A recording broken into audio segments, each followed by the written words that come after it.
get lucky.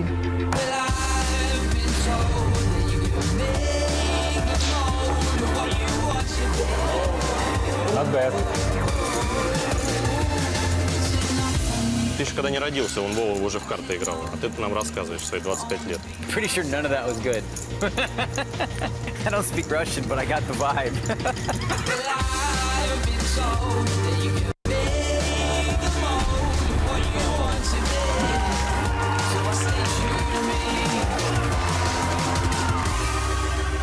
I want to win all time. Yeah, everybody wants to win.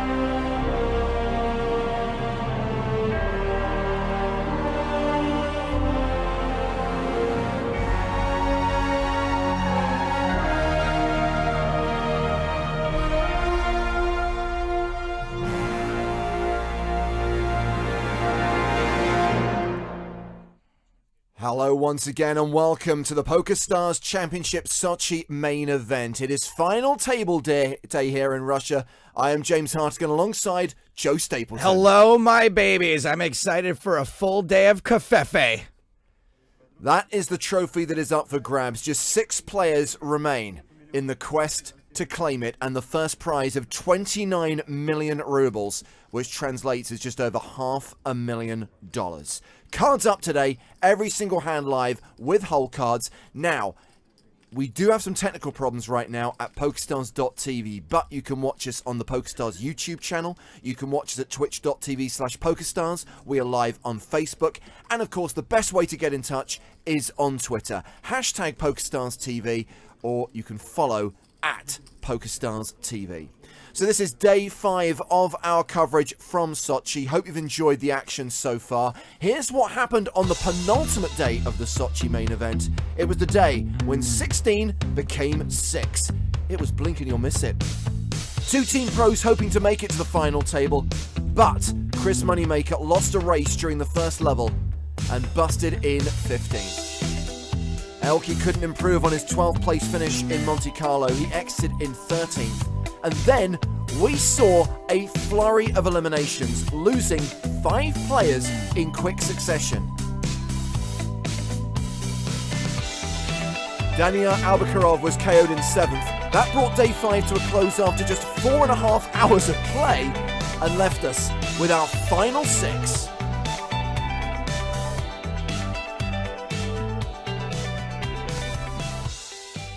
So here is how the final table looks.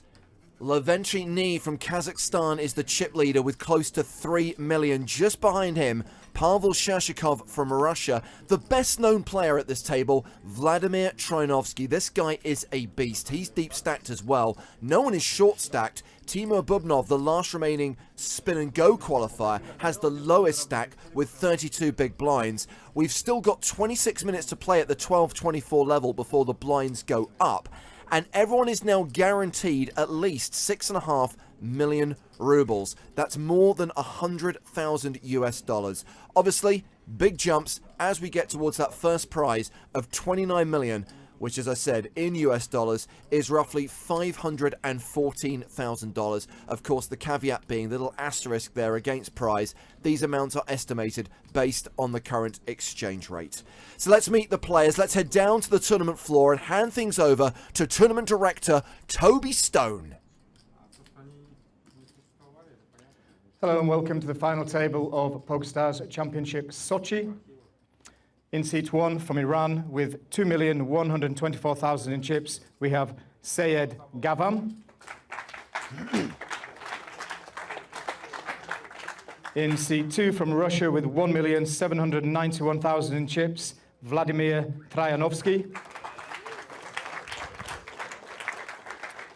In seat 3 from Russia with 2,914,000 in chips, we have Pavel Shershikov. In seed 4 from Russia with 1,053,000 in chips, we have Dmitry Vidkind. In seed 5 from Kazakhstan with 2,949,000 in chips, we have Lavrenti Ni. And our final player in seed 6 from Russia with 783,000, we have Timur Bubnov. Congratulations on making it to the final table, players. I'd like to wish you all the very best of success. Dealer, shuffle and deal, please. Action underway. Now we are playing an 80 big blind average. There may be just 6 players, but it could take a while until we crown a champion here in Sochi. A reminder, 26 minutes left at this level, and then we will roll straight into level 24 when the blinds go to 15.30 with a 5k ante. And Joe, it would only be at the end of the next level in roughly 2 hours' time that we would be at a 50 big blind average. It's all right, you know. There's always a cooler. I like these guys being deep. Other than Vlad Troyanovsky, none of these guys has ever played for this kind of money before. So let's give them some play. So first hand of the 6-handed final table. Action on Pavel Sheshikov. He folds under the gun. Dmitry Vitkind is out. Chip leader, Lavrenti Ni. When do we get the hold cards? Don't worry, you'll see him when players act. Let's have a look at Timur Bubnov. He has ace-5 on the button. He folds. Interesting. So round to the blinds. Sayed Gavam in the small blind. He's got deuces. Gavam is an amateur player who runs a sports book. Makes trips to Cyprus to play cash games. Currently ranked 19th on Iran's all-time money list. And he's got a sweet-ass ponytail. Well, that is a limp from Gavam. Vladimir Troyanovsky, probably the best-known player at this final table. He is ranked 6th in the Russian all-time money list. He's had 11 six-figure results. The high roller from St. Petersburg raises with ace-9 of diamonds, makes it 80,000 total. Looks like a genius fold by Bubov at this point.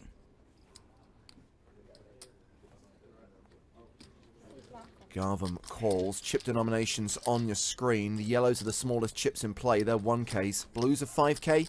Green chips, 25K. 986. Top for Troyanovsky.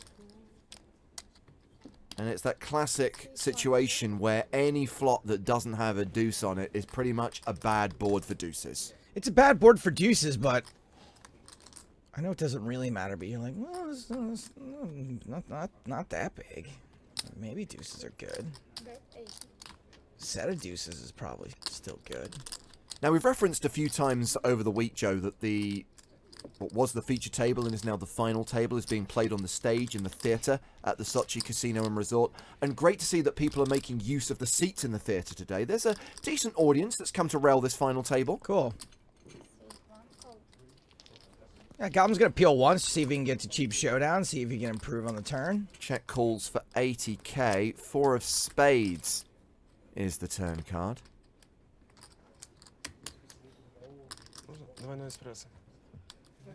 Gavin checks a second time. Second barrel from Vlad.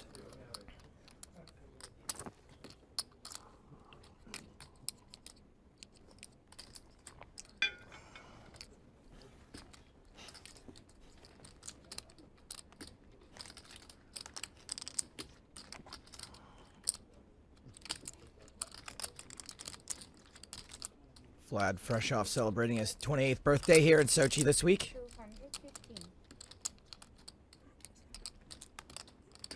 215,000 into 344,000.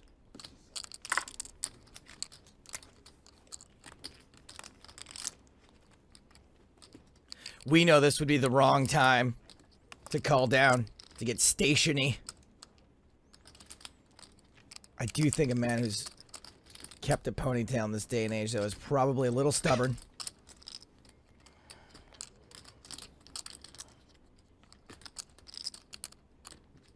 Likes to march to the beat of his own drummer. Won't be held to your conventions. We've mentioned a few times over the course of the last few days that Garvam's only result on our tour was in Prague at the end of last year, where he finished 84th for 14,000 euros. He folds to the turn bet from Troinovsky, and Vlad will chip up here to 1.95 million, playing just over 80 big blinds. Top pair, top kicker. Do you know what is it? Top pair, top kicker. Oh! Top pair, top kicker. Thank you, Duolingo. Hello to Matt Ingham on Twitter. Hashtag PokerStars TV if you want to get in touch. He says, good evening, gentlemen, because it is evening in Sydney. Hello to you wherever in the world you are watching. Hope you can be with us for as much of today as possible. Could be a long one, considering how deep these guys are, but you are going to get cards up action. You'll see every hand at this final table live. Well, strictly speaking, on a 40-minute delay. Suited. Dmitry Vitkind, first to act, and that is a raise. Now, Vitkind is a very accomplished player. Opening here with Ace-Jack of Spades. He cashed in 9 main events on the EPT. Wow. His top result being 4th in Tallinn in Season 7. That was worth 120,000 euros. Total live earnings, 1.56 million. Well, he's running to kings here. Garvam with the Cowboys on the button.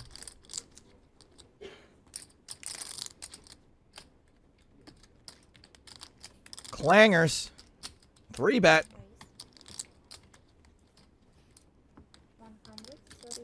The re-raise is to 131,000. Now, Vitkind is the effective stack here, Joe. He's got 40 bigs behind. He's out of position. I hate being in this spot with Ace-Jack. Well, and now all of a sudden I'm like, man, I wish I couldn't see the other hole cards. I think you can fold. How much? 131. Like, I don't know what Gavam's perception, you know, what his image is. I wouldn't pick him as a particularly, like, crazy player. This is a really bad flop, as we can see, for Vitkind. Yeah, he called the 3-bet out of position. He improves to top pair, top kicker, but obviously Garvam is still a 4-to-1 favorite with the overpair. Like, what's the best case scenario if you think a guy's, like, relatively normal, isn't gonna get too out of line, on the button, big 3x 3-bet? What's best case scenario? 10s? Continuation bet from Garvam. 131,000 into 322,000.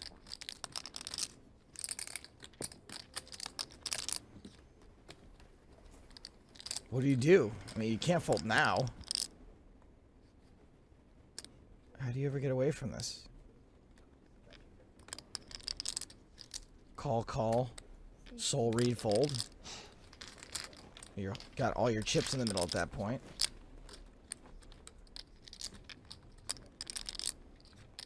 The 7 on the turn changes nothing. Garvam now a 9-to-1 favorite.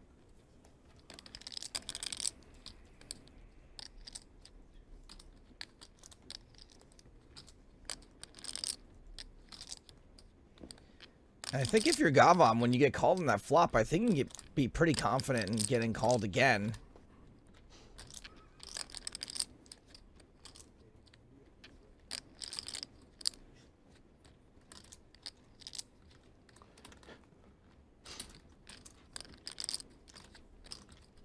Like, I don't know what Ray's calling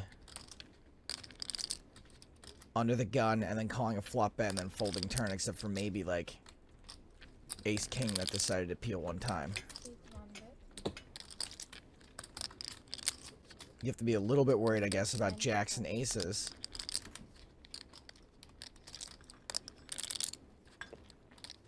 $295,000. Vitkin has 783k behind.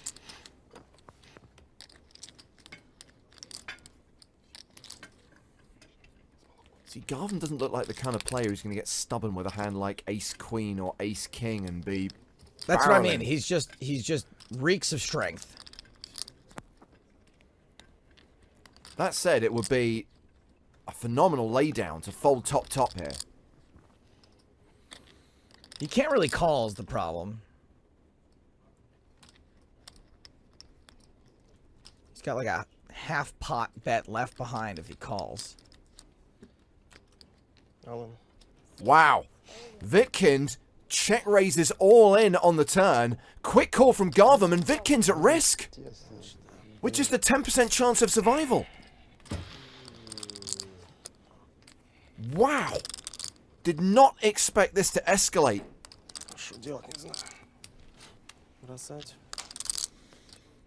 I mean, once that flop hits, I think that's it. This has got to be the biggest pot of the tournament so far. 2.1 million. Oh, an ace on man. the river. How in the world? Yeah, that's the appropriate face. That's the right amount of embarrassment. Wow. Just turn those kings over. 4 outs and he hits one of them. And Vitkind is now third in chips, playing close to 90 big blinds. Garvam dropped below 40. Yeah, make sure we're in nice and tight for when he pukes on the table. Poor guy. I feel terrible. God, I hate suckouts. I really do. Радоваться жизни. Что первый твой алын в турнире? Да.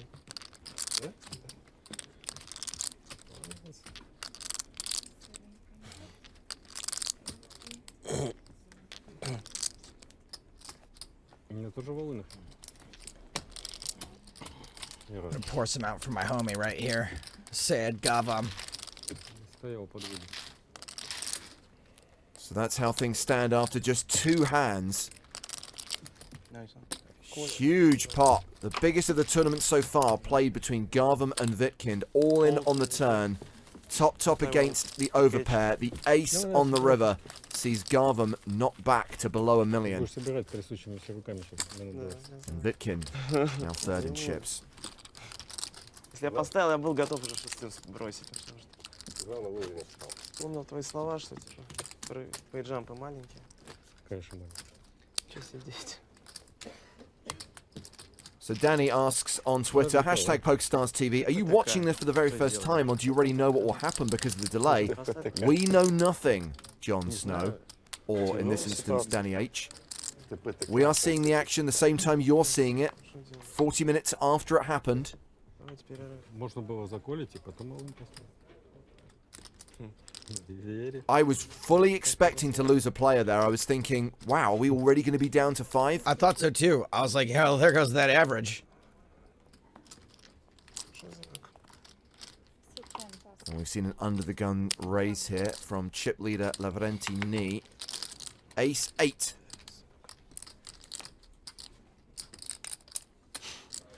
Vlad, folded an ace on the button to an under-the-gun raise. So we've mentioned that Ni is from Kazakhstan.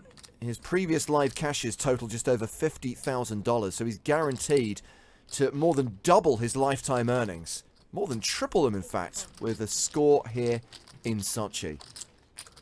It's Vitkind who defends his big blind. And why not? It's an ace, queen, deuce, flop. Top pair for Ni. No doubt he'll continue now that Vitkind has checked the action to him. How's he gonna get there this time? 8-10? I'm not sure he's going to call the c-bet.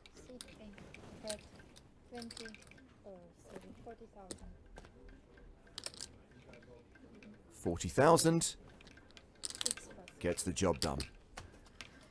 So 13 minutes on this level, then we'll roll straight into level 24. Blinds will be going to 1530 with a 5k ante.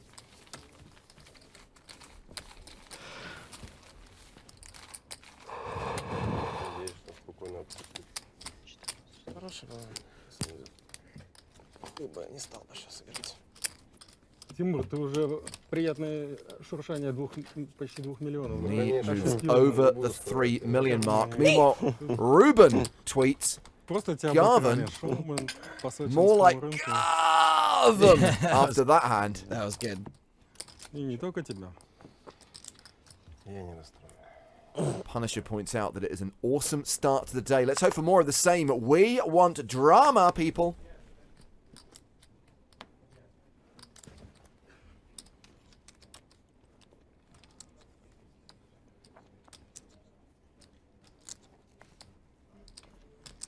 Sit 10 plus.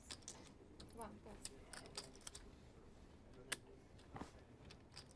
А может и не менять.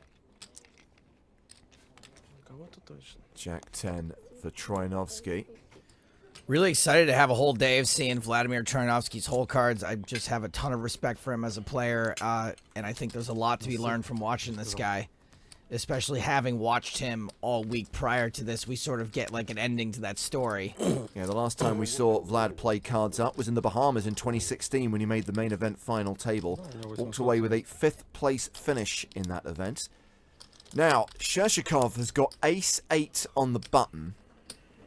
And that looks like a 3-bet. Kind of an interesting hand to 3-bet. You don't really see people 3-bet middle range hands like this that often. You know, you see him do it with bad hands or, you know, speculative hands on the button or good hands. Now Knee is in a weird spot. Ace-queen in the big blind. Well, he's got all the chips, but let's not forget that Shershikov is the second biggest stack. Shershikov, by the way, was mainly an online grinder before transitioning to live cash games here in Sochi, planning to travel around Europe after the PokerStars Championship wraps up here. So does he play it safe here with ace-queen and just sort of take a flop, or does he look at the dynamic here and think that this could be a light 3-bet from Shershikov? Knowing Troianovski could be opening fairly light in late position.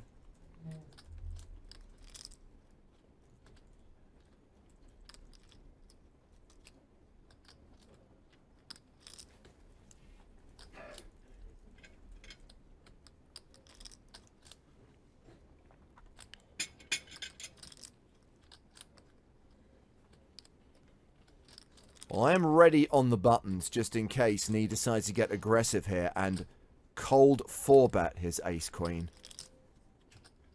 It's looking like you're going to need it. Can I get a 4-bet alert?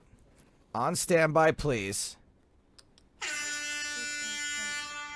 4-bet alert. That is 411,000. Well, Troianovski's getting out of the way, that's for sure. Question is, well, it's a pretty easy fold, I guess, for Shershikov, but he's got to make it look good.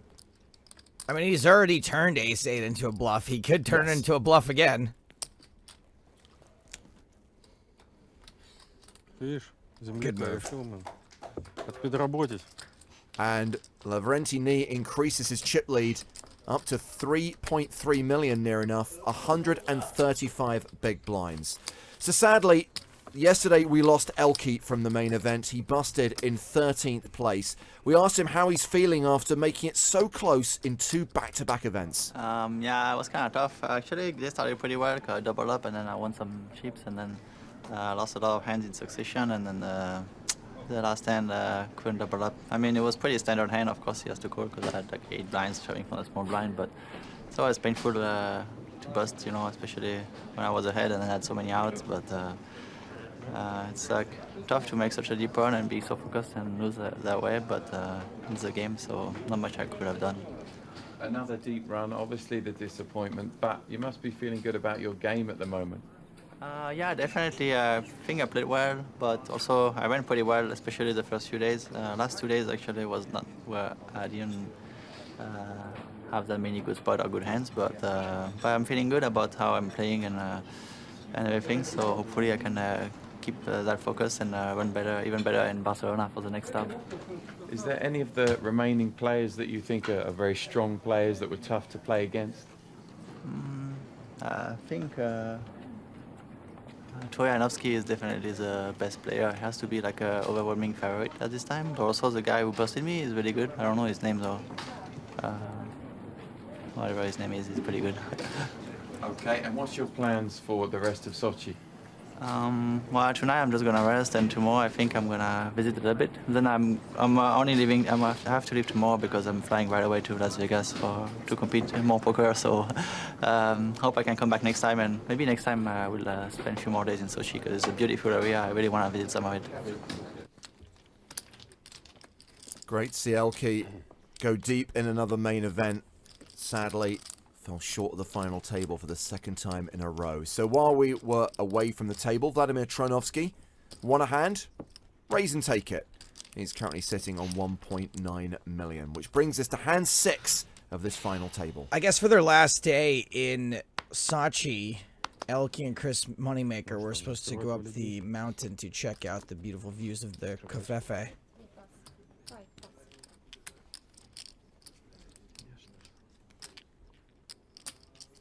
Wow. It's gonna happen, guys. I'm sorry. It's just too good. Vitkind running pretty golden today. Picks up aces in the cutoff. Raises to 52,000. And his nemesis, oh no, Sayed Garvam, is in the big blind, but does not defend with Queen 3. Another raise and take it hand. that fold was almost getting it back a little bit. Like if he only knew that he was giving no action on aces, that would be like a little bit of reciprocation. That's right, you can suck out of me, but enjoy getting no action on those aces.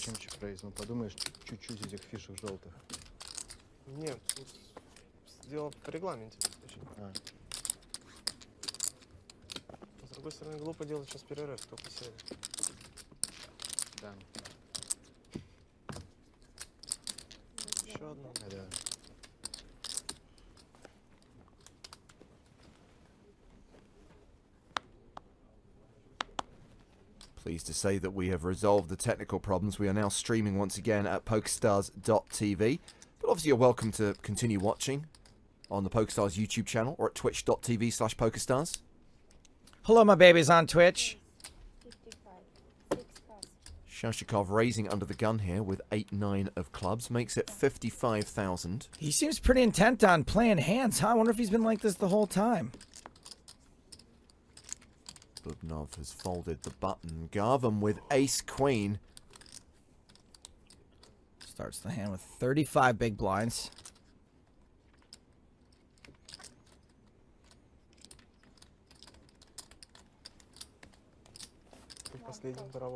Just a call from Garvam in the small. Troinovski in the big. Queen 10.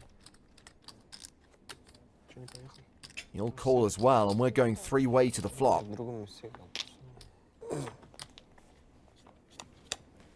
Garvam decides to play it safe. He's out of position.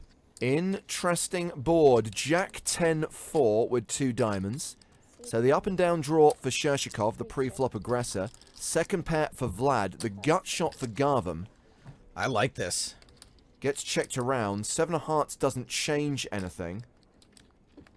Actually, it does. 7, 8, 9, 10. Yeah. It gives Shershikov the straight.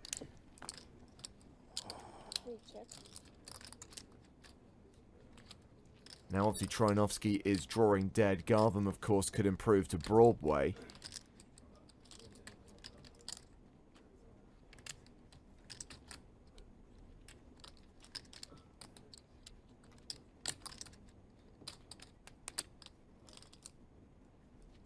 I wonder why Shershikov didn't continue the flop. Seems like a perfect spot to continue. Maybe you win it. Then there's more money in the pot when you make your straight. Well, he's decided to make a delayed c-bet of 120,000. Oh, Shershikov's the soldier, right? Yes, ex-military. I guess we don't know if he's a soldier specifically, but he was in the military. To be fair, I think it was military service. I don't think it was necessarily a career decision. Got it. Well, Garvam has folded his draw. Troinovski, who we know is drawing dead, does have a piece of this board.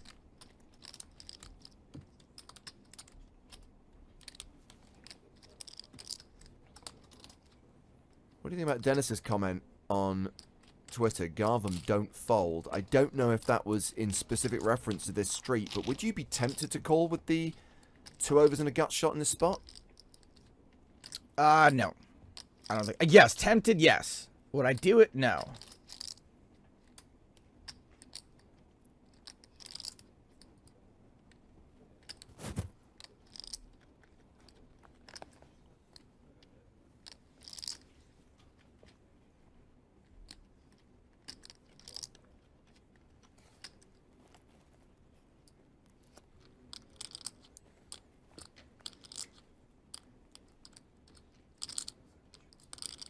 Vlad thinking of turning his hand into a bluff? No, he checks. Well, the board got straightier with the 8 on the river, but... And diamond deer. Of course.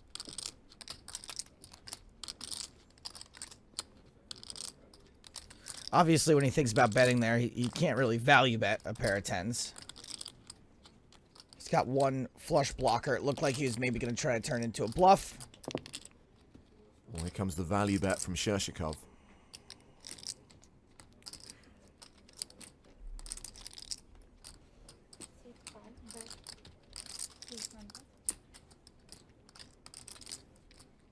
$300,000 into 429,000, so pretty chunky. Now, Vlad does have a bluff catcher.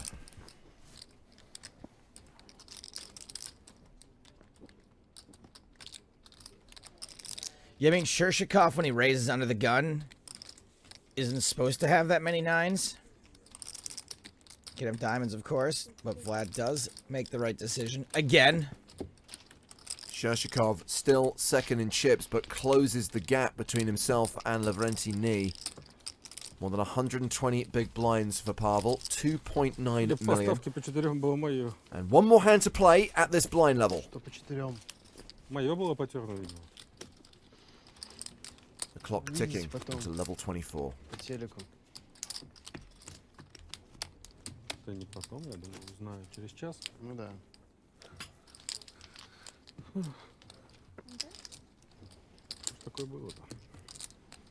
Waited all week for the cards up, Kafefe here.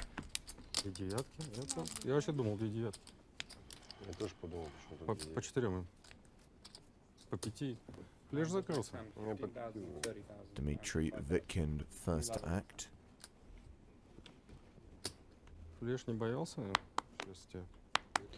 He folds 8-7 off. Knee, the chip leader, has Queen Deuce of Hearts. He won't play that. Round to art spin and go qualifier. Timur Bubnov hasn't played a hand yet. This one being no exception. King 9 for Sayed Garvam. This is one of those hands you're like, ugh, I guess I have to raise. He's going to make it 51,000 from the button. Troinovsky folds King 6 in the small. Pavel Shershikov is in the big. He defends with Ace 10 of diamonds. Just to defend, this hand's going to be under-repped a little bit.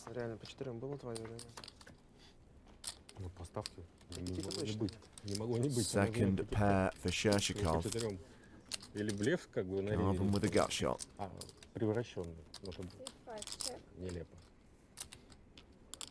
It's been checked to the pre-flop aggressor.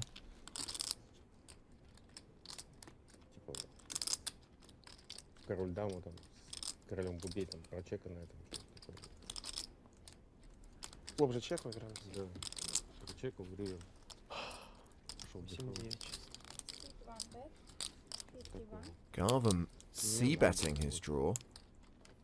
51,000.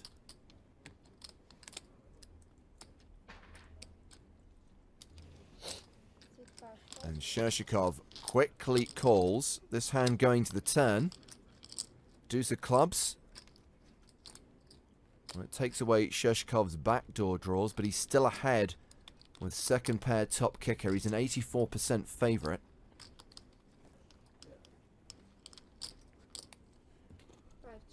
Checks. Let's Garvam take a stab. A second stab. Now he's picked up He hasn't picked up anything. No. He's picked up a draw for the board to pair deuces. I always have a hard time double barreling with nothing. Semi-bluffed the flop, but decides to check back the turn, which takes us to the river. It is another 10. Shershikov now with trips. And you figure with the check back from Garvam on the turn, he might want to value bet this river.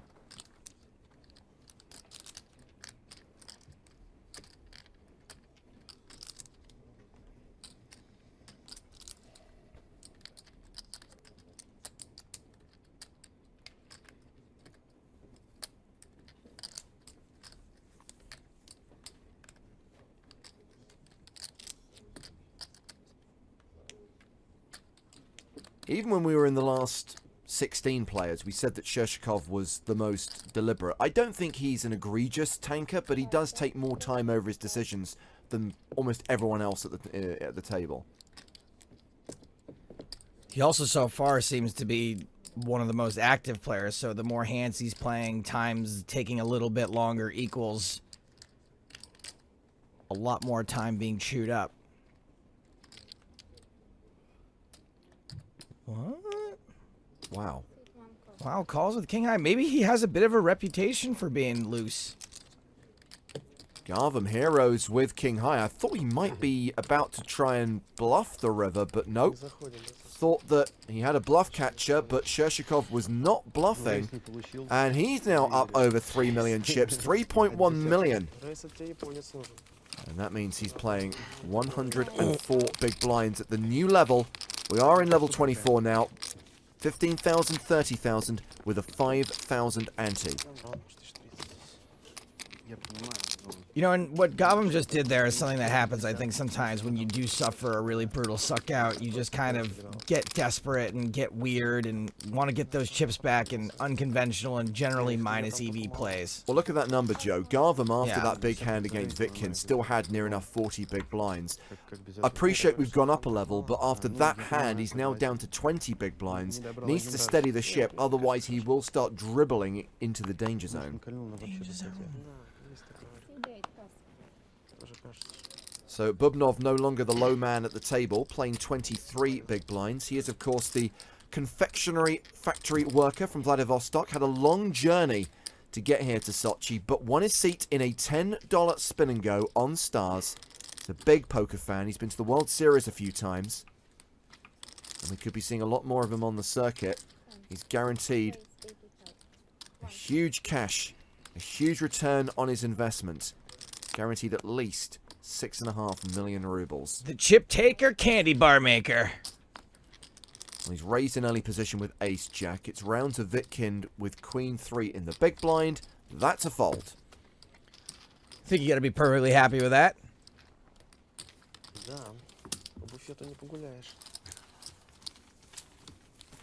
Real money implications for every pot that is played. Bubnov circling the 25 big blind mark right now. Слов смотреть страшно. Улы видеть не страшно, просто пас. Опять история. Вот еще что поставить. Что-то выше среднего надо все-таки найти. Да. Еще же кол могут нажать. Там мог быть на улын кол, а мог быть пас, правильно? Но если пас, ты выигрываешь что-то еще, а если кол, то проигрываешь типа миллион. Как бы так, да? Не очень равновесно. Bubnov now under the gun with another ace. This time ace deuce. Not going to play that. Garvam, keep it together. Ace 5 of clubs. Sucks. 20 big blinds.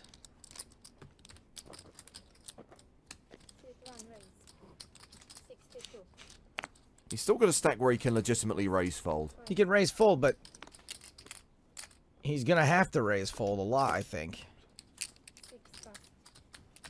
Let's see if this raise gets through. Just need to act in the big blind. Chip leader has so many towers of green. Ace 3. See, I think you got to be really tempted to 3-bet this. You're out of position, and you know that Gavam's got to fold a lot of hands.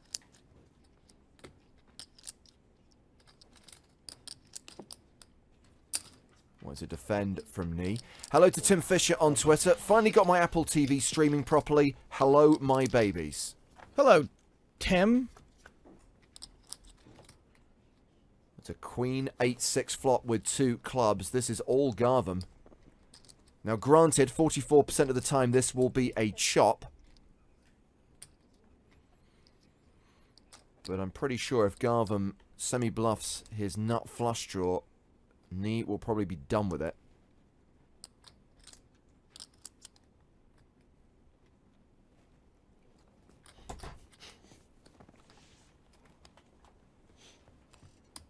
Sit 1 bet 62.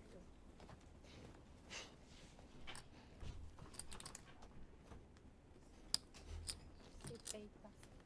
Continuation bet of 62,000. The fold there from knee. A good question from Matt Ingham on Twitter. A reminder, the hashtag is PokerStars TV. Quick one, I often see a glimpse of the cards when marked. Not sure of the camera angle, but do players also see the same? Not a poker player myself, hence the naive question. It's not a naive question, Matt. It's a good one. You might just see the odd flash, but generally what players will say is if they see the card, they'll probably draw attention to it and say, I saw that card, or at least I saw what the suit was, or I saw what the rank of that card was. And then the dealer will remind the player who is folding to be a little bit more discreet when they muck their hand. It's an awkward situation when you catch just a little piece of it, too. Now, one thing you've got going for you that the players don't is that the camera angles aren't exactly the same as the person's eye angles. So I do think sometimes we may catch some things that the human eye doesn't. 6 pass.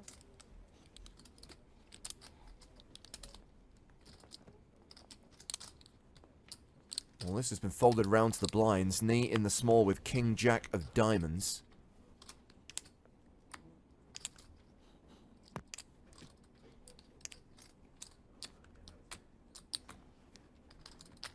And he's going to raise small to big. The player in the big blind is the Vladivostokian Oompa Loompa, Timur Bubnov.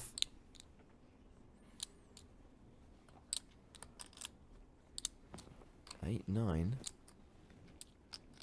You think he could have at least brought us all some candy?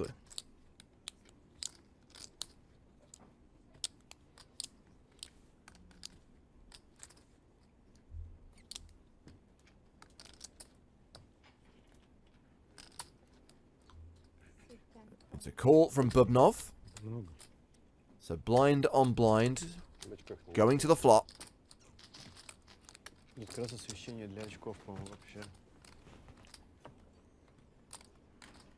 Pretty decent flop for Bubnov. Second pair.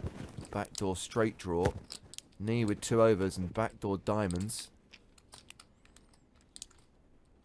Yeah, somehow with King Jack, you don't really hate this flop. I don't know why. Sit 8 bet. Still a world of possibilities.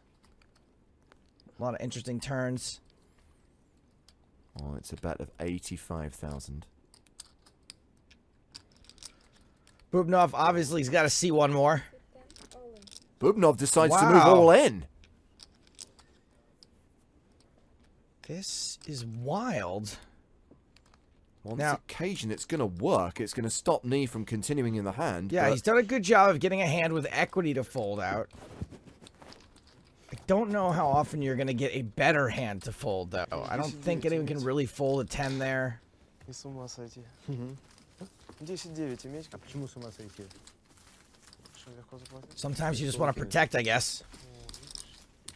Легко Bubnov now playing more than 30 big blinds. Ну и у нас как бы от западе. James Tall and Sour has written to me on Twitter to say, when face down, cards are considered to be in the hole, hence, hole cards. Что-нибудь творческое. Хотя тоже не так.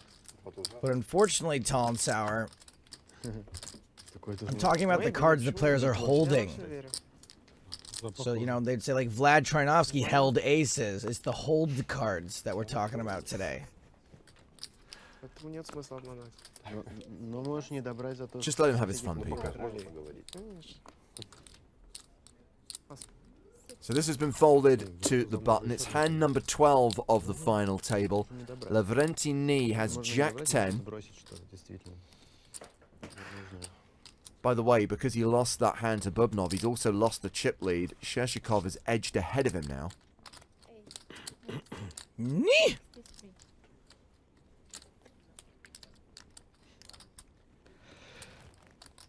So the raise is 63,000. 8-6 of diamonds for Bubnov. Don't get carried away, booby. Yeah, I think he maybe's just getting a little impatient. Good fold. And talking of impatience, Saeed Garvam looking to steady the ship, hovering around the 20 big blind mark. He is the low man at the table. Ace-10. He's got knee dominated.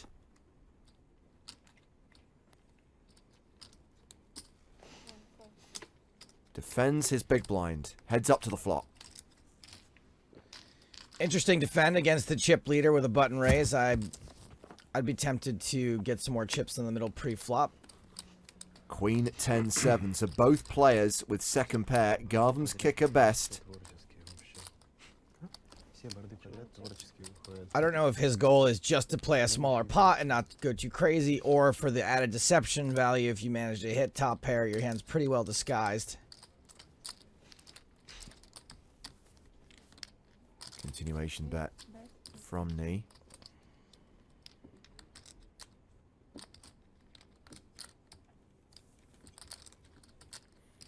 If only he knew what a great spot he were in. Now, we always like to salute the work that our colleagues do on the PokerStarsblog.com. Many talented writers working for that outlet, including Howard Swains, who's just tweeted a photograph of what he describes as a not at all sinister sight while trekking up a mountain in Russia. Check that out. Make sure you follow at Howard Swains on Twitter. Meanwhile, the ace on the turn sees Garvam improve to 2-pair. Nee does pick up a gut shot, but we can see has just 10% equity. Garvam checks a second time. This could be a check behind now for Nee. A little bit of pot control. Try to get a cheap showdown. I feel like taking the lead and playing out a flow on that turn card is one way that you can approach things. I'd be a little tempted to do that when you pick up 2-pair. There's so many draws out there. There's a lot of action killing / bad river cards for you.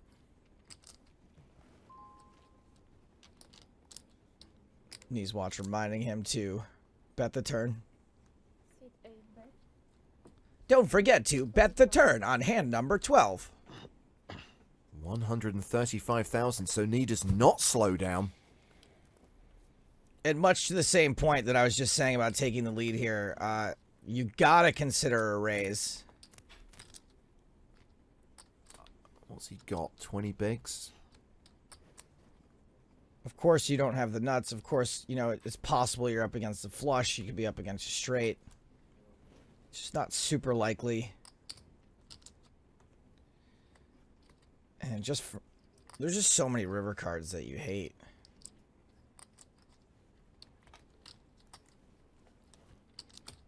Well, Garvam decides just to call. Also, look, if you know that you're not going to get blown off your hand if a heart comes or the board pairs or another straight card comes and you know you're just going to station, then that's one way to play it. See, this is a disappointing card for Garvam because he's now been counterfeited. Yeah. Still has the best hand, but... You know, if he's just super confident that the ace is good and he's just going to play this passively and let his opponent bluff at it, and then I give him credit.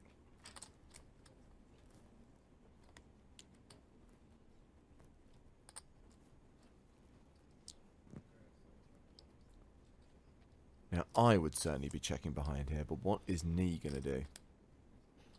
Big Alex on Twitch said a raise would be atrocious here. I assume he's talking about the turn.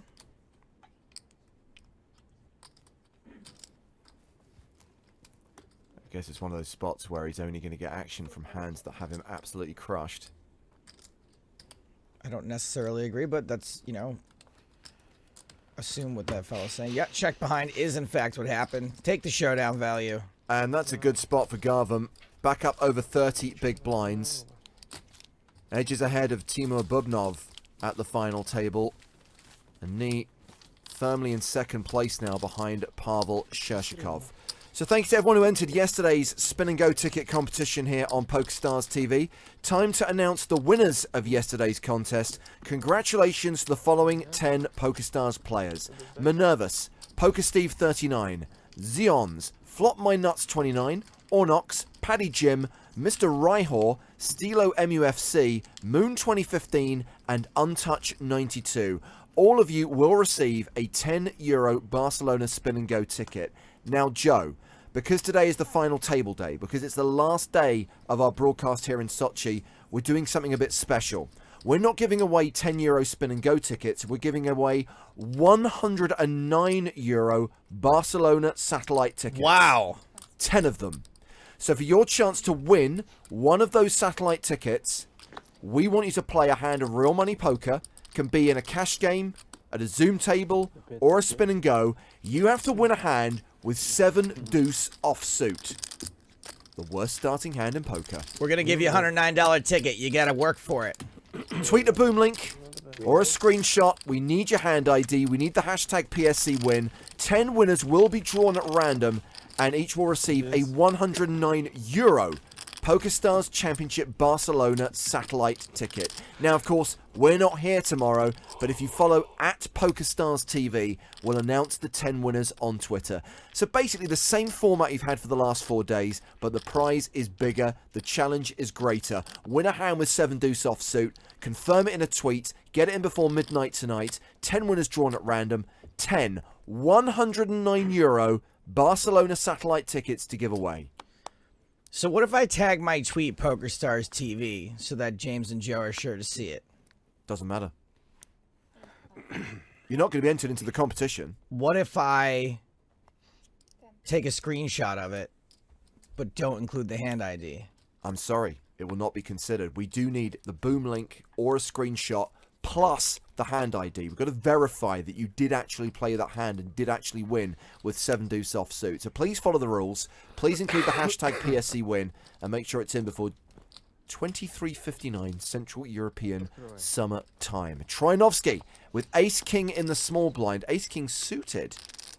Playing it slow. Completes. Shershikov checks his option with 9-5. Top pair for Vlad. And were he to bet here, I would say we would see a fold from Shershikov. I don't know. Okay.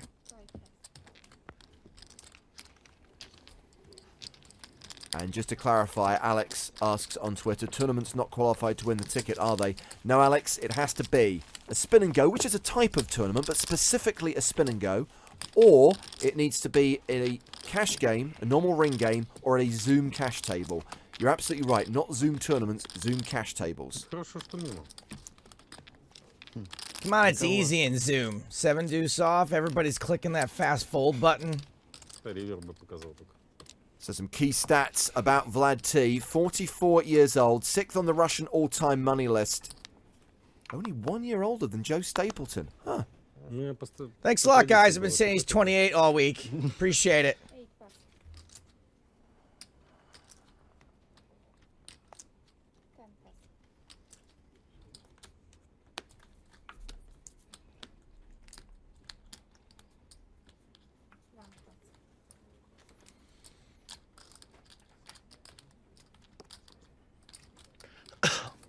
Looks like we're gonna see more. Oh no! Vlad folds his button.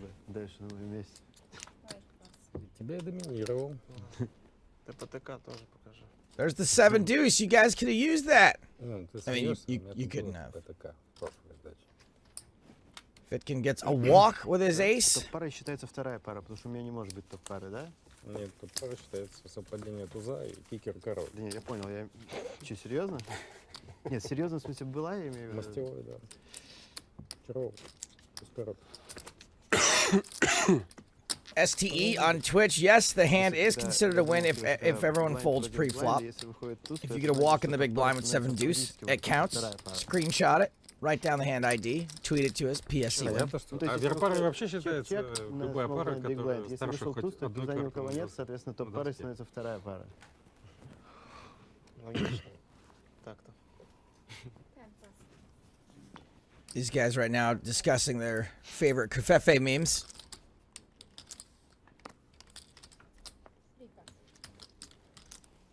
Просто хотел проверить, как ты культурную турну играешь. Shishikov 10-7 offsuit on the button. Присутствует, не спокойно. Видеть. Хорошо. We know he raised. It was to 75,000. Queen 8 for knee in the big. Kneesy like Sunday morning.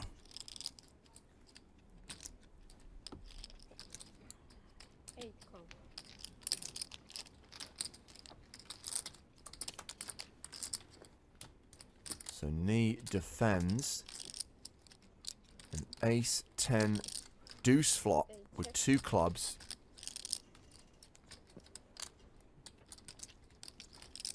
So here's an interesting spot. Shishikov here with second pair. Has a piece of it. Not always an automatic c-bet. Rio Tucker on Twitch asks, probably a stupid question, but what does UTG stand for? It's actually a nickname for being first to act under the gun.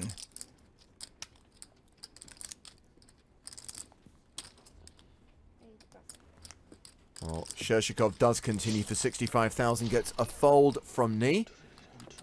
We've played 16 hands so far today. Shishikov has taken the chip lead, something he held for most of days 4 and 5. Shishikov now playing close to 3.2 million. And those total live earnings are deceptive because that's in tournaments. Remember, this guy is mainly a cash game player, an 8-game player who's had a lot of success online and in the live casino here in Sochi. You know, that makes a lot of sense given the range of hands we've seen him play so far today. It makes a little bit more sense for a cash game player. He seems rather volatile for a tournament grinder. Not volatile, we'll say erratic. So Shishikov, the big stack. No short stacks at this final table. Bubnov is the low man, but he's still got around 30 big blinds.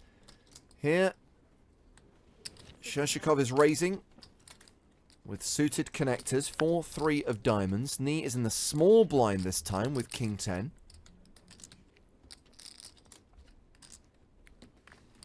He passes, and Bubnov, the aforementioned low man with 5-3. He doesn't know it, but he's got Shishikov dominated.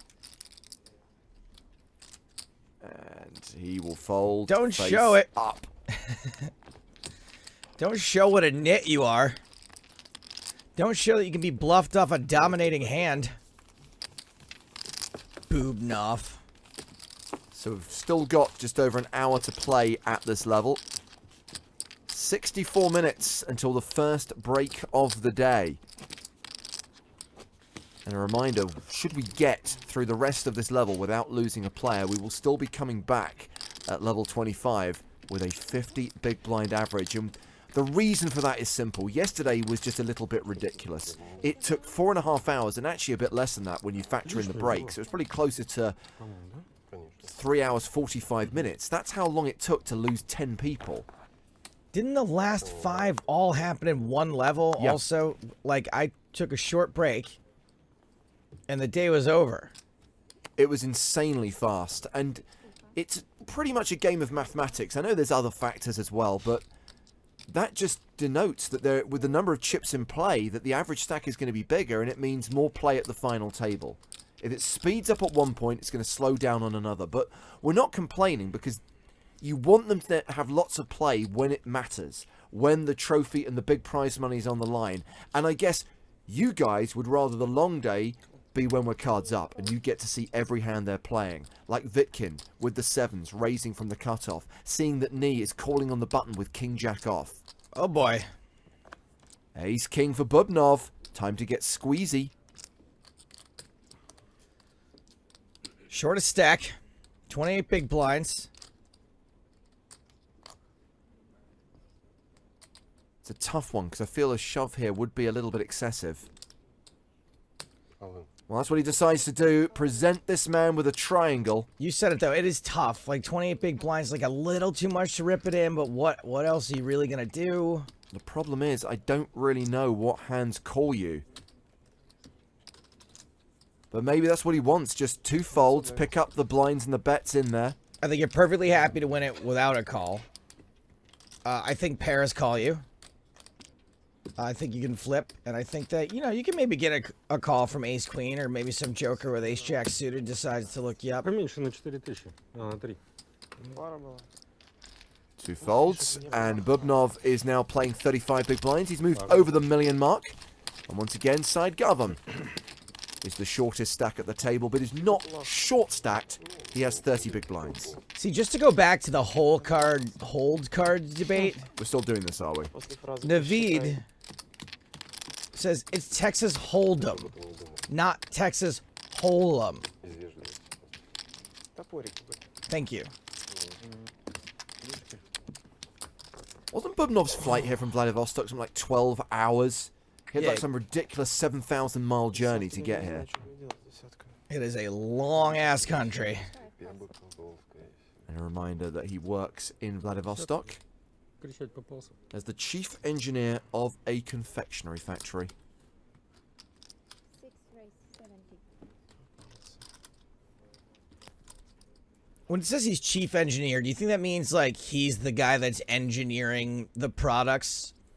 Like, he's like, what if we took cotton candy and stuffed it with nougat? Or is he, like, the chief engineer, as in, like, if a machine breaks down, he's got to fix it? Like, if that really scary riverboat ride breaks down, like, he's got to handle that? Or the strange jalopy car that just spews foam everywhere. Yeah. Or if a couple of people fly up into some fan blades because they're drinking that soda. So, you know, I gotta clean up poor kid guts again. So Vitkin's raise with 8s, called by Vlad in the big blind with 4-3. A set for Vitkin, but kind of feel it's going to go to waste here. Unlikely to get any action.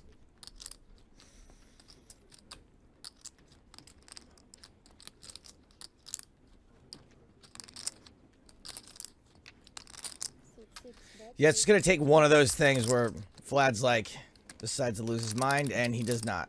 That man does not lose his mind. He has his mind. How do we feel about the lookalike suggested by Man Bear Pig on Twitter? Said Garvam and Al of Al's Toy Barn fame from Toy Story 2. I'll allow it. Саша там, наверное, обыкался уже. For 10 points, Joe. Who is the voice of Al? Люблю говорить в таких ситуациях, Wayne слово Knight. жаль, 10 points to Joe Stapleton. мысленно. Hello, Newman. Ты тоже знаешь, что значит лаховская? Thank you to Steve Mark, who's been perusing Google Maps and has worked out that if Bubnov drove from his chocolate factory to Sochi, it would take him 5 days. Oh, man. Снеговики. That's gotta be 5 days straight, by the way. Like, not stopping, because to drive from New York to LA takes 5 days. 5 days and 7 hours. A 9,961 kilometer journey. Yeah, that's if you're refueling literally while still moving. Vitkin, with his favorite hand, Ace-Jack, opens under the gun to 70k. Garvin's on the button with Queen 10 of spades. Oh, man, not again. Not again with the Ace-Jack against Garvam. Vlad with a very playable hand. Decides to not play it out of position with a raise and a call. Shershikov in the big blind. Calls with Queen 10 of diamonds. And we have a 3-way party. I have a feeling Vlad's King 10 would flop the best here. Let's see what happens. Nope. 7-4-4. Ace high still good.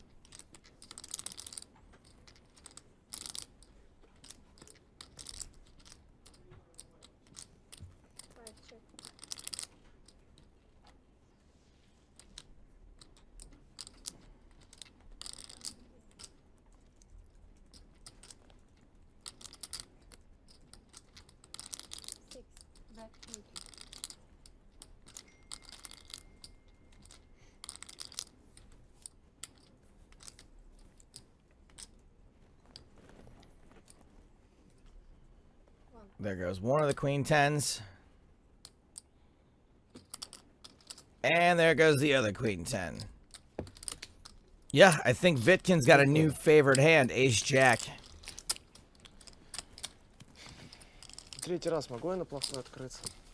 Мне тоже кажется, не можешь. Я король 10 раз закопал, не стал доставлять. Все правильно. So, what do we know about Dmitry Vitkin? 35 years old. Just won $1.5 million. As you said, James, 10 cashes on our various tours. Now, were you at this Tallinn event? No, I wasn't. Never got to go to Tallinn, sadly. Never did a live stream from there, but yes, he did make the final table in 2010, a 4th place finish. 4th place for 120,000 euros. That sounds like an overlay. That even figure right there. Maybe they did things differently back then. Блайндов очень глубокий финалка получилась. Не настраивался, мы играем пока 60 минут, час один. Да, ничего не произошло, в общем-то. А что должно зачем? Вчера вон люди повылетали, мы только финалку организовали. Уже кто-то мог пошел уже. Gabriel asks, so someone playing on PokerStars has a chance on making these kinds of tournaments? Yeah, absolutely. That's the whole point. Так у нас был, кстати, all-in. У нас был же один all-in. There are satellites on PokerStars for every single live event that we cover. And now that there are spin and goes, you don't even have to play a regular satellite for hours and hours and win a package that way. You can spin a package, you'll have to beat 2 people. You can win your way here. Just like Timur Bubnov. Got him for 10 euros, I believe. I think it may have been a $10 spin and go. Shershikov with aces in the small.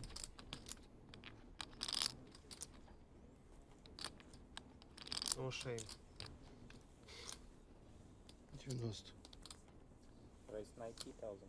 So Shershikov, who's been crazy active, now has a great rep for when he actually picks up a hand. So the chip leader raises small to big. Vitkind does have a playable hand in the big blind. Ace-3 of clubs.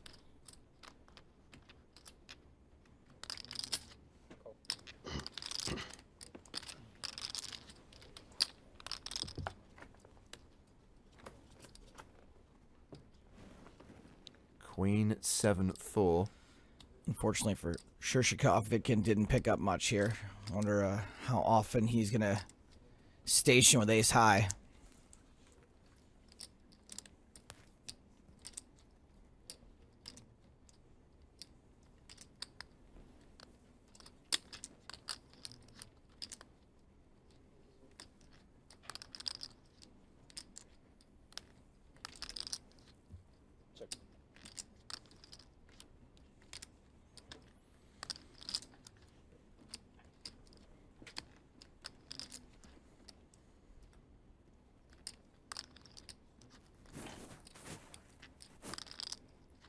Seems like a check behind spot for Vitkind.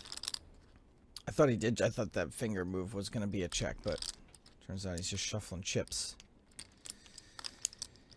I'm really surprised I don't recognize Vitkin or not even the name. Well, he did check back the flop, and now we get the 10 of spades on the turn. Right colour, but wrong suit for Vitkind. Shershikov has a lock on this now.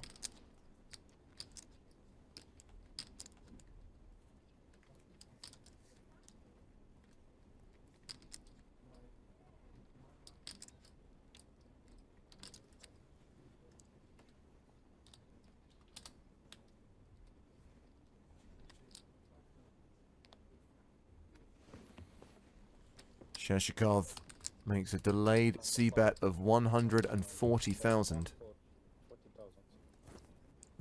He's going to get a fold here.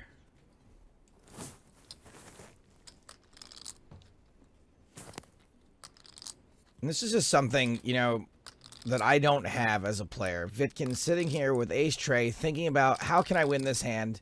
My guess is he's probably going to fold anyway, but this is what really great players do. They sit there and they don't just give up. They don't just say, okay, when he bets here, I'm folding.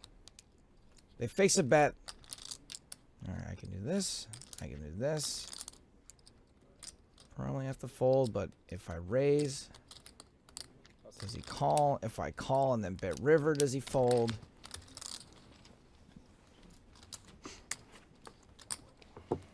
Creativity, as long as it's well-reasoned creativity, will often produce really great results.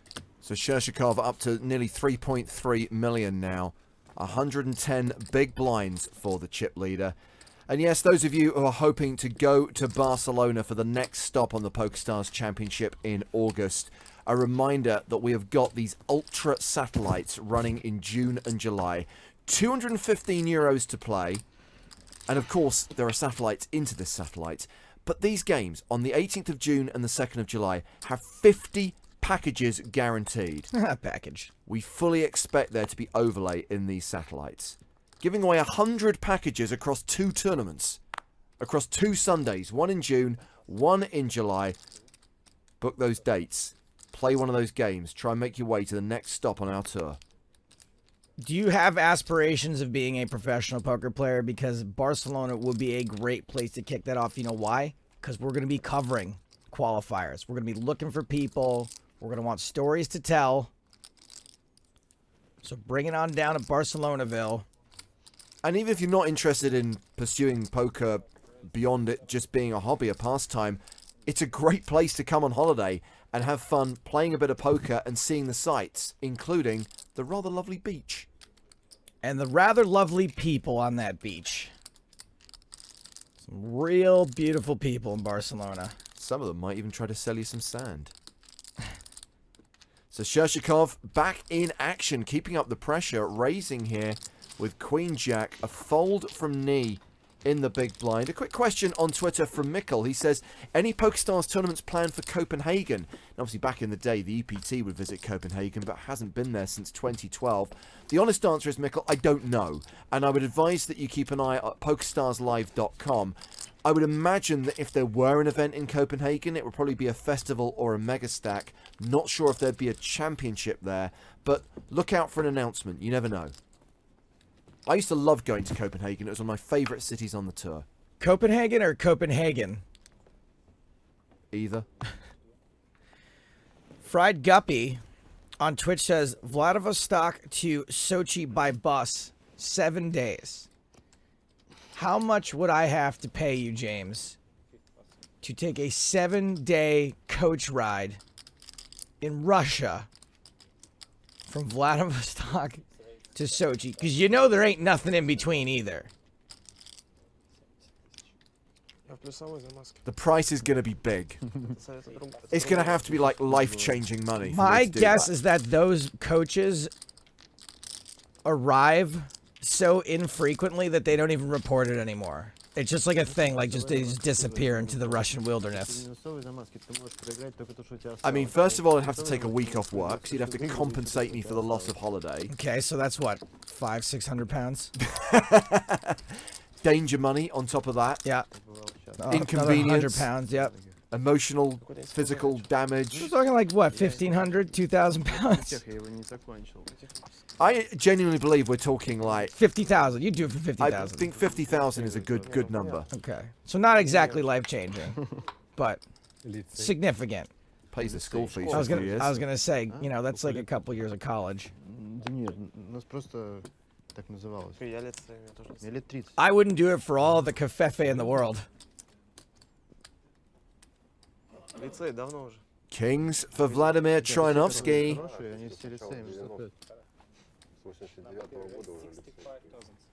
Raising under the gun to 65,000.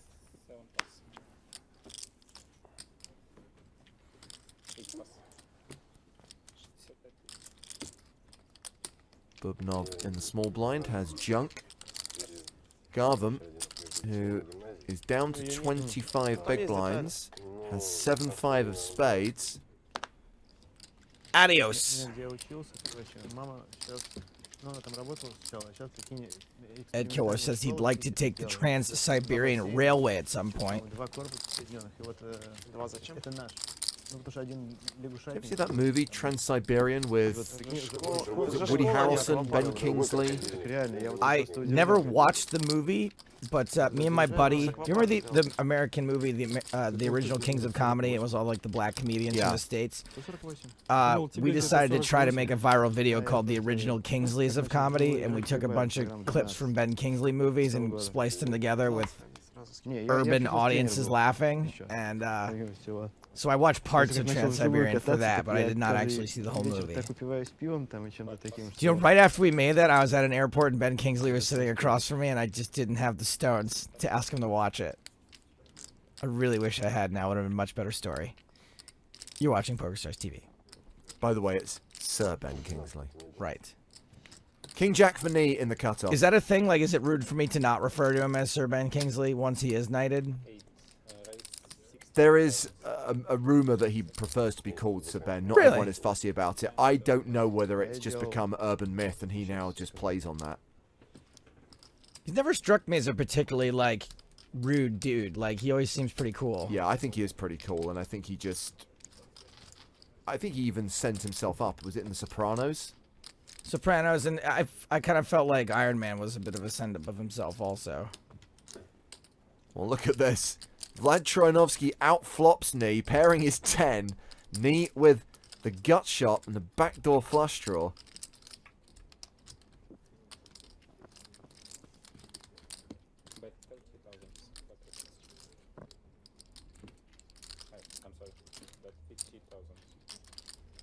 Knee continuing here.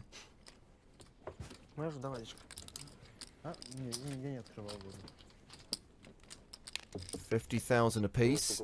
Hand goes to the turn. 4 of diamonds pairs the board. Vlad now a 4-1 favorite.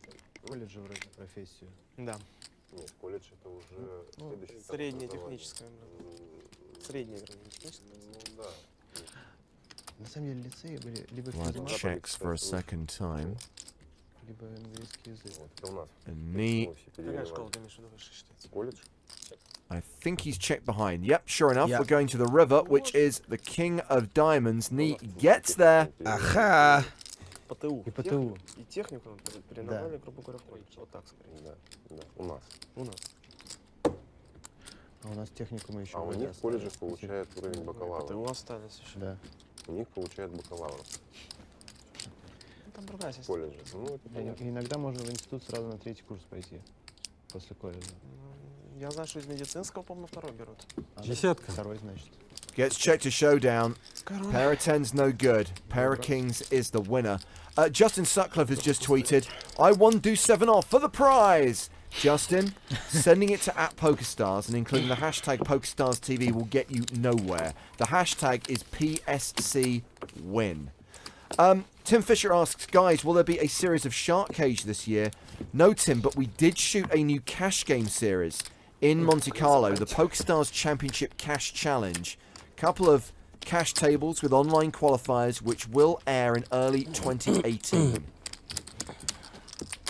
So some facts about Lavrentini, who started today as chip leader. Now second in chips, 21st on the Kazakhstan all-time money list, but he's going to move up that list with a cash here in Sochi. Ну, для истории можно потерпеть.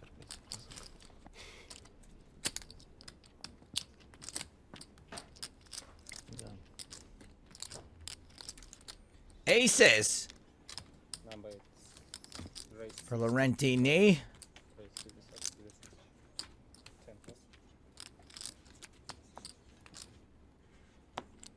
We've seen plenty of big pocket pairs, aces and kings and aces.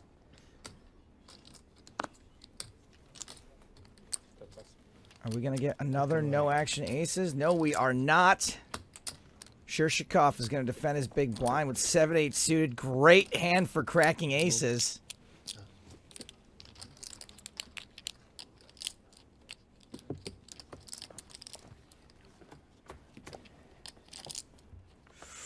Just one diamond and a pair.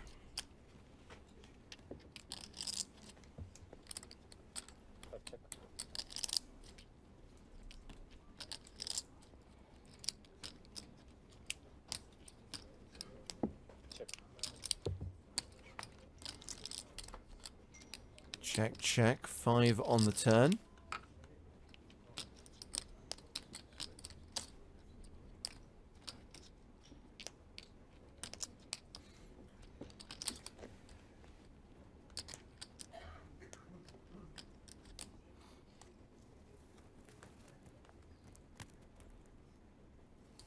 So 2-pair no longer any good. Not that he's got 2-pair, I just mean a 2-pair draw is no longer any good.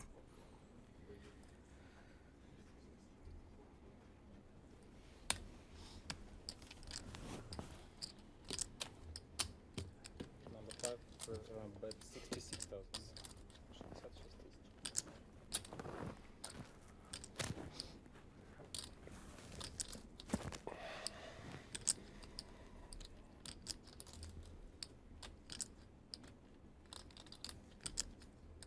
Shershikov bets 66,000. Just a reminder of the pre-flop action.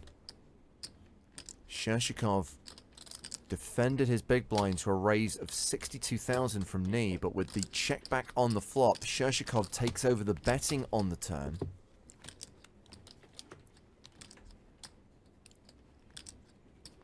Full house. Yeah, for both players. Shershikov made it 66,000 on the turn. Will he bet again on the river? Your hand strength doesn't really improve, but it sounds better. You know, you get a full house now.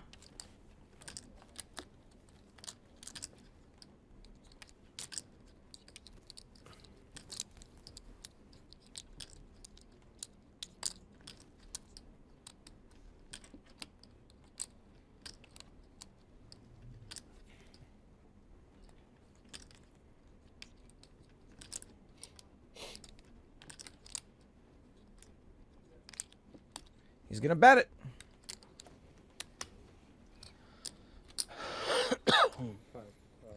Now, James, when you get bet into here and you have the second nuts, but maybe, just maybe, like you feel like a total wimp not raising, right?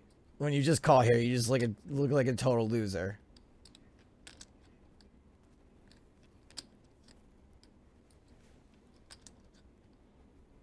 You can't not raise. Although, let's be realistic. What is the value in raising? What hands actually call you? A king can call you. An 8 might call you sometimes, I think.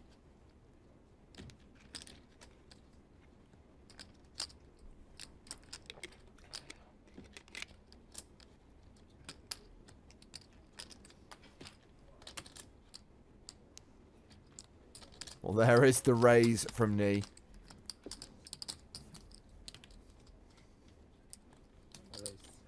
So Shershikov made it 95,000. Knee raises to 287,000.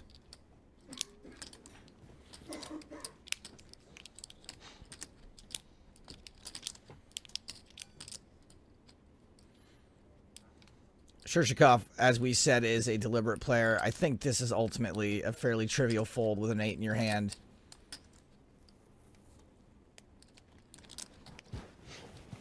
Pairs bigger than 8, and lots of kings are in Knee's range.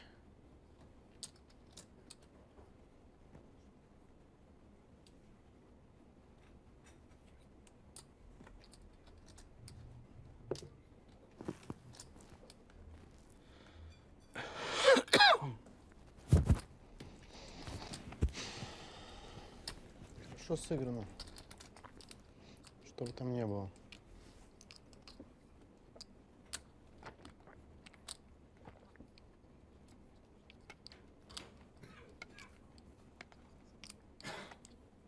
Punisher on Twitter says, I'm predicting it.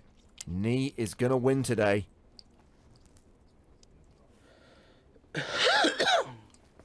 Well, this pot will help him with that ambition for sure.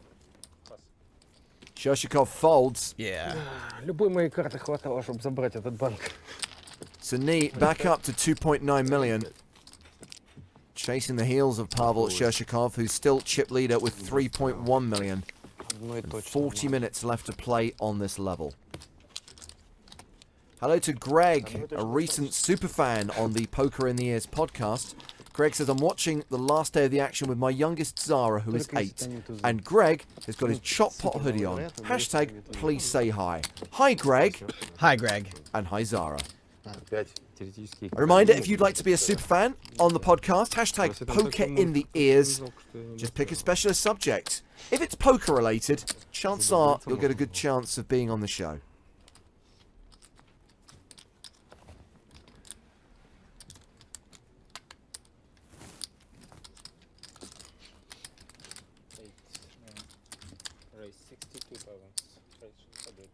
Пятерки проигрывал, короля бил, что может быть? Что может быть? Могут быть 2 восьмерки и 2 туса. Реально тузы? И 2 короля. Хорошо сыграно, у меня восьмерка была. Knee back in the action, raising under the gun with ace-9. I might have to get behind this whole knee's gonna win statement. First Kazakhstani winner on any tour ever? Except for maybe the Kazakhstani poker tour, the KPT. Vidkin defends his big blind with a dominated 9. Страшно стало что-то. Смотрю, тузы читаются. While both players pair their 9. Да, возможно. Даже стало.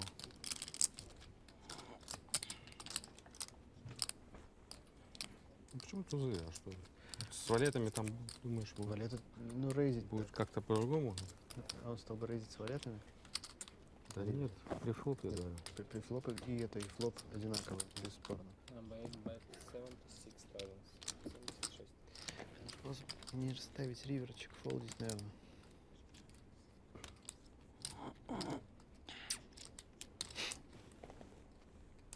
Ну ладно.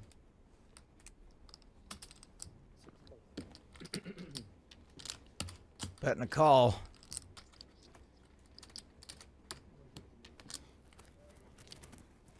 This board gets significantly worse for Vitkin's hand.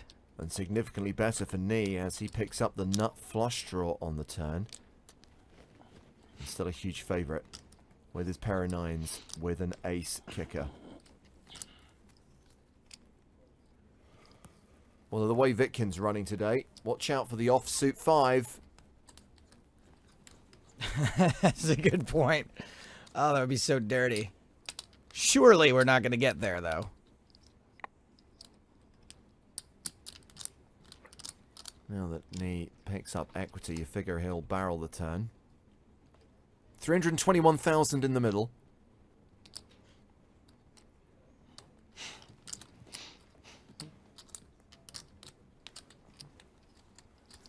And that bet from Knee is 148k.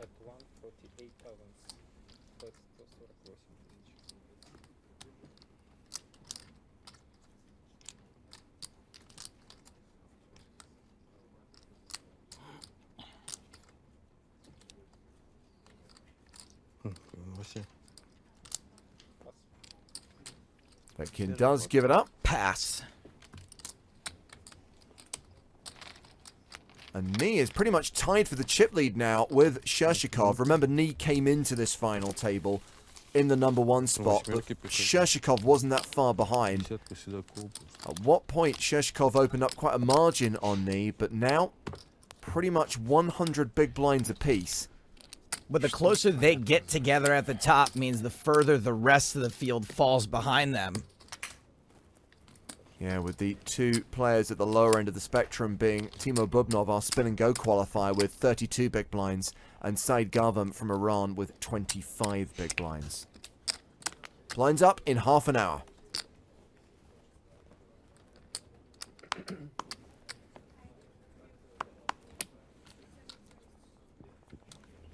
Next player out rather, receives 6.5 million rubles, roughly 115,000 US dollars. The winner gets 29 million. It's just over $500,000 US. Queen 9 for Shershikov. That's a button race. 75,000. Ace Jack for Vitkind. He's had this hand 3 times today. He doubled up with it on what was only, the second hand of the final table?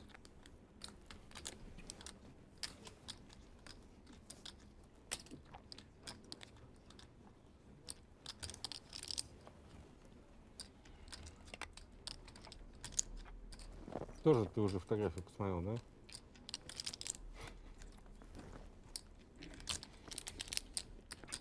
That's a 3-bet from Vitkind.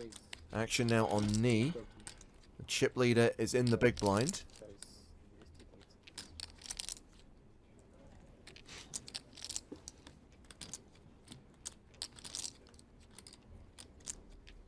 Just corrected the size of that re-raise. 230,000 total. Knee folds the big.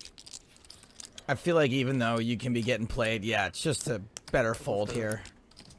Ну, раньше Пола. Опенов, 3 бетов. Не понял. So we have played Мне фотографии 28 присылают hands so все far хенды, today. которые были. У тебя хорошая группа поддержки. Я уже знаю, кто на чем пихал, 3 бетил, 4 бетил час назад. Кто пушил, мэн, на доске 10-8-5. And confirmation that knee has moved slightly ahead of Pavel Shershikov. Такой, я бы сказал, так себе. Both players pretty much tied for the chip lead. Garvin bringing up the rear. Ну, я же на Трояновске. Все показывает, да? То есть не тузы там были? ставил, да? Круто. В общем, разведка заработала, Да. Теперь интересно, то, что было. Нечестно. Не имей 100 рублей. I'm ready for Vlad to play another hand. No offense to these other guys, but I've been watching Vlad for years. Would love to see him lift that trophy. Идут из разных концов страны. It's Shershkov's turn to be dealt ace-jack. He's going to raise from the cutoff to 75,000.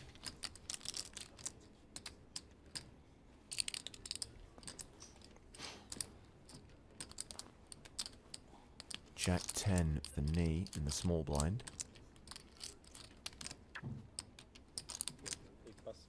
He folds. Bubnov in the big. 75. Ace 9. Диапазоном опена. Be careful. Really careful. What kind of car crash can we see here? Not much. King, queen, 8. Ace, jack high, still ahead. That didn't look right to me.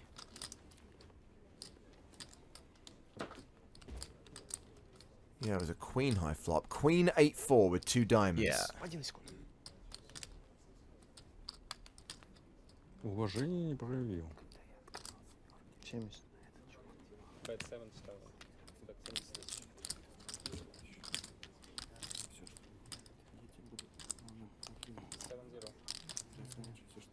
The action checked from Shershikov continues for 70,000.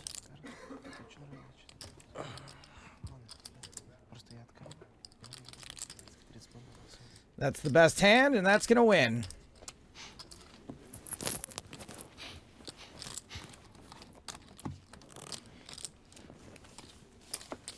So we are still 6-handed at this final table of the PokerStars Championship Sochi main event. The concluding day of the Russian leg of the tour. Reminder that we are then on hiatus for all of June and July. Back in mid-August for Barcelona, likely to be the busiest and biggest stop on the tour. We are running a competition today, a chance for you to win a €109 Barcelona satellite ticket. We need you to win a hand with 7 deuce offsuit. I've seen a lot of entries on Twitter where people are either messaging us directly or sending their tweets to @PokerStars or hashtagging at PokerStars TV. If you do go to the effort of playing on Stars and actually succeeding, fulfilling the requirements of winning with 7 deuce and taking that screen grab or getting that boom link, please make sure you direct your tweet with the hashtag PSC win. If you don't include that hashtag, it will not be picked up by the people who matter, and you will not be entered into the draw. See this tweet from Jay that says that before Antarctica was discovered, Vladivostok was the coldest place on the planet? Wow. Has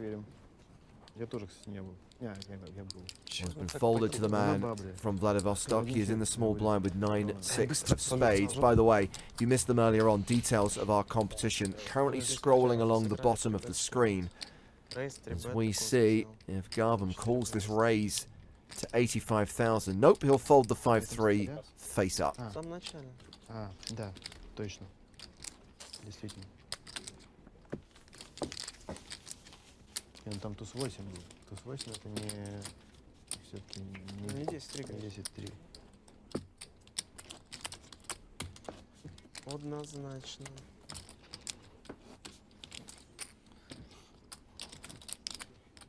Boobnov.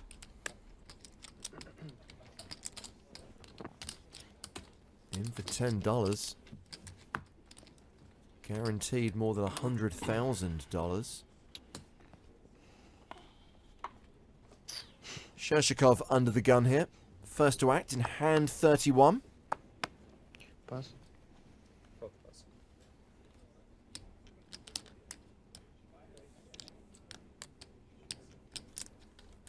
Now Dmitry Vitkind starts the hand with 2.2 million. Opens with King 9.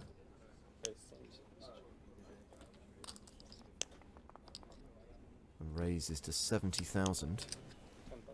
Bubnov folds the same hand. Garvin gives up the small blind. And Trinovsky folds the big.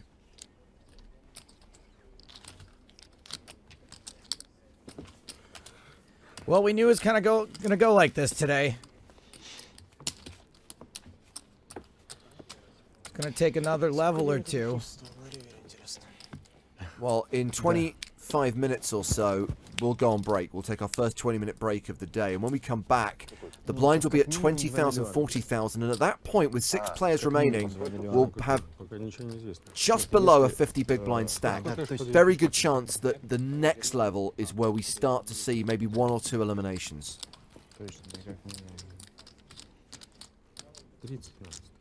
Of course, we referenced that ace-jack hand, Joe. We nearly lost a player on the very first orbit, second hand of the day. That wouldn't have done anything to help. Смысла в вопросе нет, просто. Как сказать.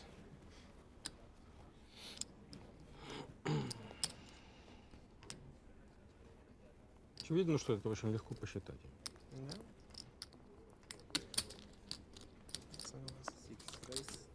Vitkind raising under the gun here, opening to 70,000. And he's got ace-jack again. This is the 4th time in 32 hands. What the hell is happening? And Bubnov's got 6s. Now, Bubnov, effective stack here. He has 30 big blinds. I absolutely hate playing small pairs with this stack size. And I think you can just fold them sometimes, James. I really do. Well, Bubnov decides to call. He is in position. Now, Garvin, who has ultimate position on the button, is deciding whether he wants to get involved with King-Jack. I mean, King Jack's a little dicey, given an under-the-gun raise and a call, but you are in position. You're getting a really good price. You are also the low man at the table, though, with 20 bigs. Oh, yeah. There's always so much stuff to think about in poker. So Garvin calls as well. Could be going 3-way to a flop here. I think Vlad can safely get out of the way, despite the price. Das Vidanya. Quick call out of the big blind. We know this guy likes to play hands. What? Well, there goes flopping a set. Wow. Shershikov also has 6s. He calls as well. 4 of the 6 players at this final table are going to the flop.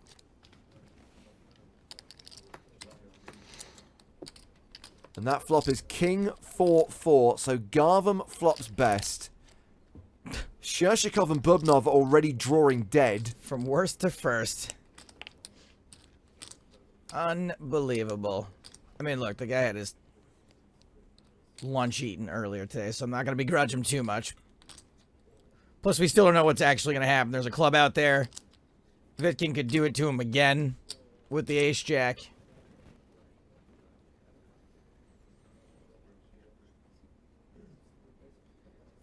I do think a C-bet's going to win this a fair amount of the time. Obviously not right now.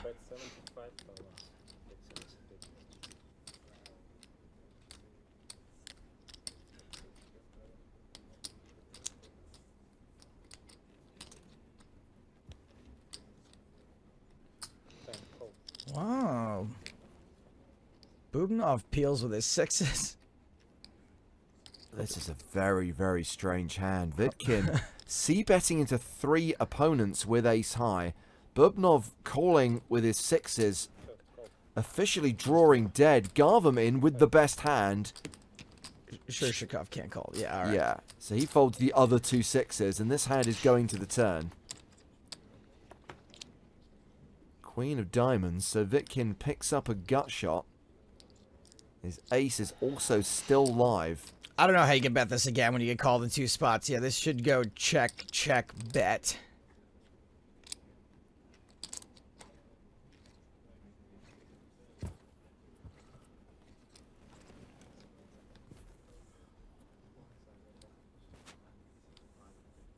Careful, Bubnov.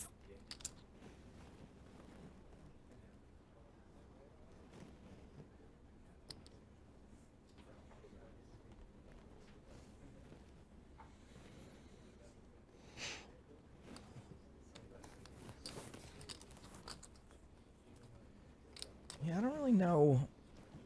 Like, when Gavam overcalls behind him, he's going to have a king, and he's going to have a 4.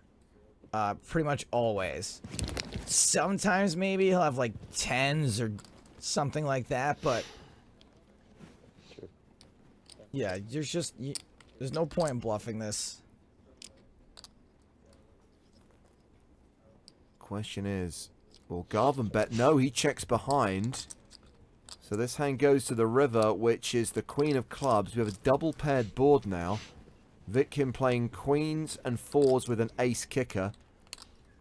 I was going to say that Gavam doesn't really have to bet there because there's not a lot for him to get value from either. And there's not a ton for him to protect against. Unfortunately, one of the cards he wanted to, you know, he would have wanted to protect against is another queen.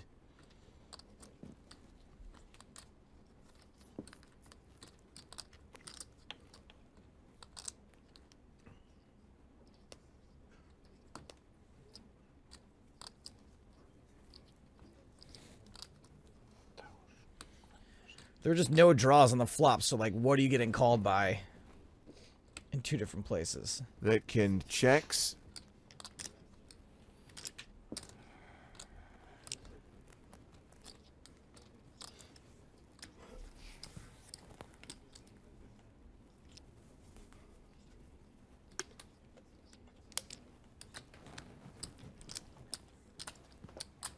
Bubnov decides to bet river. I assume he's turning his 6s into a bluff here. 110,000. Some better hands might fold, like 7s, 8s. Maybe he thinks, hey, look, with a double paired board, maybe a king folds. Maybe not. No, Garvin's calling for sure. Vitkind, however, can fold. And does fold. It's a showdown, and Garvam wins a decent-sized pot. Gets back in this thing with a 40 big blind stack now. Bubnov down to 22 bigs. My 3 pair beats your 3 pair. Now I want to help out a couple of people on Twitter. First of all, Stephen Hanzik asked, did you announce the winners of yesterday's spin and go competition? Yes, Stephen, we did. You'll have to go back to check that later. Now, poor Liam Porteous has tried so many times to enter this competition, and he still can't get it right. So Liam, first of all, sent his tweet to you and me. Yeah. Then he sent it with the hashtag PSWin and no hand ID. Not right. His final attempt, we've got the screenshot, we've got the hand ID, he's included his stars ID, but the hashtag is still wrong, Liam. Hashtag PSC, PokerStars Championship win. Hashtag PSC win. And I'm not trying to be awkward, but seriously, the people who are monitoring the competition will only look at that hashtag. So please get the hashtag right in order to be in contention to win a €109 Barcelona satellite ticket. Liam, you blew it. Can we help out Tim Fisher, who says, even after Antarctica was discovered, my ex-wife's bedroom was the coldest place on the planet. He says, I bet you don't read that out, lol. I was going to say we weren't going to read it out, but not because it was offensive, but because it wasn't funny. That was kind of funny. Poker has a long-standing tradition of ex-wife jokes, James. Я ее не рейжу. А почему ты не рейзишь? Дама-то там не может рейзить. Some traditions need to end. Nia's opened under the gun with Queen 9. Bubnov, the table low man, has pocket nines. Король Дана начекавший. Ну, это вообще очень стрёмно так чекать. Ну, вероятность очень мала. Ну, она и... Я пропустил, что какой-то экшен потом на ривере был. Нет, Я он не мог стал быть. дрейфить, просто чек. Не, Все по факту прочекали. экшена не было. Чё Чек, прочекали? бэт, Ри- кол. Ривер, бет, кол. А, бэткол был? Причем Блеф бэт- был. I think there's an all-in Пара spot. там была, ну, блеф. В целом. 22 big blinds. Блеф, конечно. Yeah. This one you can safely get it in with 2 nines. Мы оба с шестерками рассчитывали так на сет. И у нас It's было probably заявлено. tempting to call, У кого еще что? У меня две but you really want to see all 5 cards. You can get a lot of folds if you rip it in.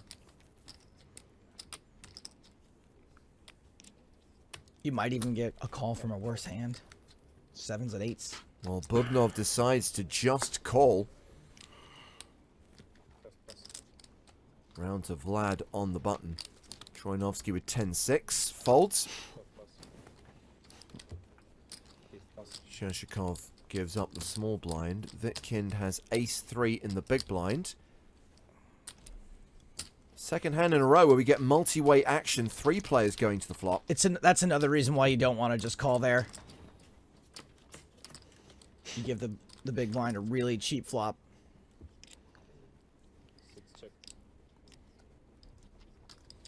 So you can play results here, right, with your 9s. And go, oh, well, you know, I just called because it's a terrible flop for 9s. Now I can just get away from it, when we know that if he had ripped it in, he would have won the pot before the flop. Almost certainly. Well, the action is checked around. 10 on the turn.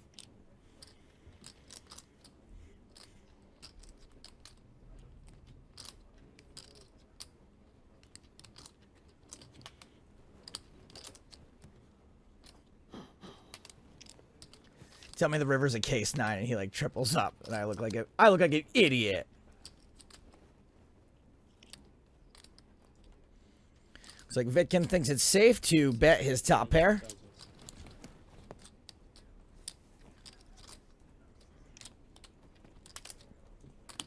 Knee with nothing but a gut shot. Seems fairly obvious.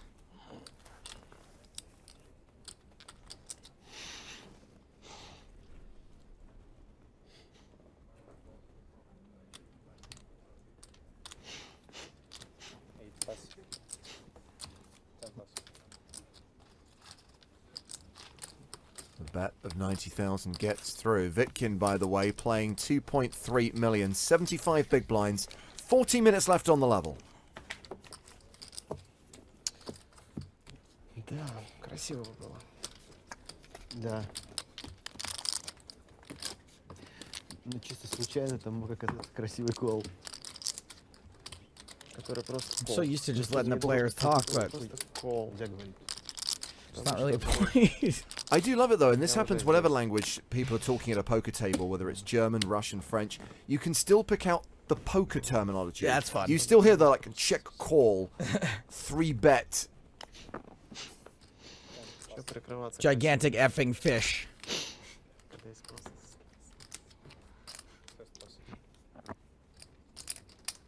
Vladimir Troinovsky, king queen in the cutoff. Action's been folded to him. 65. 65,000. Raises to 65,000.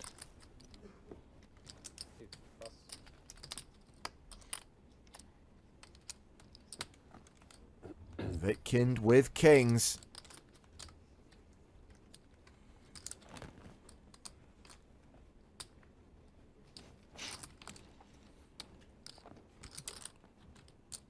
This could get interesting.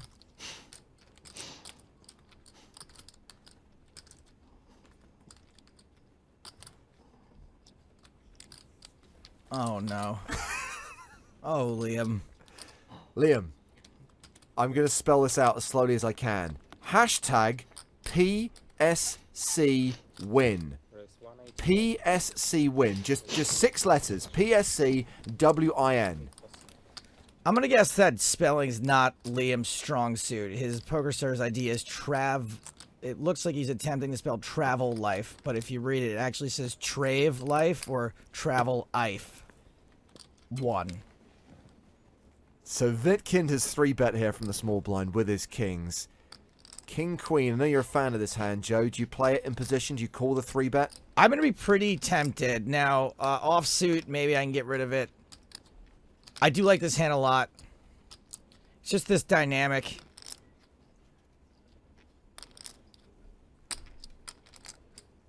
You know, I'm fairly likely... How many chips do I have to start the hand?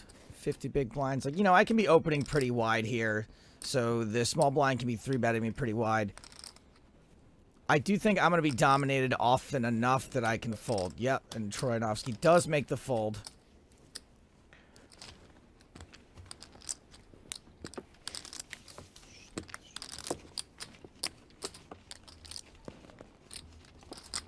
Yeah, Vitkind obviously had that early double up. Currently 3rd in chips, hovering around the 80 big blind mark. Timur Bubnov, the spin and go qualifier, has dropped below 20 bigs, and the blinds go up in 11 minutes' time.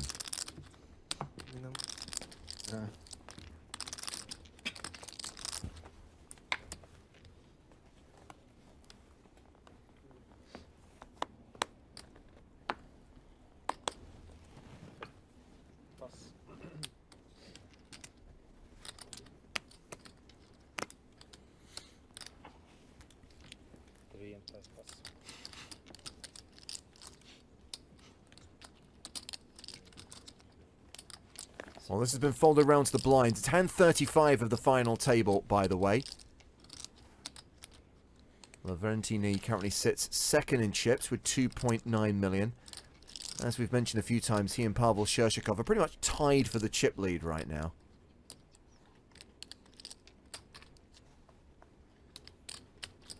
Me with 10-8.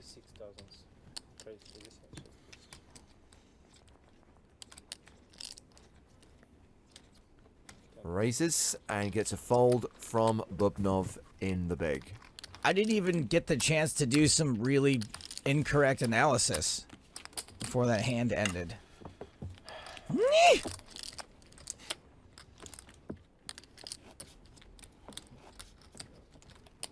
Oh, thanks a lot to Zonro, who did a screenshot of the Spin and Go ticket winners. Now, they didn't use the hashtag PokerStars TV, so it'll be tough to see it, tough to find. But it was still nice of them to screenshot that and put it out there so people don't have to go scrolling back and looking for it. That is true.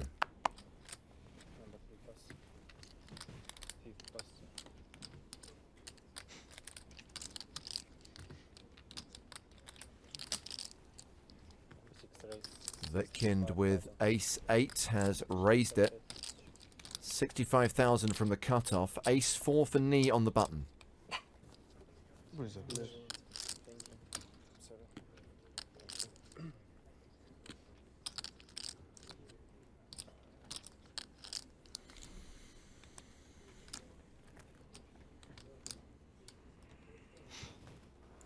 Like the fold there.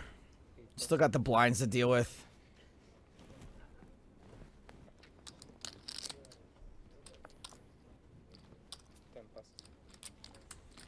Small blind folds. Gabum style.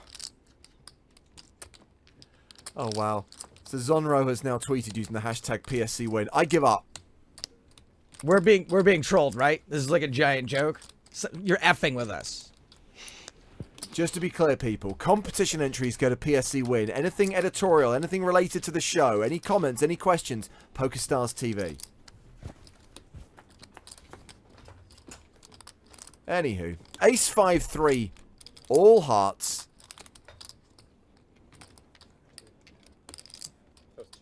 Straight flush draw for Gavin.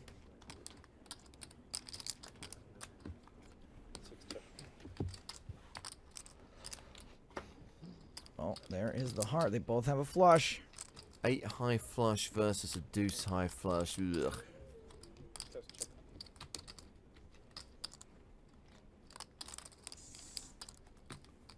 What do we think, James? Did he do it? I think Liam has finally nailed it, by the way. Liam! Yes! Can you imagine after all that effort if he wasn't then picked out of the hat tomorrow? Oh, no, no shot.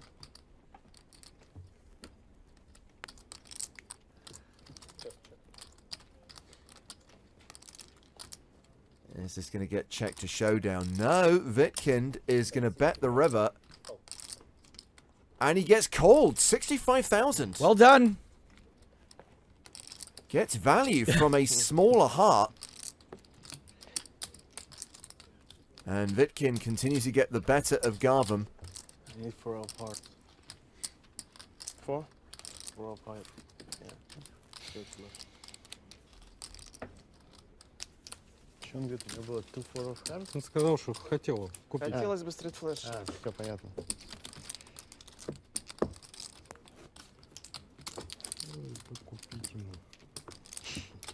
Still squeeze in 2 or 3 hands before the first break of the day. It'll only be a 20-minute break, and we'll be straight back with more cards-up action from the Sochi main event final table. This is really turning into Shershikov, Ni, Vitkin versus Troyanovsky, Gavam, Bubnov. Блефовал бы. 4-2. Under the gun raise here from Shershikov. The first 3 names I just read kind of have all the chips. Shershikov opening with queens. Yeah, Vitkind closing in on the 2 chip leaders right now. Just shy of 90 big blinds. Bubnov folds, Jack 5 on the button. Action on Garvam in the small. He passes. So round to Vladimir Troyanovsky in the big blind. And Vlad's got ace-jack. Well, he's certainly not folding. But he wisely just calls against the opening position raise.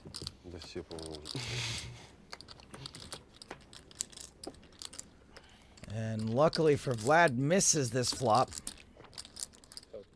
Checks to Shershikov. Oh, sneaky check behind with the overpair.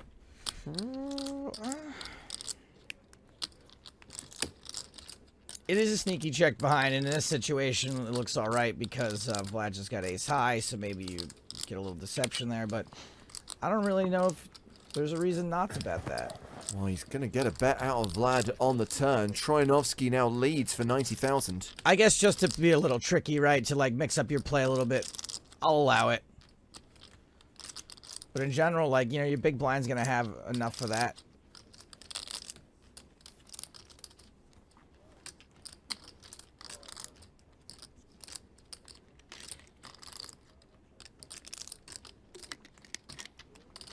Shershikov calls, and we go to the river.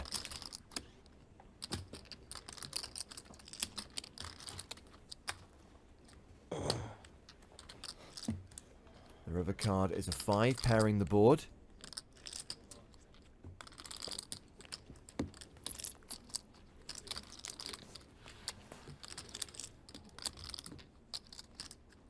Vlad does not fire again. Checks the action to Shershikov. Who checks behind? So, full value? No.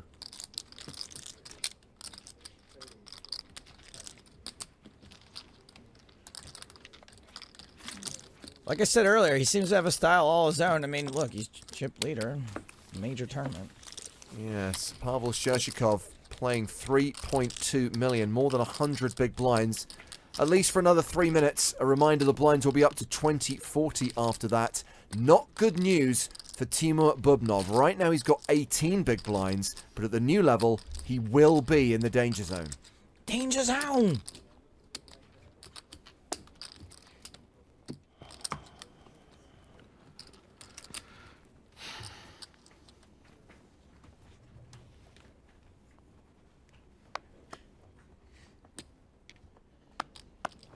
Well, you know that's a bad check behind when Twitch thinks it's a bad check behind.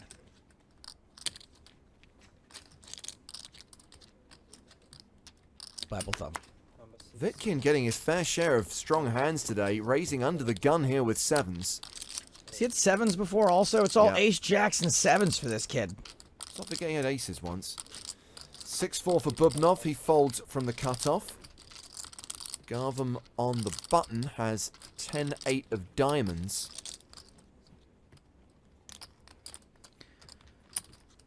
You know, 31 big blinds, and it's a fun hand. Hey, we're having fun. Troinovsky with Jack 9 in the small. We've seen him fold King 10 in the small blind.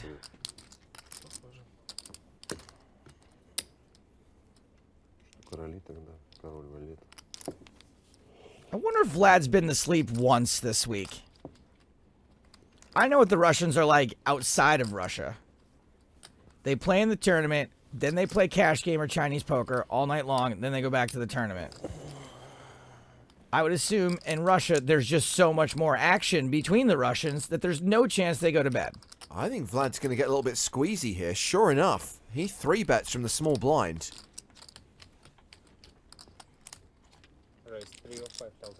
Nice move from Troinovsky, re-raising to 305,000. You know, maybe he started realizing what kind of opening ranges that Vitkin has and that it's not always the super nuts. And sure enough, he's got a fold from the best hand.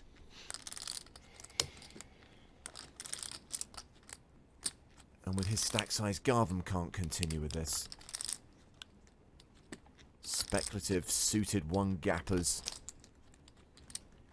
James, that's a straight flush draw? Garvam folds, so the squeeze gets through. Troinovsky hovering around 50 bigs. And with 30 seconds left on the clock, we will squeeze in one more hand before the first break of the day. Matt Broughton, Twitch chat, says Vlad equals awesome. Agreed.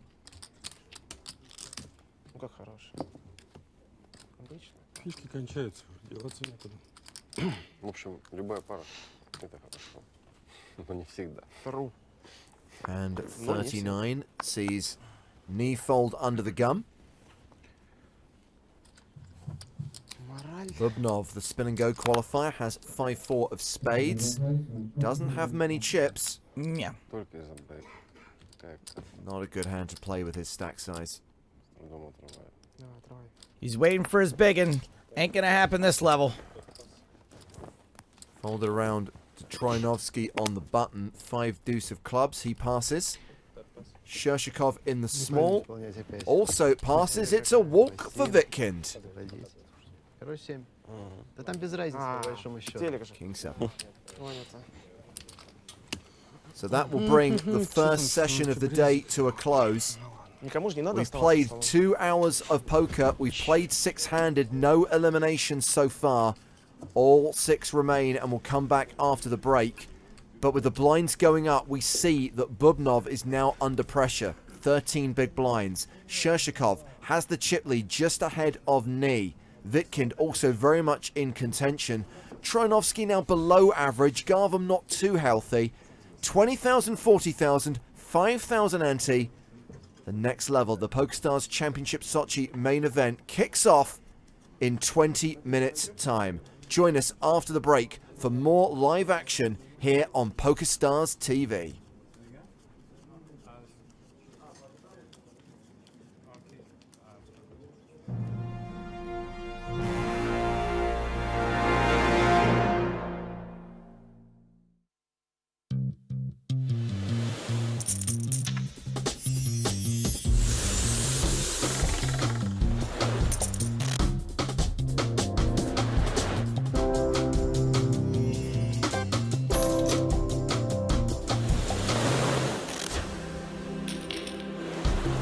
Гранд открытие года. Сочи казино и курорт. Незапрещенные удовольствия.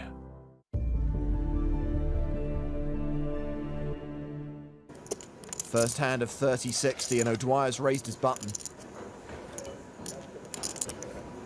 Panlin can definitely defend this 3-handed, especially with his stack.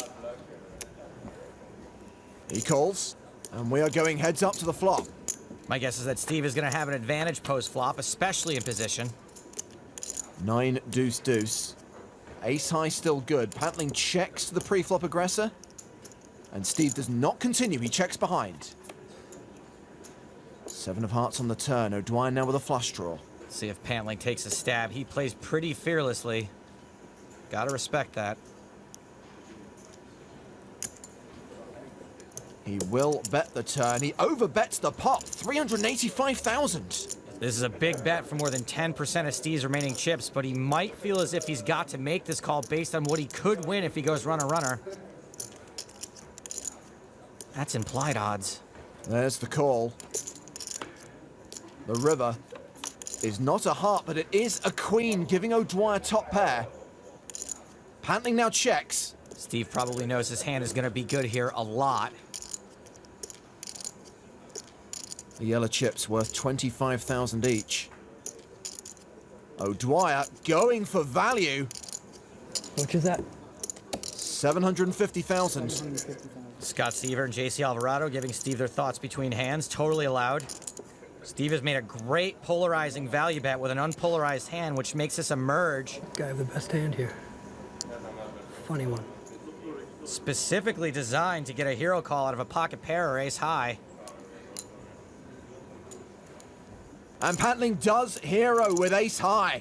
Steve O'Dwyer played that river masterfully. They are right to be patting each other on the backs for that one. That was huge. Steve will win this pot. O'Dwyer currently has an almost 2-to-1 chip lead over Pantling as the blinds go up to 40-80 with a 10k ante. O'Dwyer raises his button with 8-10. Standard button raise. Pantling has king 5 suited in the big blind. Suited king is a very easy defend and will be good at showdown often enough. Pantling calls. All about the post-flop play, heads up. Well, let's see the flop. Wow, action guaranteed. Trips for O'Dwyer. The second nut flush draw for Pantling. Pantling checks. I think Steve has got to bet here to try to build a pot. There are lots of bad turn cards, not just for Steve, but ones that could be bad for Andrew too, and therefore kill his action. O'Dwyer does continue for 300,000. Pantling obviously can't fold a draw this huge. He calls. The turn card. It's a spade. It's the flush for Pantling. Check. He checks again. Unfortunately for Steve, he cannot slow down here because a flush is just so unlikely. Worst part is, if Pantling decides to raise a bet here, I don't think Steve can fold. This is a spade to dig Andrew Pantling out of his hole and possibly a grave for Steve O'Dwyer. 600,000 is the bet on the turn. Does Andrew go for the raise now?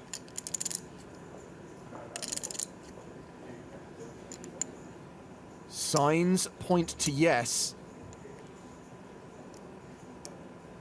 That is 1.425 million. Like I said, I don't think Steve can fold. He's beating a lot of other eights. He's beating all semi-bluffs, and when he's up against a flush, like now, he's got equity to boat up. Still, he is behind. How much do you have left in green? Can you cut those out? Pantling has 3.5 million behind. The only question is, does Steve call and reevaluate or just go for the gusto here? Guess the good news for him either way is he can't go broke. Pantling is praying that Steve lumps it in. I'm all in. O'Dwyer shoves! And Pantling calls. Slow down, please, gentlemen. Is that a flush? It is a flush. And Pantling will double up unless there is a Jack 10, 8 or 4 on the river.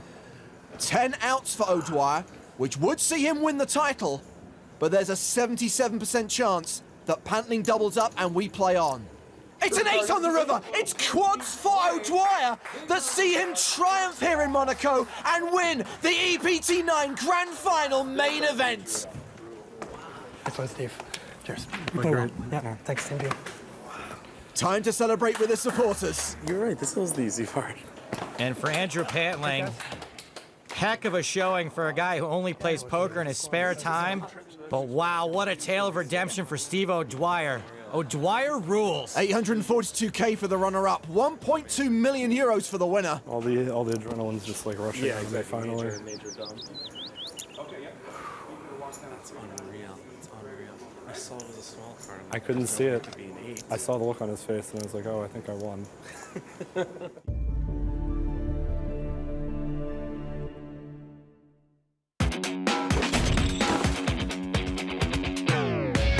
In the movies, there are bluffs, coolers, and bad beats that flirt with implausibility but create the maximum amount of on-screen drama. They couldn't possibly happen in real life, right? Well, here are the top 5 hands that look like they were scripted in Hollywood, but were actually pulled straight from our expanded PokerStars vault. Without the bluff is great. I like it. That'd be too good.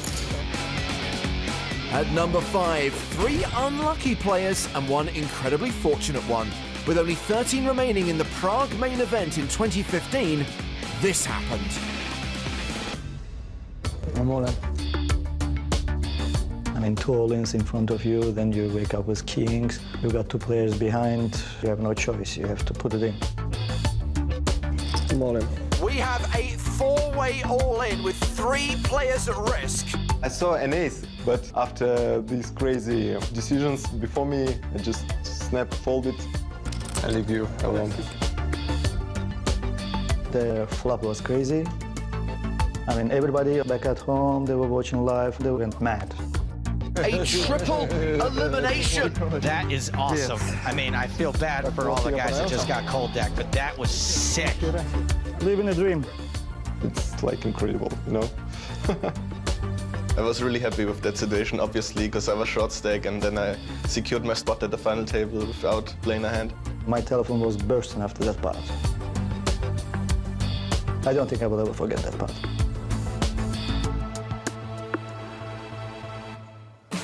The unbelievable part of that hand is that kings held up. Number 4 is probably the best way to end a tournament. Remove the sweat after the flop. On Poker After Dark, 2 legends were heads up for 600 grand and bragging rights.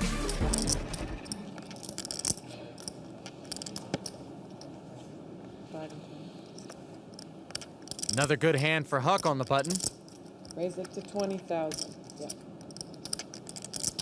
And Ivy's got a pocket pair as well.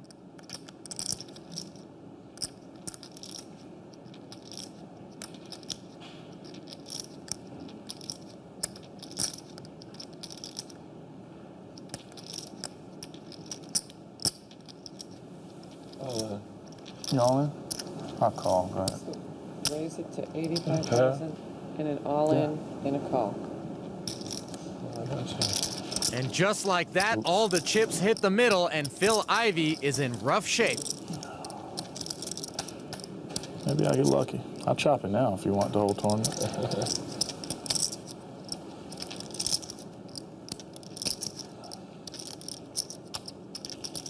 Huck Seed, a better than 4-1 favorite, heading to the flop.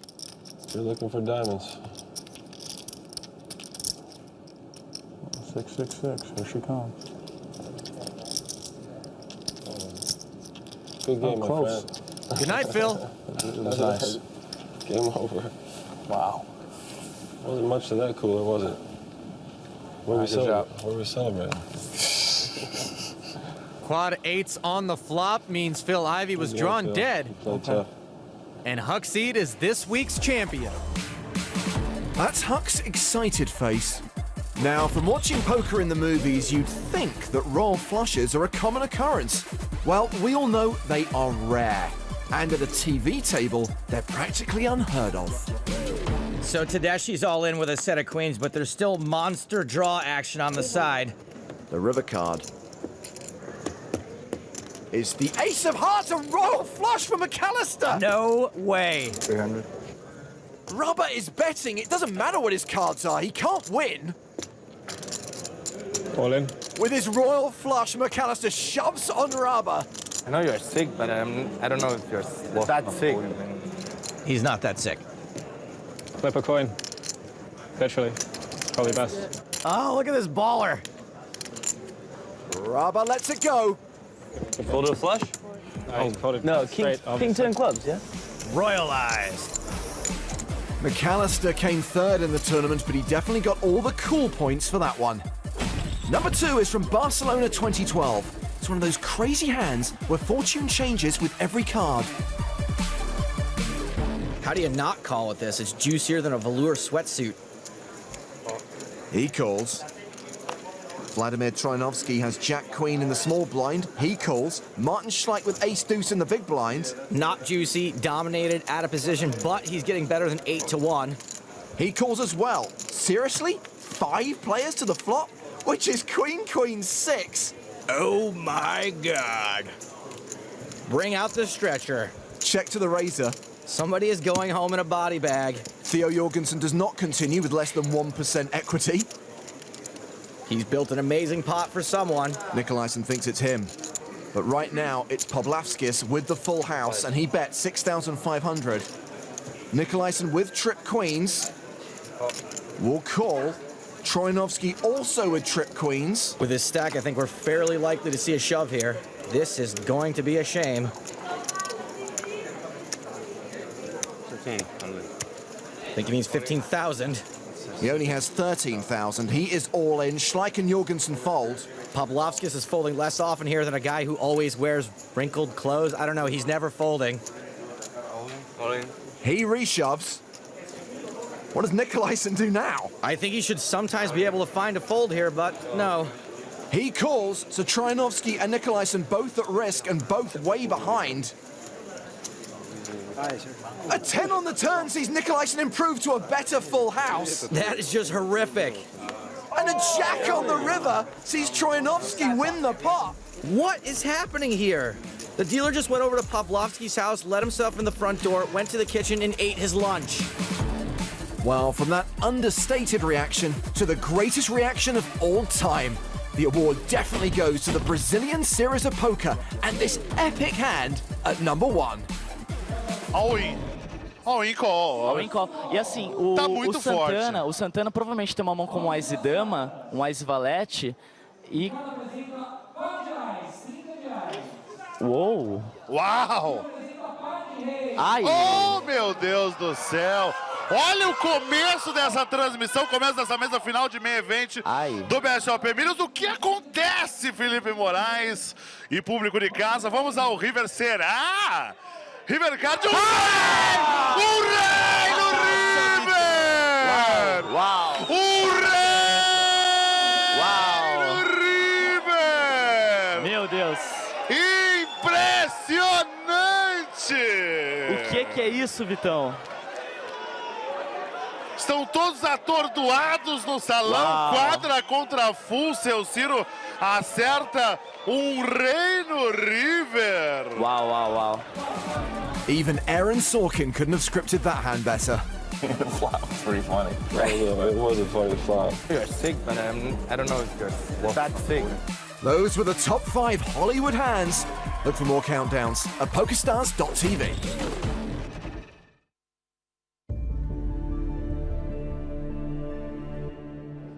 But you still don't want the deal, right? Let's play for it all, like for the glory and stuff. I call. Mallets completes with ace-3 of hearts. 10-9 for Uri Reichenstein. He checks his option. Cool that Uri's not taking a super long time with his decisions to torture the kid.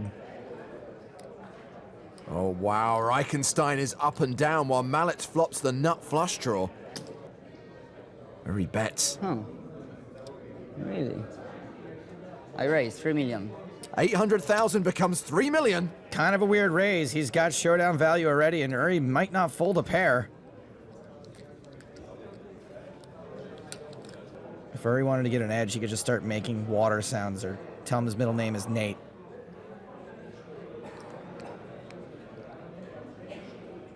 Reichenstein calls the raise.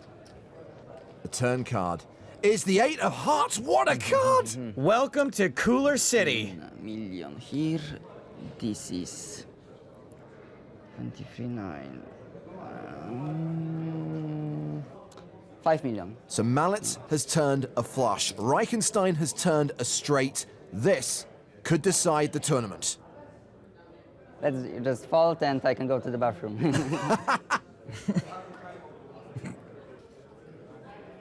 I mean, you don't have any strong hands when you just lead, like, yeah. I'm pretty sure you're going to just fold, so. I can't tell if he's talking too much or just the right amount. Reichenstein doesn't look like he's folding. How you call? Very brave, very brave. Very brave indeed. Very brave indeed. The river card is another 8 pairing the board. Very brave indeed. Flush not quite as strong now. All in. Strong enough. Mallet shoves on Reichenstein. Here we go. All in to call. I think I cover you, right? Yeah. So you call and it's over, baby. Like, you know, like Scott in Guyan, yeah? Like... True story. It's so sick that you're telling the truth and my hand is insanely strong. Yes. I mean, you don't have any strong hands. How can you have a strong hand? Like, you lead, like, never strong hand, never strong hand. So, just fold and I can go to the bathroom. It's like I have a hand, it's impossible to fold, and everything you say just makes it slightly possible. I don't like... Yeah. I don't know, like, I just want to go to pee. I really want to pee, so...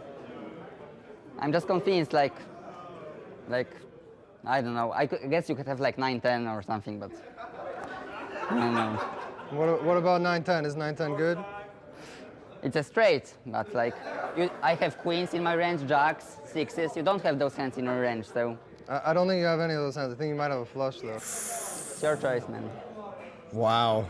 It's so sick. Nobody ever talks like you without having the nuts. It's so sick. Totally agree. Where is Mallet's going? How are you doing, guys? Hey, how are you, man? How are you? Are you good? Okay, or what? Are you going to win, no? I'm going to win this. Like, I'm a winner. EPT champion over here. Who's that guy? Reichenstein calls, he loses it all. You're so big, you are, man. Yeah. Did that guy just take a selfie with Mallets? Is he a paid extra? What is that, man? Jack Daniels? Yeah, do you want something? Yes, please. What is going on? This is incredible. Poor Uri. Taking it well. Reichenstein calls! And it's over! I have no words, James. No words. Sebastian Mallets has gone from poker fanboy to poker champion, taking down the biggest EPT of all time. Best last hand ever. This little one is gonna have quite the sugar crash. Oh, there he goes. It is clear that this means the world to him. Every emotion possible in the last 10 seconds. Yuri Reichenstein, the runner-up. A great player, and he classed it up big time in the face of some pretty weird situations. Good for this kid, though.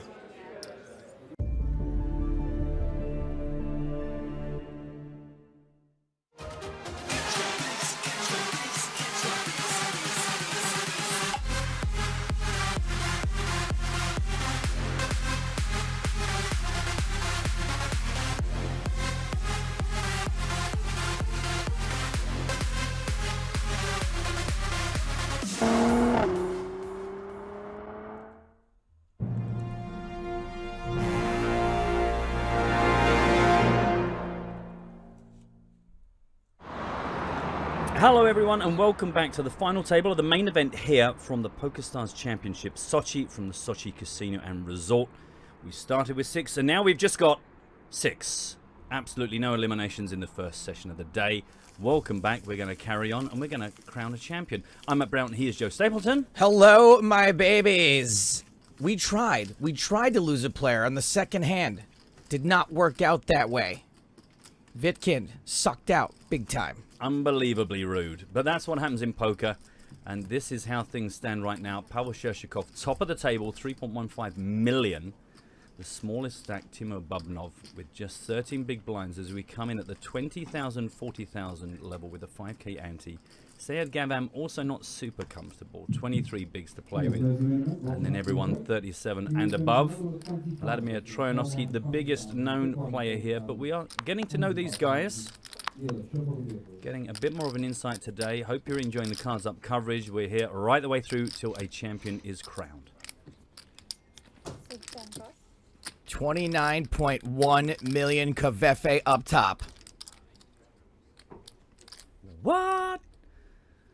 Yeah, over $500,000 equivalent as we start the level with a cracker. Gavam is going to be gifted the Pocket Kings. Top left of your screen, by the way. Get in touch. Say hello. Hello to everyone saying hello to me. My first shift of the day. Get to us. Hashtag PokerStarsTV on Twitter. And we are keeping an eye on twitch.tv/PokerStars. Broden, it was Gavam's Kings that got cracked on the hand I'm talking about. With the suck out. Yeah. Rude. Super rude.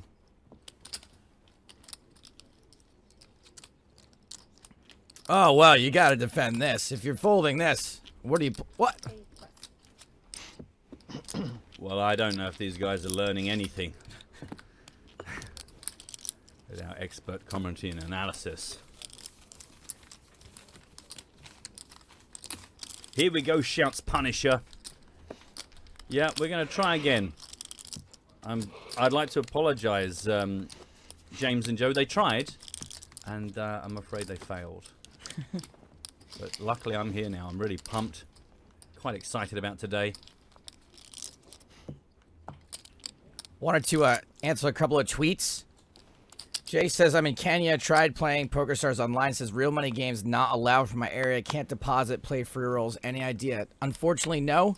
If they do not offer real money games in your area, you cannot play in the free rolls. You are still eligible to win prizes from us if we do a competition here in the booth. Would it be grotesque of me to plug the Poker School Online that does lots of play money promotions and fun things? No, in fact, because I think that's the perfect time to do it, because Jay wants to play. Jay wants to learn. Yeah, I am embarrassed to say that until I recently became properly kind of linked up with the Poker School Online guys, I didn't really have a full appreciation of everything they did. I thought it was just going to be lots of blogs and instructional gubbins, but a huge amount of activity there. And loads of play money action going on, lots of leagues, lots of stuff. Because obviously for a lot of guys that are starting out, ergo, the denizens of the Poker School Online, a lot of them haven't even made their first deposit. They're just getting to grips with the games and finding out how it all works. And of course, that's why the play money is there. So anyway, that would be my tip to you, sir. Take a look there. You might find, rather than just blopping away in play money games, a bit more structure. And this has been Matt Broughton's Just the Tip. Deborah writes in to say, can we enter the competition more than once? I want to make sure I get it right. I would say yes. I'd say yes. If you're going to submit a hand and you've won a hand with 7 deuce and you win another hand with 7 deuce. Yeah, I mean, don't enter the same hand twice. Correct. Because as long as you've got the hashtag PSC win and you've managed to get your ID in there, the hand ID with a screenshot of Boomlink, then you're doing it right. If, however, in the course of the day you've got till a minute to midnight, if in the course of the day you manage to do that, complete that feat a couple of times, I'm pretty sure every single entry is valid.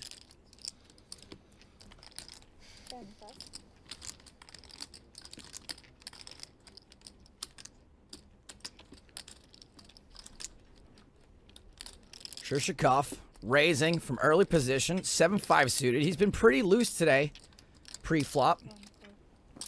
Gavam ace-10 suited. And he has not been particularly aggro out of the blinds. We've seen a lot of just defending with pretty decent hands. Queen, deuce, tray, rainbow.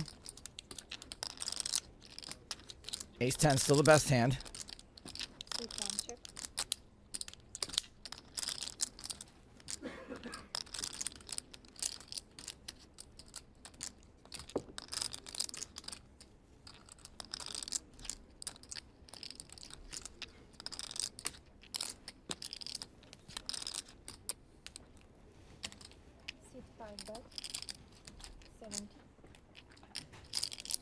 So Shirshikov continues.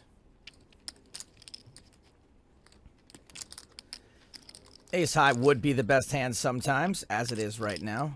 There's also a lot of turns that are going to be good semi-bluffing, equity picker-uppering cards for Gavam.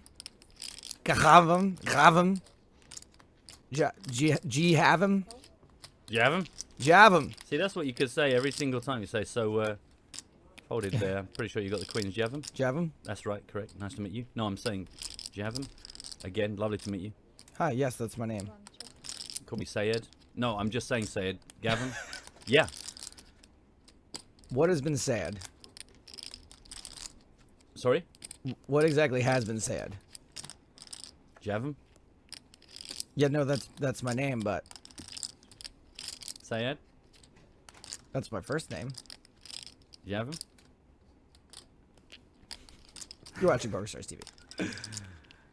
I have arrived. I do apologize. And seen. So, ace high, the best hand. That 4 spades on the river would have been a little nicer on the turn for Javim.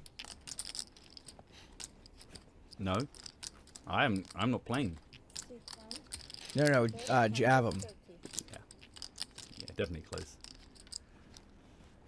Juice squeezed. 130,000 does the job.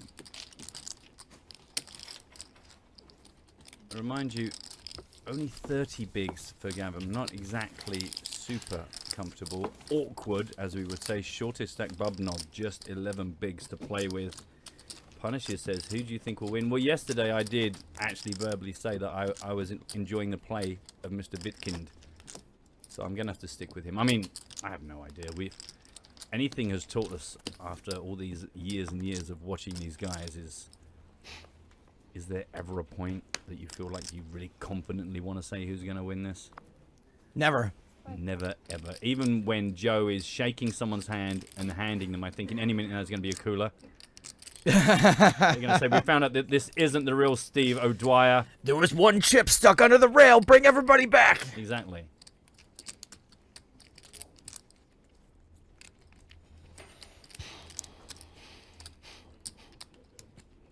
Alex is asking us, would we actually play 7 deuce if you were trying to win a ticket?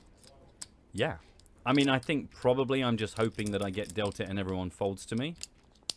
I think spin and goes are like a great arena to try and do well with a 7 deuce off personally. Because a lot of people, they just fire those up and they're super tight. Would you say the spin and go? Yeah. Oh, I was saying in Zoom because people just click that fast fold button. Yeah. I guess in the spin and goes, when you get the spin and go, and it's like where you've just got the ×1, and a lot of people just fail because they're really hungry for a huge multiplier. I've heard that's how people play those. I mean, only the much lower stakes, you know, right down the bottom micros, people are like, meh. What I would say is raise a hand with 7 deuce and then try to hit like 3 sevens.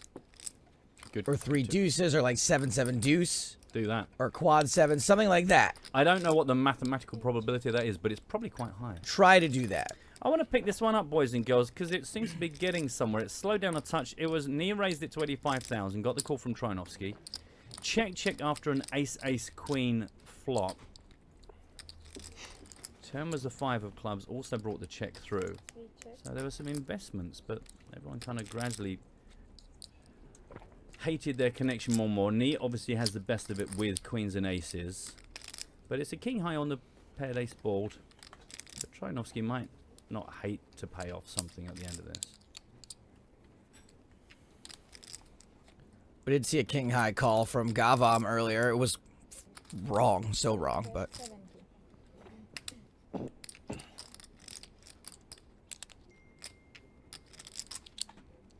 Thing is, we saw when it was cards down yesterday, as we see Vladimir Trinovsky fold, we saw lots of calls on the river from Vlad yesterday, many of which where he'd actually just made it on the river, and a lot of which he ended up giving up. We never saw the cards, but you think he is quite happy to catch weak river bets.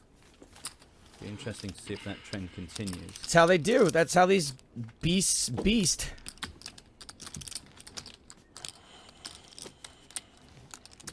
Very hard, isn't it? It's one of the hardest parts of the game, I think, for most people is making that embarrassing call where you know that I sound stupid, but you're either right or wrong, which I know is a real dumb thing to say, but when it gets to the river and there's only one thing to do, your opponent has bet, and you either fold here or you call it.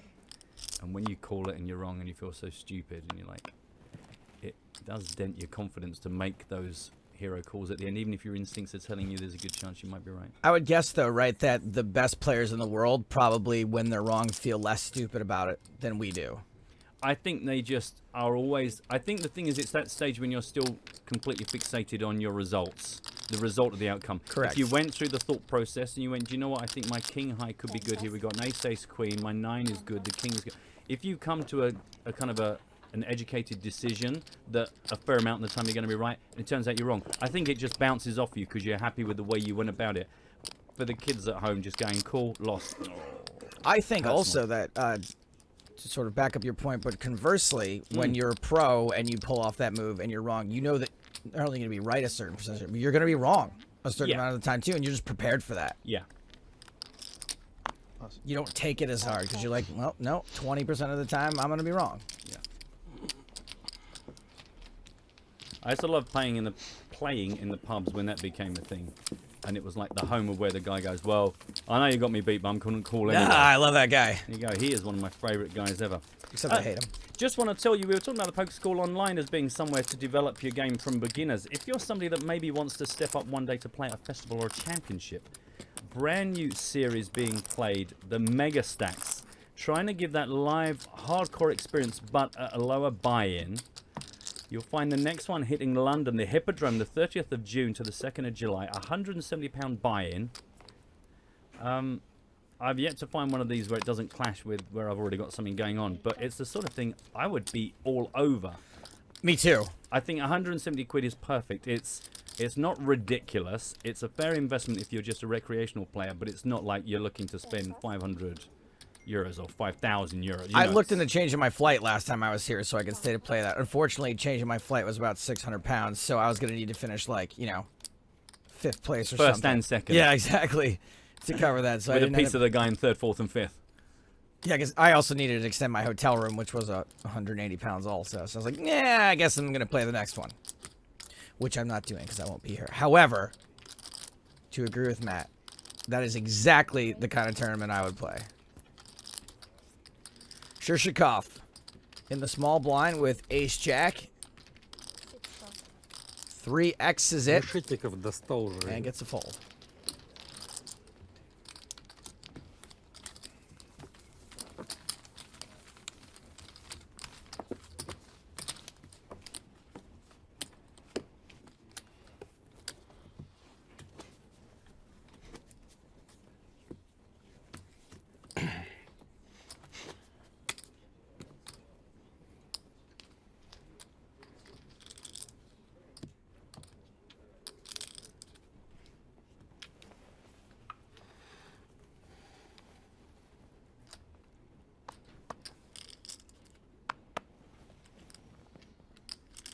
It's funny with these mega stakes we were just talking about. It kind of reminds me of when the UK IPT first came along and everyone was like, this is your chance to have the EPT experience, but at a slightly more manageable kind of buy-in. Oh, the 7 deuce. I wonder if he's aware that, oh, he should have taken a screenshot. Well, he's got to win the hand.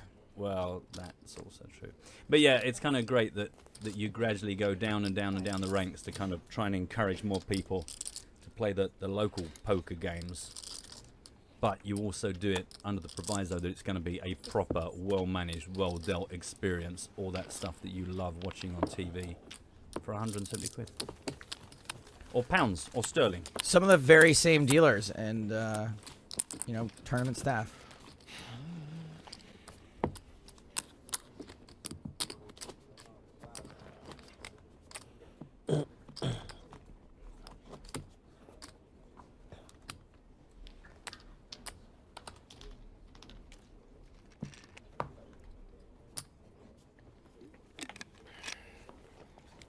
Smitty's saying if Moneymaker had won, I could have slow rolled him on the trophy. That would have been fun.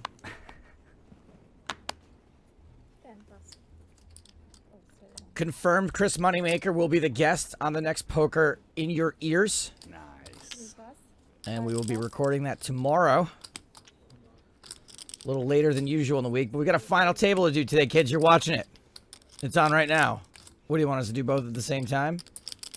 Hello, my babies. Hello, my babies. Welcome to both. Oh, got to stop you there as a hand forming joke. That would be something.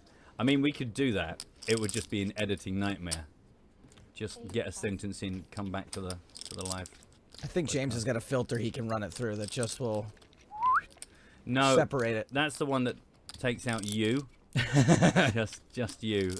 He's done an audio profile. He knows exactly what you sound like. So for this week's podcast, we're gonna need 20% less Joe. He's got a slider on a bit of software, and it just says how much Joe would you like. All right, so we got Queen Eye suited from Vitkin. Bubnov thinking about defend with Jack 8.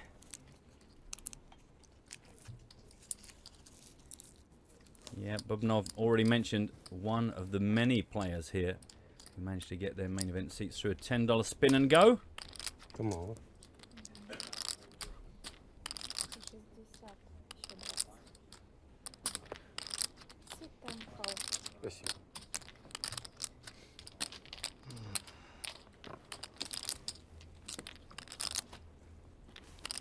We get a deuce, ace, deuce, 2-heart flop.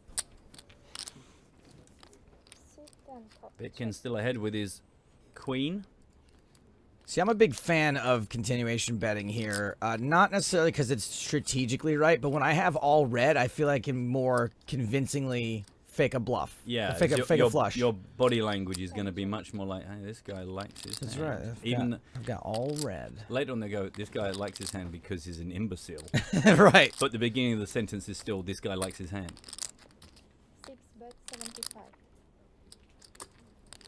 Call. What? Oh, Jack on the turn. Obviously, it goes back call. Totally missed the fact that Bubnov picked up the best hand of the turn.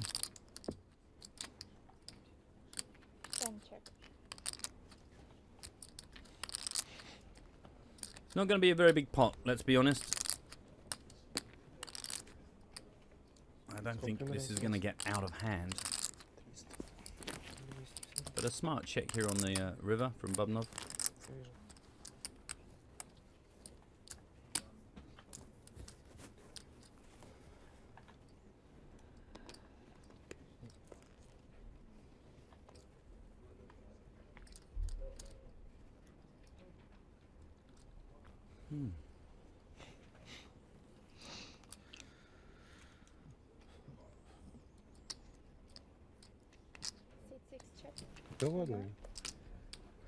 Well, if it was a trap, it didn't work. I don't know what you call a trap like that. Just like, you know, bluff catcher. It's not like a nuts type trap. No. Maybe it's just one of those where you just strongly feel you're ahead and think the only way to get paid off here to let your opponent do the hard work for you. Big hand for the Primorsky Confectioner. Oh man, I've got to make friends with him. Again, I was very disappointed yesterday, having talked about it, that no one immediately sent me any DMs saying, Matt, I work in a chocolate factory. Let's talk turkey. Where's all the freebies at? That's what I want to know. Freebies? I mean, I must admit I don't have access to anything, but I'm pretty sure I could steal some stuff. You know, if somebody says I work at the Curly Whirly factory (brackets other chocolates are available for legal reasons), I can get you 100 bars, but I want a chop pot hoodie. I'm not saying I could do that, but I could certainly try. 2 миллиона.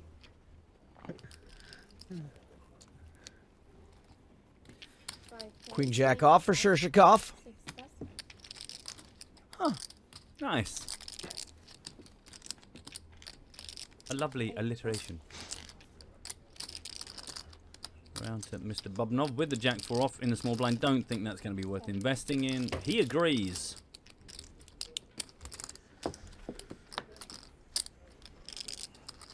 Both Nathan and Moonchild have written in with questions about how to enter the 7 Deuce competition. We will get to that momentarily. I'll go back over everything in just a moment.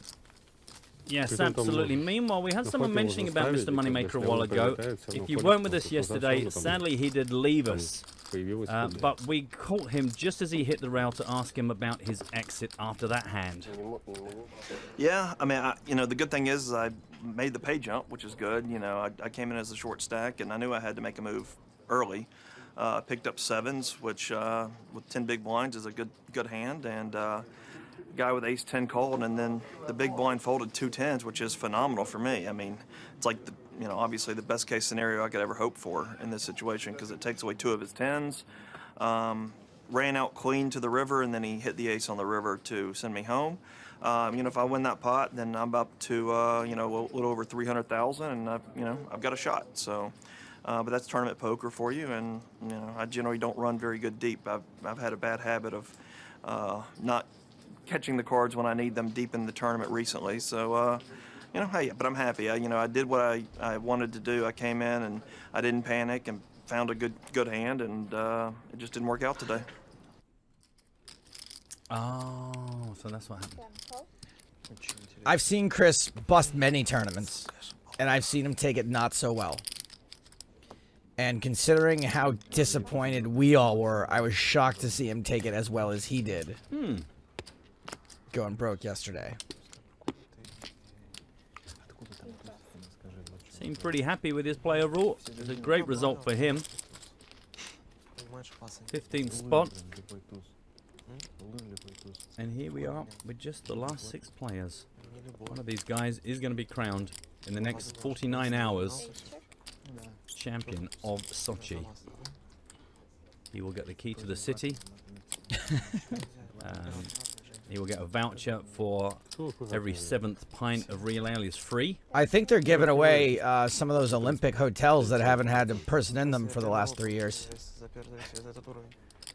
I think that's being used for the new series of Walking Dead at the moment, but once that's done, those rooms will be available.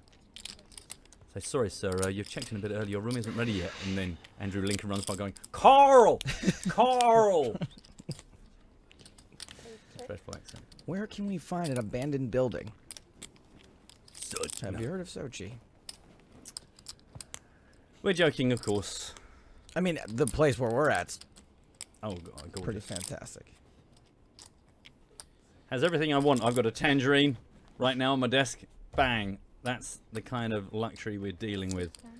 So we've got 2 diamonds down here. This is a queen 4-3-9 board. 2 diamonds down.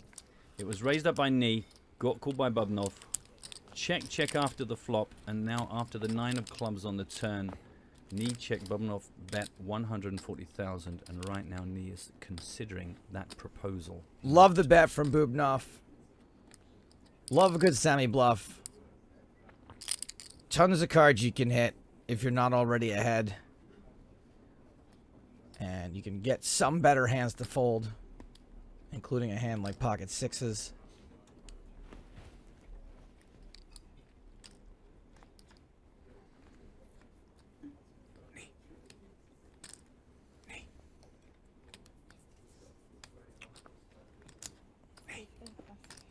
Let's go. As you say, great bet. Job done.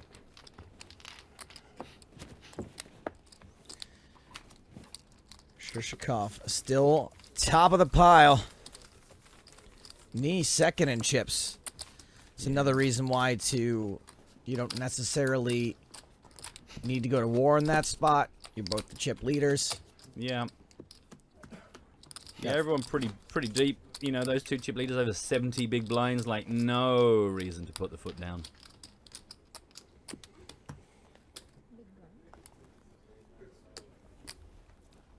Officer Chodeman asks, hey guys, on Twitch, hey guys, can you do that shot pot chant you're doing the other day? We will absolutely do it, if and when there is a shot pot. Unless he means when Dimitri Chop was in. Or when Dimitri Chop comes back.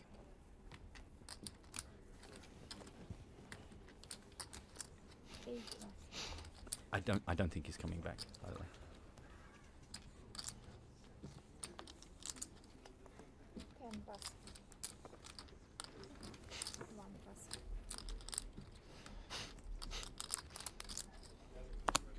Looks like we only picked up one of Vitkin's cards.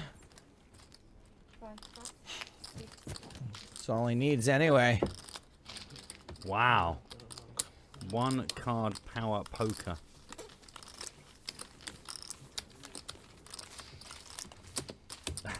Just seen on Twitter. Don't forget hashtag PokerStars TV. Undersea Monkey is saying, tomorrow I drive to stay with a friend before moving into my new place on Friday. Pretty sure the PokerStars Championship Sochi final table will still be going. I mean, they're deep, but they're not that deep. You know, when we ended yesterday with a pretty short day, we were slightly concerned. To these guys' credit, they are all playing at a very reasonable pace. But are they playing 7-deuce off, Joe? That's right, Joe. I see you raise your eyebrows in delight, because don't forget that you can win a hand on a real money cash game, Zoom or Spin and Go with 7-deuce off. Get us either a screenshot or a boom link with the hand ID, and make sure it goes to hashtag PSC win by a minute to midnight tonight. 10 winners drawn at random, and each will receive a €109 PokerStars Championship Barcelona satellite ticket. So they are 7-deuce. I mean, we've made it pretty easy for you so far this week. The 7-deuce it's an old school challenge. It's a lot of fun. I think we can all agree. Look at me laughing at it. When I first started playing poker, I did not care for the 7-deuce rule. Just the same way I didn't care for rebuys or someone sit down at the table and move all in every hand. Yeah. You're ruining it. Someone don't have the money for this. Someone don't have the money to play the 7-deuce game. Yeah, I very quickly realized that rebuy tournaments with a guy who with his left hand just held a column of £5 chips and would just go all in every hand, and when it lost he'd just chuck another £5 down again. And I was like, here's my £5. Like, I have worked very hard for this. I'd like to play some poker. Right. And there's some guy going, meh, all in, £5, meh, all in, £5. Didn't sound like that at all. It was English. But anyway, you get the idea. It's a very American thing, so I get it. Hand here. Yeah, Trinovsky kind of locked this up in some considerable fashion. I don't know that he'll be able to get any further action.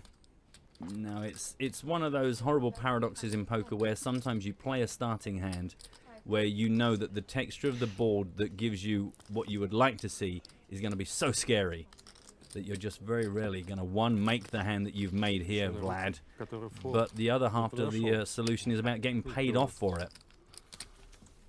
Seems to be a very hard concept to feed to beginners when they play real speculative hands, and you go, tell me what hand you're hoping to make, and they come up with that, and it's pretty limited and pretty unlikely. Right. And you go, now tell me about your opponent. On this beautiful, rare, 118 to 1 moment, what does your opponent have to actually pay you off? And now let's the other end of the straight flush. And let's get that maths into the, or math if you prefer, into the storyline. And you realize you kind of, there are simpler ways to play poker than just praying for mega monsters and going, well, they're suited. They're suited, so, it could be a flush. This one is going to start with Bubnov under the gun. Jack 6 off. No, thank you, sir.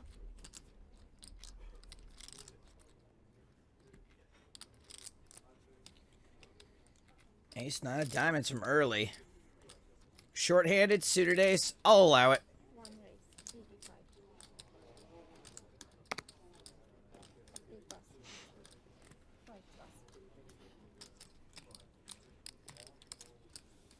Oh, this is a fun little 3-betting hand out of the small blind.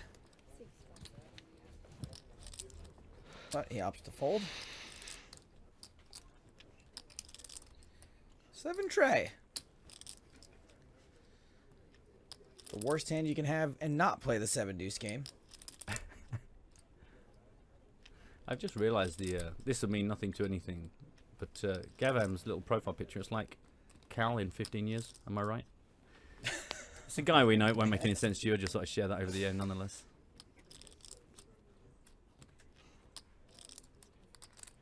Sorry about the mint in the salad. And easy peasy for Gammon. His getting involved, but can't seem to crack beyond that sort of 30 big blind region. Still an hour to make something happen.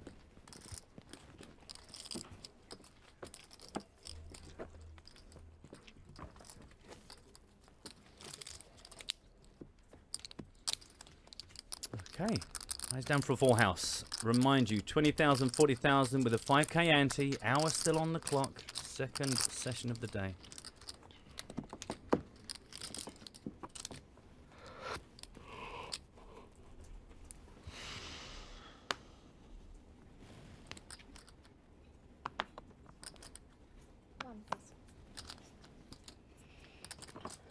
Down to Vladimir Troinovsky with the Jack-9 suited. C3, raise 85. 5 plus. 6 plus. Lavrentini not interested, so it's just going to be about the big blind defending. Well, with the short stack and King-Queen, one might imagine he'll put his foot down here. I don't know. He's not the rip-it-in type, yeah. No. He's at a few spots where it looked like he could potentially have done. He's in a very similar spot with 9s before and just flatted. I'm okay with this, with King-Queen. I don't think you have to. You think you're going to get called by an ace a lot from an early position raise, and then, hey, you can hit a flop and feel a lot more comfortable, although he's behind. That's horrible.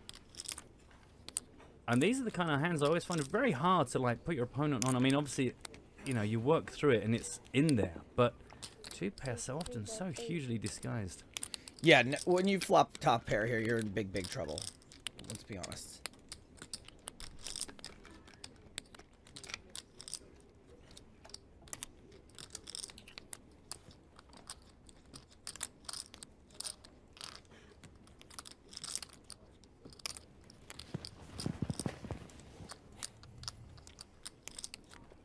Take one last look. I mean, the thing is, you got to love this. You got the backdoor diamonds. You got yourself the gut shot. I mean, yeah. Even, you know, it's... C10 all in. Should be a snap call from Troinovsky. C3 call.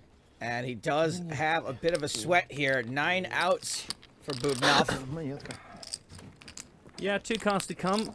Behind, but not dreadfully behind from the mathematical point of view. Let's see how kind or vicious the turn is to Bubnov. Remind you, he's here on a $10 spin and go, so the story so far pretty good. Pretty sweet. See if we can make things just a bit sweeter. Well, he does make candy for a living, so...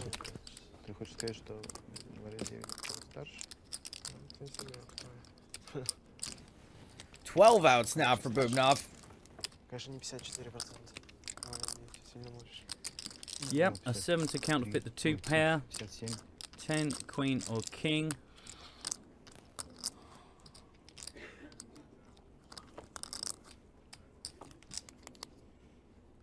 That is none of those things, and after a while we do lose our first from the final 6 here. Bubnov is done. Much like his latest batch of chocolate, this ending is bittersweet. That's a handsome round of applause. And quite rightly so. Handsome applause for a handsome man. Over 6.5 million rubles.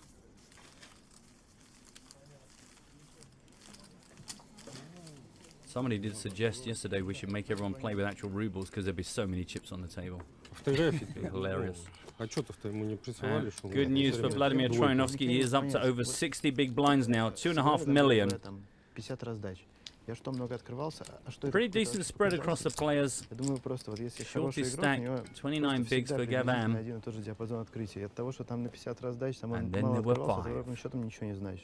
Still 55 minutes left on this level. It took us nearly a level and a half to lose our first player today.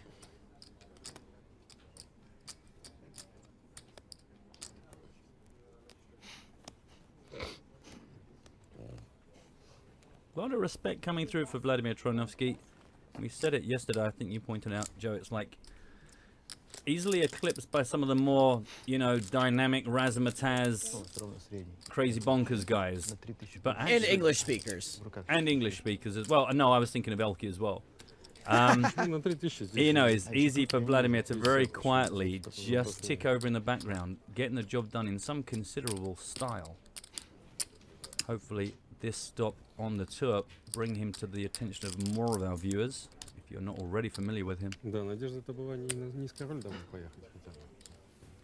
Spears in that really annoying situation where the job that he is like contractually obliged to do, where they pay for him and like pays for his food and his rent and his heating, keeps getting in the way of watching the stream. Mine too. No. No, that's where you. No, that's where. No. I'm sorry, it gets in the way of me enjoying the stream. Right. Okay. Or being able to say what I want to say during the stream. Bitkin, we only know one of his cards. I think we're going to get a new deck into play soon. These are getting worn out. But we know at least he has the 7 of clubs and has raised it up from the cutoff. I'm not even going to vaguely speculate whether the other card is actually connected in any way whatsoever. A re-raise from Knee with the 10-7. Seems like kind of a knee-jerk reaction to me. And timing good, instincts correct. And cue somebody trying to get me fired for calling Knee a jerk. Maybe. Oh, it's all over. Yep, that's it. I've had confirmation through Skype. It's been nice, everybody. Thank you very much. It's been great being here in Sochi. I will, well, I won't see you at the next one. Later. No. Smell you later, guys. Luckily, he's already sent through the script for the podcast, so I'll be hosting that. Hello, my babies. I'm Uncle Daddy, Joe Stapleton. I'm not saying that Monaco is expensive, but some of the purchases here have been really extortionate. I think I could probably carry it off. You have my blessing.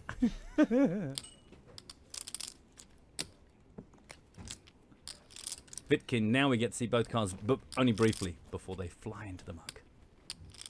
Fly.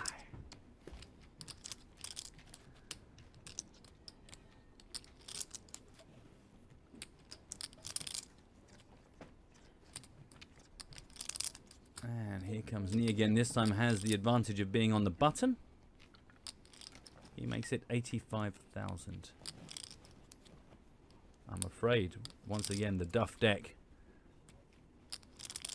We're going to sweat this one with Knee. Knee sweat. I've got it right now, funny enough. I must actually stretch my legs.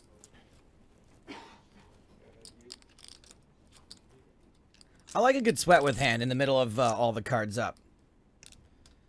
I always panic when we come in for the first session of cards up. I'm like, guys, quickly, we're showing the cards.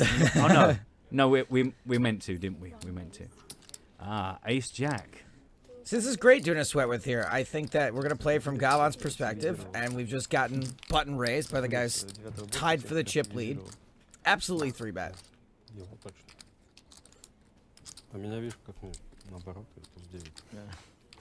going to watch Vladimir for now. Oh, we're going to watch him for a while there. And Knee actually quite quickly comes to the decision that that was a bad decision. Nice pickup for Gavam. Now, finally slightly stretching his legs into the more comfortable chip count of 1.28 million. 32 big blinds. Question from Tuin.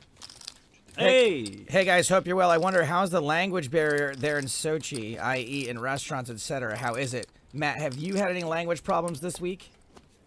Yet. I've encountered only English speakers this week, to be honest.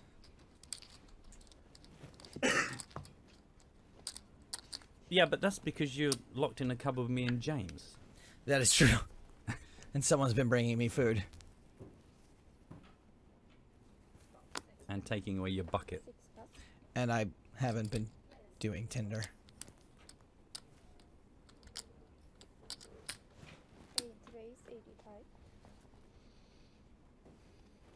James has shook his head at me, but I don't know how far behind the stream is, so... It's very hard to know exactly what he's disapproving of. There's so many potential things. Nia's made this 85,000. With the King 6 suited. Trynoski with the Queen 7 suited. Also in spades. Let's see go from the small blind. Boom, boom. Knee on the up and up has actually leapfrogged to the top of the table. Knee now with very close to 3 million. Pavel Shoshikov with 2.84 million.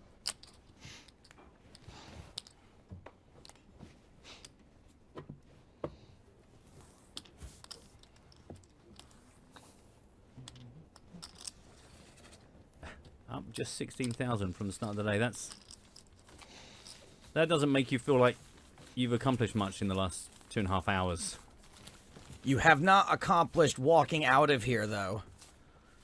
Which is a good thing to not accomplish.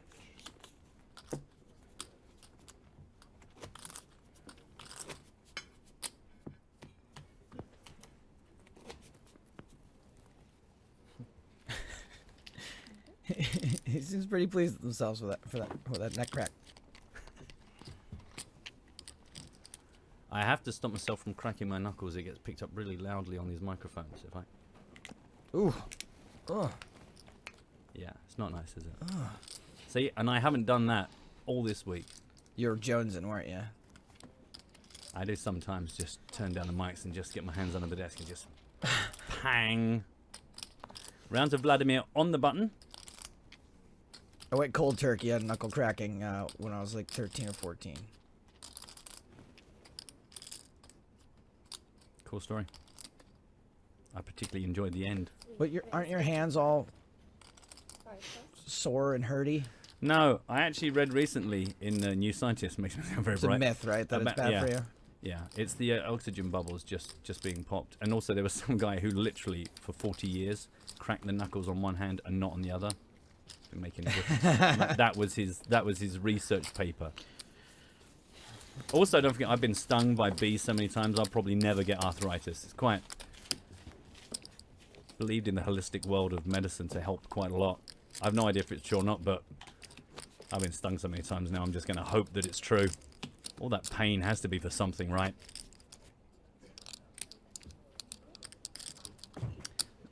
Much less chatty today, I note.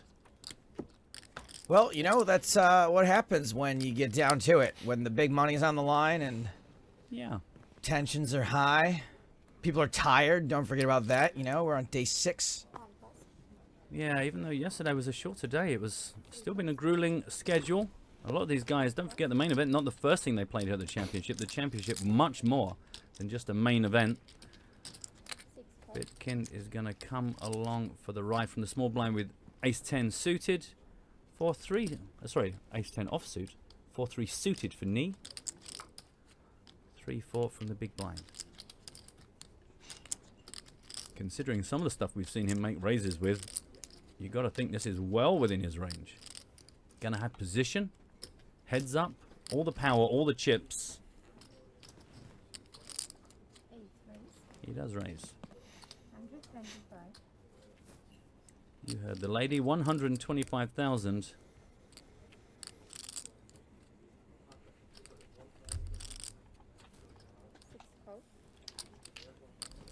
And Dmitry Vitkin does call. We're off to the flop. 275,000 in the middle. And it's an ace-7-5 flop with 2 diamonds. 2 diamonds, but a gut shot draw for knee. Top pair. Decent kicker for Vitkind.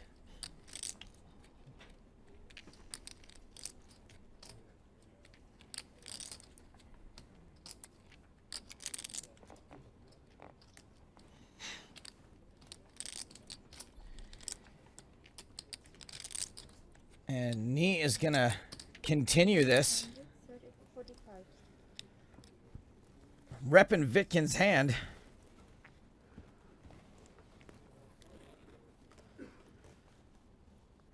So a lot of times you want a continuation bet when you hit the flop, or if you miss it completely.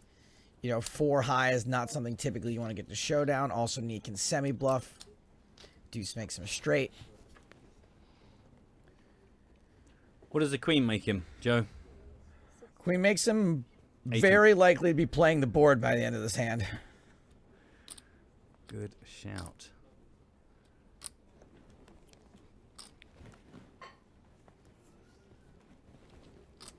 Vitkin played this whole hand so passively from start through, just limping in, calling the raises, calling the bets. Which might be the perfect strategy, considering we're starting to see some of the hands that knee is actually raising with. Is that when you do come in strong, when you connect well, it's just sometimes you find those players, you just give them all of the power and let them do all the work for you. Сразу в Фейсбуке там. Оп, смотреть. Тогда-то. Все смотрят как раз. Не, ну сейчас близкие друзья знают, как бы. Да. Ну, может, кто-то занят, конечно. Я вчера звонил отцу просто спросить кое-что. Он говорит, о, а я про тебя в новостях на Яндексе. So there's a fairly good chance knee double barrels this. He's telling a convincing story of him having an ace. Raise pre-flop, bet flop. Yeah, and it would be in keeping with the style that he's so far shown us he prefers. And still, he doesn't want to show down this hand. Like I said, he's going to be playing the board. He really has no choice but to bluff here or on the river. Or both. Well, there's 565,000 in the middle right now, and he is going to pump that up. 365,000. And he's unlikely to get a fold here, as we can see. But, you know, if he can manage to empty the clip on the river, you can get top pair to fold sometimes.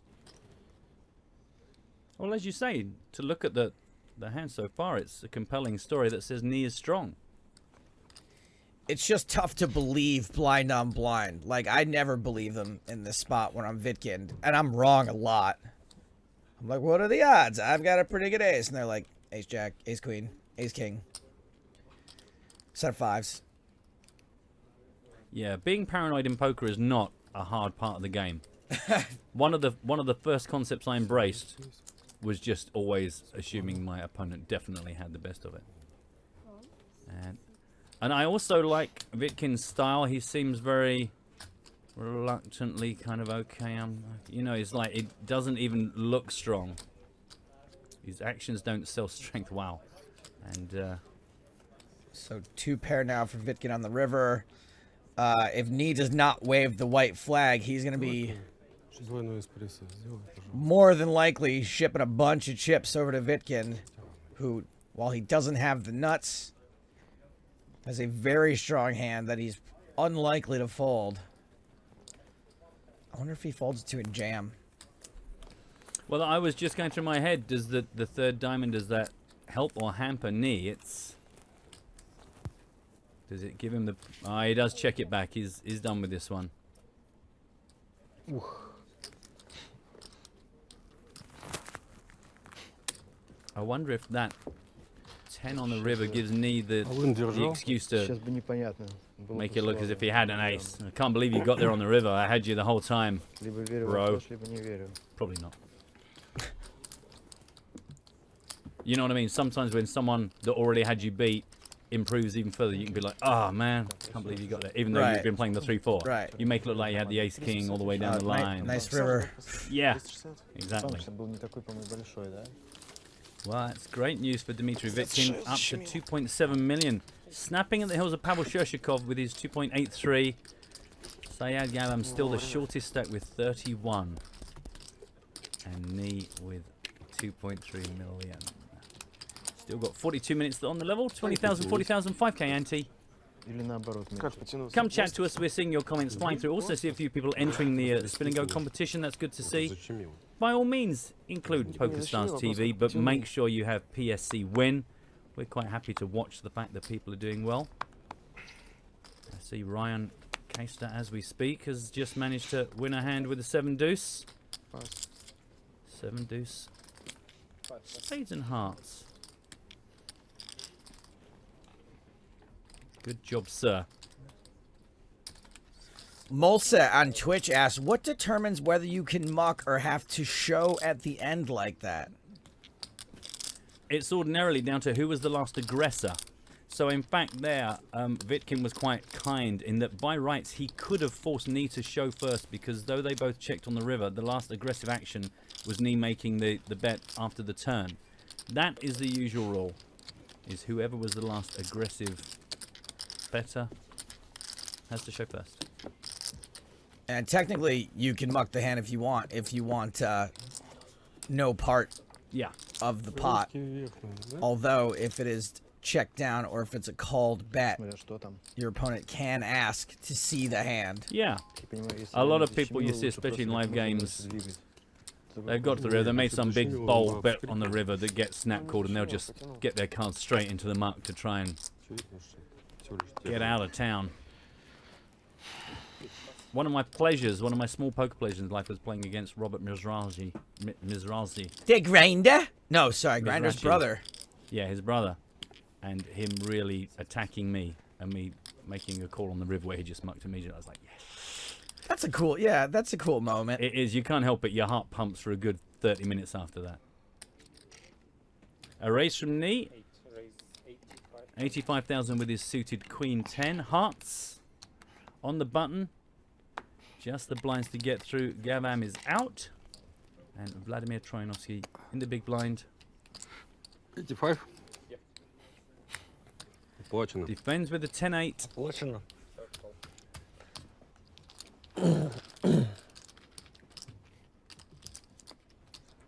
Some way behind right now, but of course there's always the flop.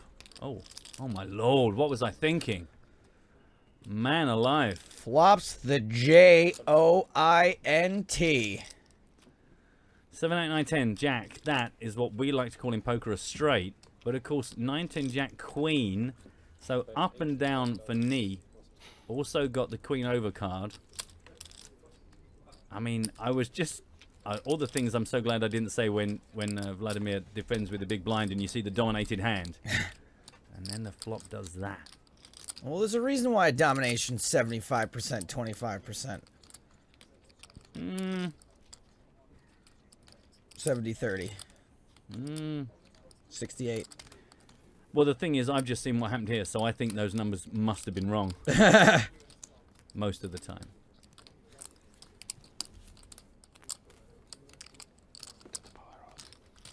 So a continuation bet into the jaws of death from Knee. And gets it raised back, and Knee has got enough of this and is an aggressive enough player. These boys might go to war.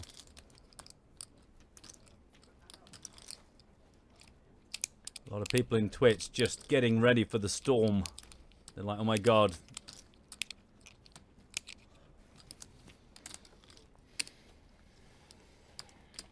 What storm? I mean, he's only got a draw at this point. Yeah, but we've seen him go to town with way less.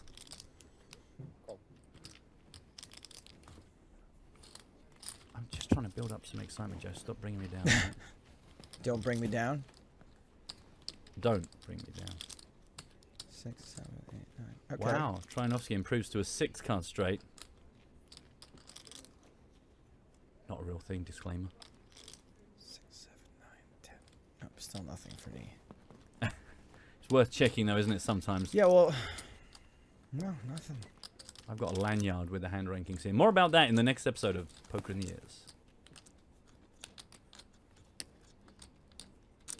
And now, having been passive throughout, just check called a beautiful, excuse me, check raise the beautiful trap from the flop now. Decides the best course of action is to start being more aggressive. 725,000 already in this pot. 335,000. Seems like a pretty easy fold for Queen 10 at this point.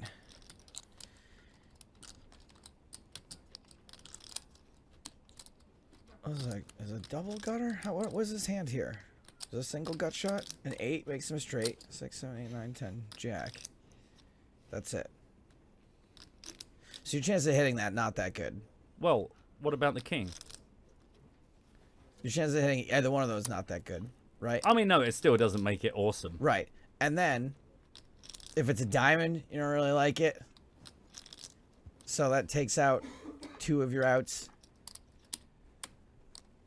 Again, it's only because we've seen him be pretty aggressive, even with the likes of 3-4 on the ace-queen high board. He has a tendency, and in fact, is he reaching for more chips here? He is reaching for more chips here.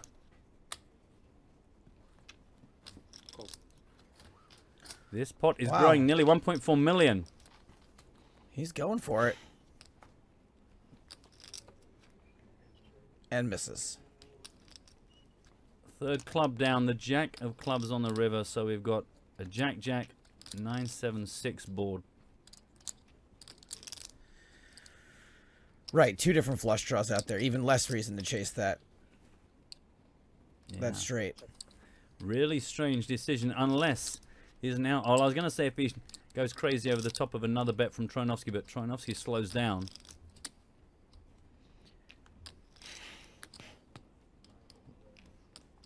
Man, Twitch are loving this hand. Good for you, Twitch.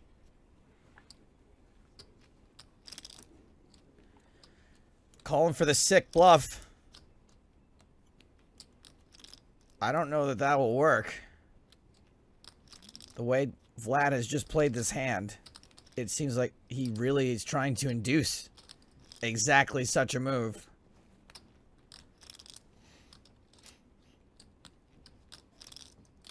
Doesn't go for it. Exactly as it went down with Vitkin a little while back.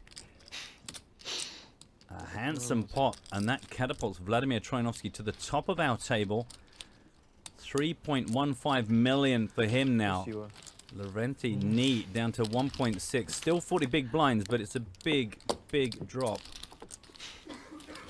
I've got a friend named Nee. He cast a spell on me. Vladdy, number one, numero uno. Дама 10, король 10. Top of the heap, king of the hill, a number one. This has got to be quite tempting for Gavam, who's been pretty much sat on 30 big blinds for as long as I've been here, to see that actually these guys really are prepared to make some pretty big pots, get some movement going. Not suggesting for a minute he'll be satisfied with sitting still while somebody gets knocked out, but it's quite a profitable way to go, and encouraging when you start off looking at being the shortest stack, even with 30 big blinds when everyone is so high above you. But we can see just a couple of key hands there bring Lavrenti Knee right down nearby, and he's off. That's it. Is that enough? I'm out of here. Gonna have a firm word with himself over in the corner. Король 10 крестей, дама 10 крестей. Король дама на. Валет платит просто. Король дама может не потянуть. Там валет. Валет может сам еще Little cheeky button steal, is it gonna work? Валет уже ориентир не видит. Probably not against Shershikov. We'll see. Does not have a very good hand. Узнаем. Ну, парень-то творческий вообще. Да не сказать, что прям... The old Jackson 5. Нет, ну какой? Есть и более творческий. Не, вообще да. Я его только не особо творческий. Стрит всегда приятен. Смотрим. Есть разброс. Я даже если бы нацем остался, я бы все равно чекал. The steal, re-steal. I Is that a raise? Is that a 3-bet? Check push? Yeah, it is. That's the only way I ever want to see someone play Jack 5 from the big blind. We always used to say that when you start feeling like playing Jack 5, that's how you know it's time to call it a day. When we used to play cash games. Agreed. And good instincts from Shershikov. Very quietly going about his business. Not such a high variance game for him as Lavrenti Knee. Даже на приличную агрессию.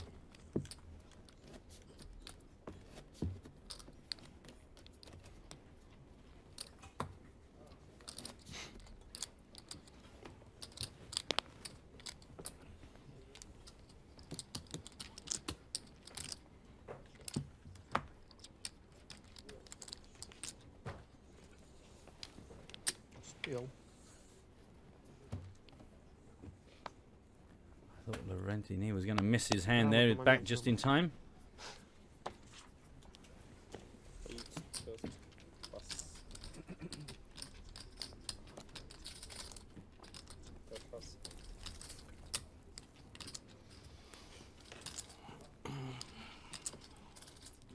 It's a nice juicy hand in the small blind. Jack 9 suited.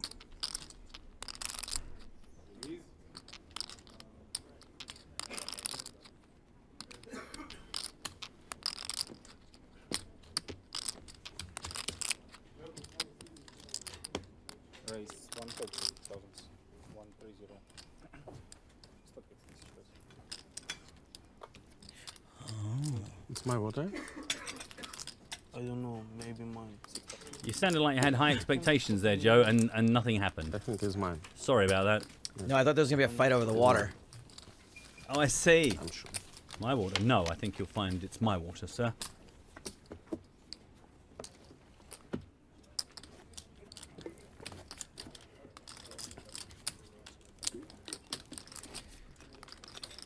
Shershikov is still second in chips, however, not much between him and Vlad.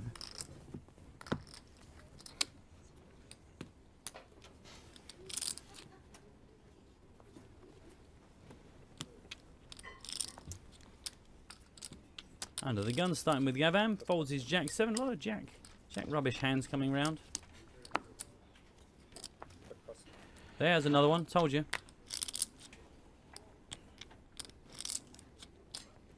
Yeah, well, how about a rubbish queen? I'll take that. Having seen the Jack 5 and the Jack 7, Queen 7 starts kind of looking pretty. Of course, we are now 5-handed. We're not going to get the huge confrontations. People are going to start getting more creative, open up more based on opponents and position.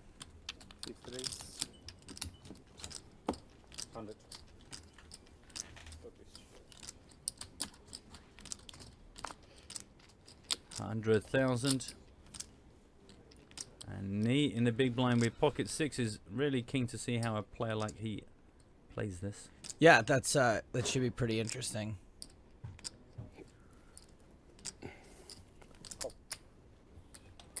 I think flatting makes a lot of sense. You don't necessarily want to get 4-bet with your 2 6s.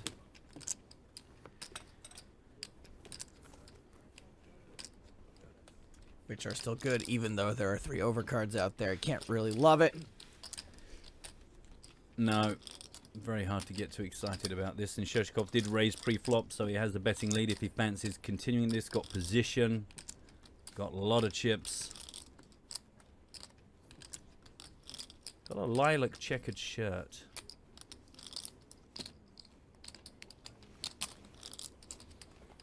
And he does continue for 125,000. I mean, as you said, Jam, knee ahead, but you look at that board, you think about the streets of action to come, you look at your chip stack.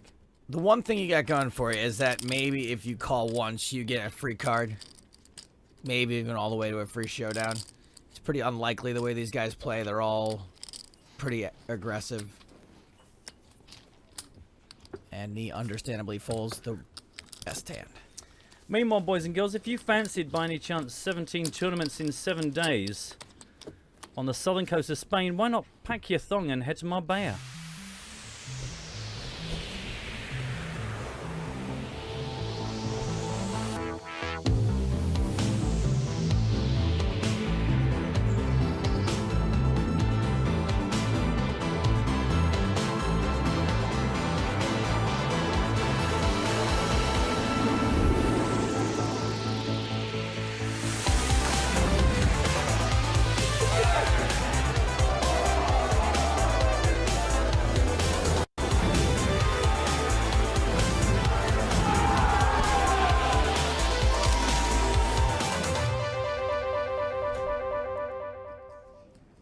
Well, that looks dreadful.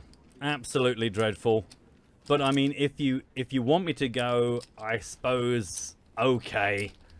Satellites are running until June 18th. Everything from €1.10 upwards. 17 tournaments, 7 days. Sorry, I was just looking up flights. Oh, no, it's fine. From Marbella. I mean, I'll go in with you if you can get like a cheap. A companion fare? Yeah. Even if I have to like sit in a wheelchair or something, whatever gets us there, Joe. Costa del Sol. Good lord, whoever thought that would become the poker fun destination? Sounds good to me. Looks like a pretty decent flop for one of these players. Yeah, it says blind on blind. Knee just limped in. Gavam checked in the big blind. It's King 3 versus 10-7 suited. King has hit for Gavam, immediately catapults him to a 95% favorite, but it is Knee doing the betting right now. Gotta love top pair and the backdoor gut shot. You know, the backdoor wheel draw. It's always nice just to have a little bit extra.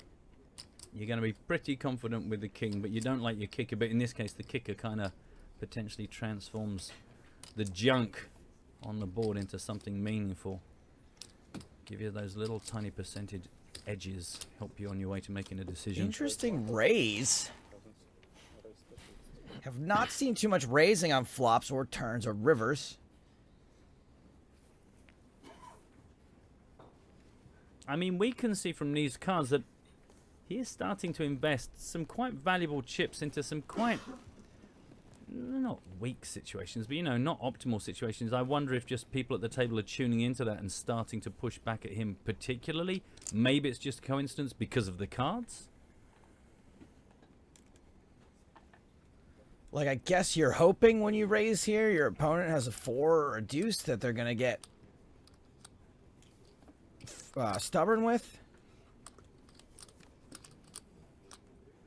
I mean, he did not raise pre, but I guess small blind on big blind, you don't necessarily. I'm trying to think of what hands Gavan might be worried about. This is kind of like a loose and deuce.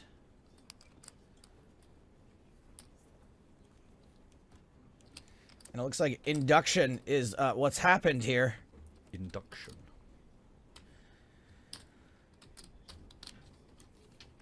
Inducification. This is a flop, a 3-bet. Yeah, 215. Raise 215. Minimal raise. Now here's where things get tricky. You didn't induce a shove. You just induced a 3-bet. So your opponent is 3-betting you with a hand that's beating you. So you want to go all in. Or it's a hand that's not beating you and you also don't want to go all in. Because there aren't a lot of hands that you're beating right now that are going to call another raise. So, Gavan just calls. Nee, I mean, just keeps getting himself in these spots where he's kind of just digging away. Oh, well, that's an interesting one. Here comes a second club. So now we have the 5 of clubs. Remind you, we're on a king 4 deuce double diamond flop. Now on the turn, the 5 of clubs. It's another will card draw for Gavan. It gives Nee the 10 high flush draw. Also, well, actually, no, also nothing else.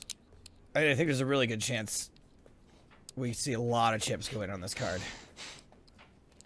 Because Nee has no choice but to keep repping huge. And Gavan can't fold at this point either. And Nee must be sick of these spots where he keeps repping huge, and then it gets to a river and he just has to check, lose. So this is a fantastic invitation that says, well, you've been selling the story. Now actually you've got some cards to back it up.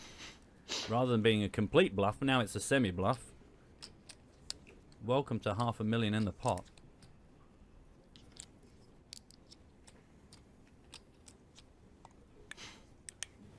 People shouting for the king of clubs on the river.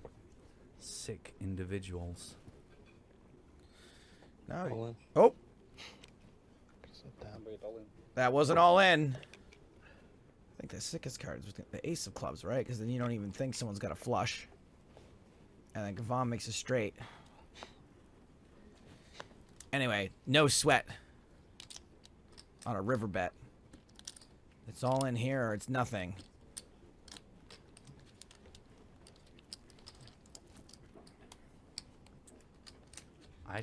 My feeling is Nee's reputation over the last half hour has kind of become somewhat of a crazy guy. Well, you gotta wonder what Gavan's plan was. Yeah. When he raised the flop. Did he want to fold with top pair? Maybe. With the 3 kicker, maybe he just thought, you know, I think I'm ahead. Let's just get this done or put it to the test. I just don't know. I just don't know. Probably not an optimal approach, but possible. I don't think I've seen Gavan being particularly. I think maybe a bit risk averse. Like when he thinks he's ahead, that's when he will fire, and maybe would have been happy to shut it down on the flop. I mean, did he want to get it in before, and now he doesn't like the wheel card?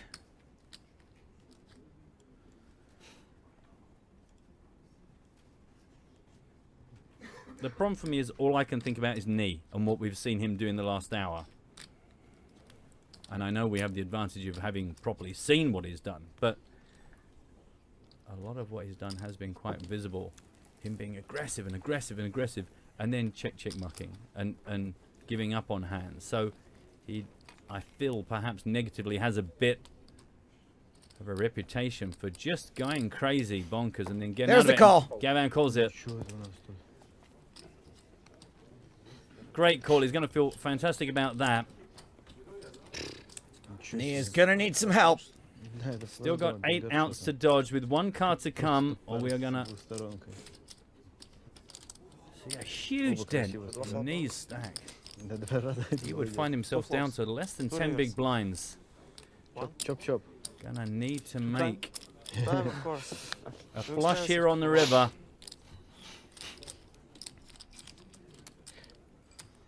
Or he is going to be a serious shorty. Yeah.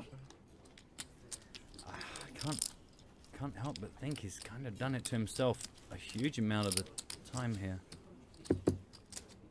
Let's see it, dealer. No for knee. Wow. You feel a bit sick applauding that, really, let's be honest. Gavam doubles up. Got what he wanted, I guess. A little unorthodox the way this hand went down. With the flop raise and 3-bet. And needless to say, this guy is super short, 9 big blinds. Yeah, it's got to be one of those spots for Gavan where you feel so awesome about having made the call, and now you've got to sit with, like, trying not to throw up while you wait for that river card to come. You've done everything right, but the cards can still punish you for your correctness. 2.2 million now. And I commented how he had been stuck around the 30 big blind mark. Now up to 55. So we've got 4 giants, 55, 67, 77, 78 big blinds. Respectively for Gavan, Vitkin, Trojanovsky, and Shershikov. Lavrentini. He's going to be on the button for the next hand, but very, very short stacked. It's really sad because he's the only player at the table that doesn't have a decimal point in his stack. 2.23 million, 3.14 million, 3.15 million, 2.71 million, and then just 3.95. No. Point 395. Yep, exactly. He does have the decimal point. Yeah. 1 less comma than every other stack. 9 big blinds. We will be seeing him all in very soon. He's got nothing to lose. Not like he's going to ladder up unless there's some ridiculous cooler that happens. Well, it's been folded to him. Pavel and Dmitry are out of this. Round 2, Lavrentini, if he wants it. Doesn't look like he does on this occasion.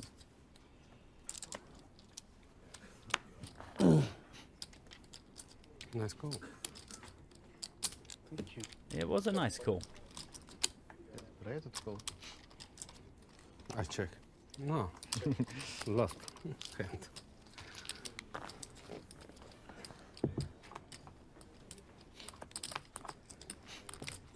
King Queen versus 10-4 pair for Vlad. Check. Just check. Yeah, I do not think that those suits are right. That's why we just lost graphics for a second. Yep, it was 2 hearts, not 2 diamonds. Now we got some diamonds. Yeah, I must say that tripped me up. I looked down and back up and I saw Gavan, thinking, wow, that's been very cash, stacking your big chips, and you've now got something to think about. Got the gut shot with the jack. Got potential nut draw. Bet 45,000. Or at least second nuts. If any diamond comes down. 2 pair for Vladimir Trojanovsky, however. The king of 2 pairs.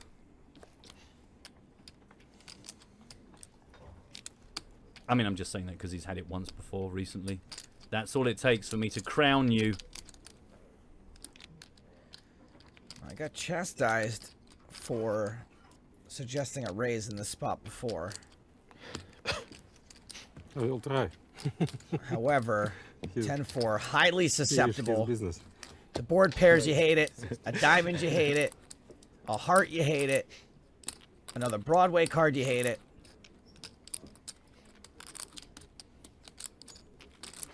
I mean, of course, unless the board pairing is a 10 or a 4. 120,000 to call. The price to Gavan if he wants to see the last card take a river, see if he can get there in one of the many ways that he can. 27% behind right now.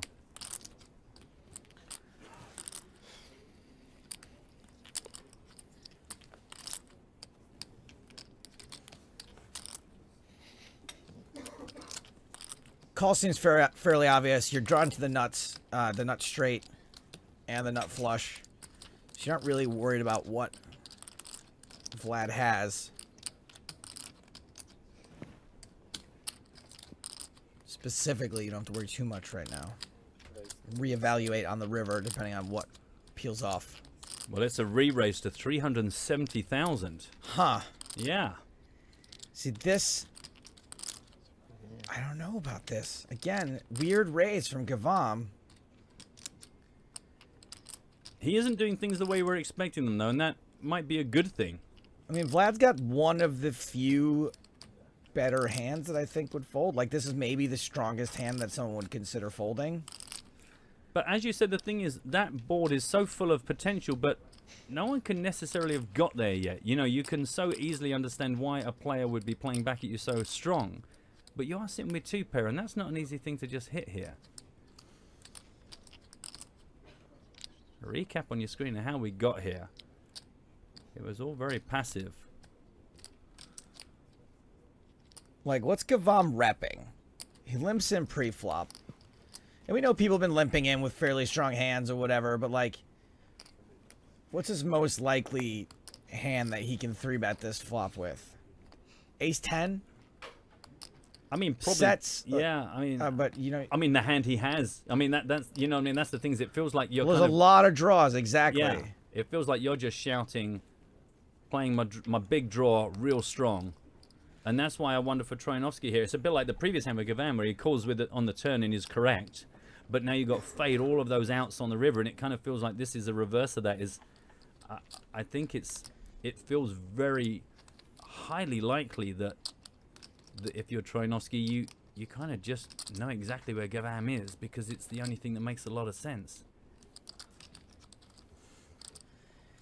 Vladimir not going anywhere. We've got 845,000 in this pot as Vladimir Troyanovsky calls.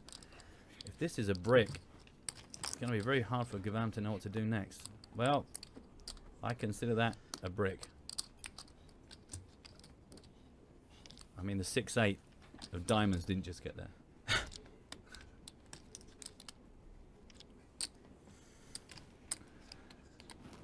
And this is a real tricky spot for Gavam. I don't know what you do here, and you can't just do a knee and check up on it. Well, now you're gonna lose. can. Well, but I mean, it's just. Yeah, I didn't love the 3-bet on the turn. No, I'm with you there. Like, you're gonna get some better hands to fold because you're of king high. So like, even a pair of 7s folds, you're doing okay. But once Vlad is already raised, he's not gonna raise a hand like that. Я прочекал флоп, у меня нет совпадений. У меня купилась десятка, я решил. По десятке типа его давануть. А после его рейза у него типа там тузы теперь появилось много. Как бы я просто, скорее всего, одну десятку снесу. Да. There you are, up nearly 1.8 million from the start of the day. Top of our table now by some margin. 3.5 million for Vladimir Troyanovsky. Pavel Shershikov, excuse me, 3 million. Dmitry Vitkin, 2.7. Sayed Gavam after that confrontation, 1.8 on the short stack. Need just 385,000 to play with. 10 minutes still on the clock. Let's take a look at a couple of tweets, some of your comments. Charles says, I could not find the password for the TV free roll. Please help. It's right there. Right in the upper left-hand corner of the screen. Nah, I was kidding. We haven't given it out yet, buddy. Nia's all in with his pocket 8s. Gavam not going to take him on with the Jack-9. Troyanovsky with the ace-2 suited. Look at those eyebrows. The eyebrows of interest. They call those around these here parts. All in 385. I love that. All in for 385. How much to me? 365. Okay. And sorry, and the all in again? 385. 385. Right. And how much, sorry. How much more is it for me? Sorry, is that in total? Okay. I wouldn't look at Vladimir like that. He'll knock you out of a tournament if you're not careful. He has called. It's a good spot for knee. And we still got a big blind. Yeah, we've still got Pavel Shershikov in the mix. Just the call from Troyanovsky. No attempt to isolate. Oh, my lord. What do you do here? Do you just call? I think I personally would just call and stare at the side of Trojanowski's face for a while. I mean, you know, we are down to the last 5, so laddering up now, some considerable value. It looks like Sheshko is going to make us look like idiots by doing completely the opposite. And telegraphing to Trojanowski, get out my way. I'll take the boy on.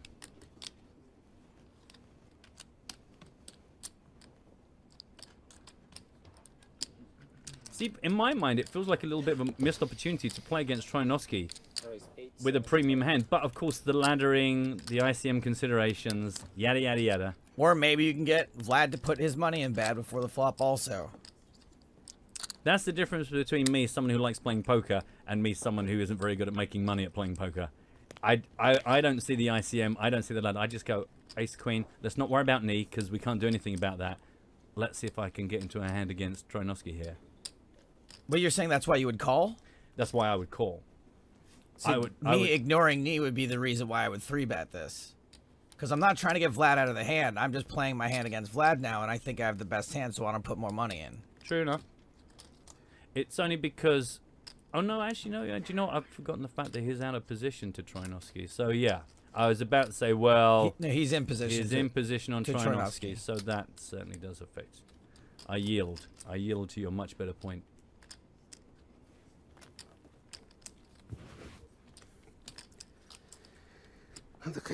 I think this is a good fold by Vlad. I don't think this is like a spot where Shershikov's often going to be like messing around to try to pick up dead money and like get Vlad to fold a good hand and then he doubles up. So it's just a little bit of a cooler there that you both wake up with aces. So we are flipping. Yeah, we're off to the races. Lavrentini is going to be the player at risk, but is ahead. Like having 6-pack abs versus having a sense of humor. One of these two hands has a slight mathematical advantage.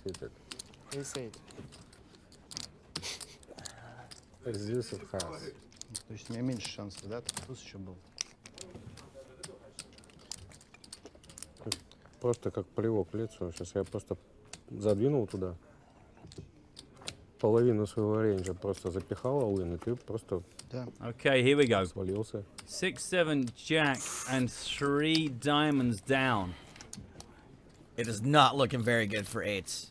I mean, just the percentages alone, for a guy who hasn't actually directly connected to be 53% favorite, with 2 cards to come lets you know how many outs available. Diamonds, queen, ace, ouch. Diamond. Drawing dead. That is all done, and you are dead on the turn. We are going to lose Lavrentini in 5th place. Take it easy, buddy. A good showing. I feel bad to say it feels like he did a huge amount of the damage to himself by being overly adventurous. I guess you get down to the short-handed, the 5-handed, and you feel like you've got to be more experimental, more aggressive. It just did not work out for him. Lots of busted draws that he ended up paying up, but he gets 8.5 million rubles for his troubles. We're down to 4 players, 6 minutes left on this level before the next scheduled break.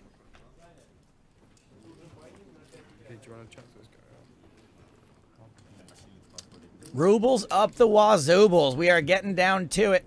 Yep. By the way, I just want to send some love to Smitty, one of our regulars, who says he's got to nip out and get his hair cut. He's got an interview tomorrow. The good news is we run really good with interviews. I think it was Moonchild the last time we broadcast from Monte Carlo went on an interview during our stream and got the job. So good luck, my friend. You do realize if you get the job, you won't be able to watch the streams anymore, though. That's all I'm saying. I'm not saying blow it. I'm not saying, like, throw a spanner in the works. I'm just saying you still want to be one of our friends. Kind of hard to do with a job, isn't it? Incidentally, Sheshikov, nearly 4 million now after that rather splendid hand for him. 3.9. Vladimir behind him by about 1 million, just over 3. Dmitry Vitkin just over 2.5 million. And Gavam now, who has laddered up, having been a short stack for a while, or the shorter stack, Now just shy of 2 million. So pretty deep again, but only 5 minutes on the level. Bit of information body your screen about what's coming up in the break in 5 minutes time. Stick around for that. Break, PokerStars. You gotta be faster than that, sorry. Jerry writes in to say, I don't think a sense of humor ever beats the six-pack. I don't know, man. You might want to take a look at some comedians' wives. Good point. 9, 10, Jack, Queen. Wow. And now a king. I think that means I've won. However, there's always a Vladimir in the pack, which is a some Russian. There's a familiar Russian saying that says there's always a Vladimir in the pack, and there is. Look, and he can do it with a cheeky smile. Safe in the knowledge that he would have to be very unlucky, considering how passive this action was. And Mr. Dmitry Vitkin did not get to where he is today by falling into those kind of traps. В другую сторону. А доехала в нужную сторону. Worth mentioning, a few of our viewers have been reporting on hashtag PokerStars TV that they've been winning the hands with the 7 deuce. Don't forget that is going on till a minute to midnight.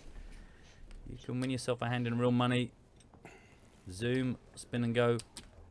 Win a hand, just a hand with 7 deuce. Get us the proof. Boomer link, screenshot, hand ID, hashtag PSC win. 10 winners will be drawn randomly. I'm guessing we've not announced the 10 winners from yesterday yet today? We have. We absolutely have. Okay. Таким небольшим Excuse me, I missed that. Короли, думаю, пойти что ли туза, за такое наказание. And lots of entries today. That's great. Keep them coming. Enjoy your poker. That's going to be my new sign-off. I stole it for a guy who got sacked from Gardener's World. What does that? Enjoy your gardening? Enjoy your garden. Enjoy your garden. Enjoy That's your cute. garden. It's cute, isn't it? And then after, a year later, they got rid of him. They went, yeah, we don't really like you. Apparently, he wasn't using the big words enough. You go, here's a nice chrysanthemum. And all the gardeners were like, no, it's a, whatever chrysanthemum is in Latin. Gerundius. Flowerus. Tulipusius. Yeah. Enjoy your garden. Gone. Like that he was. Sheshikov made it 90,000. Got the call from Gavam. По мне нужно бросить, не можно. По мне только. Dominated ace. Excuse me, dominated 8 out there. Yes. Ace 8 for Gavam, 10-8 for Sheshikov. It is a king, queen, deuce. Flop. King of diamonds, queen of diamonds. Если бы был еще такой же стек, как у него, то Просто слишком мало. Ты в подкол здесь попадаешь иногда. С всякими король-дамами здесь могут добавлять. Check. Как показала практика, тут осилит. 5 of diamonds. Both players pick up flush draws. Сетевые, конечно, зайдут. Gavam's slightly better. Все-таки за выбивание там и могут валять. 10 добавить и дам валят. Нет, ну то есть, ты, если готов играть такой чек-чек-чек-чек до конца. И проигрывать часто. Сюда и выигрывать там. Так же бывает часто. Ну как здесь можно бросить? Здесь вылет. Финалка, как бы 2 ляма разница. Он добавляет на... Ну что это выставляет, а там дама валет разные, что он выбросит. Well, he's out of position, but he's got the big overcard. He's got the big diamond. Gavam comes firing out for 105,000 and a fast fall from Sheshikov there. Он же не рейзит тебя, он кол играет.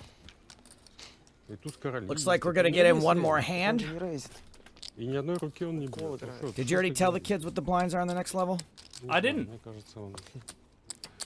What are the blinds in the next level, Joe? Если любой человек... I don't know, I was hoping you knew. Проиграл, да, сдачу? Плохую карту. Trapdoor open. Where are we now? 20, 40, 25, 25, 50 next on the table.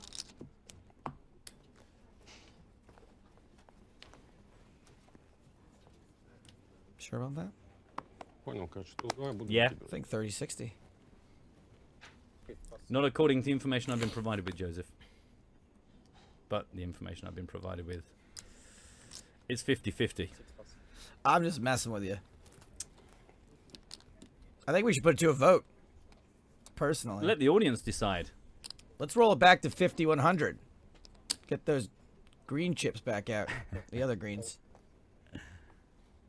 It's a call from the small blind. Gavam gonna take a look if Vladimir Troinovsky lets him. Oh, but then again, an ace-jack is more than enough for the big blind, excuse me, to raise up. He makes it Ace 125. 125,000. King 10 though. I mean King 10. King 10. Four-handed. Heads up. King 10. That's all I'm saying. What I'm saying, Joe, is King 10. Yes, King 10. It's a good hand. No tanking with the King 10. Quick fold. Oh, and there we are. You're absolutely right. That was the last hand of the level. And you were right, despite my best efforts to trip you up. 25.50 with a 5K ante when we come back. And this is how things are. So, finally, we lost Bubnov and Nee. Finally, some departures from our final 6. Gavam's the shortest stack with 37 big blinds. Big chip lead. Shershikov, 3.8. Vladimir Troinovsky with 3.35 million. Dmitry Vitkin with 2.5 million. Don't forget, we've got more content in the break, and after that break, more action here from our main event. So join us for that here from the PokerStars Championship, Sochi.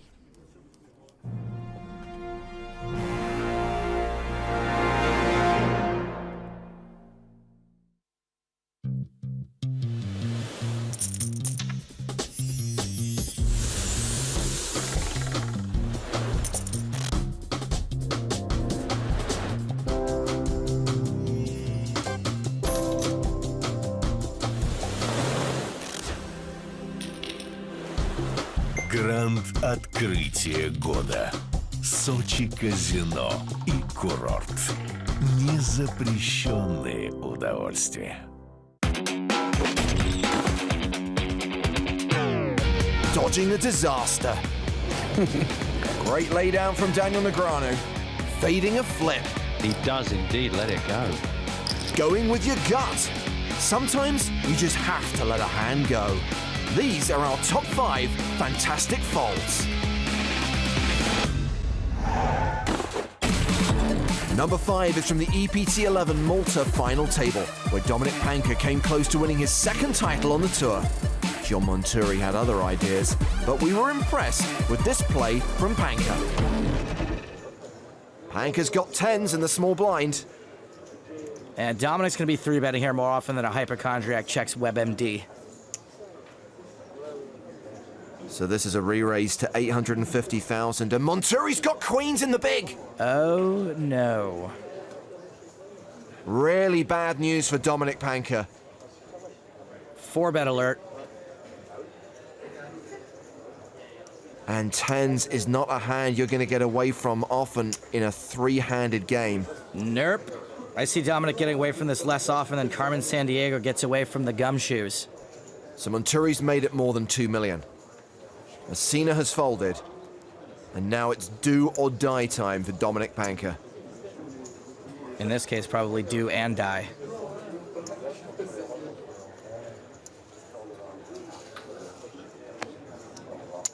Oh, wow!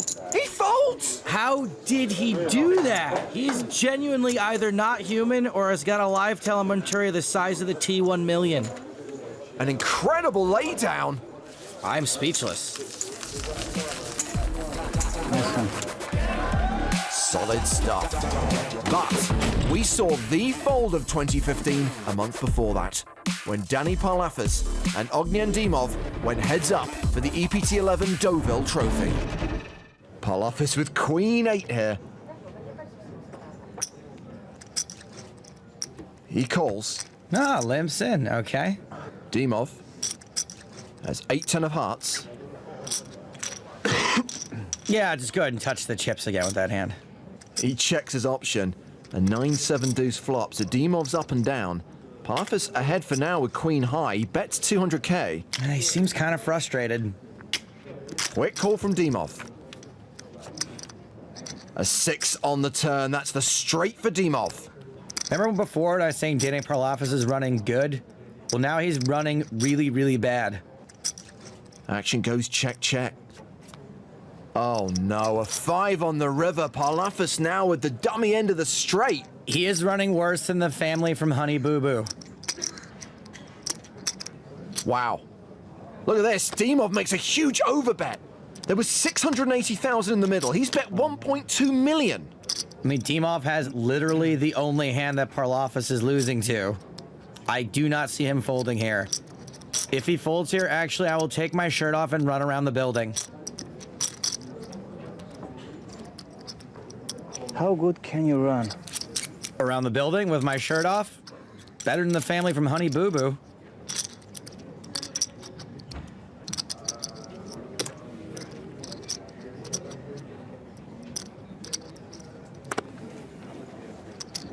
He's folded! All right, well, James, if you can verify. The shirt is coming off in honor of Danny Parlafas, who just made an incredible fold. Folding the second nuts? Insane. 8 years earlier, across the other side of the world, a legend was being created. Elke left his mark in Macau during Season 1 of the Asia-Pacific Poker Tour. Tan raises to 77,000. Pretty good-sized raise here. Over to Elke now. Queen Jack of diamonds. And reaches for chips. Well, certainly a hand good enough to see a flop with, especially when you've already got a raise. Wow, he's going to raise it. Pretty aggressive play here. Looks like he's going to raise, yeah. Makes it 120,000 more. So Tan now, decision time. He's put 77,000 in already. 120,000 more. Ace Queen, a very difficult hand to play. He is going to call. So a big pot brewing here. Elke will have to act first after the flop, so Tan has position, and he also has the best hand. And here is the flop. It is Queen 8-5. Well, and a dangerous flop it is. Elke has to go first. I would imagine he'd have to bet here. No! Wow, he's going to check. He's going to set the trap. Looks like he wants to go for the check raise on the flop here. Expecting Tan to bet. Slow playing his top pair.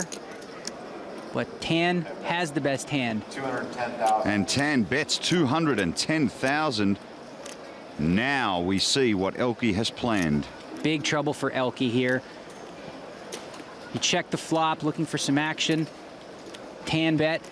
What Elke doesn't know, of course, is that Tan has him beat, has him dominated. As you can see, just 13% chance to win. He would have to catch a jack or running straight cards. This could be trouble. Wow! And Elke lets it go. An amazing read. That is an incredible laydown in this type of situation. To re-raise before the flop and then check fold on the flop. That might be one of the greatest reads I've ever seen. And 6 weeks after that final table, Elke officially achieved legend status by winning the PCA. Now, number 2 on our list from EPT7 Berlin has all the makings of a classic cooler. But it finds itself in this countdown thanks to the finely tuned instincts of Mr. Joop van den Boogaard. Ace-9 suited for Joop van den Boogaard in the big blind. Any chance he squeezes? With the suited ace and the odds he's getting in the pot, he's probably going to call, but it wouldn't be a bad spot with Ben just calling on the button. How much is this? 65. I call.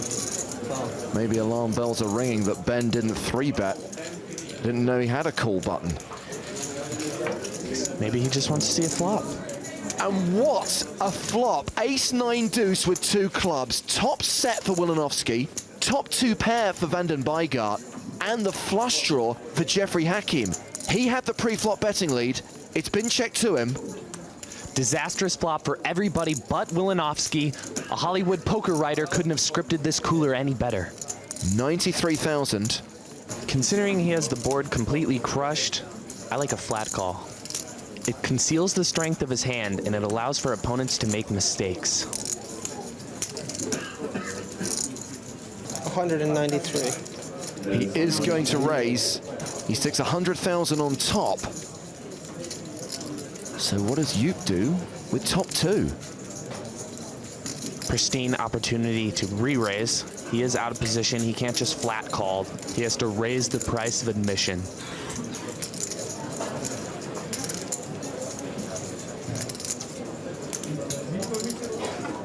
Show's about to get expensive. So he 3-bets to 530,000.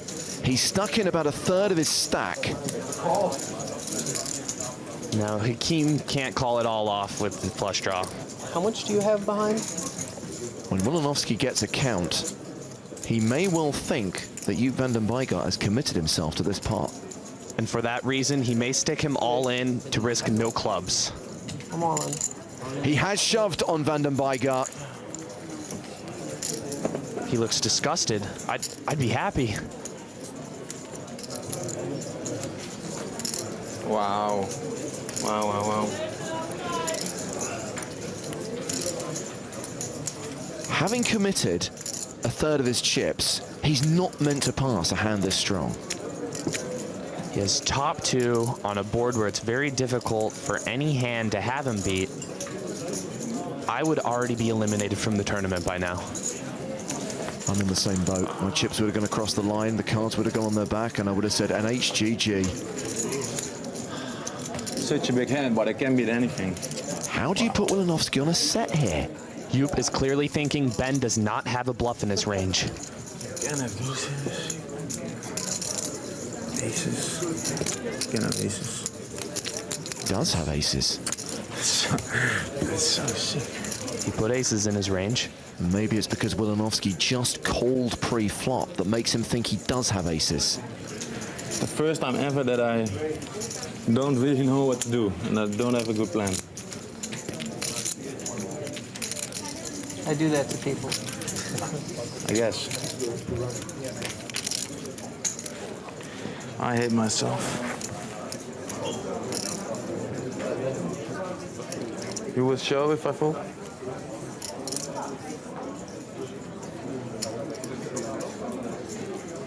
Talking all the time, and now you're saying, don't say anything. Interesting read. Oh. I'm just not going to answer that question. No, I know. Makes you feel better, though. I don't hate you. I'm sorry? I don't hate you. You just said you hated yourself. I kind of like it. I don't like myself. You has picked up on the fact that Ben has gone quiet. He's the chattiest man in poker, and suddenly he's gone as still as a statue. He's laid it down! That is an amazing fold.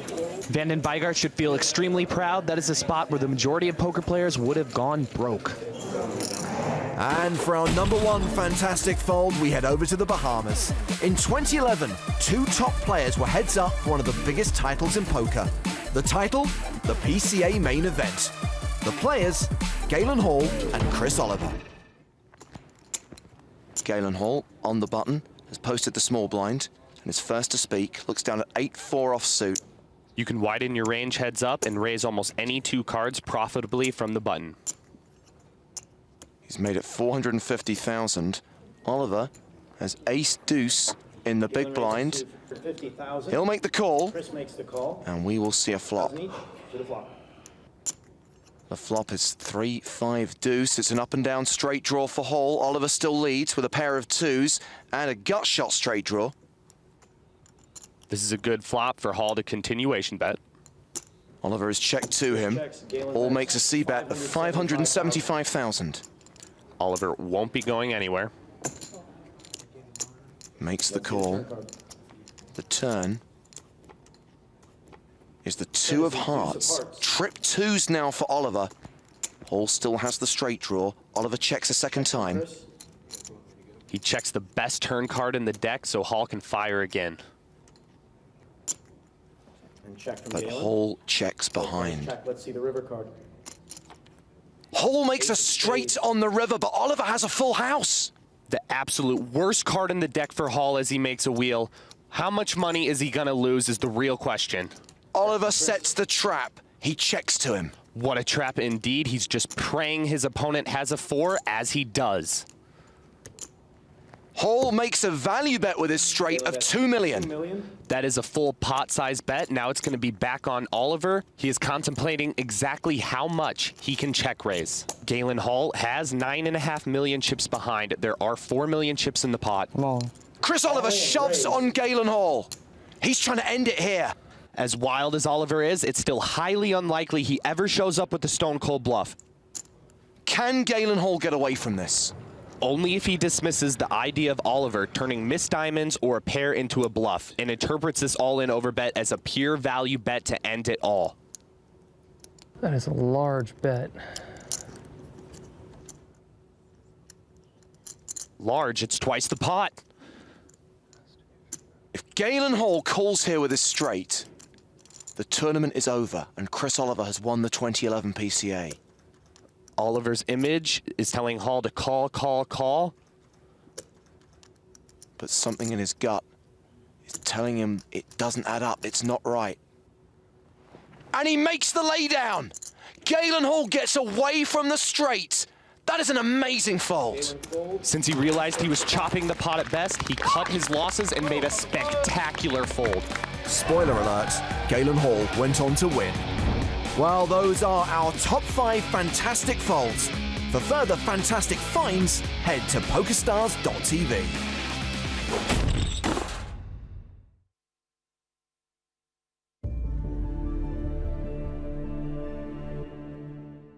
Bernie is still with the chip advantage, but Ivanovic has narrowed the gap significantly. Well, Joe, it's time for you to step inside Ivanovic's brain. We're going to sweat with Dimitri on this hand. Looking forward to it. This kid could do anything except have a legal drink in America. Well, he's raised with 8-5 of spades.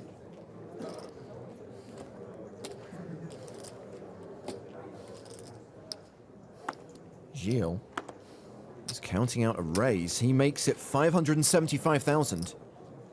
Urbanovic is not folding. He's Polish, he's no fish, and he's in position. Couldn't make it work for suited. That's a call. So 1.17 million in the pot already. The flop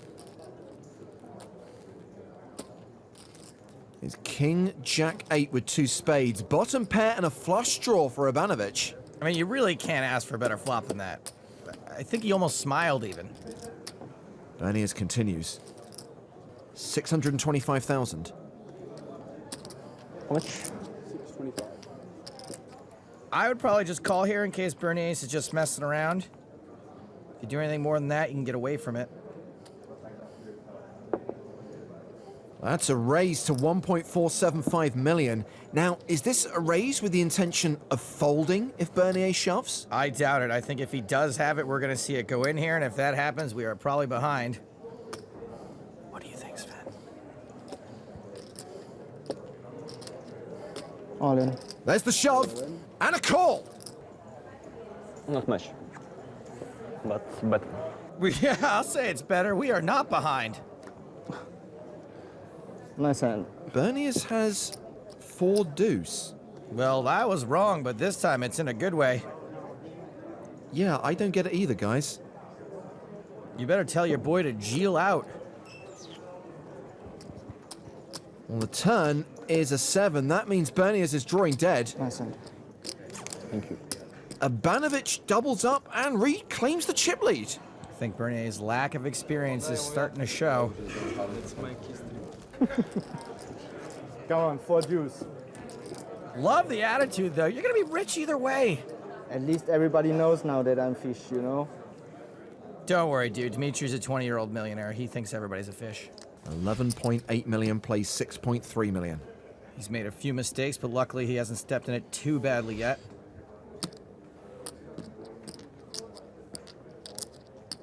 Six, 4 of diamonds.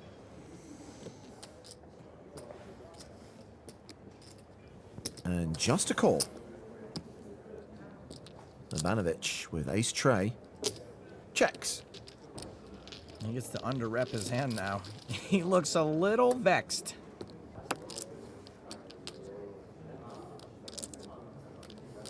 Well, how about this for a flop? Trips for Ivanovic. Flush draw for Berniers. Dimitri leads for 150,000. I think this lead will get a lot of folds, but Berniers has a draw he can't fold.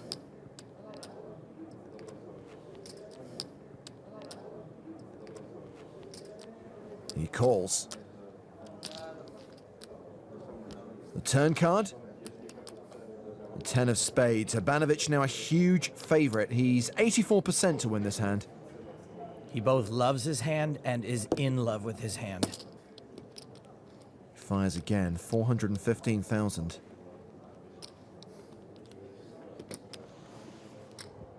Bernie is still playing his draw. And he's going to semi-bluff with it. He raises to 1.4 million. He is really banking on Dimitri not having an ace.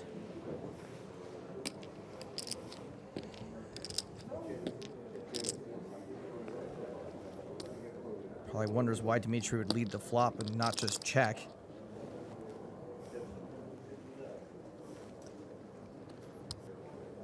Ivanovic responds with a 3-bet. 2.4 million. Not really sure what's going on here, but we know Burning Ace is not afraid to get it in, and I think Dimitri is trying to induce him to do just that. Sven, hold on to your potatoes. All in. There's the shove and the call. Showdown with one card to come. Call. Yeah. Berniers has 7 outs. 7 cards he can hit to win the EPT Dublin main event. It's a nice spot to be in, but generally when you are in this spot, you do want a better than 16% chance of getting there. Ivanovic set for the double up, unless Berniers hits a diamond. Crucially, not the 3 of diamonds or the 10 of diamonds. The river card is a diamond, but it pairs the board. Honestly, it fooled me too. A full house for Ivanovic.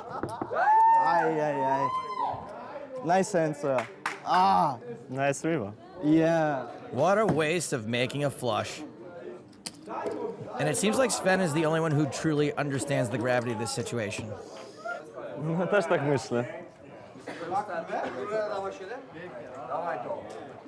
She'll need a queen or a 7. Ivanovic on the verge of victory. The river card is a 9. He's done it! Good game. Very good. Very good play. The EPT 11 Player of the Year wins his first main event title here in Dublin. And Gilles can finally breathe a sigh of relief.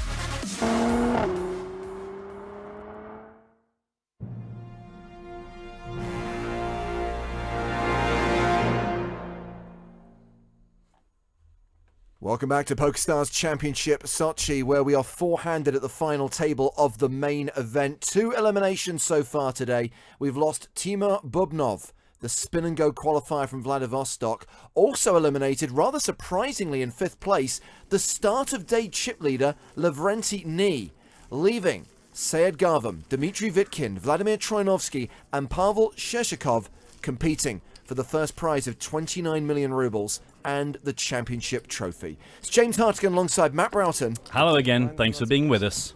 And we are kicking off level 26 of the main event. The blinds are now 25,000, 50,000 with a 5,000 ante. Average stack 2.9 million, so above the 50 big blind mark. No one at immediate risk. Garvam the low man at the table, but a 37 big blind stack more than playable. Yeah, for sure. It served him well. He's never really been super comfortable today, but he's always kept his head above water. Managed to sit back as 2 of his opponents got knocked out. Laddered up rather nicely. The Twitter hashtag is PokerStarsTV. There is the live chat on Twitch. As we get back to it, cards out again. We see Dmitry Vitkin folding under the gun. Seyed Garvam is an amateur poker player, runs a sports betting company. Hails from Iran. He's got King 7 of diamonds on the button. Of course, the dynamic's going to change 4-handed here. Everyone gets a little bit looser, a bit more experimental. Harder and harder for the players to put each other on hands. All semblance of tightness. Not going to serve you so well. Jack 10, very attractive on the big blind. Pavel Sheshikov is a professional cash game player. He is called out of the big blind, but Garvam was ahead before the flop. He's ahead after the flop, pairing his 7.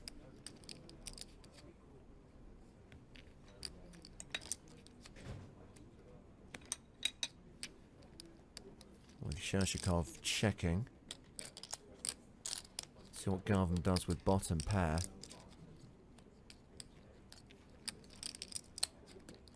Looks like a C-bet. Blue chips 5k, green chips 25k. 110,000, the bet from Garvin.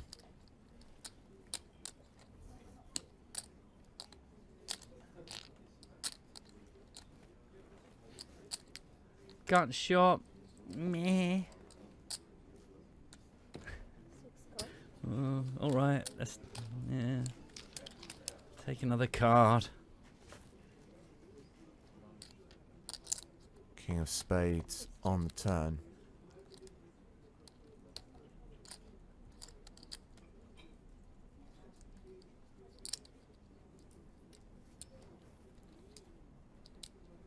Garvin running pretty well. Got to be said for a big chunk at last level, and here we are already. Turns 2 pair. Pretty wet board, various things to be concerned about. Make sure you get value if someone's going to draw out against you. 485,000 in the middle.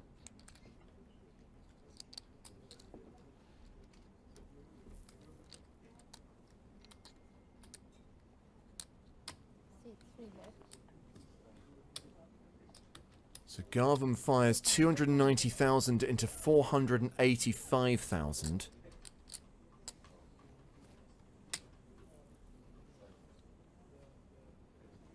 Shershikov double gutted now.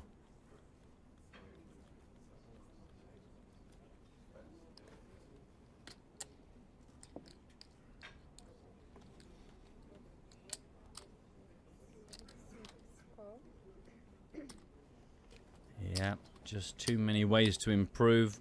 Gonna pay to see that final card. Fingers crossed for the river.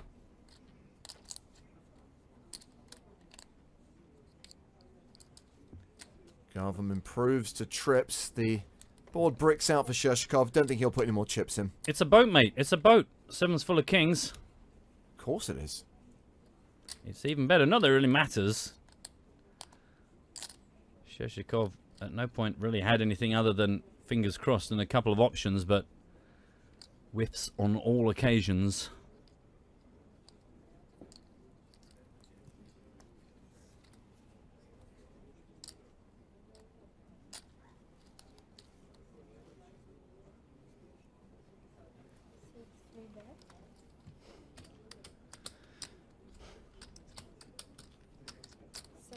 Funny, just thinking back to knee, it kind of feels like these are sort of the hands, the spot that Shershikov's in now is kind of what knee was getting into. Lots of draws, lots of ways to get out of it, but was being so much more aggressive. So that when it come to having made nothing at the end and letting the hand go, much more expensive for knee in all those instances than this perhaps is for Shershikov. But suddenly giving away a lot of emotion. I don't think we've seen him bang his head on the table and let out enormous sighs like that before.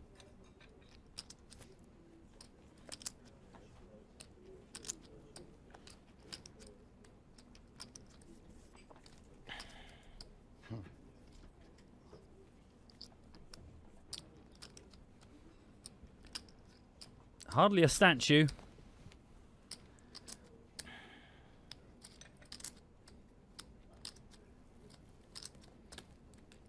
I mean, one would like to think that all of this mumbling to himself and eyebrow raising, maybe he's going to come in with some funky move. It would be dreadful timing. But we know he can't be wondering if he's good, because he has jack high on the 7s. Really weird.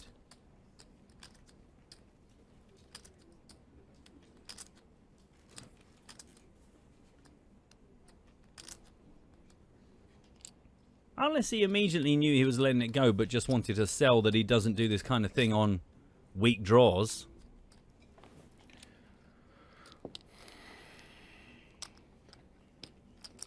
I don't get this at all. I really don't know what he's considering. Well, with his body language, raising now is not an option. So for sure. Bluffing just ain't going to happen. And the jack high hero call would be mistimed? Question mark? And just out of character as well. 2 minutes to pass. I'm just, my hope is that it was just to make it look like he was much stronger and he's made a brilliant laydown here. But Look, just one clap from a confused member of the audience. It lets you know exactly how strange that hand was. Well, Garvam chips up to 2.4 million, just below Dmitry Vitkind on the leaderboard now. Both players hovering around the 50 big blind mark. Punisher commenting on the elimination of Knee just before the break. He says, can't believe Knee was playing like that. He had a chance to win this main event. The hand he played against Garvam, the 7-4 hand, was bizarre. Yeah. I do not profess to be a professional poker player, but I could not make head nor tail of his line in that hand.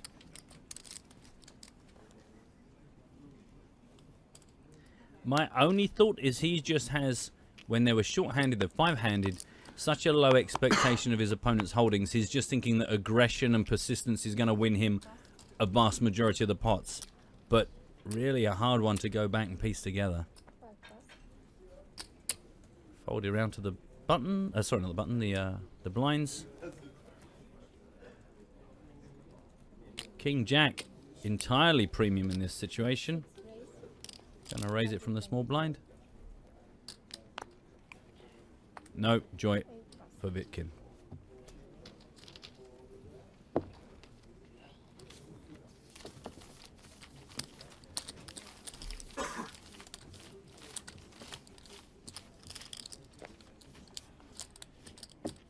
So we played 71 hands so far at the final table, 2 eliminations. Let's just talk about the prize money quickly, Matt. Everyone has now locked up a decent amount now that we're down to 4. 10.78 million rubles. Well, that translates as 190,000 US dollars. 13 million for third, 18 million for the runner-up, 29 million for the winner, which, as you've been saying, at today's exchange rate is roughly 514,000 US dollars.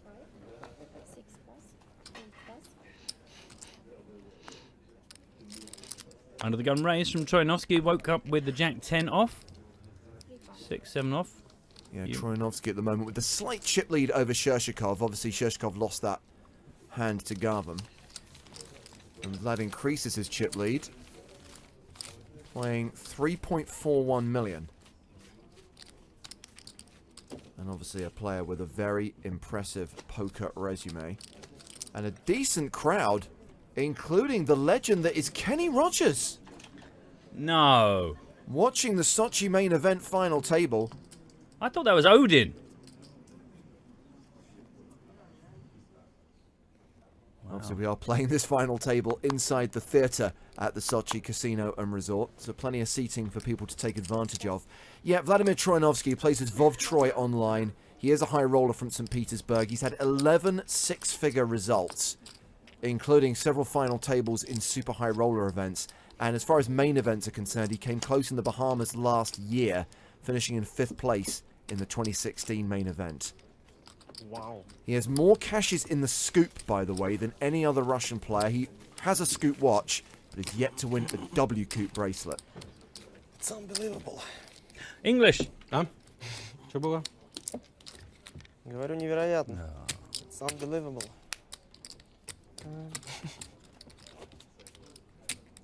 A lot of love for Kenny on Twitch. Glad you enjoyed that. Ты же на финалках был, да, и по уже?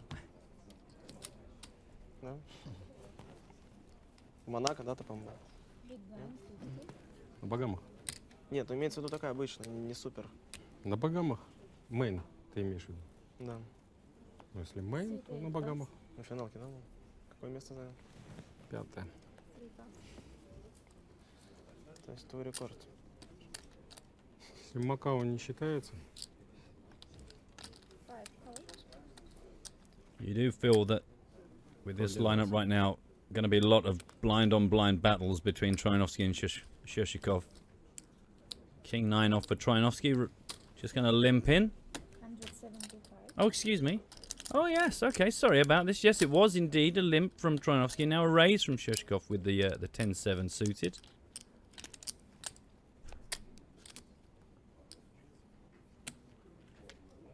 Думаю, сразу тебя переставить. And that's a good sign, because as I say, accepting that there's going to be lots of blind-on-blind battles, to see Shershikov being pretty aggressive against Troyanovsky when he tries to just limp in. Дать тебе еще поблефовать. Sure, it's not going to stop Troinovsky from trying it, but at least we know we're going to see some bigger pots every time it's heads up between these two.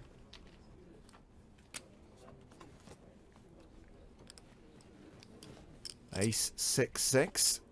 King high still good. And it's funny because when we come down to 9 players, when we do that final draw and you go, well, this is, you know, there's some key dynamics that are going to be set in motion here. And you see it comes down with just 4, that these two sitting right in this scenario with Shershikov right behind Troinovsky.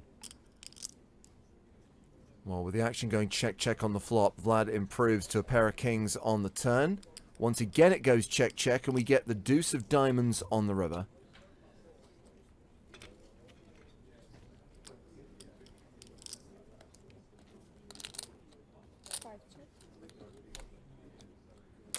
Now, do we get 2 minutes of Shershikov laying on the table and sighing and raising his eyebrows before he folds this? Or is he going to try and take control of this? Seems like a very low value scenario.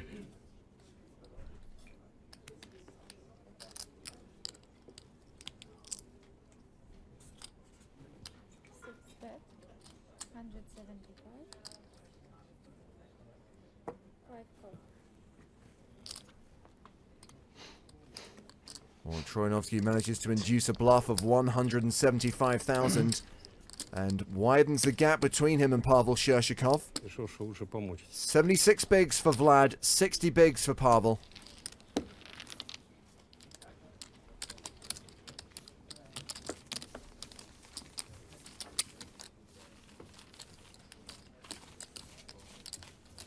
Yeah, 2 million on the day.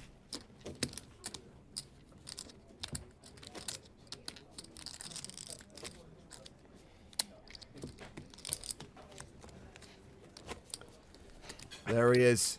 You got no one to hold him, no one to fold him. See, the thing is, all I can think is Olympian gods. You know, you see that headband, it is whoever holds this bottle of water, should he be worthy, may drink it.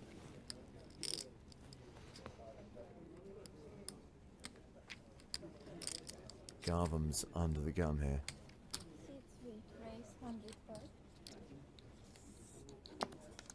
King Jack, so pretty, four-handed. You're like, oh god, this is it. This is the nuts. This is the dream come true. Oh, unless of course one of the other options is the King Queen, in which case I'll take that instead. Wow. 315. 8 plus. So it's a 3-bet to 315,000. I mean, he's got position. Could we see a 4-bet here? Is King Jack in this situation good enough?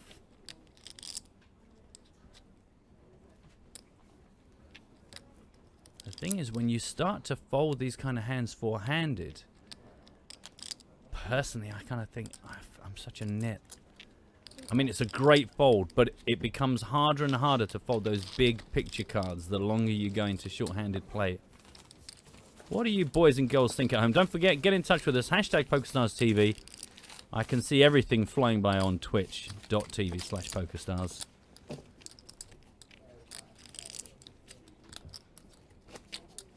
Gandalf confirmed. That seems to be the most popular. Well, if Gandalf decided to lay down his staff and join the hippie movement, maybe. Yeah. The worst thing is if you're with that guy and he says, why do they keep putting the camera on me? Do you go, I have no idea, Dad? Or do they go, well, it's because you look a bit weird, isn't it? You look a bit weird, Dad. I've told you, this look. It's very provocative.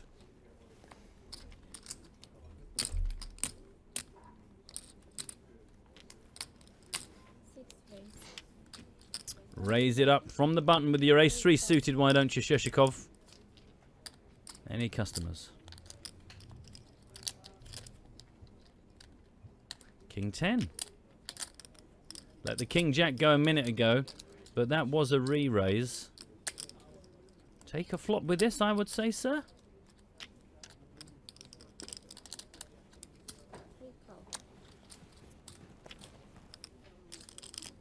Yeah, sure enough. Garvam calls. The flop is ace, jack, 8 with 2 clubs. This is all Shershikov. Just the gut shot for Garvin. Yeah. I mean, it's a bit of something. It depends how cute Shershikov wants to play this. But that's a hell of a flop. We've actually seen him slow play a lot of big hands. Yeah. And we often see him check back flops where he's really strong favourite. And sure enough, this is another example of that. So we get the 4 on the hearts, a free turn card. I mean, Gavin might see that check as invitation enough with his semi-bluff. Doesn't take it. No, checks a second time. And now I kind of feel Shershikov will bet.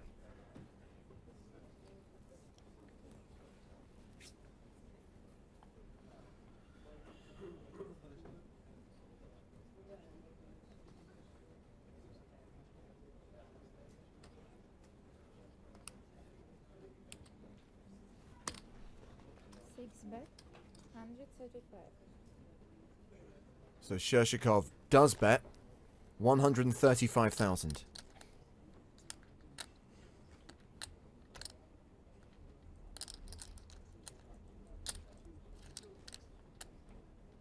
Oh, man. I mean, this is where if you're Knee, who's no longer in the tournament, you kind of expect him to re-raise. I hope Gavin doesn't do something overly creative here.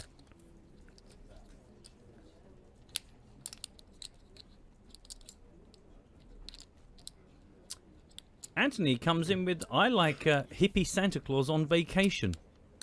Ah, that's a pretty good shout, actually. I quite like that. Steve Ryan points out that among Kenny Rogers' hits were islands in the live stream. As Shershikov takes this down with that bet on the turn. With Dolly Parton, another great poker nickname. It's all coming together.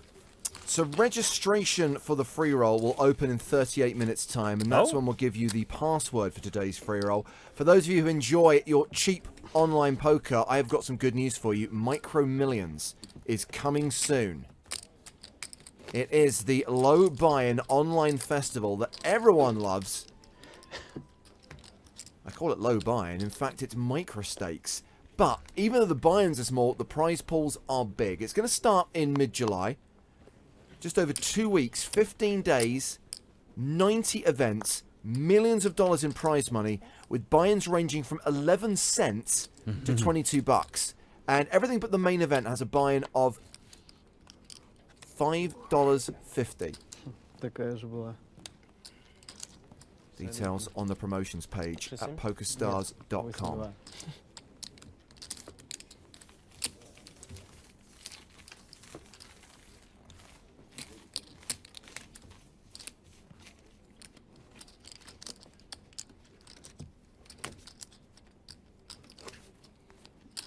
В Багамах в каком году это было? В прошлом году? Сколько народу было? Помнишь? Много. Много, да? Косарь или больше? Ну, что-то под 900, по-моему.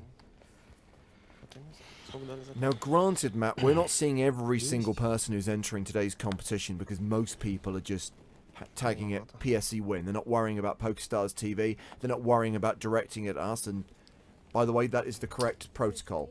Just hashtag PSE win. But the ones I am seeing in our timeline, it seems like we're getting a lot of entries today. A lot of people playing the 7 deuce game and trying to win themselves that €109 ticket. Good. Well, it's the 7 deuce. Give them a real challenge and they're all over it. That and the fact that the prize is pretty juicy. Yeah, that helps, obviously. More than €1,000 in prizes today as Vitkin raises. 7-5 suited under the gun. Garvin calls in position with King Jack.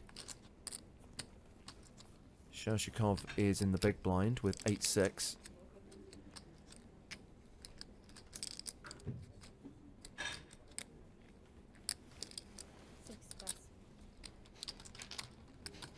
Heads up to the flop.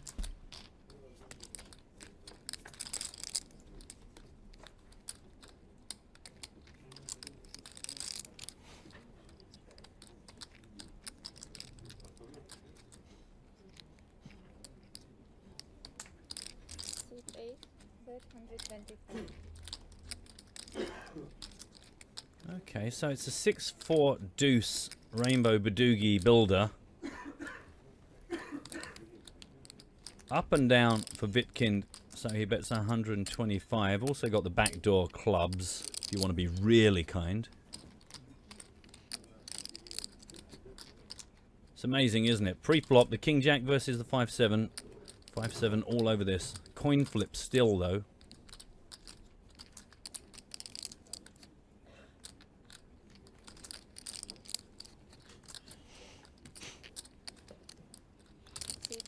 Raised 285. Wow, gonna put him to the test.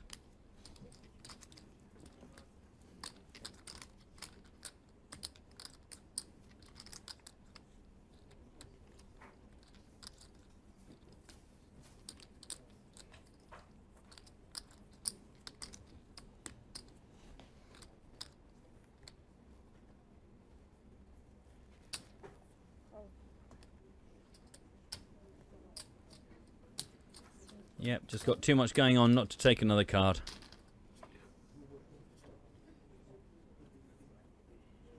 Ten on the turns. Is King High still the best hand? But Vitkin still has decent equity with his draw.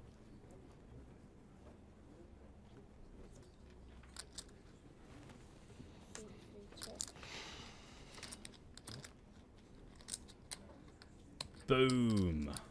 Didn't need to improve, but does. Makes you feel slightly better though, doesn't it? If you kind of think you're probably ahead and then you get there on the river, you're like, okay. Now Vitkin will no doubt have realised that 7 high is highly unlikely to be the best hand. His only chance to win this pot, to claim the 895k in the middle, is to bluff it. But with Garvin pairing his king on the river, it's a bluff that will not get through.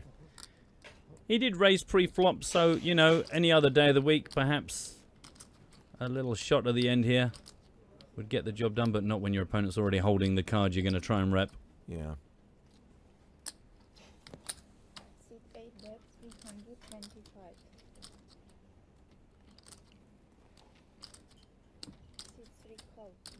Yep. Quick call. Yep. 325,000, and that's going to see a switcheroo on the leaderboard as Saeed Garvin moves up to 2.9 million and Dmitry Vitkin drops down to 1.6 million. So Vitkin now the low man at the table with just over 30 big blinds. С Раннером.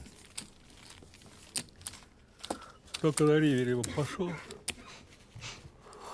God, I'm actually ahead of where he started the day. And remember, he took an early blow in a hand against Vitkin, only the second hand of the final table, where he got coolered, got it in with kings against ace-jack on a jack-high board, all in on the turn, and it was an ace on the river that saw Vitkin double up through Garvin. But now, after another 75 odd hands, Garvin feels that the natural order, the natural balance has been restored, and he's ahead of his opponent once again. Been a long journey to get here. 5 raise, 105, 6 pass. Troinovsky erasing the button. I was just about to say one card poker, just playing the king, and here's Vitkin. Also holding a king, got the better kicker. Jack, Jack 3 on the flop, and that means plenty of chop-opportunities, 41% of the time. Assuming it gets to showdown, this hand will result in a chop pot.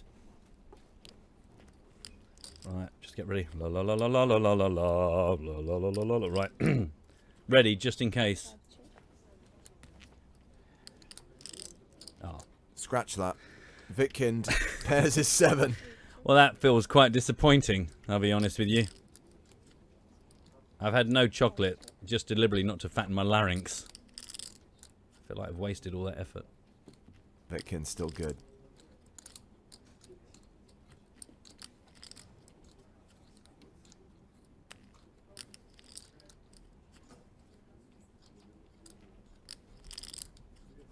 $255,000 in the pot. Vitkind value betting his 7. 90,000. Vlad Troyanovsky with just king high. Можете банк чуть в другую сторону класть? Мне неудобно просто ставки And Vlad folds. Ну как-то его не прям передо мной класть, ладно?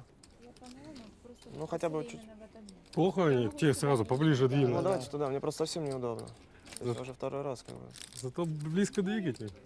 We talked about Vlad's pedigree.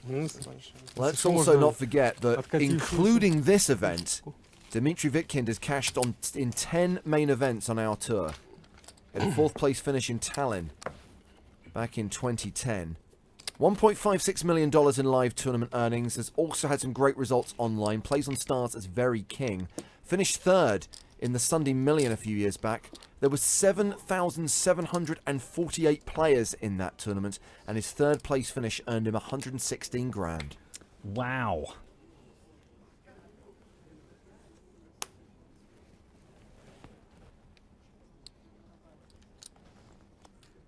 Nine, 7 of hearts for Troyanovsky.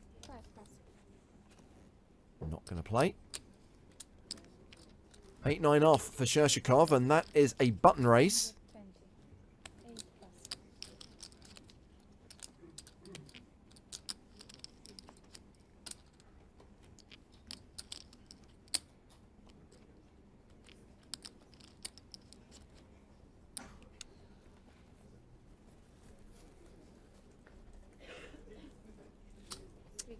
Happy to take a look out of position at the flop with the ace-4.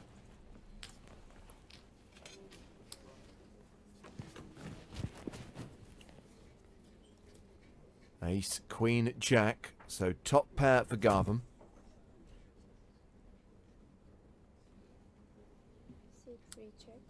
Cheeky check back to the pre-flop aggressor.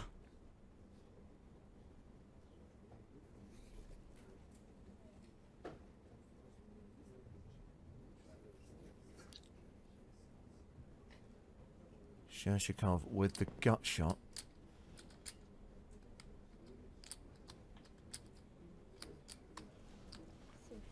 Bet 165.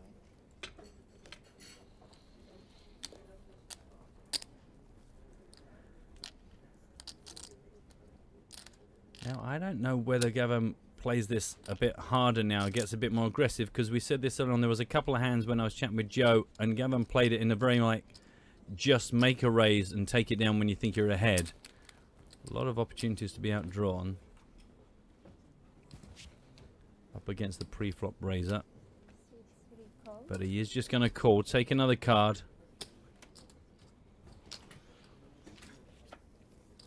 The turn card is a deuce. Garvam now a 9-1 favourite.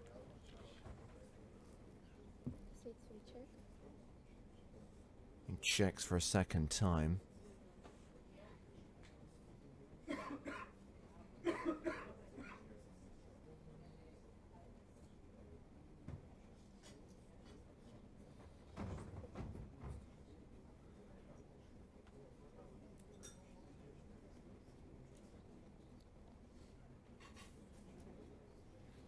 Oh, Shershikov.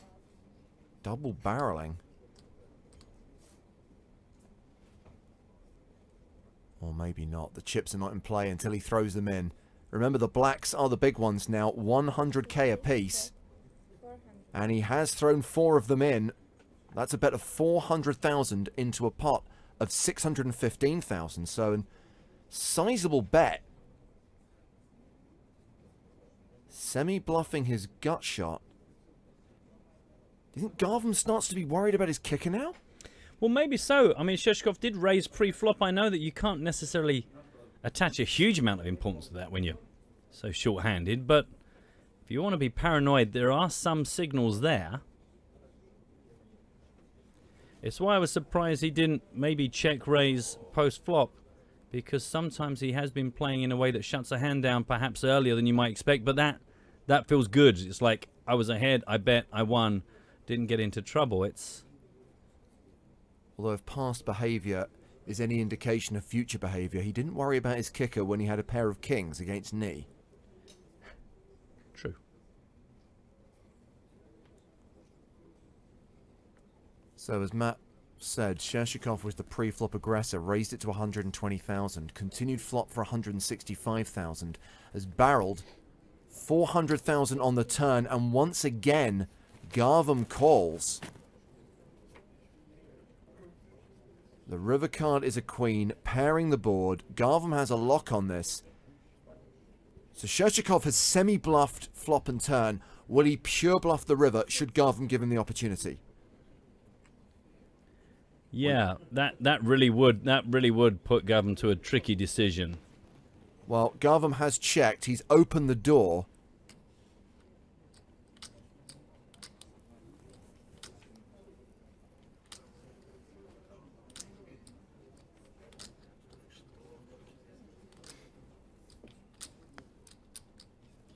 Again, the tricky thing here again is trying to put him in a range of what does he open with, what does he raise with pre-flop. Once you're down to four-handed, you know that it's so much wider.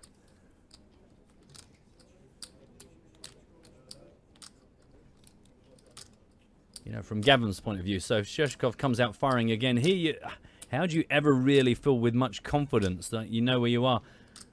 The board pairing obviously takes away the worries about the kicker because you now got aces and queens and you got the jack as backup. So by rights, you should feel more confident, but when your opponent keeps being so aggressive, if Shershikov fires again here... He's not going to give up on this. No. And it's like a lot of the situations Nee got himself into. You've spent so much time and effort on this and money. That's $1 million. That's 2/3 pot. And it's pretty much half of Garvam's stack. It's a great move, because look how strong Garvam's hand is, but how sick will you feel in this spot? Pre-flop raiser, you checked him and he bet again on the flop. You checked him and he bet again on the turn. You've checked him on the river, and here he is putting $1 million in there.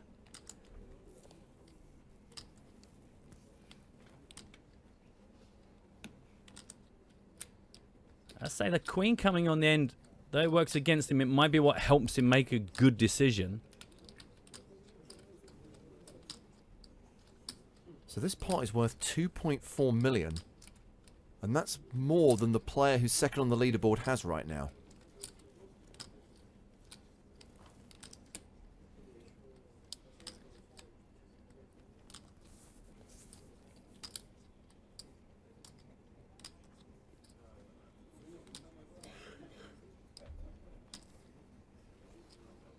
Punisher says, this is getting crazy. Yeah, but it's good crazy, isn't it? I think Garvam's in a really tough spot. Yeah.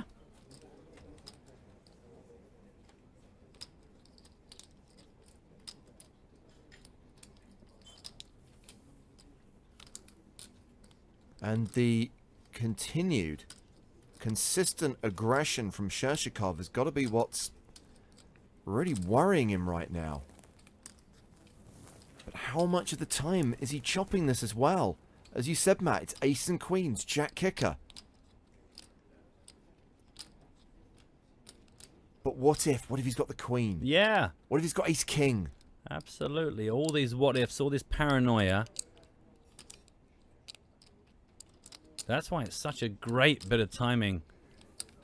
And it just shows you how when someone just continues to bet and bet and bet, it makes it so hard for your opponents. Doesn't matter how strong they are. 2 minutes in the tank. And we've talked a lot this week about how the pace of play in Sochi has been pretty fast, even during the last 2 days. The decision time you see on your screen now, how many times have we had to use that? Fewer than 5? Yeah. And I think in most instances, all of the duels we've seen have been very, very legitimately understandable. A reminder of the betting action on the screen. Yeah, Shershikov, when you see him on the dealer button, you realize what a compelling story it is. Raise pre-flop, fired out on the turn, fired out. Sorry, fired out on the flop, fired out on the turn.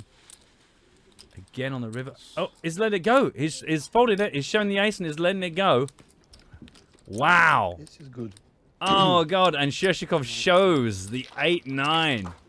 The bluff gets through, and it sees Pavel Shershikov receive a round of applause from the audience as he reclaims the chip lead. 80 big blinds for Shershikov. Garvam drops down to 43 bigs. Excellent play. And such a nasty bite to show the bluff at the end. Nearly 4 million. Sad Governor still in decent shape. 2.16 million. Vitkin the shortest stack, and even he has 35 big blinds with more than 50 minutes still on the clock. That's pretty impressive. Balls of steel.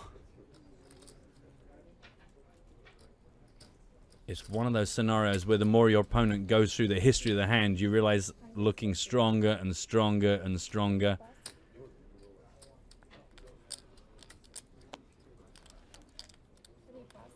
A lot of love for that on Twitch as well.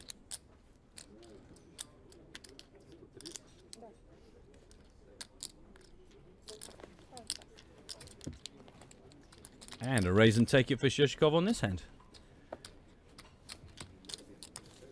Getting ever so close to the 4 million mark.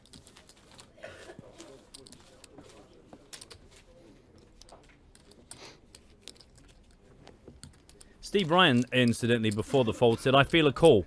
Now, I don't know where you felt that from, but you might want to check the house in case there are some strangers there playing poker, because incorrect.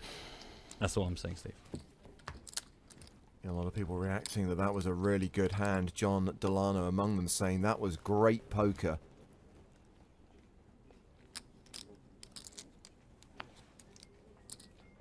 And Shershikov has really demonstrated his class the time he spent at the feature table and at this final table.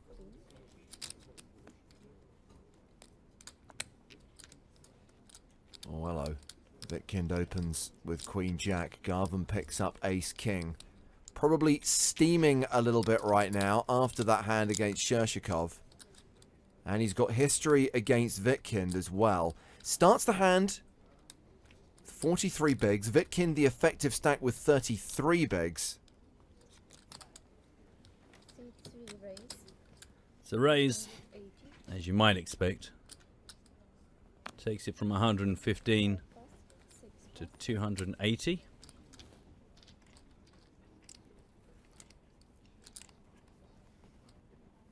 Now, can Vitkind legitimately flat this out of position out of that stack?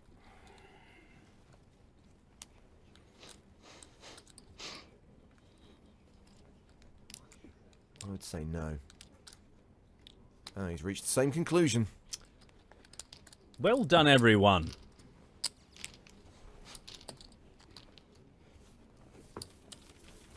Yeah, as he gets closer to that 30 big blinds and below, every chip now way too valuable to throw away on speculative holdings. Yeah. You know, at that stage, you want to be the player in control of the hand. You want to be driving the action. You want to have position. You're going to be a bit more selective about the situations you volunteer yourself into. Yeah, so 1.6 million translates to just over 30 big blinds, and we've still got more than 50 minutes to play at this level.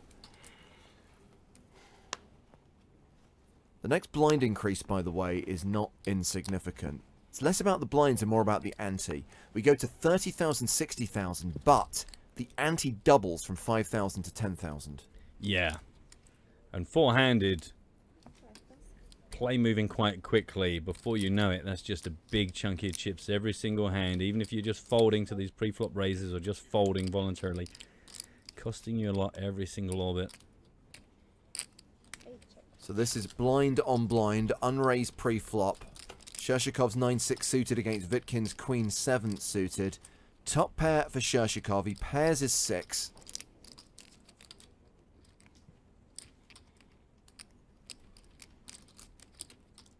James Everson says Shershikov for the win. Surprised that wasn't a quicker fold by Garvam. The tournament's finally getting to him. Garvam out next. Not necessarily in agreement with that analysis or that prediction. No. I think if the tournament was getting to him, that bad beat he took on the second hand of the day would have been his undoing. But he bounced back from that. I'm sure he can recover from this. Yeah, and you've already read out, he's got a string of decent results. He's not exactly a newcomer to the game of poker. Let's be honest, if you've been playing poker for any amount of time, you got to be capable of taking a few punches to the chin. Granted, Garvam is the only non-pro remaining at the table.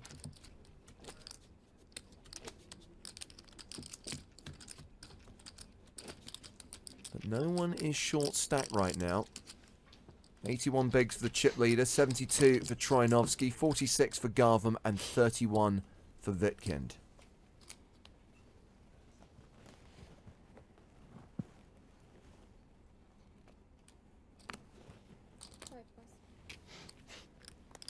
Under the gun fold from Troianovski. King 5 of clubs for Shershikov, and that is a raise. 120,000. The Queen and the Jack of Strawberries for Dmitry Vitkind. Strawberries.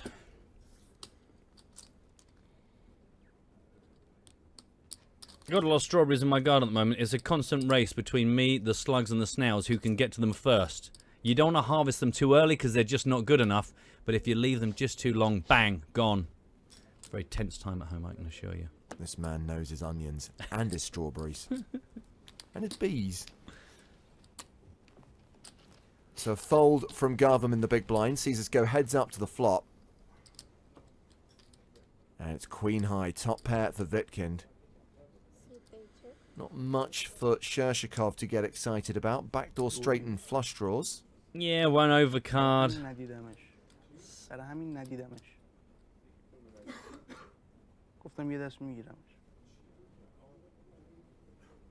Again, on the back of that previous move against Garvam, you know that Shershikov is not always going to do what you would expect to do if he sees an opportunity, but Vitkind not going to be a target this time.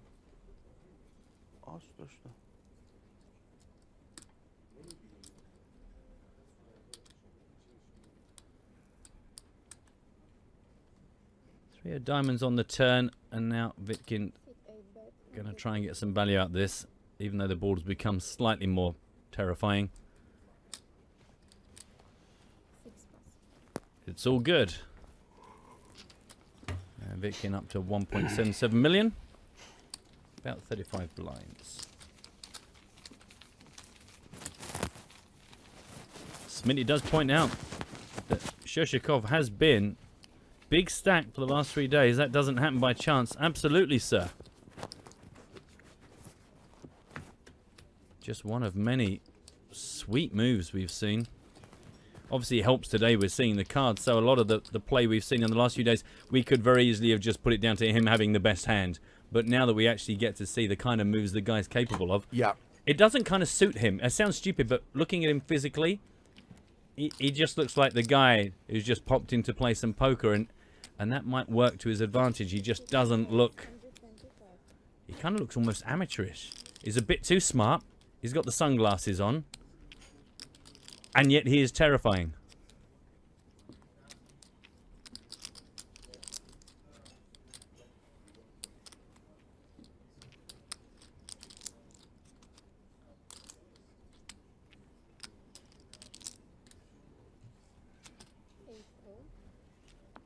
Just a call with the pocket fours up against the raise from Shershikov with the suited ace-4. Suited ace-7 in strawberries for Garvam. See, now it's all I can think about.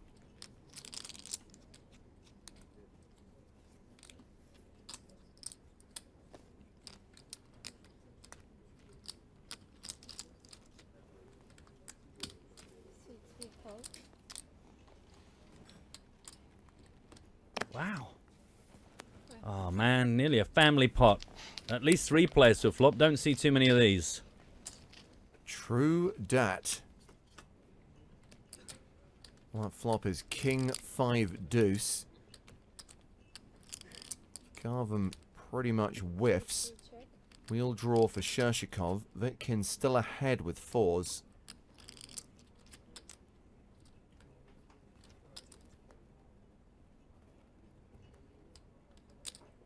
Shershikov was the pre-flop aggressor. Opened under the gun to 125,000. And looks like he'll continue into 2 opponents. 225.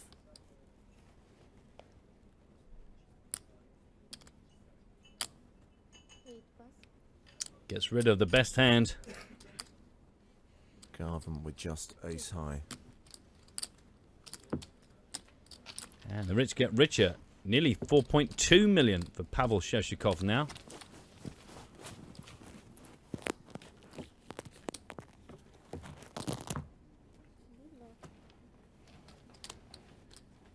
Yeah. Came in as the second biggest stack. Took the chip lead early doors. Has gone up by 1.3 million over the course of the day. 4.2 million. Near enough 85 big blinds.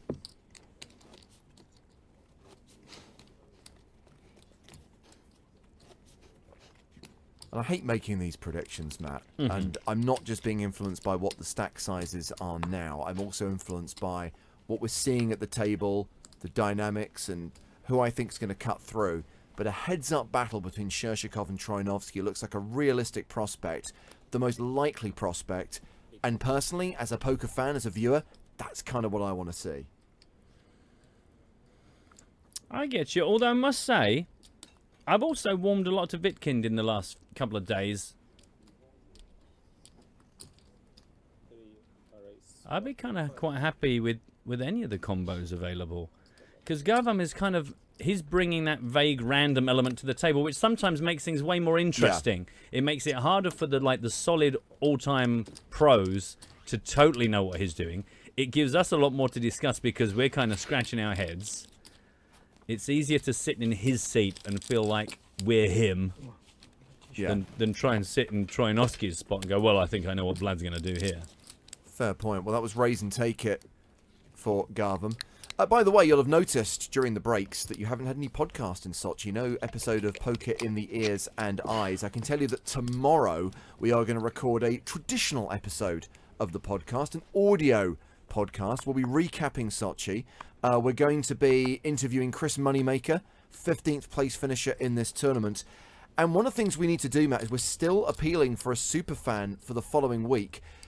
If you're not a regular listener to the show, or you only dip in now and then, you might not know that we're going to do a review of the movie The Sting from 1973, the Paul Newman, Robert Redford film, the Best Picture Oscar winner. Because Matt, it turns out, has never seen it. It's true.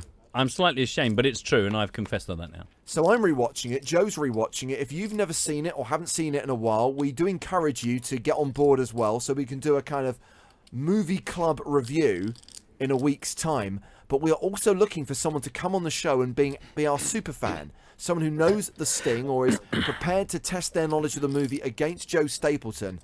And I can tell you that we're going to up the prizes for that edition of Superfan vs. Stape. So make sure you listen to this week's show for details on how you can be on next week's show. It's all coming together, linking seamlessly between mediums.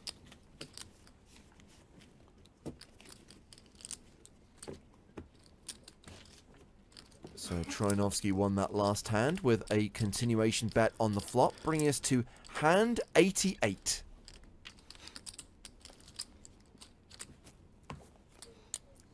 And we're more than halfway through the level now. There seems to be a fair amount of action, considering we've got deep stacks. Four-handed, it feels like we're getting some key... Oh, they are. We're getting some kind of juicy hands, and we're getting some good confrontation, some good, you know, puzzles being thrown at each other on this table. Let's be honest, a deep stack final table has its advantages. One of those being that if the players have chips, they're not frightened to play, and you're going to see more post-flop poker. I don't really remember, Matt, but back in the day, and we've never done it on our live tours, but some live events would have a situation where when they got to the final table, especially if they were televising the final table, they would roll the blinds back a few levels. Yes. Because that way the players would be deeper and it would encourage more play. It would make for better poker and therefore better TV. Yeah, it always seemed a bit stupid. Well, not stupid, that's a bit harsh. But it seemed like a wasted opportunity when you've got these incredible players, the cream of the crop, like risen to the top, the best players out these huge fields. But by the time we actually get to see them going about their craft, it's all monkey tennis, and everyone's got an average of 25 big blinds. At the same time, I don't like the idea of interfering in the structure of a tournament for the sake of the coverage. No, and there was a flip side to when they rolled the blinds back, which is when it's like, we've got a TV show now, it's then switch to 20-minute levels and get it to its conclusion. Yeah, I think much better to study and manipulate and adjust your structure so that it naturally gets to a good conclusion. Yes. Voila. So picking up the action here, yeah. Shershikov raised pre. Obviously, Garvin flop best. Check on the flop. Check on the turn. 7 on the river. Garvin still best with a pair of 9s. And he will value bet. Question is, do we get an ace-high hero call from Shershikov? Bet 210. Bet 200.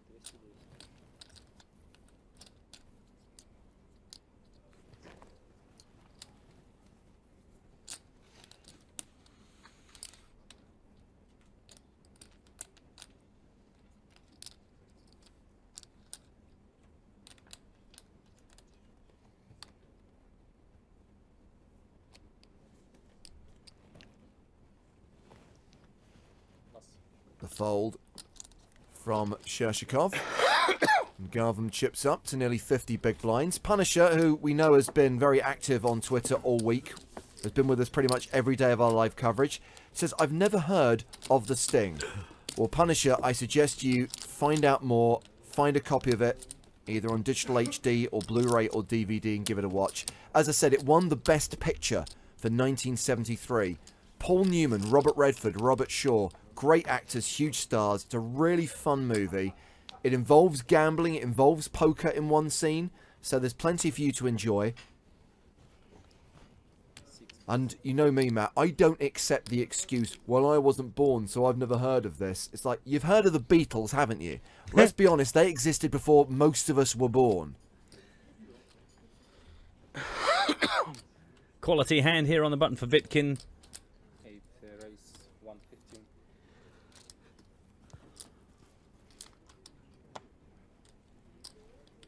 Third pass. Any customers, not the Jack-8, says Garvin. 8-6 for Trinovsky. Blah. Vladimir Trinovsky has been forced into mostly folding for some time now. Sure that won't be getting to him though. Been in this situation way too many times to start panicking and getting bored and playing hands he shouldn't. And he's got way more enough chips to just wait this dry session out.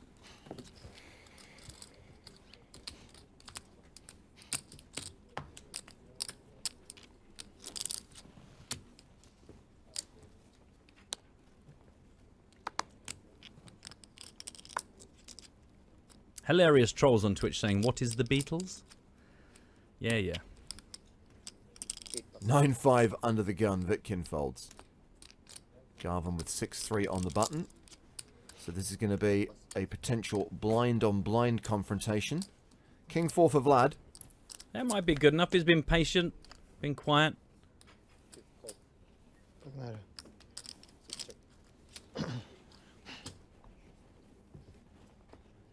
King 4 against Jack 4. And would you believe it, there is a 4 on the flop plus a king, so 2 pair for Vlad.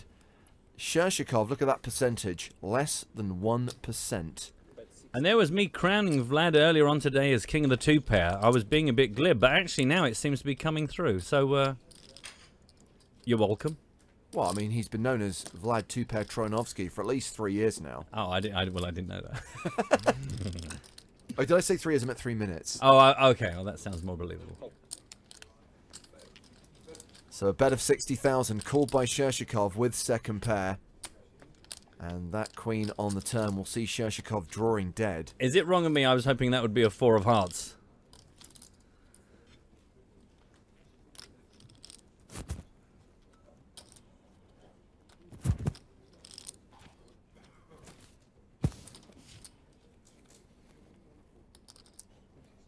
Bet 125.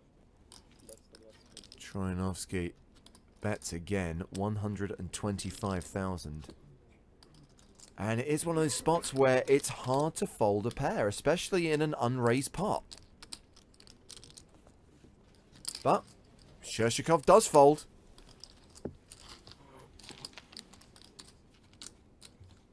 And Trinovsky narrows the gap.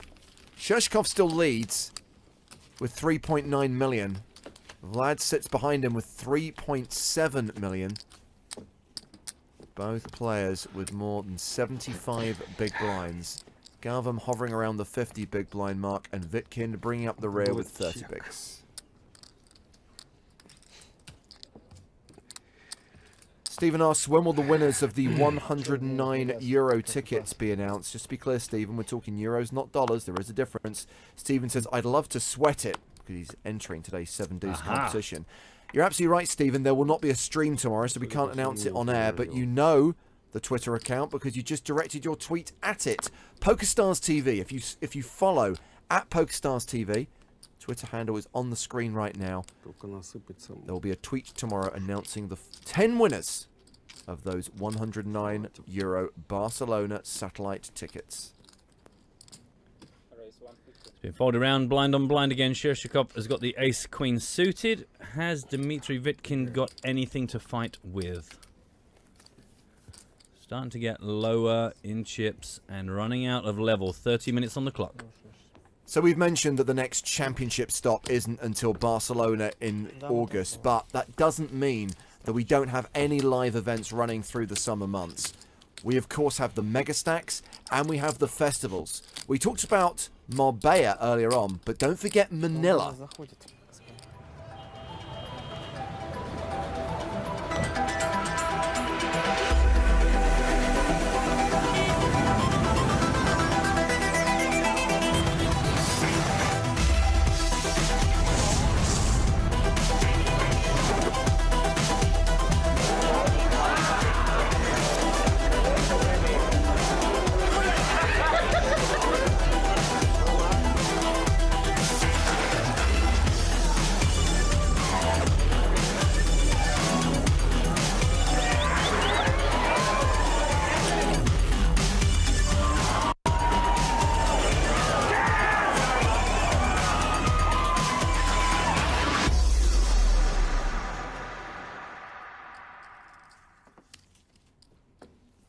Looks like a lot of fun.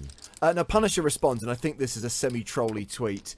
Haha, it's a 1973 movie. That's too old for me. I'm sure he doesn't actually mean it. Because obviously, as a cineast, I'm actually going to be offended by the suggestion that old films aren't worth watching. And in all seriousness, I firmly believe that the 1970s was probably the golden era of cinema for all the reasons discussed in Peter Biskin's book, Easy Riders, Raging Bulls. It's a great decade for cinema, and some of the best films of all time, including many of my favourite films of all time, were made and released during the 1970s. So there, basically. Gonna try and sneak a little competition in, incidentally, because I'm aware we're running out of opportunities to give stuff away, and we have stuff to give away, so it seems rude to not get through it. What's left, Matt? What do you want to give away with this one? Well, I'm thinking about doing a combo prize and giving away a drawstring bag that's got a water bottle in it. Love it. So wait for this hand, because this is quite a sexy starting hand for Gavam here, just in case this turns in something. He's raised it to 135,000. Oh, and Vlad's got a little ace in the big.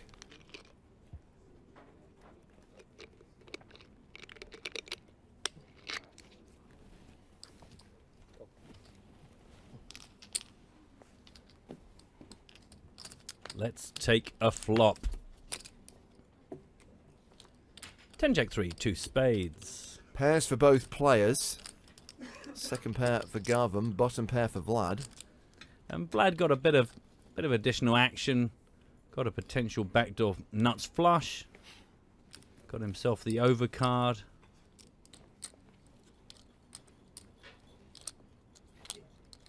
They could make something of this, I'm sure. As you rightly said, sometimes it's hard to make a pair, so when you both hit and you've got some added equity to get excited about, why not get involved?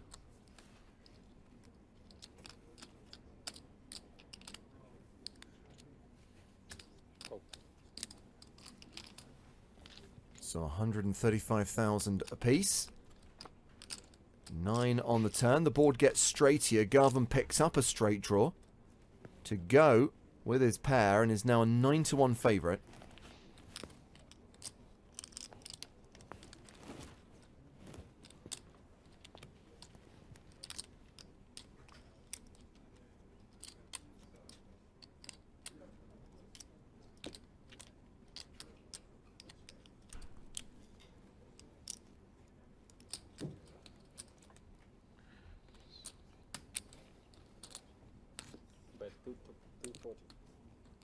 Garvan betting bigger now. 240,000 into 560,000, and Vlad folds. So tell us about your competition, Matt. Right. I mean, I'm slightly conflicted now because I said I'd give away a drawstring bag with a water bottle in it. Steve Ryan is asking, could I instead give away a water bottle with a drawstring bag in it? No, I can't do that. Okay, we're going to run on Twitter, so please do come to hashtag PokerStarsTV. It's a Matt Brown you couldn't possibly know and will probably never get it. But this morning I had some downtime. I was reading a magazine that had a top 50 most powerful superheroes. Oh, and God. I threw the magazine to the floor in disgust when I came to number 11 because I was just disgusted. In the top 3, you know, we had Wonder Woman, we had Superman, we had the Hulk. You know, absolutely no arguments. Number 11 disgusted me. Who was in at number 11 as the most powerful superhero? That's it. That's what you've got to come through with. Hashtag PokerStarsTV. So the clues are there, obviously, because it's going to be not a top-tier superhero. It's going to be not going to be someone who you necessarily like or respect. I couldn't believe it. Couldn't believe it. And I'll give you, if we don't get anywhere close, because there is a good chance that you couldn't possibly know and will probably never get it, I'll give you, well, actually, I don't know how I can help you, but we'll see how we go. Well, I'll ask one question. As someone who is not the Marvel nerd that you are, would I have heard of this character? I can't answer that. And when we get closer to the answer, you'll understand why I can't answer that. See, people coming with Batman. I wouldn't have a problem with Batman, but let's see how it goes. Meanwhile, registration is opened in today's PokerStars TV free roll, so get yourself in. That's it. $2,000 in the prize pool. You'll find it in the lobby by searching PokerStars TV. And today's free roll password is Hanyu. Capital H, lowercase A-N-Y-U. Hanyu. We're going to leave it on the screen. There you go, the top left-hand corner. And do you know what, Matt? I think we are still going to be here at 9:15 Central European Summertime. I think there's a very good chance we are still on air when the free roll starts. So I am going to register for the free roll. Oh. Hanyu. I am in. No bounty, before you ask. So we have gone to a flop here. Vitkind against Shershikov. Shershikov has paired his 4, but it's trip queens for Vitkind. Ka-ching.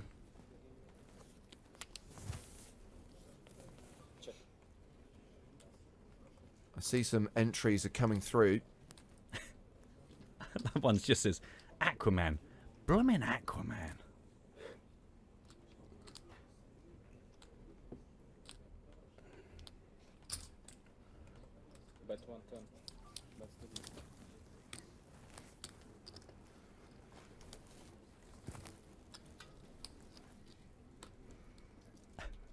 Nothing more soul-destroying than seeing less than 1% on your screen.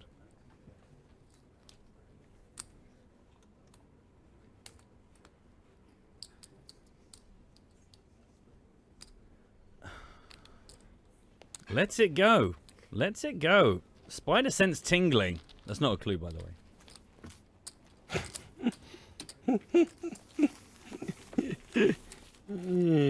Ryan's gone for a human torch. No, I wouldn't have a problem with a human torch. Spawn?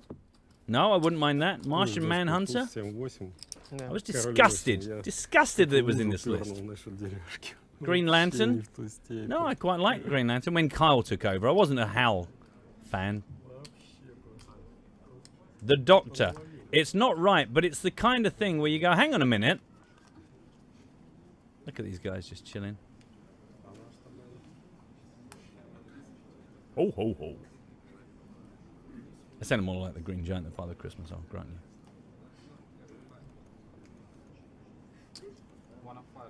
Nice. Everyone just chilling on the rail.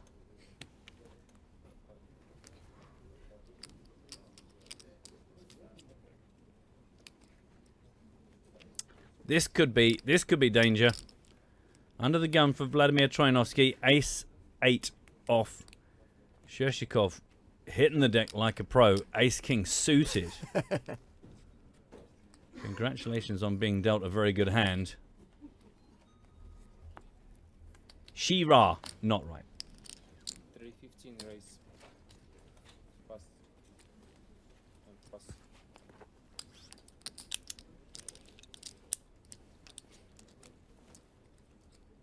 I mean, Ace-8 has got to look premium here, hasn't it? There's a knowing smirk from Vladimir Troianovski under that hand.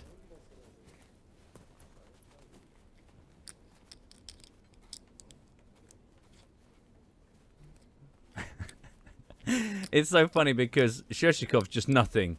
No emotion. Meh. Just Cyclops down the middle of the table, get the visors off. And Vladimir, look at him. He's having such a lovely time. Lets it go. Spider sense. It's amazing. Now, some of the answers, what am I saying? Many of the answers coming through on hashtag PokerStars TV to your competition that are not superheroes. Well, that might be the way to have infuriated me, because people are saying things like Pac-Man or Doctor Who, Danger Mouse. I mean, Danger Mouse is, I mean, it's not a superhero, but you kind of understand it. But I can tell you the correct answer has been out.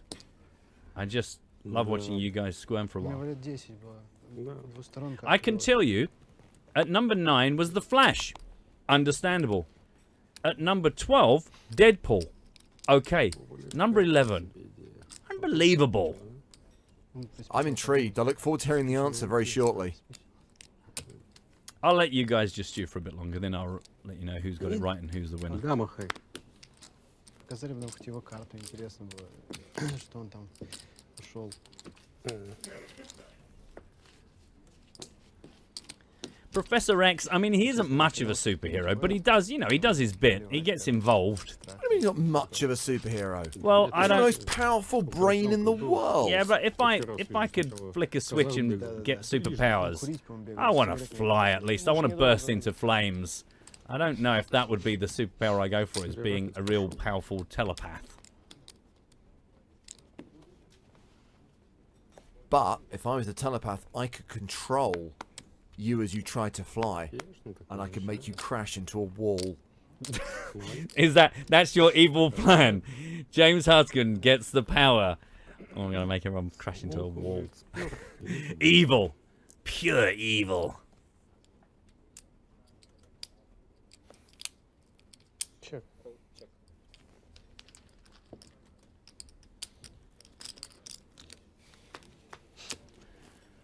Okay, who's involved in the action here? What's going on here? It's a limp. It's blind on blind. Yeah, once again, it's Troianovski against Shashikov in the blinds. 10-3 against 7 deuce.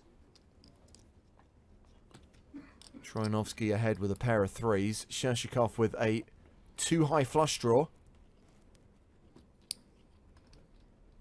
Там 7-2 какие-то. Ну, снимаю с пики. Пика не хочется видеть. Troianovski wins this one with a bet on the turn. Still pretty close between him and Shashikov at the top end of the leaderboard.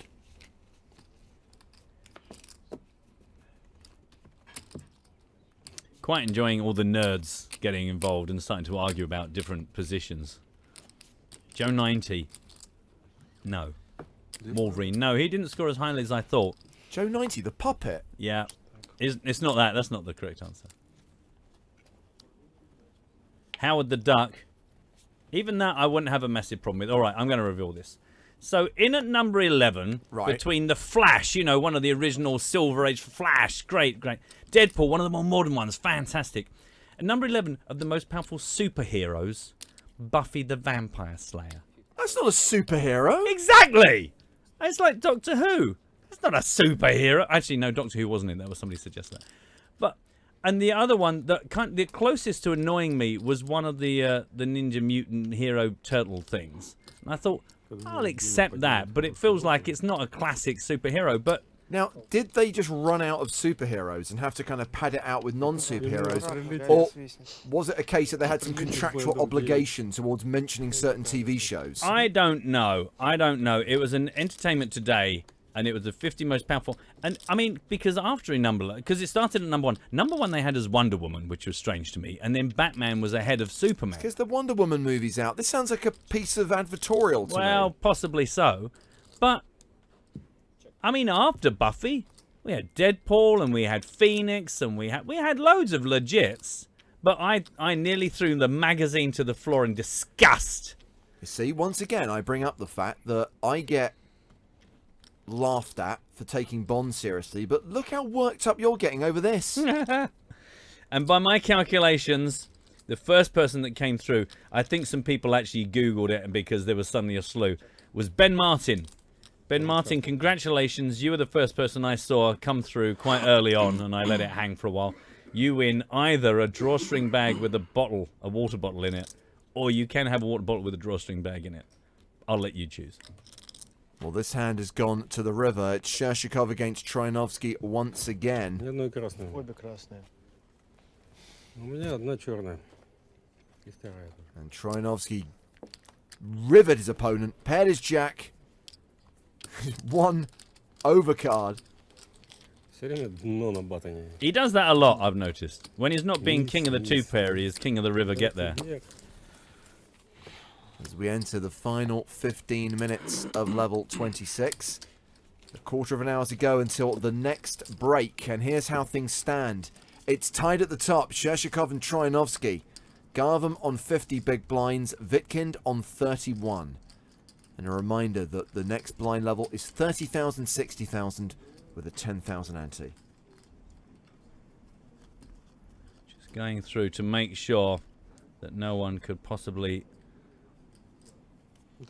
challenge me on having picked Ben Martin. Yeah, definitely the first person to say Buffy was Ben Martin. Congratulations, mate. Thanks everyone else for playing. I think it's disgusting myself. I mean, I don't know what the James Bond equivalent of, you know, saying the best gadget ever was and then saying something that wasn't a gadget. I mean, I don't know what it was, but you can imagine how it was. Oh, aces. Shershikov has raised the button with fake aces, ace 4.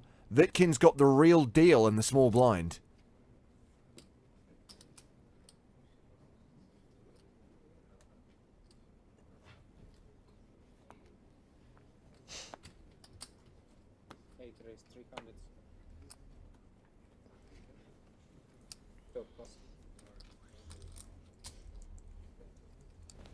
Re-raise to 300,000. And Shershikov will fold. Just realised, by the way, that was hand number 100. Oh, happy birthday.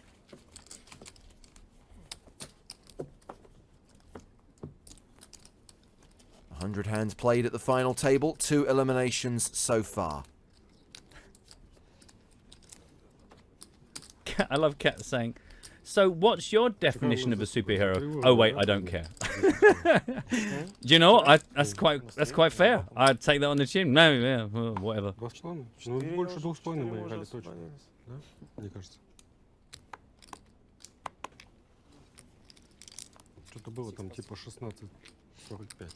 What is, I don't really want to start a huge conversation, James, but what is your favourite gadget out of everything ever Bond-wise?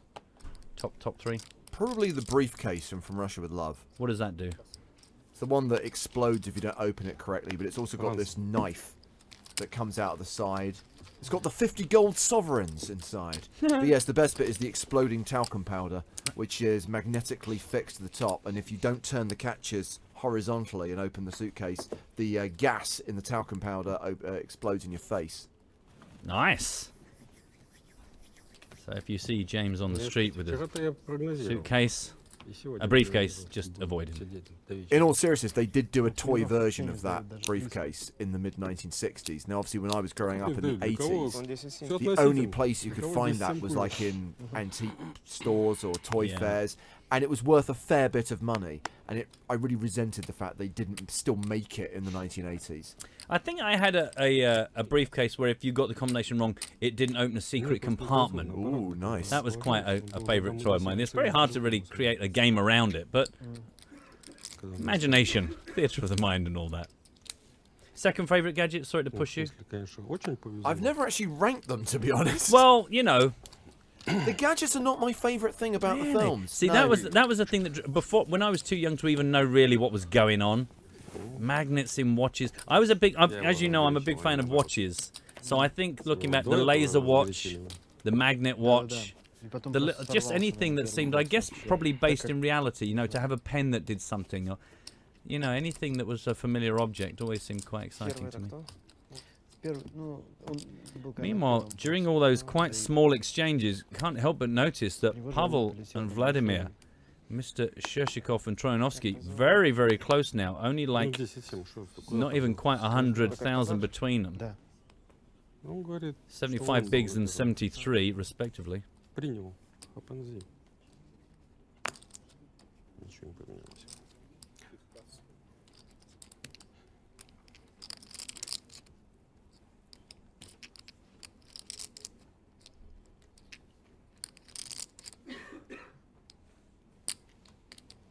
We're talking about 10-7. Raise 170. Action folded to Shershikov in the small blind. He raises to 170,000 with 8-7. And gets a fold.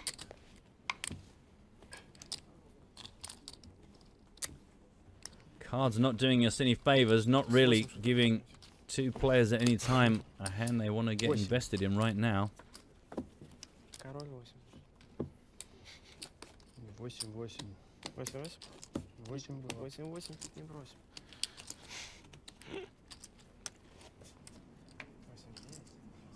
Got to keep your lips moist.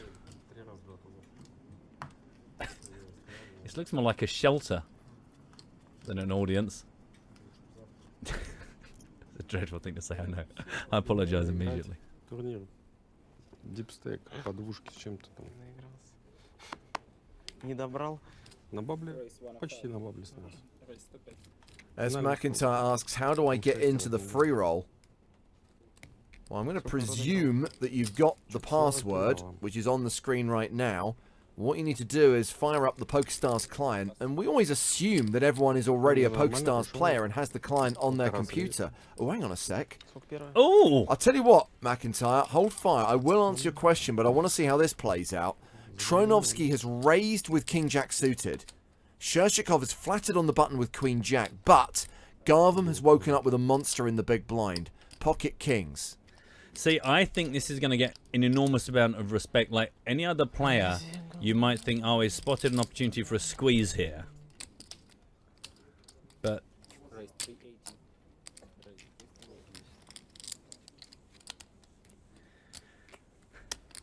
380,000.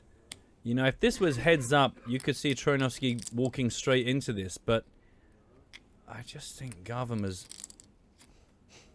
pretty tighty-tighty, and I think that's his image. It's just such a gorgeous hand of the King-Jack.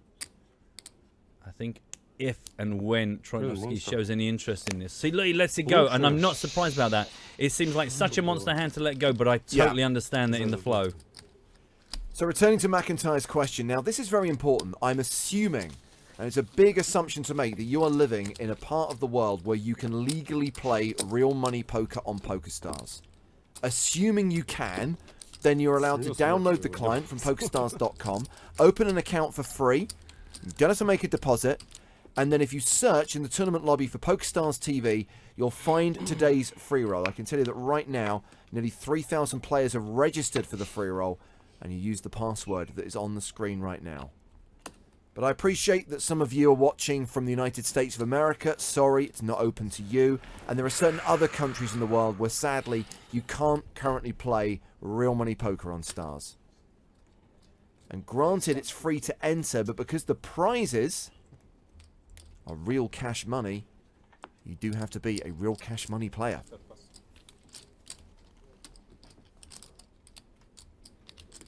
And meanwhile, Michael Zajic has really made me laugh.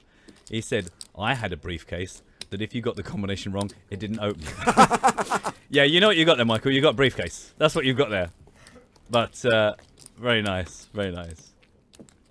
Punisher says, I guess I will sleep tomorrow. This isn't going to end anytime soon. I got a funny feeling the last time Punisher checked in what the time was in New Zealand, I think it was like 2 a.m. And I've got a feeling that was a couple of hours ago.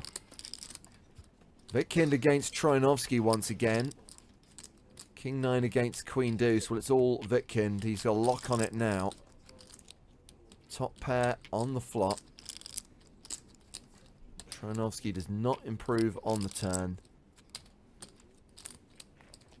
And with a delayed continuation bet on the turn, Vitkind will win this pot. 8 minutes left on the level. So confirmation there will be a 20-minute break at the end of level 26. After that 20-minute break, level 27. Is that logical? 30-60. And at the end of that level, I think we will take the dinner break this evening. So chances are there'll be an extended break after the next level in the Sochi main event. Только если так, с телефона, сидя тут. Johnny Love on Twitch says it's currently 1:40 a.m. in Australia, but this is way too interesting to leave. Good. Glad to have you guys captured. It is an interesting dynamic. And I gotta say, I'm a big fan of having Gavam in the middle of this, because he's kind of just a different dynamic to the whole shebang. That was a walk. Wow. Shashikov. Kind. Какое количество двоек за сегодня увидел? Весь школьный период столько не было.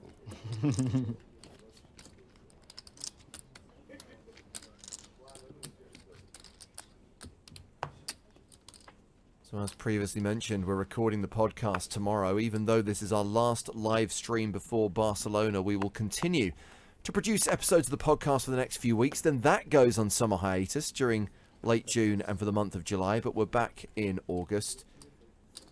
So new shows most weeks with guests, competitions, your chance to be a super fan. Available on SoundCloud or to download from iTunes or Stitcher. And that is a walk for Dmitry Vitkind. Well, this isn't giving us a lot to do, is it?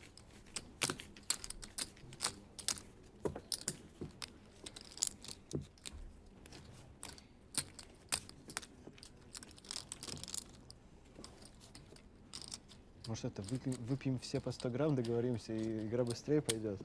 Запретили. Давно бы уже заказали Бехеревку. Mike H sends his love from Chicago. Как Поняк вышел. Good to hear from you. На финал Купейна. People around the world. И что там сделала? Потреблять алкоголь. Выпил все запасы бей. Так ничего. Он устроил там какой-то беспредел, что ли, за столом? Беспредел, просто даром отнимал деньги, но потом ему просто не повезло. Он пару проиграл, потом еще проиграл сверху. Он там просто... A little bit of info about what's coming up in the aforementioned break in 5 minutes. A little bit of Elky action for you. Back in the Bahamas in 2009. Поняк без Бехеревки. Glory days. Classic Elky. Ты видел его? Не каждый может похвастаться. The Vitkind completes in the small blind. Garvam raises from the big blind. Now hang on, Ace-4. Ace-4 Garvam, this feels familiar. Там, что они же не могут вообще в кандалы посадить. Просто он же, вот хайроллер здесь был какой-то, ну такой недорогой, ну, первый, понятно. 10-8-7, Vitkind hits big. Прилично. Not much for Garvam to get too excited about. Has got the momentum. Ну что, я does not поднял, там, continue. Что надо ВАДА писать, брать анализы. Типа допинг? Конечно.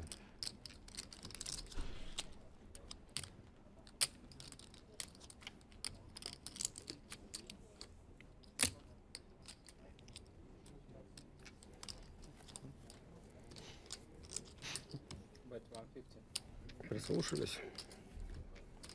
Vitkind leads the turn for 150,000.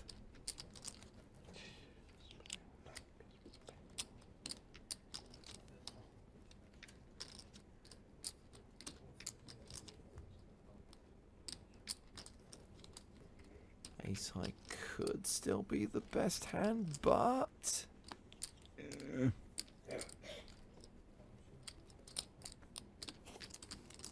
Garvin folds.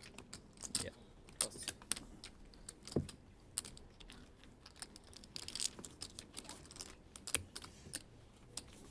Just 3 minutes left on the level now.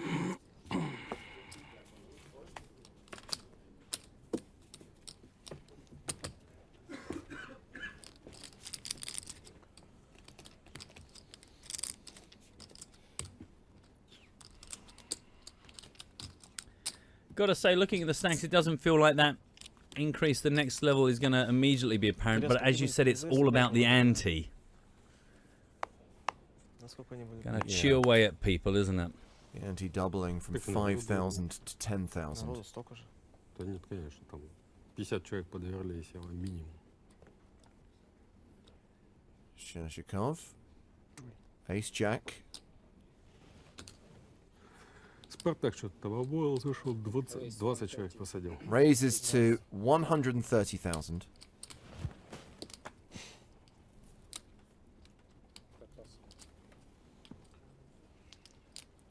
Trinovsky's big. Oh, King Queen suited. На мой большой блайнд столько ставишь, что невозможно защищать им.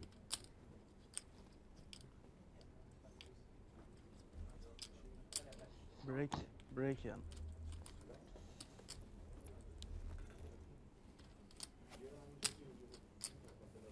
Raise 400. Yeah. I think that's a 3-bet from Vlad. Re-raising to 400,000.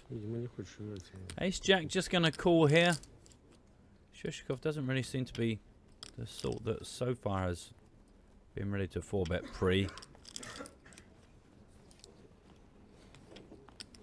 Wow. Let it go. Wow. That, I really didn't expect that. I mean, I guess the thing is, if you don't want to 4-bet, by rights you're then saying you're calling, and calling with the Ace Jack to see a flop, and yeah, I kind of understand it, but it seems very, very disciplined here.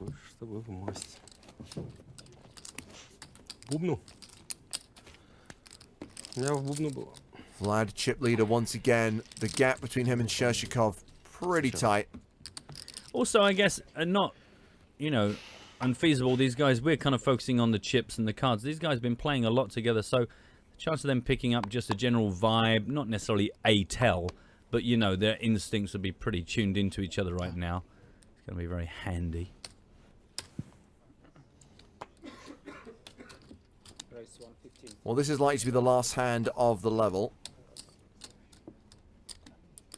Although, if it's a simple raise and take it, which it is, I think we will squeeze in one more.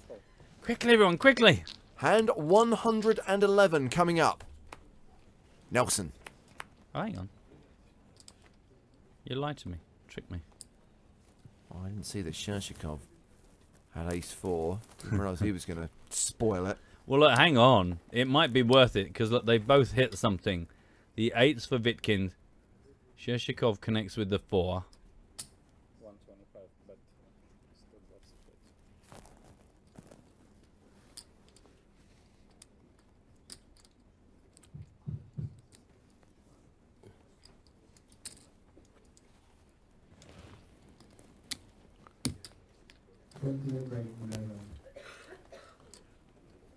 Did Bond ever have sunglasses that looked through Moneypenny's top? Someone's suggesting that on Twitch. I don't remember that. He had X-ray spectacles in The World Is Not Enough when he went into the casino and was enjoying looking at women in dresses. The idea is that he could see if anyone was carrying guns, and the joke was that everyone in this casino was in Baku was carrying guns. That's quite amusing. And quite pervy.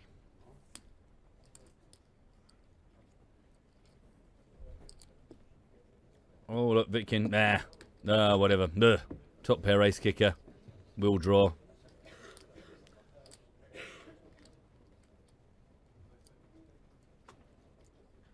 Well, that card, a bit of a passion killer.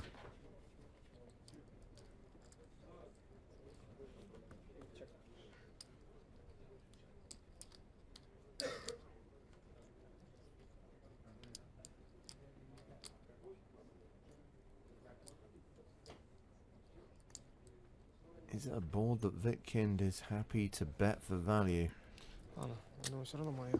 I wouldn't have thought so, no. Not surprised. The Passion Killer. Oh, look, he was all ready to mug that. I don't think he expected to win that in a million years, but 8 beats the 4. Well, that last orbit was pretty good for Vitkind. He's got his stack up to 2.2 million, but remember, when we come back from break, the blinds will be up. And he is still the shortest stack at the table. Mind you, 36 big blinds. У всех, по-моему, тяжелый час. Тяжелый час, офигеть.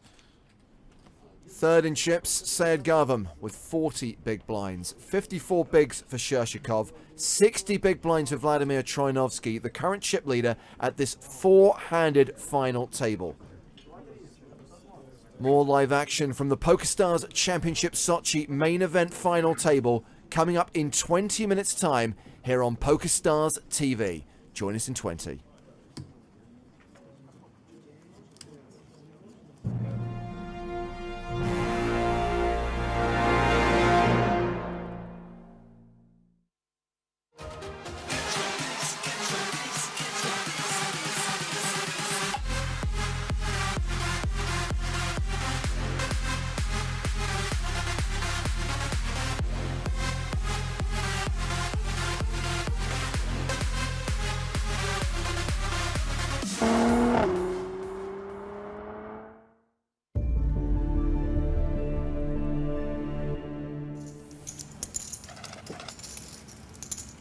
And big shock, look who's got a hand.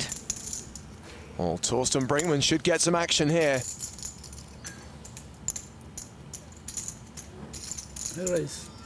He's going to 3-bet. This must be music to Brinkman's ears.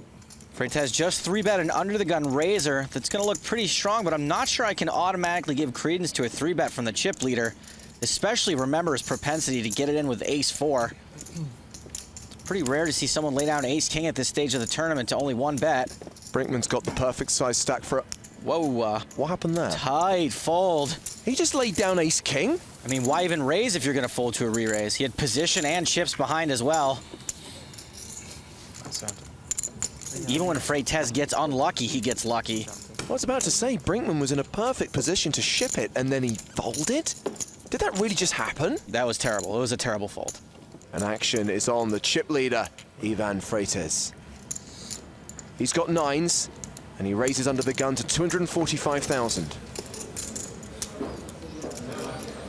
A decision for Torsten Brinkmann. Freitas really hasn't gotten out of line too much today.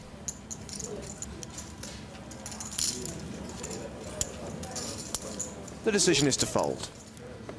5s for Eugene Unite. Eugene's got about 25 big blinds behind. Not a lot of players are going to call and try to set mine with a stack like this, so this might be fold or all-in territory.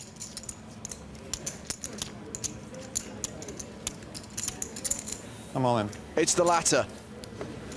All his chips go across the line.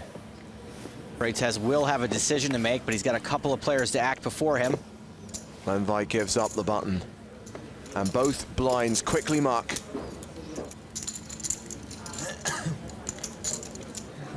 Back to Freitas.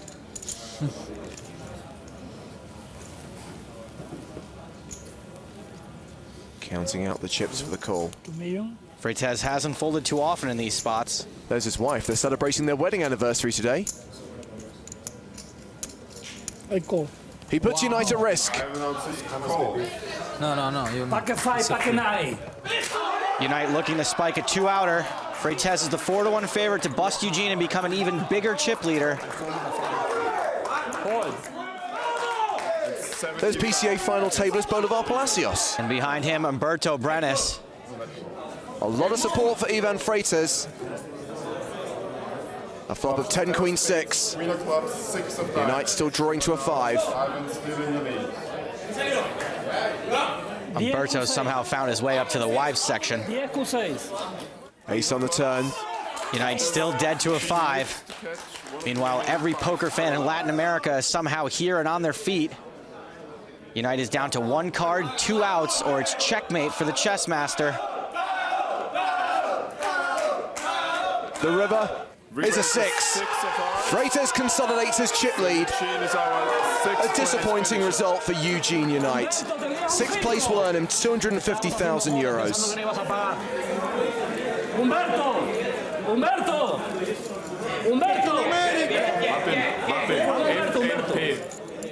Can anyone stop the freight train?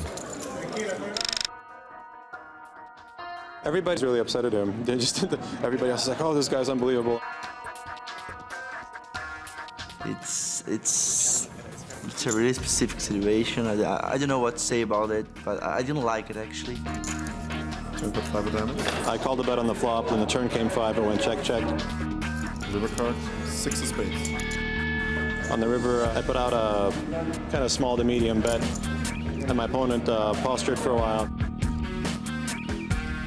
Hey, raise. And then he said, okay, I raise. And he put out a call. I'm sorry, I call. What? He said raise. Thomas Krems has been called to the table. I call. Sorry, you announced raise. No, speak English. Everybody on the table saw what happened and everybody understood what happened. Wow, you see that? That was not a mistake. The floor men came up and said, you know, this guy did this earlier in the tournament.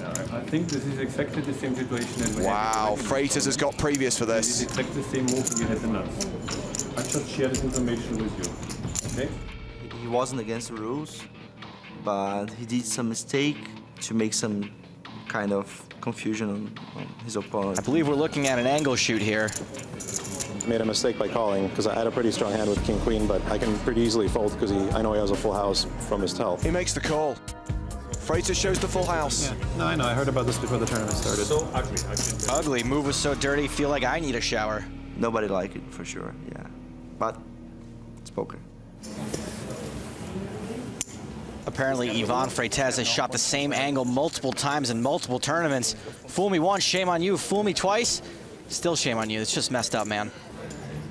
He's got Jack 9 off suit. It's been folded to him on the button. He's raised it up to 250,000. The green and black chips are in play. They're worth 100,000 each. Brinkman knows Freitas could be raising a pretty wide range from the button. A raise. He's going to 3-bet. 680. Makes it a total of 680,000.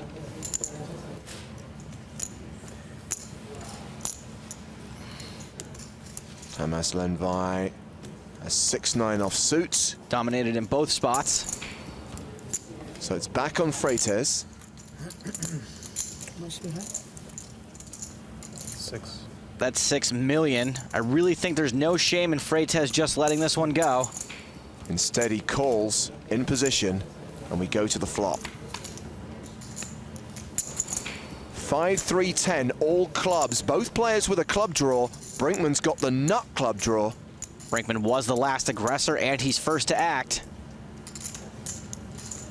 680. 680,000 again, the same size as his 3-bet pre-flop. Freitas has only got jack high, but he's also got a flush draw.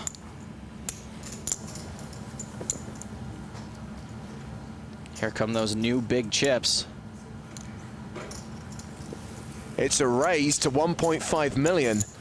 Honestly, I think this is an ideal spot for Brinkman to get it in. Without the ace of clubs in his hand, it's pretty unlikely Freitas can call.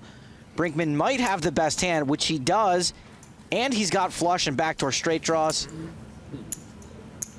Perfect spot to get it all in.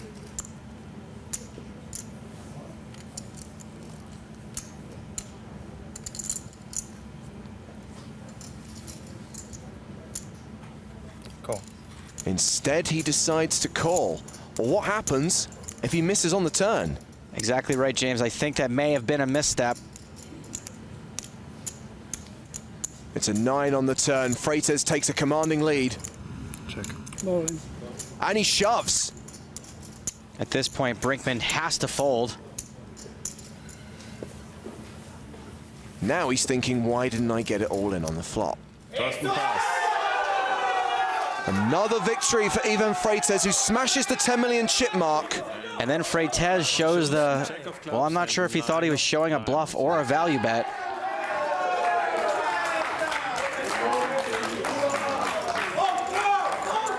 Freitas with a stack of 11.5 million. Andrei Danilyak has picked up 3s on the button. And he's only got 15 big blinds. Alan. He shoves. Whoop. 1,785,1785. Decision on Ivan Freitas in the small blind. He's got ace-9. Should be an easy call for Freitas. Danilyak could certainly be shoving worse than ace-9, and Freitas got thrice the chips of the next closest player.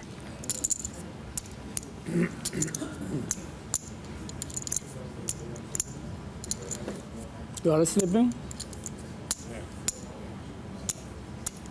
Would you like to go home? And you? Ah, the universal language of poker. More into. That I understand. Brinkman in the big blind. Will fold, so Ivan Freitas puts Andrei Danilyak at risk. Danilyak is the slight favorite, but I gotta tell you, no one's a favorite against Ivan the Terrible. We're off to the races one more time. Okay, we've established who's got what. Let's steal the flop. Jack 7-10. 7-10 jack. Safe flop, but Freitas picks up 4 more outs to a gut shot, so even though Danilyak dodged the flop, he's still a coin flip through the last 2 cards. The Freitas fans are calling for an 8. It's a king. Freitas is double gutted now, so he picks up 3 more outs. Danilyak's not nearly as big a favorite as he should be after dodging 4 cards, but he's got just 1 more left to dodge. He needs to fade aces, queens, 9s, and 8s. It's an ace! Unbelievable! Freitas wins again. He eliminates Andrei Danilyak in 4th place.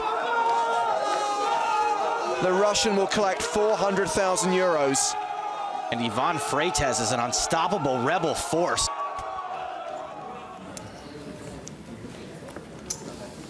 Nine set of diamonds on the button for Freitas.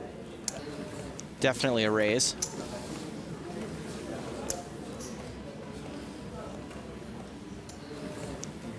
$350,000. Ace king. Seems fairly obvious.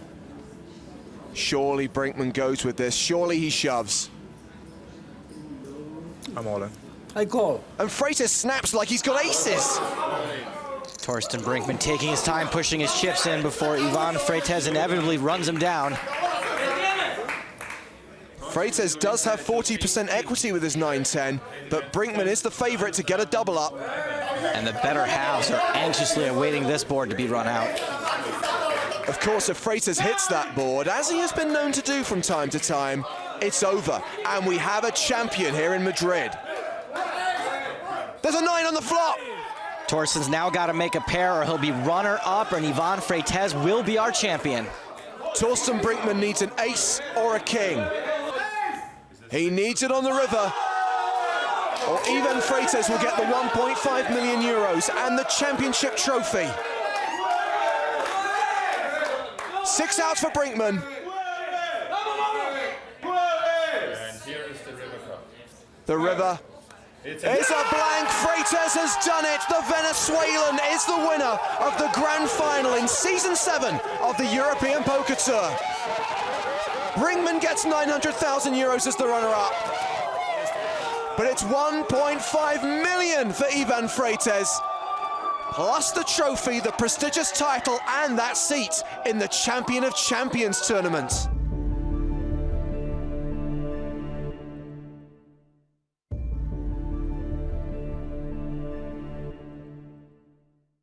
Picking up the action at the table, Scott Seaver not going to play the limping game this time with pocket jacks. Elke has called him with pocket deuces, and now it's on Will Molson with queen 7 suited. For once, Elke's actually got the worst of it in a situation here, but this is actually easy hand to play at a hand like 2 deuces. If you hit the deuce, you have a monster hand. If you don't, it's very easy to get away from most often. So Will Molson's going to defend his blind with queen 7 and diamonds. We're going to have a 3-way family pot. We haven't seen too many of these since the action has been down to 3 players. It's been mostly heads-up pots. Diamond flush draw for Will Molson. Gut shot straight draw for Elke. So Scott Seaver has the best hand here with 2 jacks. However, as you said, there's draws like crazy over here, and Scott has to worry about that ace as well. He does have control of the pot, however, and he is in position. But it looks like Elke's going to decide position, because I'm going to go ahead and make this pot mine. And he decides to lead outright here into 2 players, just trying to represent the ace right now. Hoping that Scott was raising weak and maybe that Will Molson doesn't hit that flop. He's taking the initiative. If he's raised, he'll likely throw it away. Now, difficult hand for Molson to play because he's got a couple options. Fold is not one of them. He has to either call here to try to catch that diamond, or he could get aggressive and say, you know what, let's make a move, play for it all. But as Barry Greenstein mentioned, you know, he's got to think too about, wait a minute, I don't want to finish third, I want to finish second, at least. So, well, there is a pretty considerable bump in prize money from third to second. $137,000 for your bronze place finisher. Silver medal's worth $228. I'm shocked that he just folded the flush draw in that situation. My. I don't see why you would play a queen-7 of diamonds if you're going to flop a flush draw to it and then just fold it for a pretty standard-sized bet. Very, very strange play there from the Canadian. That's plain and simply a mistake, right? Has to be. Scott Seaver making the right call here with the jacks. And look at there this. you go. He would have made the nut flush. This was Will Molson's opportunity to possibly win a big pot. Now for Elke, he's got to decide, does he keep the hammer on and keep pushing? Or does he give up the pot to Scott Seaver by just check folding? He does check, and Scott instantly checks behind. Scott has a draw here. He's got the jack of diamonds himself. Oh, a 3 on the goodness. river. Wow. This could have been fireworks had Will Molson still been in the hand. They could have had a real party because Elke's got to love that card. Certainly going to bet it straight. The question is now, Scott's got to ask himself, will he bet this flop? Check the turn. If he bets the river, what in the world can I beat with 2 jacks? Will Molson looking at it going, hey, those are all my chips. It looks like Elke's measuring out a bet, and he's going to lead into the pot $111,000. Scott Seaver's disgusted by that bet size and everything. He's thinking, oh, yuck. Yuck, yuck, yuck. Do you really have a deuce? How could you call a raise with a deuce? Well, then again, it's Elke. Maybe he has 2 deuces. Who knows? Or he might have had some kind of weak ace that he didn't want to fire a second barrel with into Scott on the turn. Maybe a weak ace with no diamond, right? Scott's really going to have to stretch right now to try to find a hand that he can beat. You know, he can beat a hand like 5-6. He's not sure here what to do, as you can tell. I want to use my one show here. This is my one hand I'm going to ask you to show. I went too good, that'd be nice. I went so good. What'd you say? Scott's gonna pass. Elke shows pocket deuces. So Scott Seaver asked Elke to show, and he did, and you can see Will Molson thinking, what am I doing? Am I not here to win? Based on the way he played the queen-7 of diamonds, you have to question that. What you fold? I fold diamonds. Oh, 40 diamonds? So sick, how can you fold? Well, you'd have to make Elke a substantial favorite at this point with such a monster chip lead. He's up over 2 million in chips. The cards would really have to go Will Molson's way for him to sort of make up this insurmountable lead that Elke has. And now Elke's got a hand too, ace-jack. Yeah, it's going to be tough for Will to double through Elke. He's been kind of a card rack, hasn't he? Well, Elke's been running well and playing exceptionally well. He's going to raise here with ace-jack, and Will Molson's just looking to pick up any sort of hand, and that's exactly it. He's got his king-10 and says, I'm in. Elke says, I'm in faster.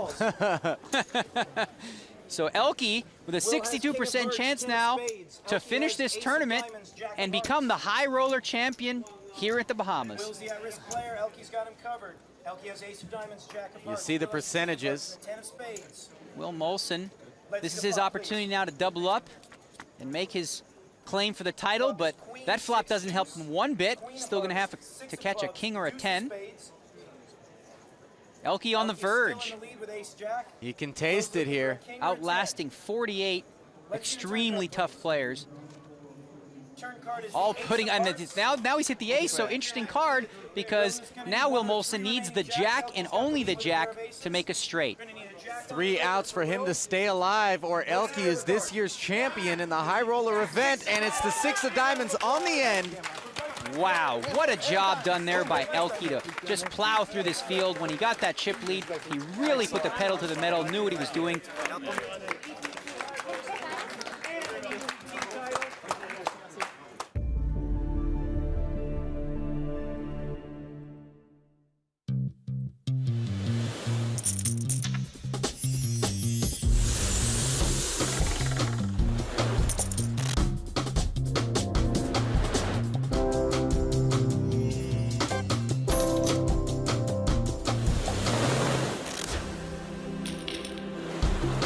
Гранд открытие года. Сочи казино и курорт. Незапрещенные удовольствия.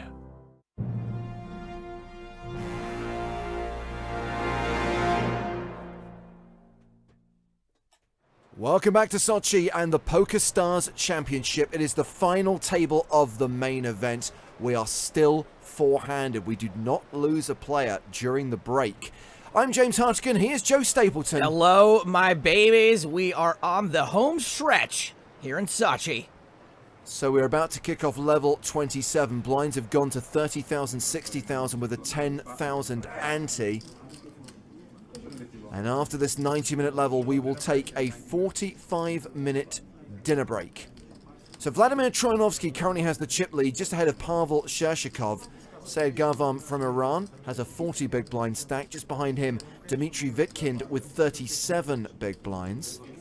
Earlier we lost Lavrentini and Timur Bubnov. We will keep playing until we have a champion. Cards up coverage of every single hand as we play down to a winner who will lift the trophy and receive that first prize of more than 29 million rubles. I don't really know how I feel about this final table in that it feels like it's slow, but also plenty is happening. Well, these are the payouts. Let me tell you how they translate into US dollars.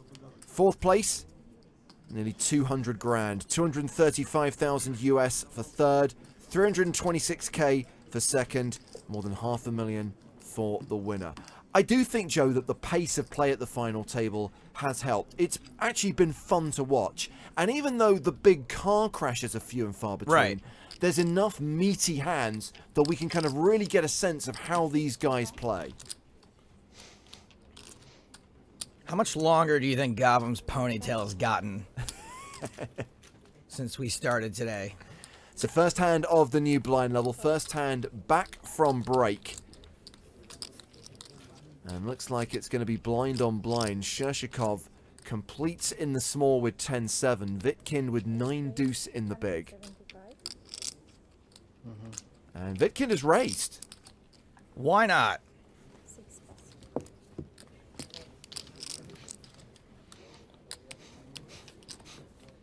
Espuela94 on Twitch asks, what was the buy-in for the main event?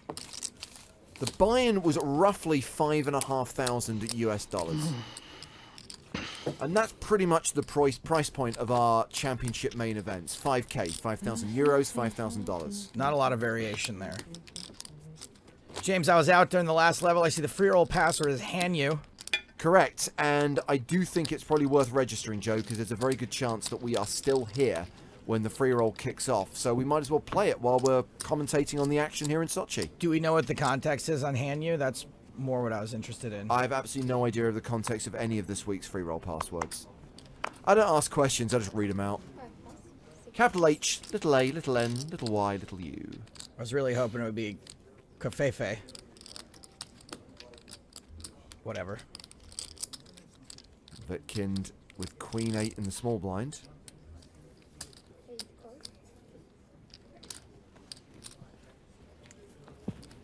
Queen 10 for Sayed Gavam in the big.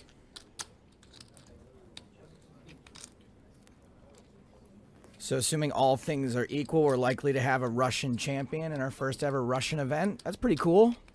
I mean, granted, 9/10 of the field was Russian. It was closer to 80%, but tomatoes. Point is that Gavam is the only non-Russian left at this final table.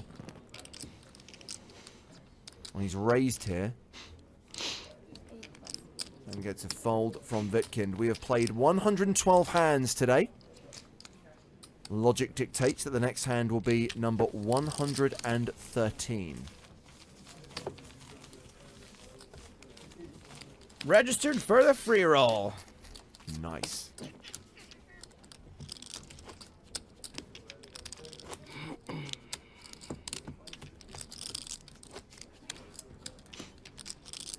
Valiant says, I believe all this week's passwords were medalists from the Sochi Winter Olympics. Now, if you notice, I sometimes say Sochi and sometimes say Sachi. Because I haven't figured out which one I like yet. You guys say Sachi. Yes. How do Russians say it? I bet they say Sochi, don't they? Well, if I think about the voiceover in the commercial that runs during the breaks, it's Sochi Casino. Yeah, that sounds more Russian to me. 6 price. 150. 8 plus.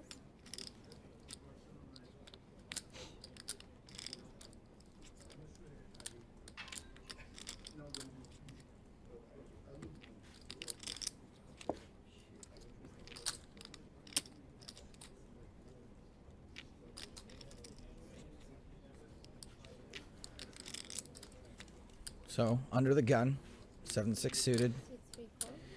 Under the gun's a little deceptive at this point. Once we're four-handed, it's all kind of the same. I mean, obviously, the button still matters. But it's not like you gotta be super tight anymore when you're under the gun. And we're going 3 ways to this flop. 9, 5, 4, 2 spades. So not a bad flop at all for Shershikov. Although technically he does not have the best hand yet. King high, still good for now. I wonder what the most amount of equity you can have and not have the best hand is. It's got to be pretty close to this. It's insane if you think about it. 2 live cards, flush draw, straight draw. 6 bet. 260. I'm really good at bricking in these situations. So Shershikov continues for 260,000.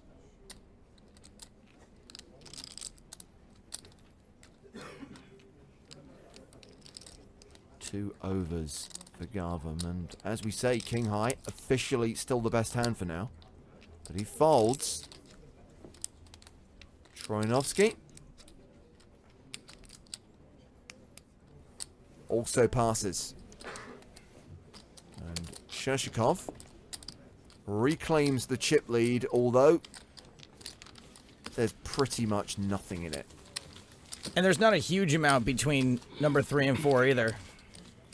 Now, if you've missed any of our coverage, if you want to know how we got to 4, if you want to know what's happened over the course of the first few hours, let me tell you the story so far today.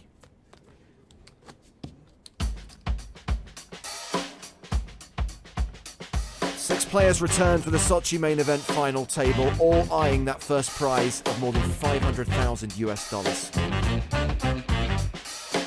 It took a couple of levels before we lost our first player. First man out, spin and go qualifier Timur Bubnov, turning his $10 investment into more than $100,000. Out in fifth, Lavrentini, the Kazakh native, exiting in fifth for 190 grand. Over the course of the last level, Vladimir Troianovsky battled with Pavel Shershikov for the chip lead. And Vlad had the better of him until just now. Shershikov is the current boss of this table. That has got to be the shortest story so far for being 6 hours into a final table ever. We lost this guy and that guy, and that's it. Here we are.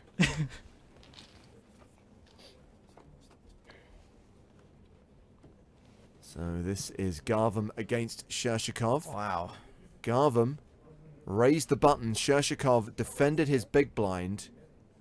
Ace-8 against King-Queen and an Ace-Queen-7 two-club flop. It's flops like this that make you want to play poker. Like when you see a guy hit top pair and the nut flush draw and like you're just like, whatever, I'm invincible, bro. Let's get it in. These are the kinds of flops that make you love poker. Flopping a set is another one. Sets just feel so good. So Garvam with second pair has continued for 130,000.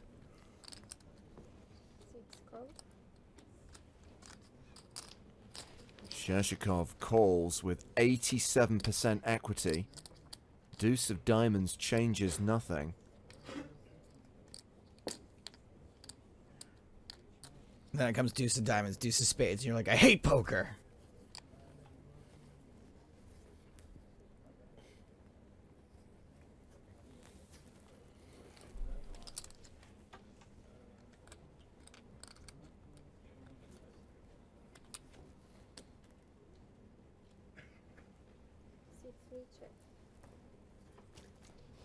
Action goes check, check. I love poker again. The jack of clubs on the river. Shershikov did not need to improve, but he now has the nut flush.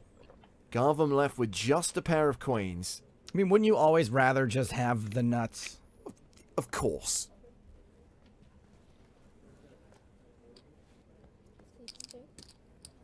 Well, Shershikov is hoping that Garvam bets this river.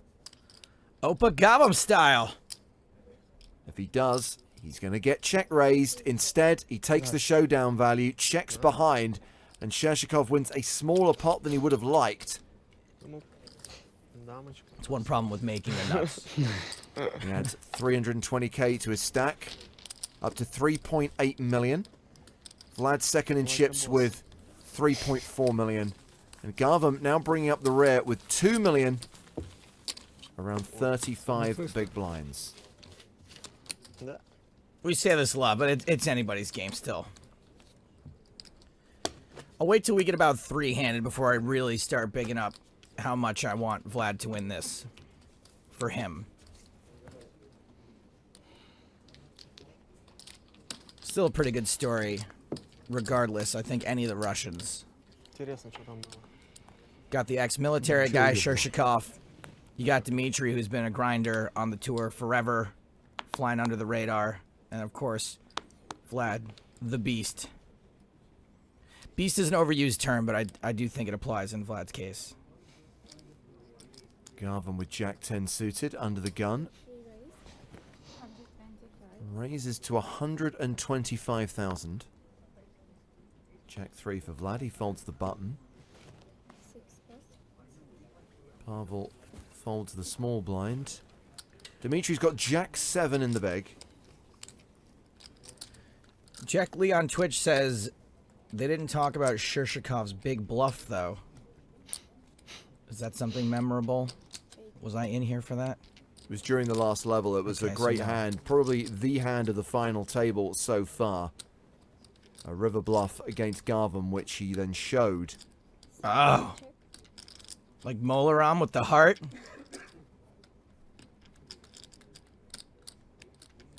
Look at Garvam. How do you show him a bluff? How can you do it to that guy? Look at him. Ponytailed sweetie.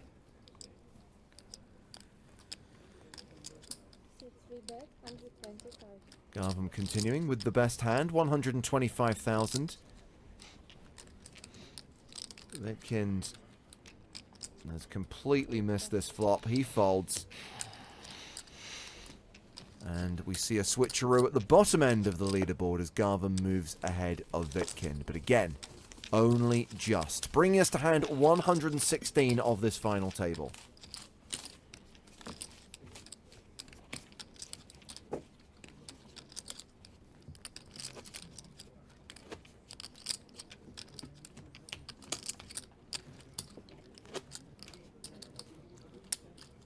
Take those glasses off. Let us see your handsome face.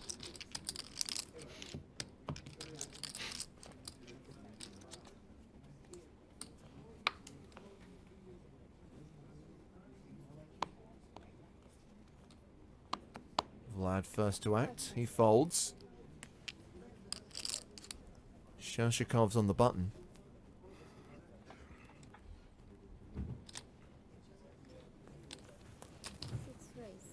And Shershikov has kings. King balls. So raised to 120,000. Queens for Vitkind. Ay-ya. Unfortunately, there is no equality in the deck of poker just yet. The men outrank the women. Unless they're jacks. Even still, I think the jacks make like 22% more. Vitkin counting out a 3-bet. A fist full of green. Those are the 25k chips with a bit of blue on top. The blues being 5ks. So it's a re-raise to 340,000. Garvam has folded the big blind. Action back on Shershikov.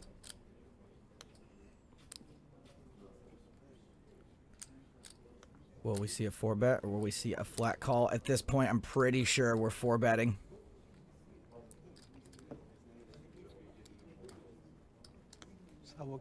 Pretty rare at this stage of the tournament to see too much creativity with big pocket pairs.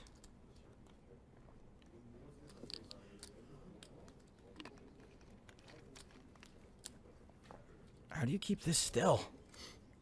How do you act this slowly? I'd have been all in and standing already.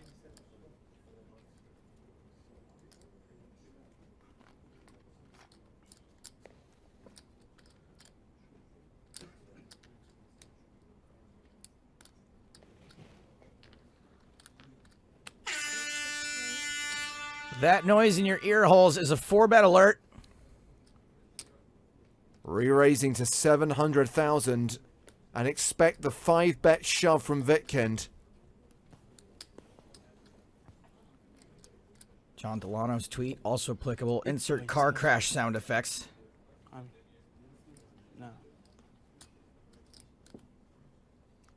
Vitkind shoves, Shershikov calls. It's a cooler, queens into kings. When he gets snap called, he knows that there's a really good shot. Queens, they're racing at best. And this is not at best. Shershikov dominates Vitkind here. 4-1 favorite to eliminate Vitkind in 4th place and take us down to 3 players. He's already holding his heart. Jack, Jack, 8. Spades not a factor. 2 outs for Vitkind.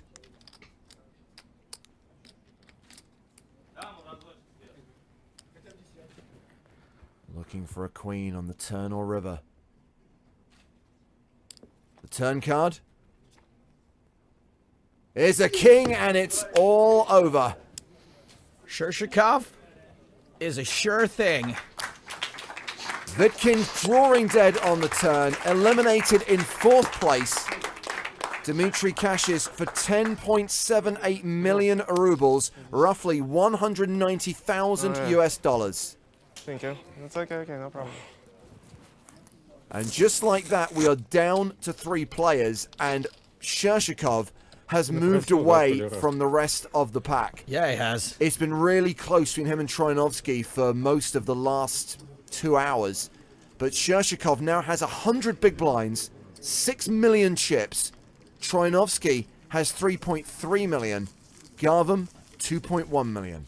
Garvam once again finds himself in a position where there's no other place to ladder. He's the shorty.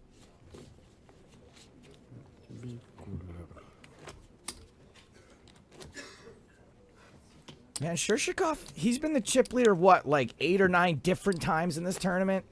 Yeah, and bear in mind that he took that chip lead late into day 3, I think it was, when he eliminated Jason Wheeler in that huge hand. Held that chip lead throughout day 4, through most of day 5. Didn't come into the final table with the chip lead, but was challenging for it, and is now back on top. 100 big blinds at this stage. 3-handed. The Sochi main event final table. We're on our way to a long heads-up battle. King, queen. A walk for Vladimir Troianovsky in the big blind there. So the river card in that hand, completely immaterial. Obviously, it has to be dealt. But the king on the turn ended it, and it ended Vitkind's tournament life. I think it's fair to say that Shershikov was a fan of that turn card.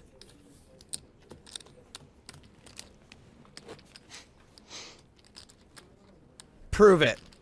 Well, this is the moment that the king hit the turn. Oh, yes. Bangs table.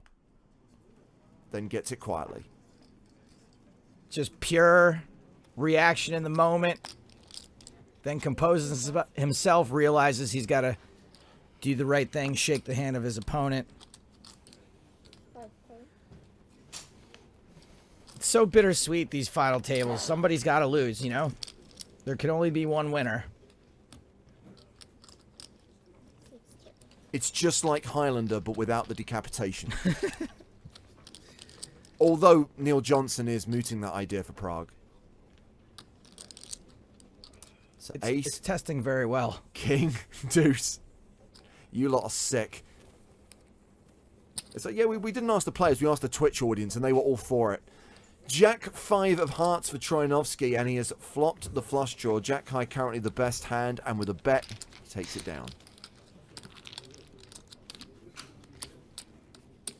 Wonder how big of... No, I can't even propose that. Just edit that out.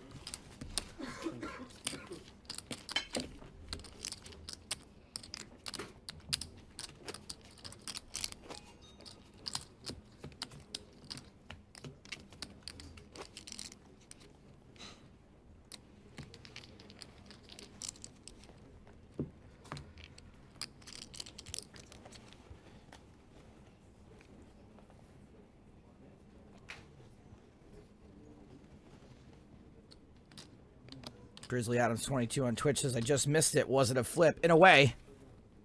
No, I know that sounds crazy, but I do consider those kind of be like flips because sometimes you're going to be the one dealt kings and sometimes you're going to be the one dealt queens. Yeah. When the money goes in, no, not a flip. But you're just as likely. More of a cooler.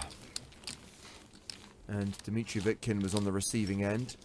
Syed Garvam has now laddered up into third place. Does trail at the moment with 34 big blinds, but one double up.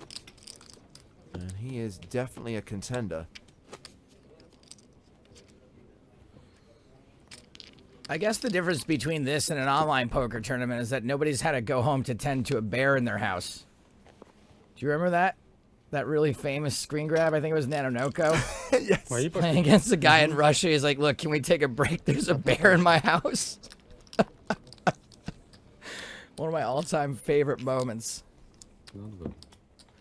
9-4. A walk for Troianovski. Danny on Twitter asks, is Stapes a geek of something too? I think this is reference to the fact that Matt just had a superhero geek out during the last level. Obviously, I'll go off on random Bond rants. What's your thing? I'm such a loser that I'm not that good at anything. Like, I was like never cool. I liked geeky stuff, but I wasn't geeky enough for the geeks even. Like, I played Magic, and they were like, you really suck at this. We don't even let you in our group. And I was like, but you're the losers. And they were like, we know, but you're a bigger loser.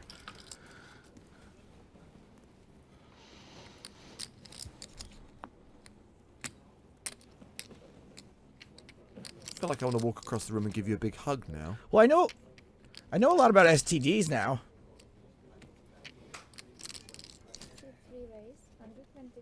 If that counts. It doesn't. Garvam has raised the button, 125,000. 10-9 the hand for Shershikov. Ай, прошу прощения.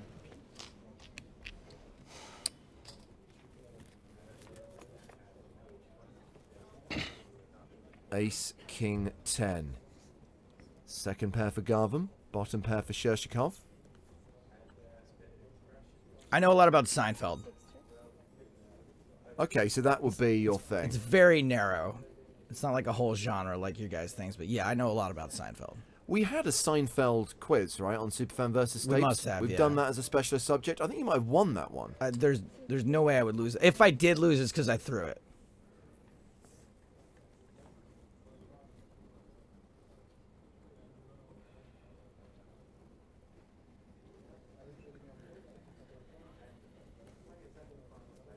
So Garvam has continued here with the best hand. Gets a fold from Shershikov. On to the next one.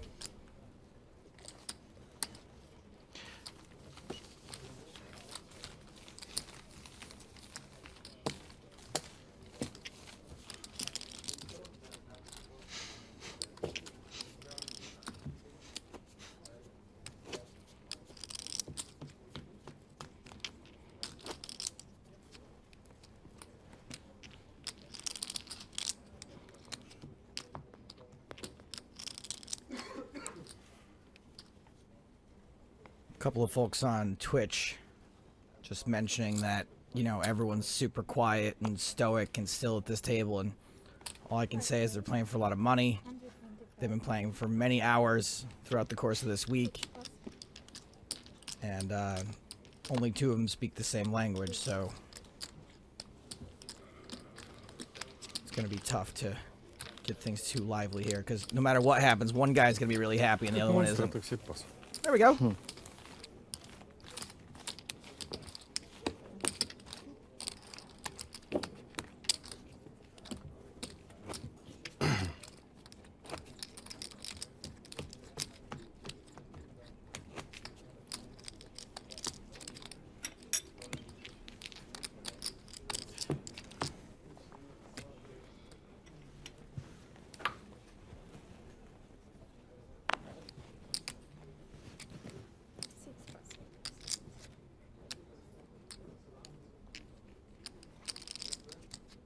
Someone on Twitch asked if I watched The Office US version. Yes, I did. Not while it was on originally, but recently in the last year I watched it, and I will say that I think Michael Scott belongs in the pantheon of great sitcom characters with Homer Simpson and... why can't I think of any others right now? Frasier. Just absolute brilliant character. Sam Malone. All right, back to the poker, I think. Probably not, though, since Vlad's going to fold. Well, here's an interesting tweet, Joe. 4-8 разные. 4 разные. Он там вспоминал, там известный, там очень сильный. One of our colleagues at PokerStars, David Lyons, says, "Hi, this is Dave from PokerStars Towers." Hello, Dave.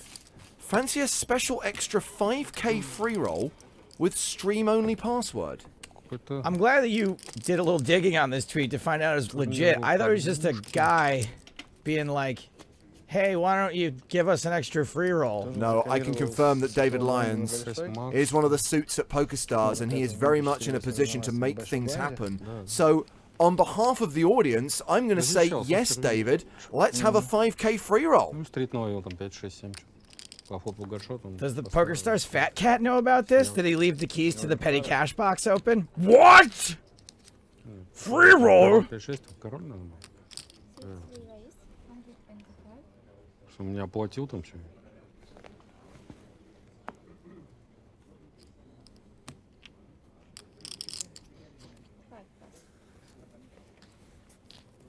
The David Lyons? Вспоминал потом.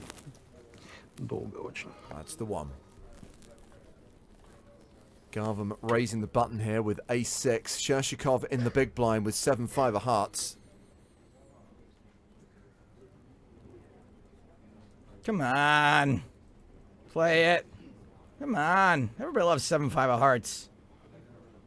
57 varieties of hearts. Let's go. Let's do this. 6 raise, 355.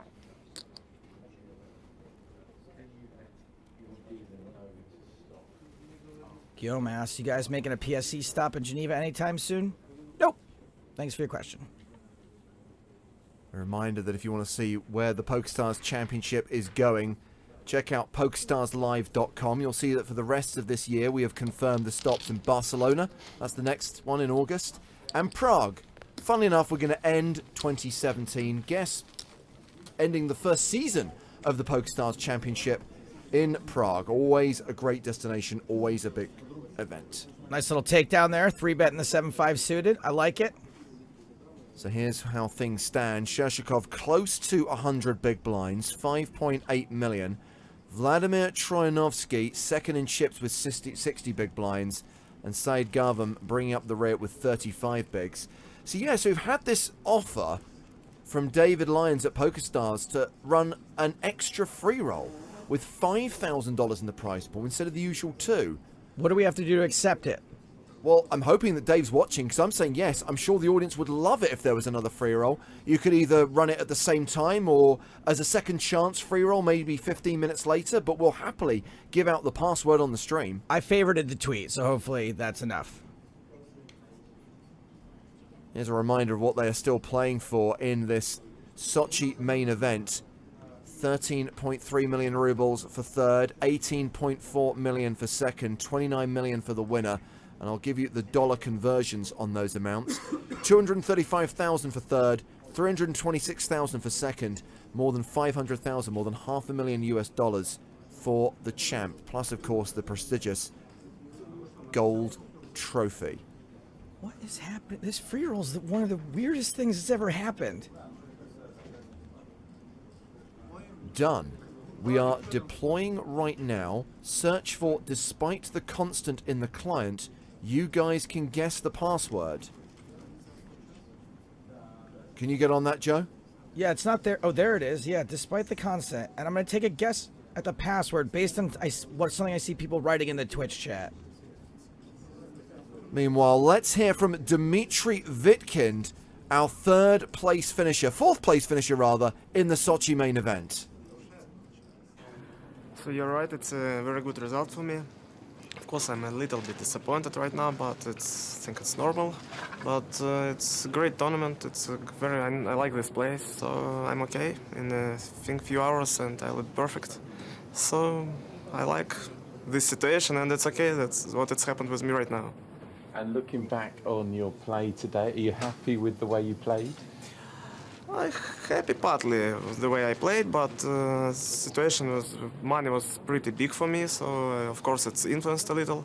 And but I like my play, and of course I look how I play and maybe make some right decisions in my next game. For me, it was tough table, and all guys play pretty good. So once again, it's a good result for players. Okay. Maybe next time I make it a little bit better. We see quite a lot of people have turned up to watch the event today. Is poker growing in Russia, do you think? I hope yes, because we have some problems with poker from our government, but now Sochi and it became more and more popular here. So I hope the next stop here will be with more people, and so it's grow up, I hope. And finally, of the players remaining, who do you think is likely to go on and win? Probably Vladimir Troyanovsky. I think he's a favorite in this 3 marks, but all can happen, I think that's so. But number one, he is, of course, Vladimir. So if you've been paying attention to the news or to a particular word I've been dropping a few times on the stream today, you know what the password is for the newly added PokerStars free roll. And all I have to say to Mr. David Lyons and anyone else involved is bra effing vo. Great work, David. Yeah, if you search despite the constant in the PokerStars tournament lobby, you'll see it. And yes, if you've been keeping up on current events, if you've seen some of the memes that have been produced over the last 12 hours, you should be able to guess the password. By the way, the tournament clock was paused briefly there while the tournament staff spoke to the players. There was a realization that because we're only at level 27, there was every chance that this final table could go into the wee hours of tomorrow morning. Now, they've asked the players if after the dinner break they would agree, and bear in mind this was in consultation with the players, this was not an ultimatum, whether they would be happy to start reducing the blind levels. And bear in mind now they're three-handed, they're going to get to play more hands anyway, and I can tell you that the tournament staff and the players, by mutual consent, have agreed that after the dinner break, we will play a 75-minute level, then a 60-minute level, then a 45-minute level, and then we'll go down to 30-minute levels. So I guess my prediction of a long heads-up battle may not come true.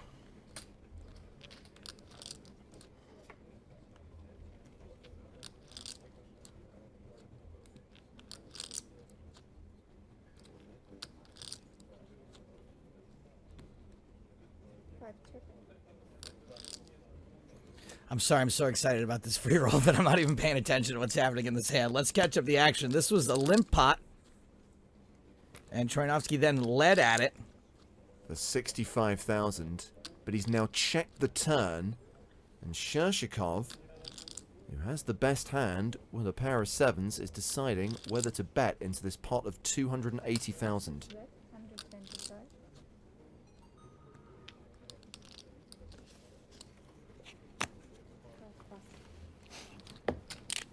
So yeah, nice work by David Lyons and his team. An extra free roll, people. $5,000 in the prize pool. So just to be clear, we've got our regular 2K free roll at the usual time, 9:15 Central European time. But 15 minutes before that, a special extra free roll with $5,000 in the prize pool. And yes, if you've been across current events, if you've been across, shall we say, a bizarre tweet that was sent out by a major political figure, you will be able to locate the free roll by searching despite the constant negative press in the clients, and you should be able to work out what the password is. This has got to be the most expensive joke on the topic thus far.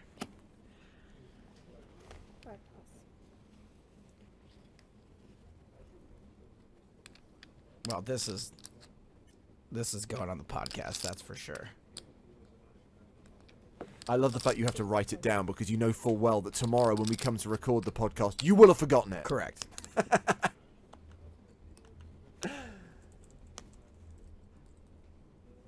Y'all can hear me type it in. There you go. Done. So this is blind on blind. Shershikov completes in the small with Queen 9. Garvam with King 9. That's a raise.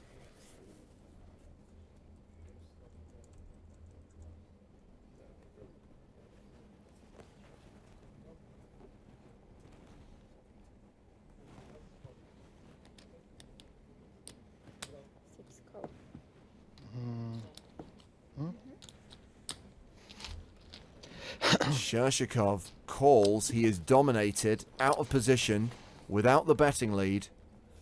But flops golden. Top two. Oh, man. Garvam with second pair.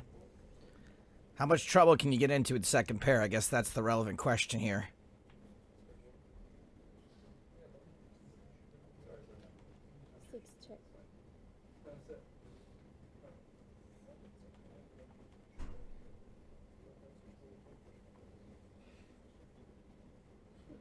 Action check to Garvam. He was the pre-flop aggressor. 400,000 in the middle.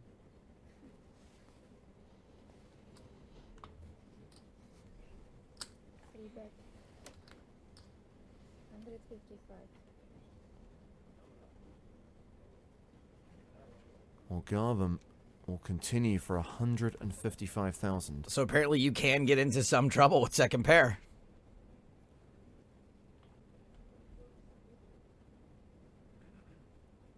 By the way, nearly 400 people have registered for the extra 5k free roll, so I think most people are working it out. Our loss is your gain. Check raise from Shershikov. Yeah, you can understand a raise here. It's a super wet board. You hope your opponent's got a draw they can call you with. I don't know what Gavam style is going to do.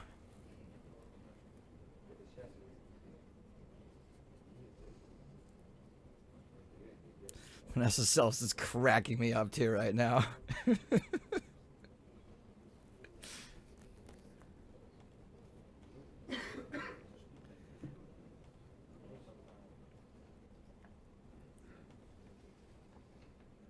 I made the mistake of catching him on Twitter like literally right before we were about to go to air, like we're counting down 10 seconds, and James was like looking over at me because I had tears in my eyes this morning laughing so hard.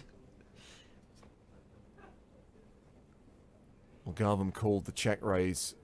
4 of clubs hits the turn. This is a big pot, kids. Yeah, 1.2 million in the middle. Garvam has 1.5 million behind. Having taken the betting lead on the flop, you'd imagine, especially as it's a blank on the turn, that Shershikov would now continue betting.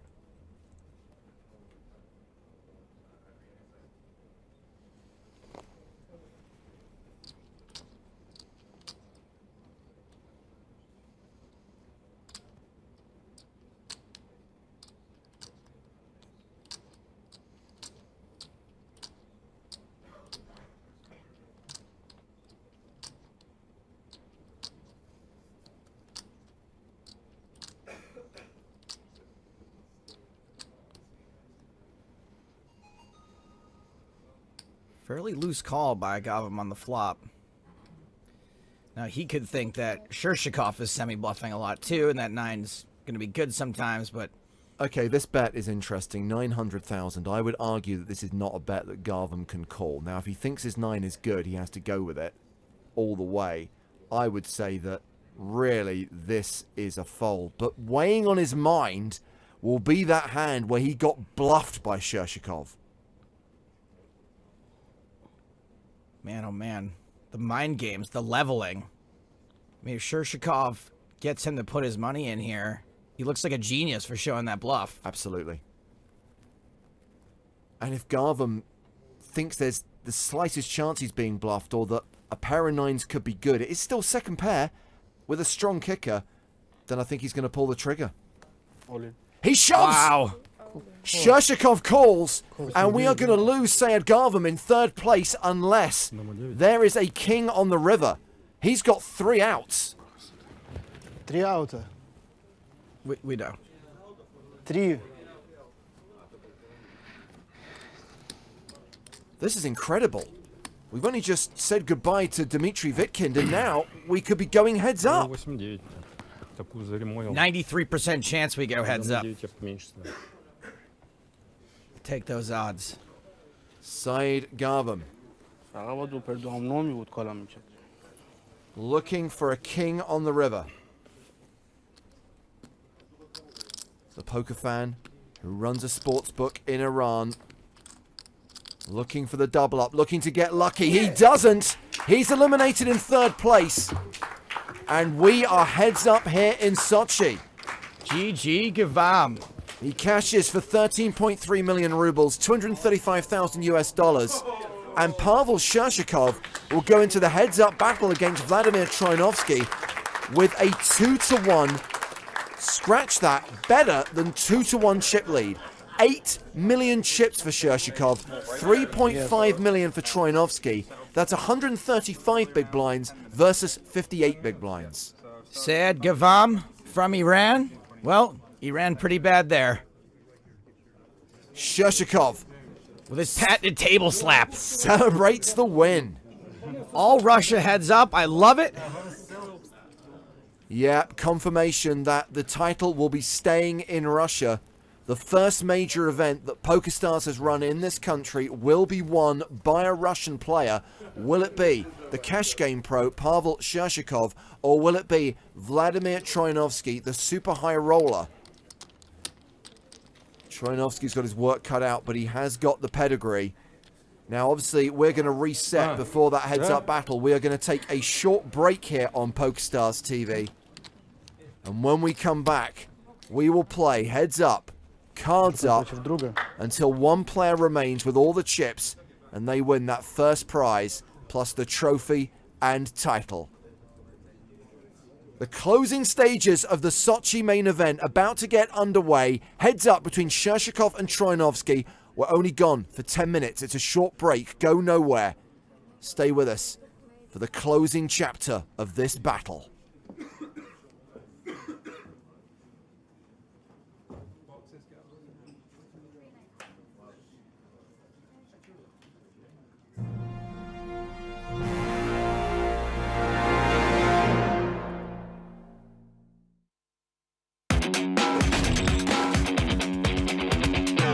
With so much at stake in a game of poker, emotions can run high, players can lose their cool, and outbursts can occur. You're gonna be the only man to do something like that, baby.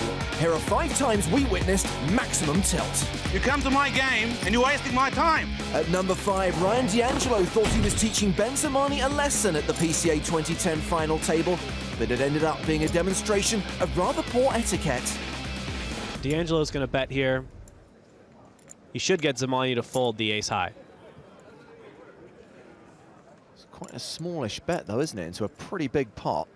There's about 1.4 million in the pot. He only bets 375,000, about 25% of the pot. I like that. Should get Zamani to fold, but he doesn't. He makes the call with ace high, and the rivers are blank. Ace high's good. Ace high's good, but it's going to be pretty tough to win with this. If he checks, he's going to have to bet to win this pot. 575. Question is, if D'Angelo thinks he's light here, can he take him off the hand with a raise? Yeah, I think if D'Angelo decides that he's going to get involved here, he should be raising. Instead, he calls. You win. He calls. I guess he puts him on 6-7 or 5-6 here. No, Ryan's sister. He's lost. Oh my God! I called you with queen high, dude. Queen 6. Oh my God. Oh, God, that hurts. I thought I might have the best hand. I didn't think he'd call with the worst hand. You're so bad. What are you doing? What are you doing? Is he talking to himself or Ben? It's the sickest thing ever. Like, oh my God. You really called pre with that? So bad. Oh, he's talking to Zamani. Wow. You 3-bet queen 6 pre, so I don't think you can point fingers. Yeah, I guess, but that's the sick. What are you doing, Ben? Oh my God. I think it's time to move on, Ryan. What are you doing? So bad. Strong words from Ryan, but at least the entire poker room wasn't exposed to his venting. At 4, check out this blink and you'll miss it moment from EPT 10 Barcelona, as Max Greenwood gets it in good, only to lose less than gracefully. Kings against jacks with just one card to come. And it's a jack! Oh boy. A brutal beat for Greenwood. Kidding me? Oh. Maximum Greenwood, maximum tiltage. A tad shouty, but clearly an honest reaction. Oh, God! Christ. The jury's still out on Tony G in the big game. Was he genuinely upset, or just trying to push Andrew Roble over the edge? I'm gonna bet 50. Tony bets 50,000. See if you're a real man. 50,000. Tony's playing mind games to make it look like he's trying to buy it, and he's even making it personal. Yesterday, he told Daniel he was going to put the pressure on Roble, and he's doing it now.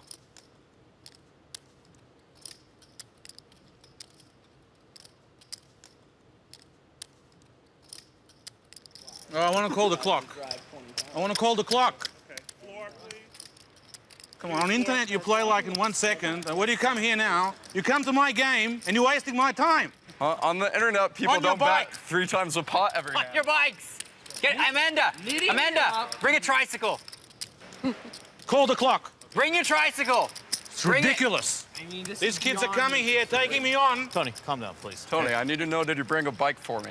So if I ship it all in, do I get a bike? Like, at least, do I get a novelty prize? Now you're mocking the man. No, you're on the clock. You've got 1 minute, and then we're going to do a 10-second countdown, all right? That is floorman Tom Keene putting Andrew Roble on the clock.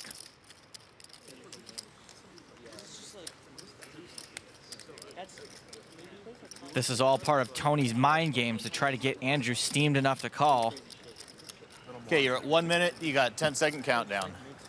At 10 seconds, your hand will be dead. 10, 9, 8, 7, 6, 5, 4, 3, 2, 1. Fold. Let's see a deuce 9. A deuce and a 9, Tony G. Good fold. He didn't shove, so this is a good fold. Good fold. Made the hero lay down. What did you have? Pair of sixes? What'd you have, ace queen? around that. Credit to Roble for keeping his cool. The same can't be said for Vanessa Salpst at EPT 8 Berlin. Going deep in the main event, she found herself seated opposite her friend Kevin McPhee. Cue completely unnecessary conflict. Vanessa re-raises a 4-bet to 79,000. Against just about any other player, I think this is the point where Kevin would probably ditch this like an ugly date on prom night. Whoa, he's just 5-bet to 131,000. Ayah with ace-9 offsuit. Now take what I just said about Kevin and apply it to Vanessa. How much do you have left? You know, like this many. This is absolute insanity with these two hands. Did we get the graphics right? I'm all in. She 6-bet shoves. Double Ayah. Still probably have the best hand. Title defense.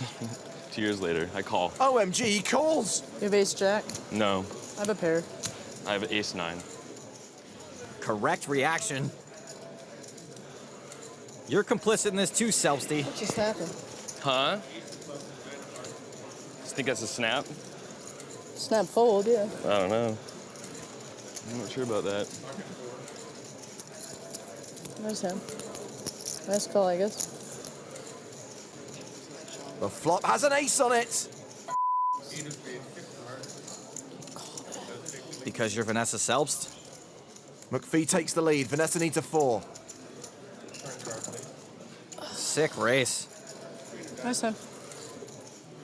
McPhee set to get a huge double up here. And another ace for good measure. The needle. She can't believe it. I can't believe it. Can you believe it? As hard as it is to believe, that just happened. Very nice hand.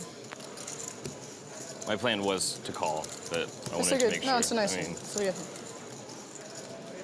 Does Liv even know what happened? She's about to find out. The worst play I've ever seen. What? He like goes after me every time. I have no idea why. He's a friend of mine. You put that on TV. It's the worst play ever. I don't know why friends going after me, but he does it every single tournament. He goes after me. Liv's face says it all. Well, no countdown of blowups would be complete without the poker brat himself. In fact, he may be deserving of a top 5 of his own. Way. At number 1, here's the best of the worst of Phil Hellmuth Jr. A lot of players would feel forced or frustrated into calling here, but great players, they fold here sometimes. Oh, man. That's only sometimes. Let's see if Phil can get away. Calls. King, I only play the nuts like you, buddy. Dario wins a $55,000 pot. If I have it. Oh boy, that's gonna be the one. It's just unreal what happens to me at this place. I mean, I'm just so sick of it, you know? I mean, I had the best on the chart, I had the best hand on the river. The guys have 2 outs every pot we You had play. the best hand pre-flop. And I had the best hand pre-flop, unless you're Yeah, A7. nice hand, buddy. Actually, come to think of it, maybe this one is worse. Tony G makes the call. Phil looking to the cameras for answers. Is this for real? Are they recording this? I mean... Are you recording this? Is this for real? I mean, No, Phil, you're not being punked. Yeah, it's for real. He does fold. Nice, nice, nice. It's just so much fun here. I mean... I wanted to give you the opportunity to participate, but you did. That's all. Don't worry, Tony. I just had pocket 10s. That's all. I just had a bad feeling you had the queens. Yeah. Wait. This outburst is probably more deserving of first prize. Call. That's 10 grand. Phil calls. Sees the bad news. He has a full house. You didn't raise? At least maybe we'll get the blow up we're all waiting for. I know you got a flush. No, this guy's raising. He's got raising. You Explosion's about to happen. Bring the trike! Bring the trike. You can't drive a bike. God, it's extraordinarily.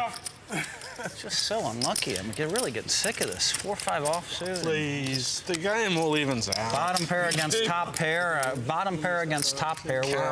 Where he's going to pay me off another 7,000-8,000. But no, he fills up and wins 14 for me. You're a disgrace to the game. Where do you come up with that? I'll tell you. Can I tell you one thing, Tony? Can I tell you one thing?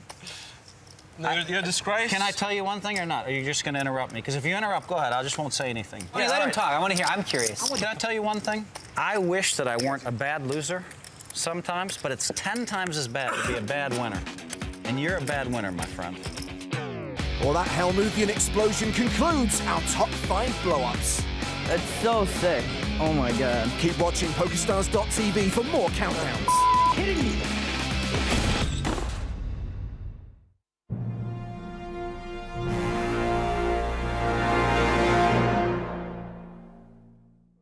Welcome back to Sochi and the PokerStars Championship, where we are heads up, cards up coverage of the final leg of this final table battle. Pavel Shershikov against Vladimir Troianovsky. Shershikov with 8 million chips, Troianovsky with nearly 3.5 million chips. It's James Hartigan with Joe Stapleton. Hello, my babies. I am prepared for a great heads-up battle. Whether or not it takes a while, I don't care.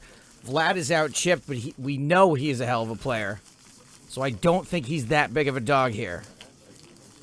Confirmation that we have lost Bubnov, Nee, Vitkind, and Garvam, the last 2 players falling in the last 30 minutes.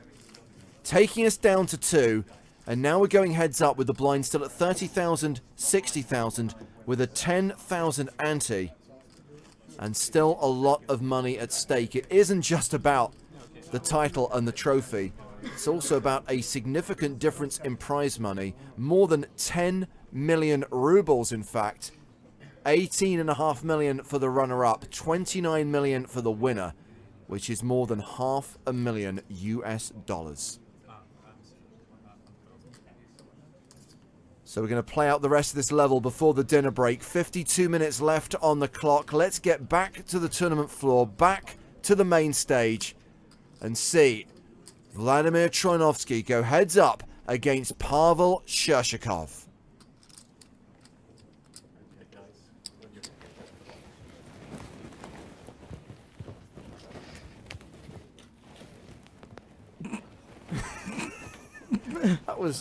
That was awkward. I've seen a lot of those, and they're generally pretty awkward, but that one was really awkward. Hashtag PokerStars TV on Twitter. The live chat on Twitch always running. So the first hand of heads up is hand 129 of the final table. Shershikov calls on the button in the small blind with tray deuce off. Troinovsky checks his option with 10-7 in the big. And it's an 8-7-6 flop. So far, so good for Vladdy. Seems.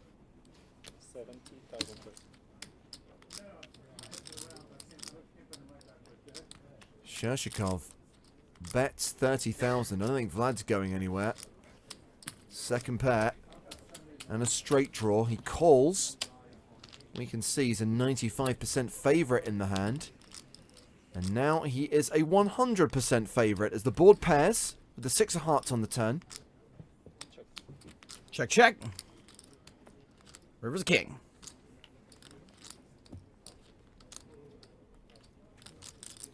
I agree with KRT on Twitch, who says, what longtime EPT fan isn't cheering for Vladimir? Yeah, he's been on our tour for many years. A regular in the high rollers and super high rollers. $4.8 million in live earnings. 6th place on the Russian all-time money list. And of course, his last main event final table was only last year in the Bahamas. Meanwhile, Pavel Shershikov used to grind online on Stars, used to play mixed games, but then transitioned into live cash, spending most of his time in this casino in Sochi, and is planning to travel around Europe playing in various casinos once we are done. And he could have a significant bankroll when he makes that trip, should he take down this tournament. 125 race. Troinovsky raises the button. Makes it 125,000 with 5-4. King Jack suited for Shershikov. No re-raise, just a call.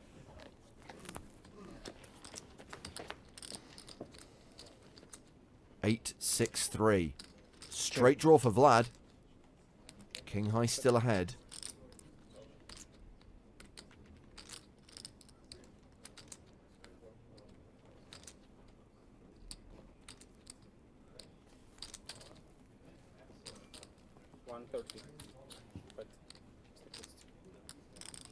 Call.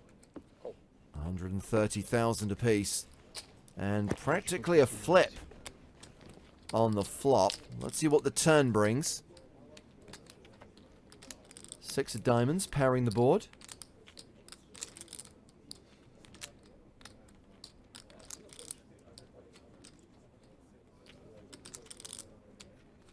I feel like 4 to a straight should beat king high. 165. 165. Shershikov bets 165,000.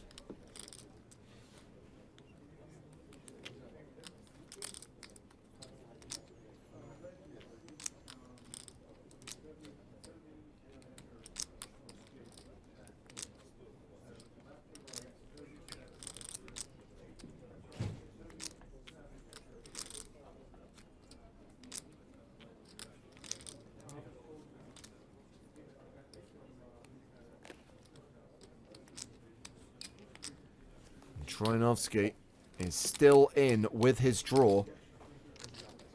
Pairs are live. Nope. Man, doesn't it always happen like that? You flop up and down and just the board pairs twice? It's ridiculous. Double paired board. Shershikov checks. Troyanovsky tempted to bluff?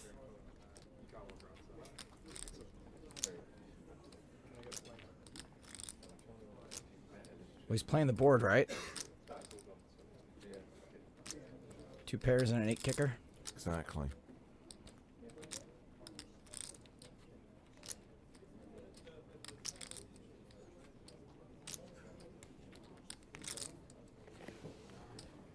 Have we seen Shershikov get really hero-y? Yep. Okay, then maybe it's not the best move to make, as Vlad checks behind. So Shershikov extends his advantage. Roughly 140 big blinds versus 50 big blinds. And a reminder, there's a lot going on right now. We've got a couple of free rolls. We'll come to those in a moment. We've also got our spin and go competition. Although today, it's about satellite tickets. €109 satellite tickets. And if you want to win one of those tickets, you need to play a real money cash game, a real money zoom game, or a real money spin and go, and win a hand with 7 deuce off. That's right, we're playing the 7 deuce game. Win a hand with 7 deuce offsuit, and then send us the details, confirmation, evidence, a boom link, or a screenshot, plus the hand ID. And the hashtag PSC win. You've got until just before midnight tonight. We'll draw 10 winners at random. Each of those winners will receive a €109 Barcelona satellite ticket, and we will announce the winners tomorrow on our Twitter account at PokerStars TV. Don't be like Liam. Use the right hashtag. PSC win. 70,000 bet. So Troy's hand. Troy. I want to call him Troy. His name isn't Troy. His name's Vlad. Troyanovsky's his last name. He's got the best hand with a pair of queens. Shershikov with the diamond draw.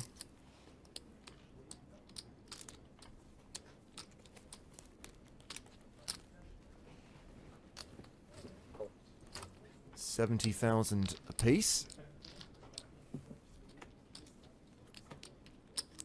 10 of diamonds.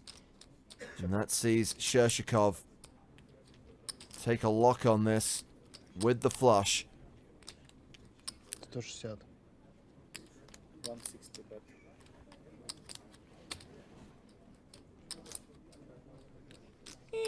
And now things are looking a little bleak.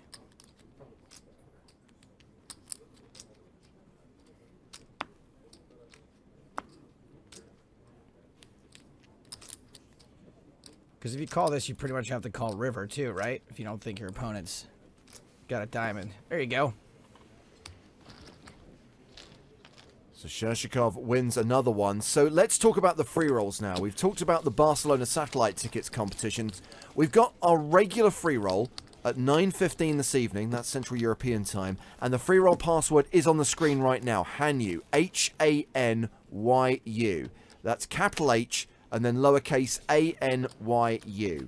But if you're watching during the last level, you'll know that the kind folks at PokerStars have put on an extra free roll. For PokerStars TV viewers, this one has $5,000 in the prize pool. That's more than double the usual. 4,500 people have already entered. You will find this free roll by searching "despite the constant negative press" in the lobby. And the reason for that? It's a reference to a tweet from President Trump. And the password, if you haven't yet worked it out, I can tell you that Mr. Stapleton tweeted it not that long ago. Search @Stapes and look at the hashtag he put in his last tweet. Several of my tweets contain the password today.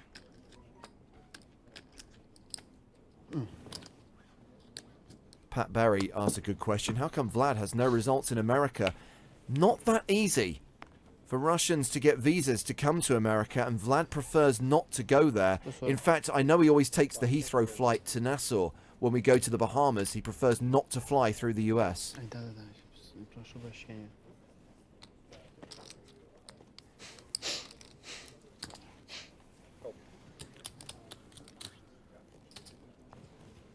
All right. We're going heads up to the flop, wouldn't you know? Jack 10 versus Ace 4 of hearts. Shershikov raised with the Jack 10. Vlad called with the Ace 4. Top pair against second pair.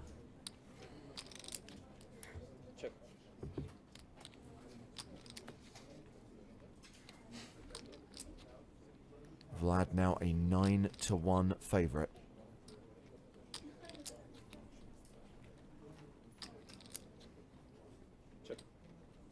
I like how you work out that math so quick. Boom, 9-1. Do you have a chart? Just take the zeros off the end of the percentages. Where's no zero on either of those? Yeah, round up and take the zero off. So you round up to 90% and 12%. You still get 9-1. I'm giving you a compliment. You only round up one of the numbers. You have to round down the other one. This is so complicated. This is what I'm talking about. It's like an 8-step process. I mean, you did it like instantaneously. I'm just saying you're a genius. Thank you, Joey. I'll take it. So, Troianovsky checked the flop. Shershikov did not continue, but he has made a delayed c-bet on the turn of 200,000. And what's this? Wow, Vlad check raises. Well, he's got the best hand. I guess he thinks that Shershikov's going to be on a draw a lot of the time, or that he is going to... I don't think he's going to have a worse ace. I don't think he's turning his hand into a bluff, so I guess he's going to call a lot with a 10, he thinks. So 200,000 has become 525,000, and Shershikov calls in position.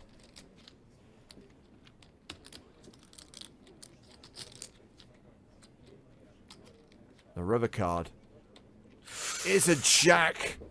Shershikov gets there. That is nasty.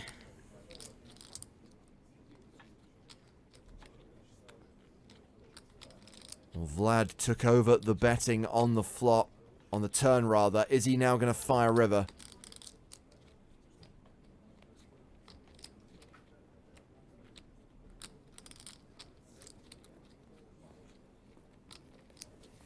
Really tough to know your beat here. I mean, what are you worried about, except for specifically Jack 10? Oh, it's a chunky bet. I mean, there's already 1.35 million in the middle, and Vlad bets just under half pot, 625,000. Shershikov may be worried about King-Queen. I don't think you just have to call here. There's no way you can fold. Maybe worried about a better two-pair. No, I think it's just, you know, the most important time in this tournament. You're about to win a huge pot. You just got to take a second, take your time. There's the call. Vlad shows the ace, but Shershikov rivet him. Two-pair, jacks and tens. And that is a big blow to Vlad, and he did not take it well. No, what did he throw chips on the floor? Yeah, let's have a look, shall we? We've got the replay. When Shershikov showed his hand... Oh, man. Oh, jeez. That is the face of a man you do not want to be on the wrong side of.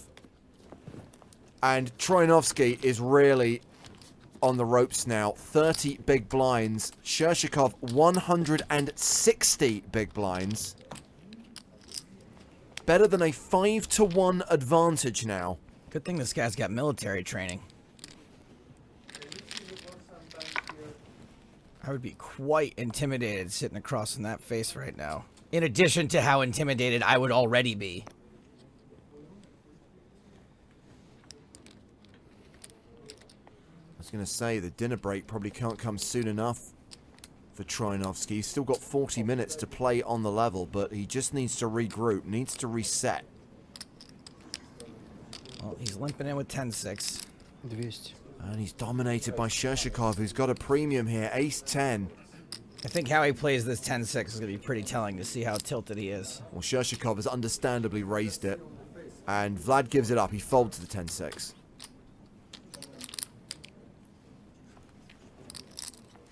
Okay, good. Gives it up. Doesn't get too crazy. Doesn't get wild. Urge to kill falling.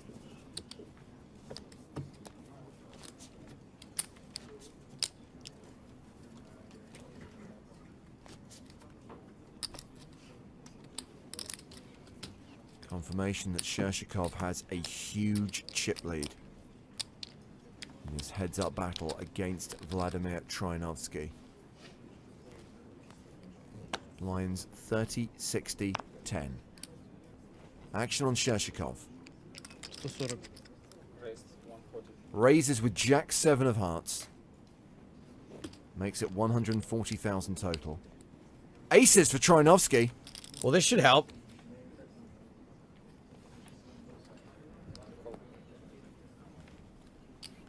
Vlad just calls. Would really benefit from a jack-high flop here.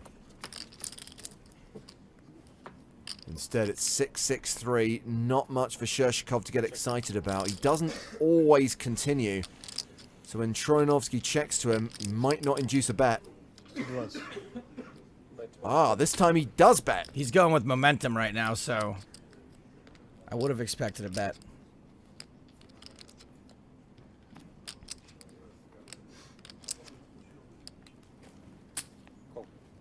$120,000 called by Troianovsky, still slow playing the aces.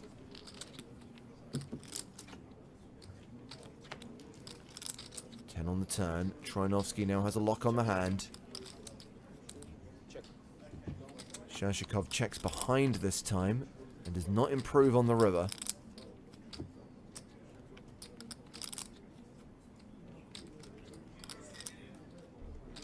I really don't know what his plan is in this hand. I'm interested to see.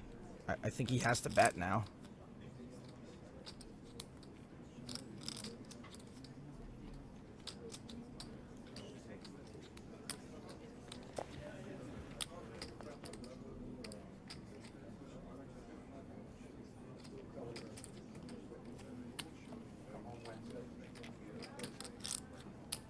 There is the bet.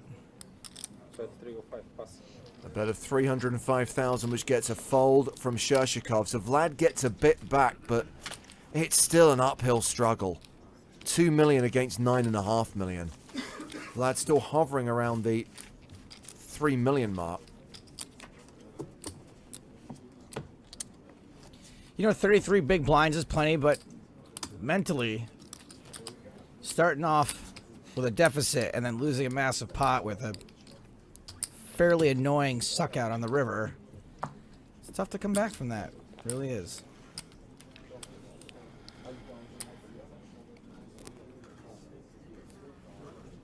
Troianovsky starting off this hand on the button, 9-6 off. Sure.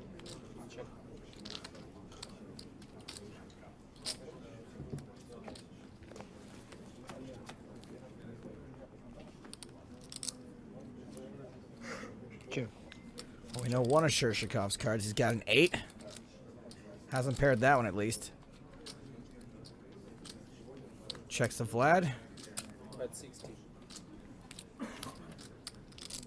Who is not continuing. There was no pre-flop raise. And Shershikov calls. It's a semi-sweat with hand, and we know that Shershikov now has the best hand. Yeah, but up and down for Troianovsky.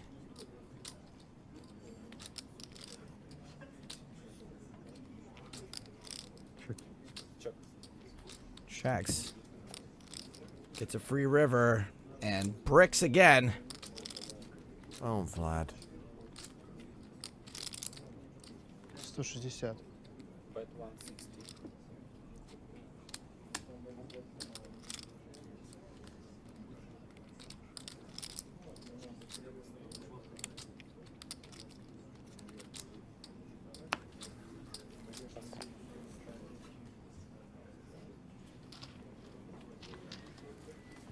And Shershikov bets, Vlad folds, and he just keeps on trucking. Да, вода, собственно, напоминаешь, конечно, уникально. Всех прорубал, и меня сразу, блин, просто жестко. Ну да, там доехал. Ну а что, мне не проверять, что ли, было? Ну, в смысле, на терне. Так вышло. Да нет, просто ты должен был проиграть, скрыть ригер. Да. Я, в общем, знал твою руку. 10, там, с чем. Проигрываю 10 валет, обыгрываю 10-9, 10 король, 10 дам, 10-8. Миллион рублей. Well, Vlad's talking again at least. 140. Raise 140.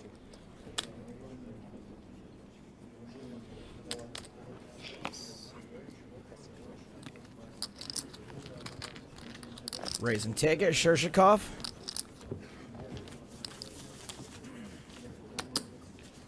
Малет не понравился, конечно. Что делать? Peggy Hill says, did he say something about Vanessa Selps? It did sound to me like he said Vanessa Selps at the beginning of that speech also, but I couldn't tell if it just sounded like it or if he was actually referencing her. Vlad played heads up against Vanessa in a high roller event. Right? Yeah. I think it was at the 2013 PCA.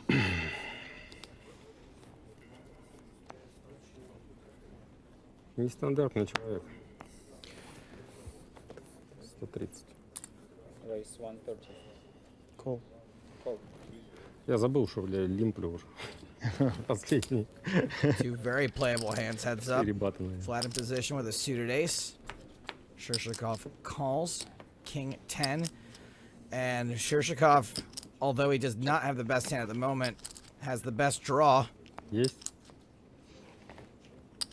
Бугашка.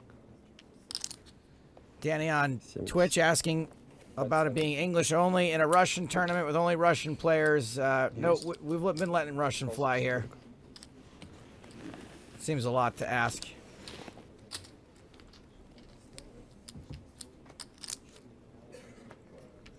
Nine on the turn. Things do not get any better for Vlad. He's still ahead. They don't get any better. Check.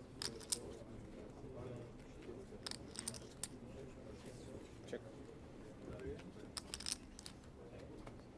Three on the river, so he manages to fade the live cards and the diamonds. Check. And the gut shot. And he's going to win this in showdown. Yeah, just looking at Vlad's previous results, it was at the 2013 PCA.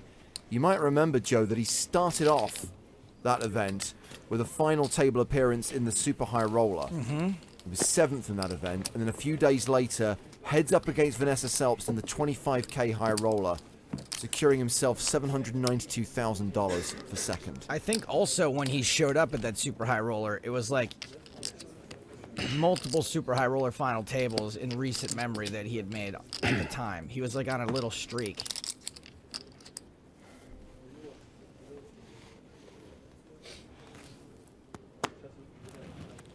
Cool. Vlad's still hovering around the the 2 million mark at the moment, the 30 big blind mark.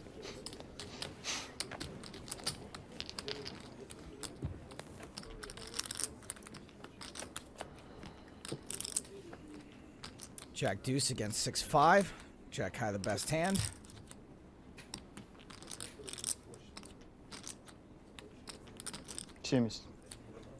Bet 70. Shershikov betting.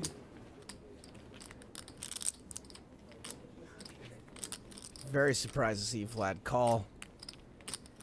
Not really sure he thinks he can rep much either.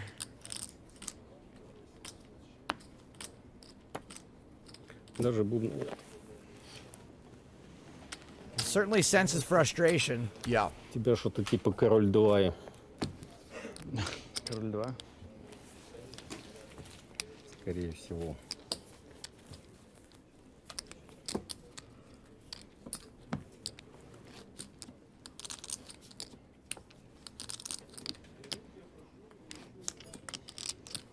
Да, сдача такая.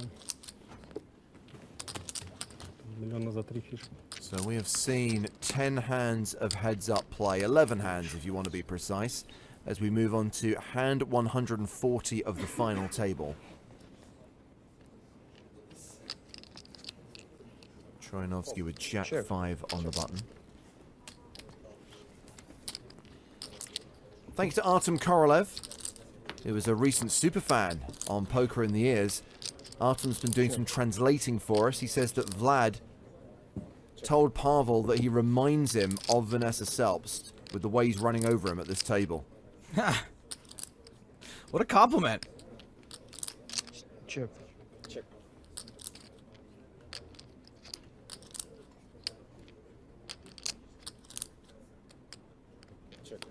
I think the whole English only at the table thing, by the way, just to address that question, I do think, like most things in poker, it's situational. If you come to a country like Russia and you see that 80% of the players are locals and most of them do not speak English, it is ridiculous to run an event here and say you cannot speak your own language. You just have to facilitate for that. You've got to make sure you've got the dealers, the tournament staff, basically the logistical operation to allow that to happen. It's just rude, I think, to not do that. Like, who are we?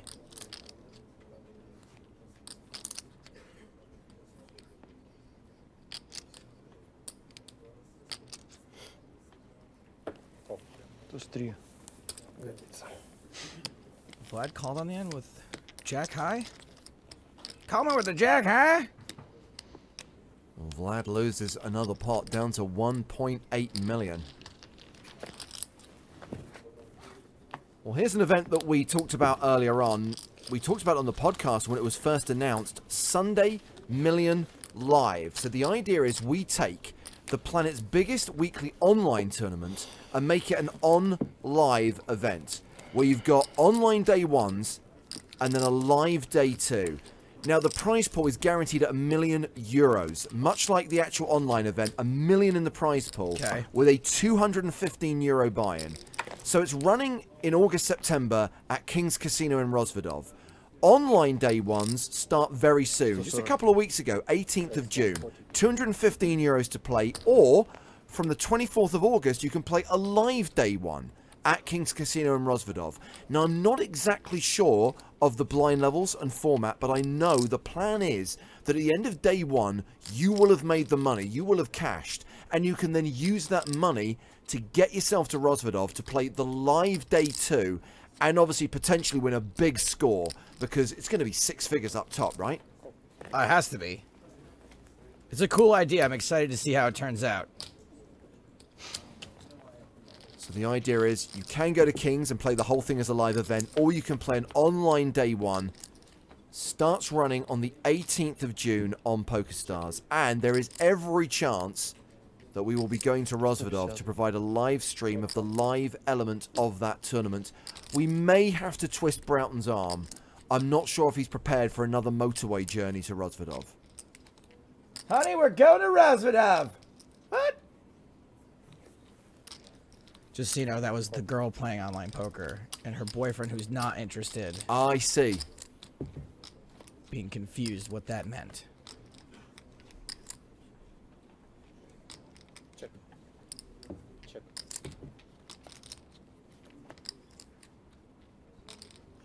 Oh, looks like Vlad is finally going to win a hand. 600,000 in the middle. Shout out to Wally who picked up my Alex Powers reference.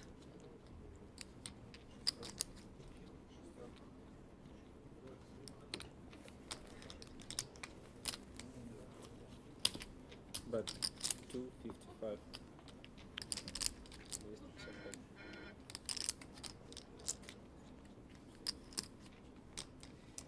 Hey, you know what I just realized with this Sunday Million Live thing? Americans can play it. They just have to go to Rozvadov to play the day one. Yeah. You could be like the first. Well, I guess some Americans have won it, but I know what cool. you mean. I know what you mean. 255,000 the bet from Vlad, and Chershikov deciding whether to hero with a 4.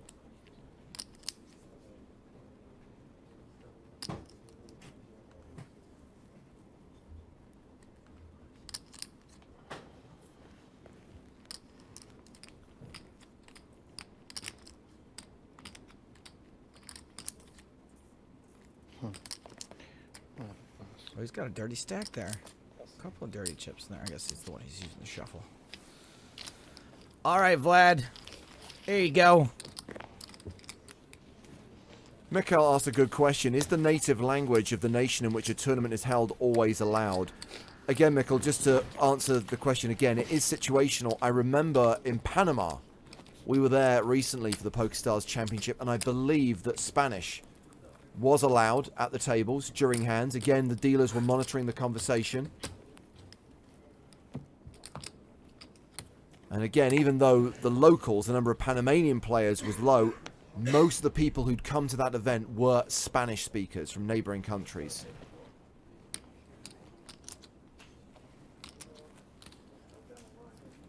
Troyanovsky raising here, 125,000. Shershikov calls. Well, Vlad's a little behind to start this hand. And he's a lot behind now. Check, check.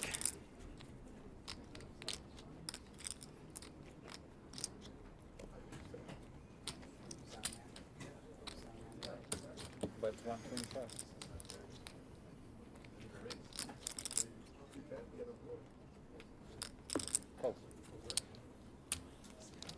Nice try. Oh, I thought I went check, check. Sorry, Vlad bet. Oh, all right. Check. Check. Picks up a draw.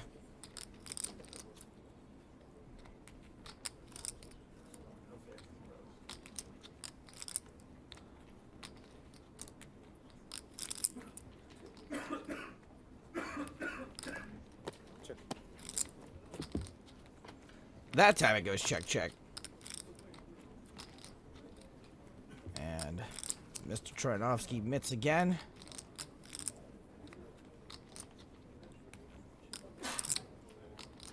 Shershikov out of position, but he is betting.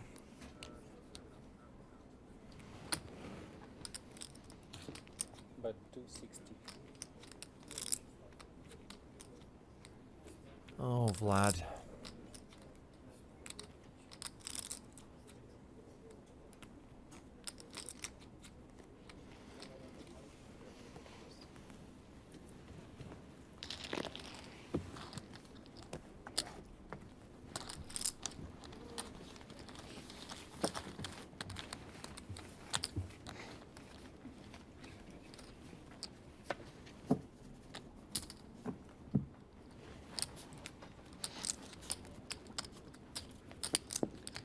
Current chip stacks right there. That is 161 big blinds against 30 big blinds.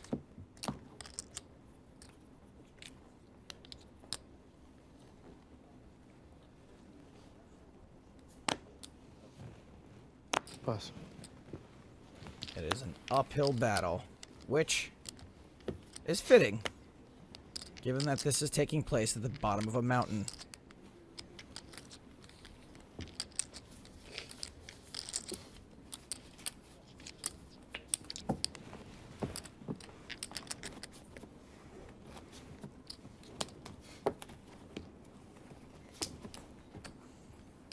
You know, heads-up battles are typically pretty silent, and I would imagine that when it's two stoic Russians playing against each other, it's going to be real quiet. Good to see that Kenny Rogers / Hippie Gandalf / Olympian God is still watching here inside the theatre, along with the rest of the audience that have gathered to rail this heads-up battle.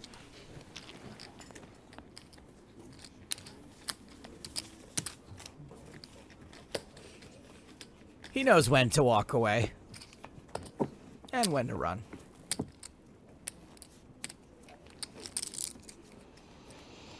Norm MacDonald does is great. He's like about that song. He's like, when would you ever have to run away from a poker table? That's not a. You don't have to run. You just get up and go.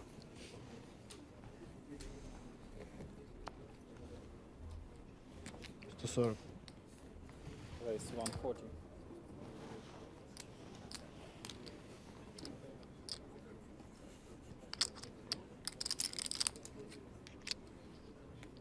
Actually, this one kind of makes me laugh from Twitch. Come with me if you want to love, says Vlad killed John Wick's dog. All right.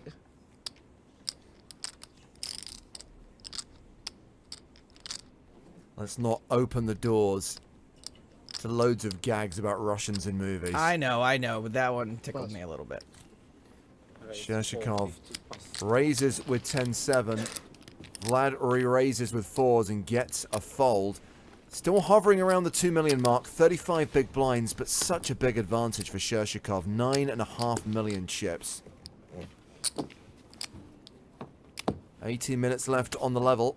18 minutes until the dinner break.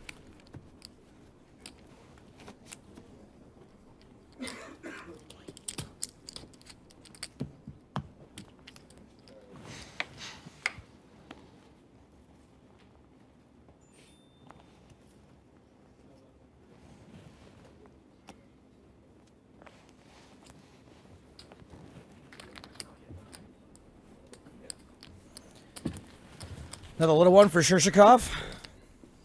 And 147 about to begin.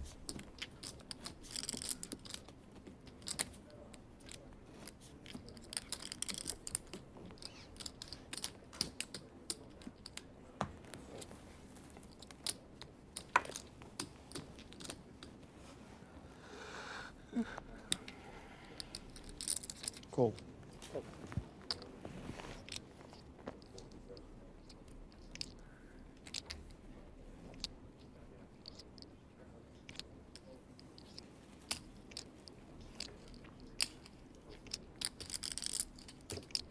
I know we're not done here in Sochi yet, Joe, so this is a little premature, but I have just realised it is actually the better part of 3 months until we're back on the road again.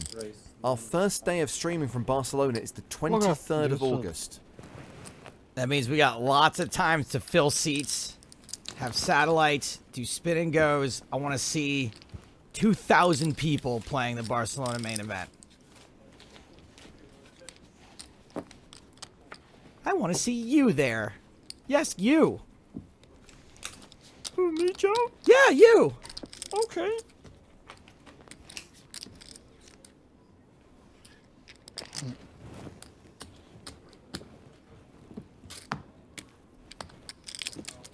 About 15 minutes on the clock.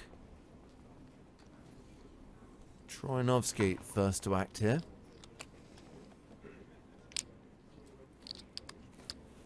Eight, 5. Raise 125. Cool.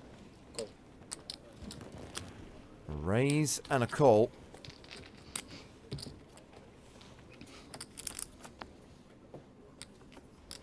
Ace, 9, 3. King high Sure. still good.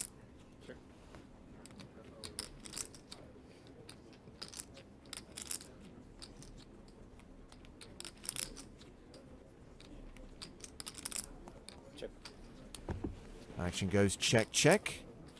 6 on the turn. Chershikov still ahead. He has a pair now. Vlad with a gut shot. Gut shot alive 8. Bet 130. And with his draw, Vlad will bet 130,000.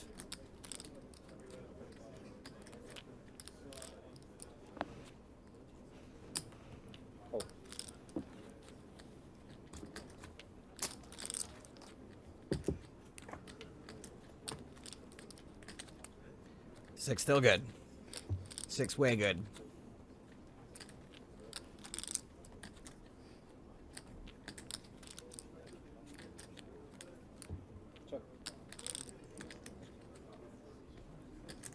Chershikov checks for a 3rd time. Vlad semi-bluffed the turn. Does he think he can steal this on the river? Well, I think it's possible, but I can see the hole cards. He's going to give it the old college try. Well, you asked earlier on, Joe, whether Chershikov has demonstrated previous for making hero calls. He has. Let's see if he can find a call here with a 6, which we can see is the best hand. Shaking his head. Don't look too excited, Vlad. Don't talk him out of it. I think he's calling. Cool. Oh, man. Doesn't like it, but he does make the call, and he is right. 6 plays. Your pair is good, and he takes another 390k off Troyanovsky. Vlad down below 1.5 million now. A sub 25 big blind stack.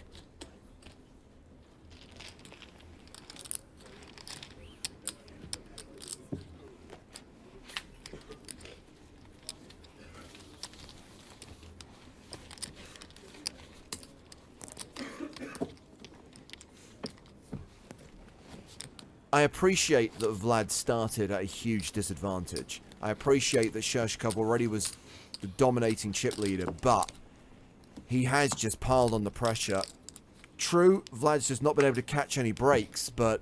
He hasn't made any mistakes, though, either, Shershkov. It's not like he... I mean, he called that one check raise kind of light or whatever and was behind, but that's poker, you know? It's not like he made some thing that should have resulted in a blow-up or an implosion and then just sucked out, like... There's a situation where Shershkov limps on the button with Queen 6 of diamonds. Troianovsky has a pair. Sevens. He shoves with it. All in. Pass. Insta-fold.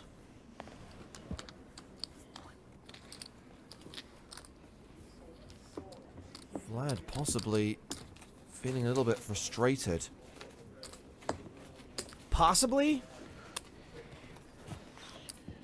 There's no way to not feel frustrated the way this is going. I'm sure he feels himself to be a better heads-up player, possibly even a more deserving player. And when you're sitting there and you're like, man, all I need is to just not run incredibly bad against this guy, and I can probably claw my way back, and that's just not happening. I've never seen a more reserved rail than that. They're reserved, but there's a decent crowd. A lot Yeah. of people want to see how this concludes. They want to see who takes it down. I did think that most of the support would be for Vladimir Troianovsky, obviously a very well-known, well-accomplished Russian player. But remember, Shershkov is a local here. He plays in this casino. So maybe they're here to support him. Doesn't he live a 12-hour flight away? That's Bubnov. That's Bubnov, not Shershkov. How dare you? These people all look the same to you, Stapes.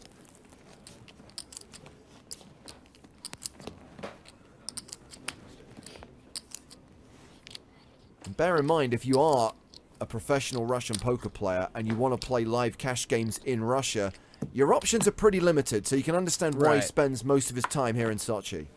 If the rail there is anything like Twitter accounts, though, 75% of those people aren't real. Raised 140. Shershkov raising with Jack-9. And Troianovsky is dominated. 9-5.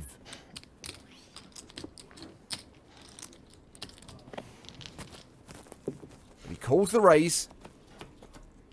It's all spades. Queen 4-3.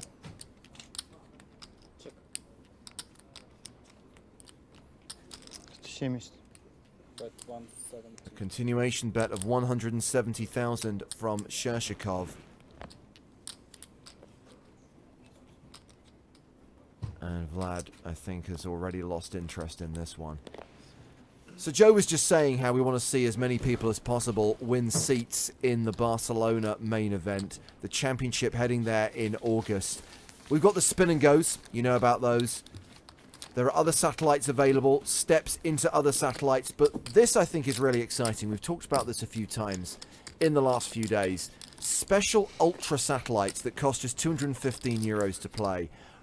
Sunday the 18th of June, Sunday the 2nd of July, 2:30 Eastern, there are 50 packages guaranteed in each. That's 100 packages across these two tournaments. 100 online qualifiers from these two tournaments alone. €215 ultra satellites. This is a really good opportunity as far as I'm concerned for someone to win the poker trip of a lifetime and win a Barcelona package.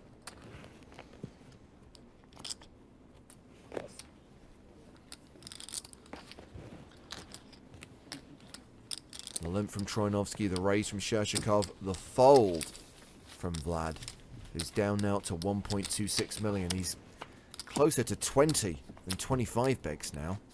Super Surge MC on Twitch asks, what percentage of hands are first bet wins hands? I would say that that kind of thing doesn't even really exist anymore. Poker is, especially at this level, it's just not that easy. These players are not giving up very often. Mikkel asks, is there any deal making available in the tournament? Yes, absolutely. It's the players' money. They're allowed to make a deal if they like, as long as it's supervised by our tournament staff. Well, some of it's the players' money. To be honest, I don't think Vladimir Trinovsky, who has got so many six-figure scores to his name, would be interested in talking about a deal in this event. And let's be honest, with the chip stacks as they are, why would Shershikov entertain any deal talk right now? He's got more than 10 million chips. He's got Vlad on the ropes. And Shershikov is still getting the best of it. Ace-King here against 10-4. We're going to the flop. I'll take a deal. And sure enough, top pair for Shershikov.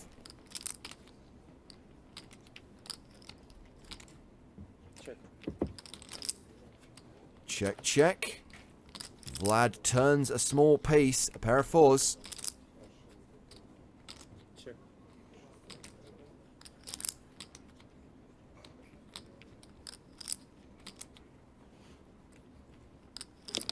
Wonder how much that piece is gonna get Vlad into trouble. Bet 150. Shershikov makes a delayed c-bet of 150,000.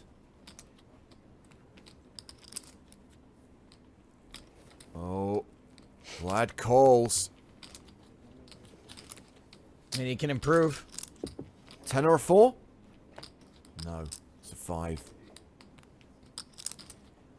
I think we've all been in this situation before. You know, if you've ever played poker where you're just in a heads-up match where you just can't get anything going. Horrible situation for Trinovsky to be in. Shershikov just continuing to apply the pressure, value betting the river for 400,000. And I do want to reiterate that a lot of the commentary right now is coming from the perspective of Vlad Trinovsky, and that has only to do with the fact that we've seen so much of him on the tour. We know more about him. He's a character on our shows. But make no mistake about it, Shershikov would be, should he close this out, a deserving champion. Correct. I'm very impressed with what we've seen of him over the course of the last 3 days, especially today, seeing all the hole cards, seeing the moves he's made. That bluff against Garvin earlier on was probably the hand of the tournament. We are not anti-Shershikov. We're just a little more pro-Vlad just because we've seen so much of him before.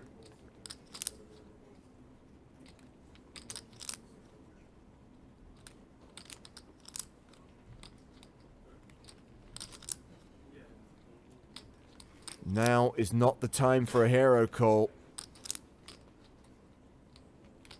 But he's not to know that. And again, he's seen the hands. He knows what Shershikov is capable of. Cool. Tuż Karol. He calls. Wow, this is getting rough. Oh, wow. Well, that really changes the dynamic completely. We're talking about 11 million chips for Shershikov and 600,000 for Vlad Trinovsky. He's now playing 10 big blinds. Да, будут смеяться надо мной теперь 10 лет еще. I know you don't want to do it, Joe, but Vlad Trinovsky is in the danger zone. Danger zone? I try to do a sad one.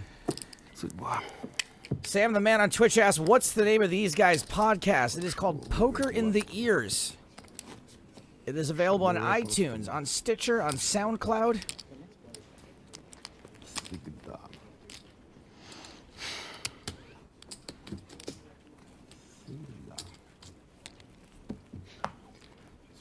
Some folks don't like, you know, I subscribe on iTunes, so some folks don't like to use those Apple products, so there's other options out there. There is a SoundCloud app, I think, available for most devices.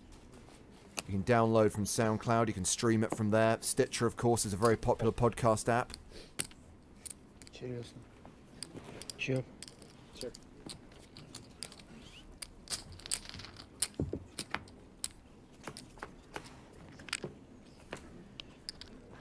To the flop, Check. King 6-5 to spades.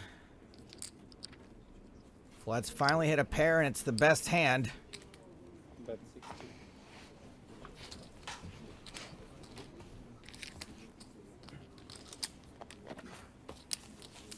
Если бы пятерка не упала, я, конечно, не вскрыл бы. Пятерка Более упала. полярно. So Vlad wins a small one. Я, в принципе, там 10 big blinds. Don't call it a comeback. Don't. Сам 'cause Детор не поставил. he's still in really bad shape. Well, this is going to be a horrible situation because in 3 minutes' time we're meant to pause the action for 45 minutes and go on dinner. Ugh. Can you imagine just sitting at dinner for 45 minutes with like 8 big blinds? Дайте хоть раз-то что-нибудь. Shashikov now just open shoving on Troyanovsky. I mean, this is the way you can expect it to go. Бывает.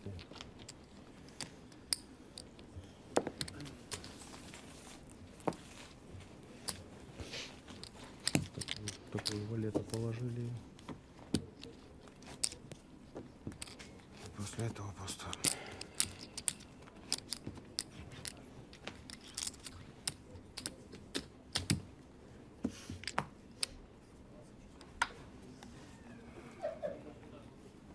Vlad Troyanovsky in an all-in or fold situation pretty much every single hand. These hands he's picking up are gross. Well, he's going to try and see a flop here. He calls, and then Shashikov shoves on him. And Vlad is forced to fold. Well, now he is down to 8 bigs. Dinner? It's what's for dinner?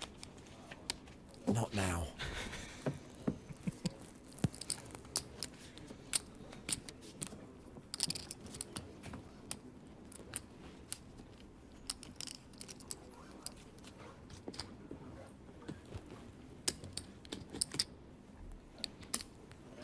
Hear those zippers? That's Vlad's body bag. Just get it ready. Ugh. Pass.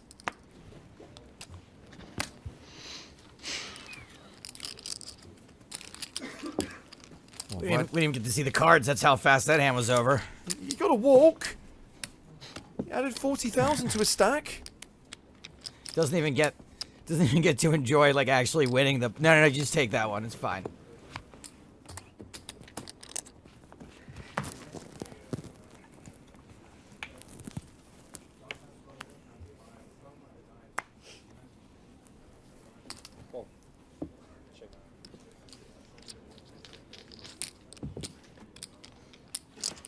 Nine deuce against 9-4. No raise. We're going to see a flop. Hey, Vlad's got a flush draw. Come on.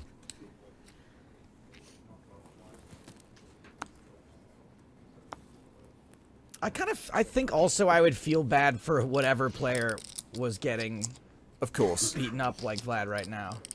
It's a horrible situation.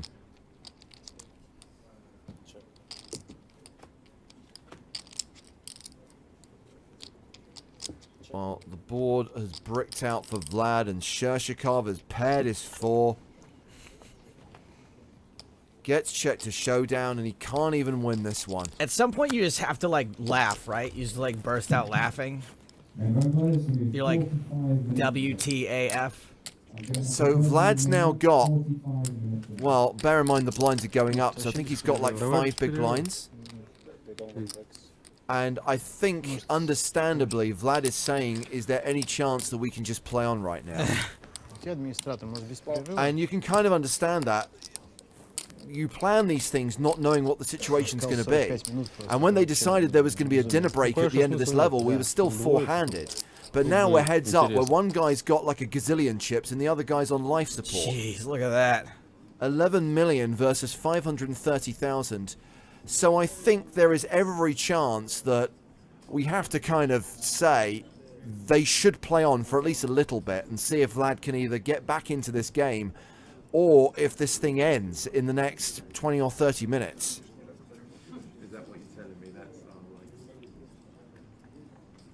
So they have played for 90 minutes.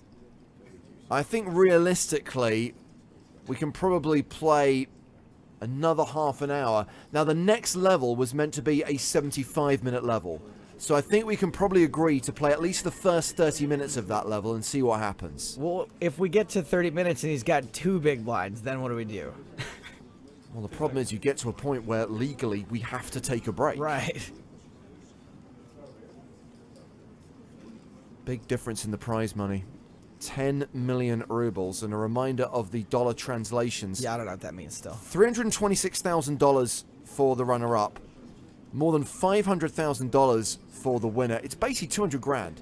200,000 US dollars separates the runner-up and the winner. Massive. Massive difference. You make that even more frustrating to finish second.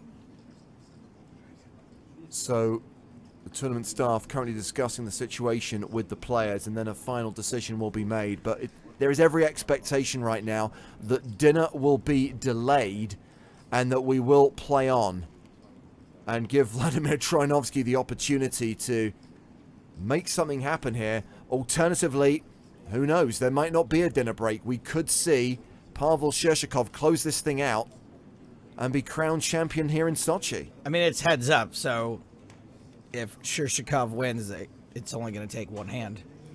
It could be the next hand. It could be the hand after that. Who knows? It's going to be a little longer if Vlad makes a comeback somehow. I like Thorne's idea on Twitch. Let's just eat dinner at the table. I don't think he wants us to eat dinner while commentating. Just gonna... I don't think he cares. Throw that one out there. So, confirmation that we are going to play the first 30 minutes of the next level. Blinds are going to go to 40,000, 80,000 with a 10k ante, and we're going to play at least 30 minutes of the next level. So don't go anywhere. Don't start making a cup of tea or putting some toast on. No food break. We play on. I can't believe nobody's called me out on the fact that I've been cheering so hard for the Russians in this event, so I don't have to do a winner's interview.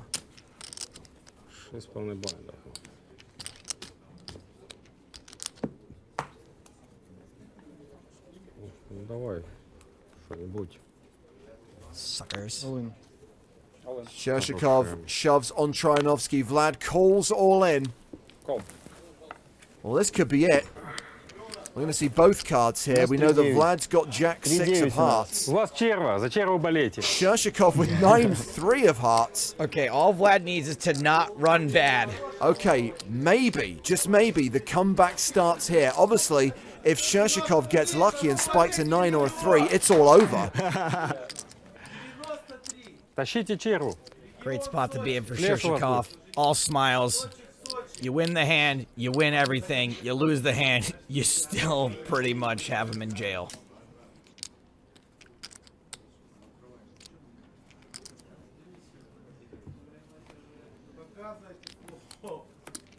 If Troianovski doubles up, he'll still have just over 10 big blinds. He'll still be pretty much shoving or folding. Well, there's the 3 for Shershikov. And now Troianovski is on the verge of elimination, and this could be over unless there is a Jack or 6 on the river. Of course, a diamond chops it. Yeah. Chopportunities. I'm not comfortable singing in this situation. Shershikov on the verge of victory. He could be crowning a winner after this hand. The river card is a diamond, and this hand is a chop pot, and you know what they say. Everyone loves a chop pot, especially Vladimir Troianovski. Does he? Yes, he does. If the alternative is elimination. Oh, Kenny. Good luck headband. Wow. So as you were, people, 11 million for Shershikov, 500,000 for Vladimir Troianovski. Still nursing a 5 or 6 big blind stack.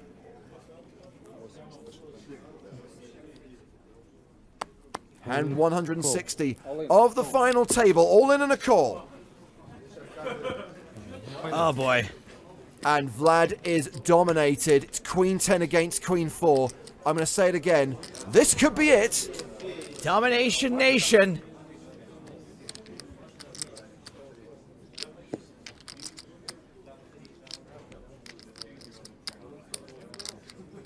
Maybe this is Vlad's turn to get lucky. Shershikov has been running so well in this heads-up battle. Should I remind you, James, about the phrase I coined in 2011? All it takes is a chip and a chair.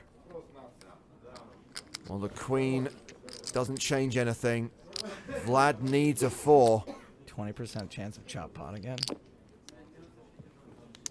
Back-to-back chops. Don't be ridiculous. There is a 70% chance that Shershikov claims the title right here, right now. Still 70%.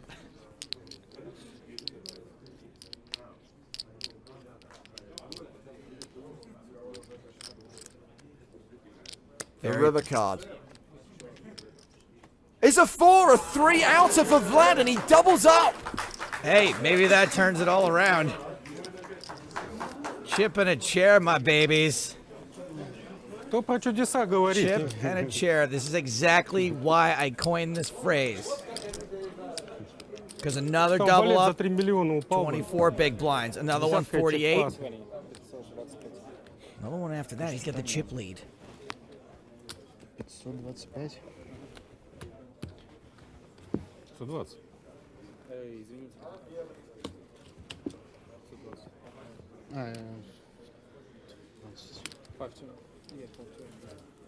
This would be a hell of a comeback.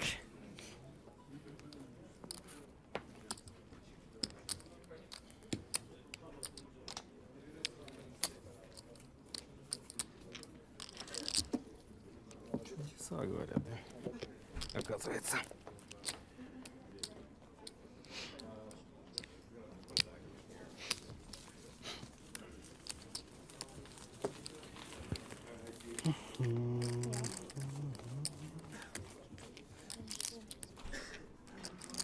Wow, so much drama. Back-to-back all-ins. One ends in a chop, the other ends in a double-up for Vladimir Troinovsky, but he's still got an uphill battle.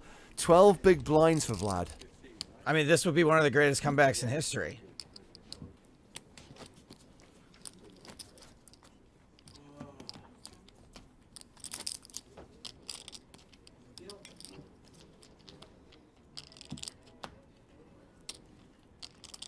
Queen of Uncool agrees. Chip and a chair can be done. Just seeking clarification, is chip and a chair, not They both chip work. in a chair? That's fine. Poetic license. The sentiment's the same.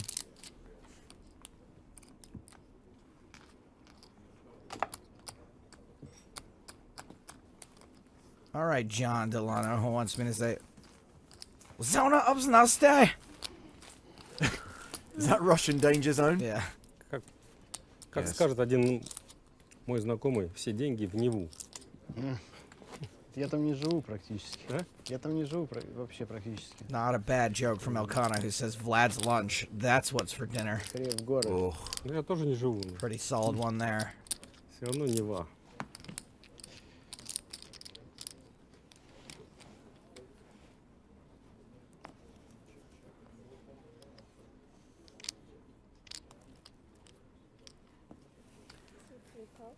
Big hand for Vlad. I can't imagine this. He just glimpses in.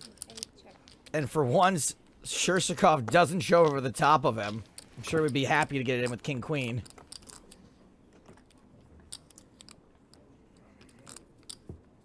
King Eye still good. And Vlad probably knows that if Shershikov had an ace, he probably wouldn't have checked behind.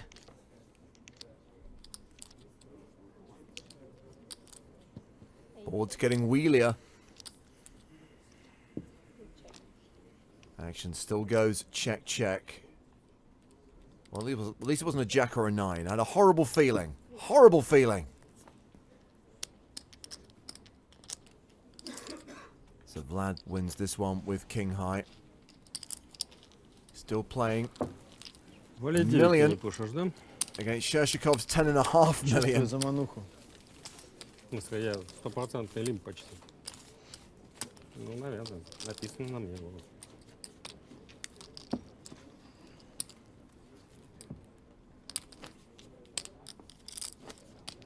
Ну, выкину там 2.7.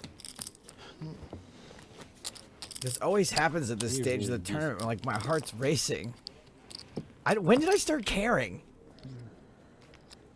Everyone loves Vlad Troianovski.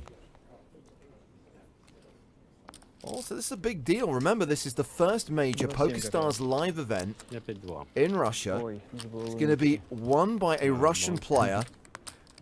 And the smart money right now would be on Pavel Shershikov, but we're all willing to see what Vlad Troianovski can do and whether he can get back into this game.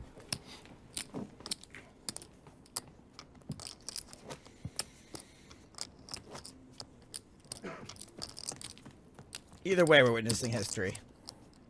For sure. As we reach hand 164 of the final table. Troianovski, the short stack, on the button. In the small blind. King 7 of clubs, he calls. A shove from Shershikov with ace 6. And Vlad calls all in. Live cards. I'm going to say it again. This could be it. If Shershikov's ace high holds, we have a champion. But Vlad does have live cards and a live suit. If ace high doesn't hold, I am going to start calling this a comeback. Francesca Gunn agrees. She says slowly but surely Vlad's going to get back in.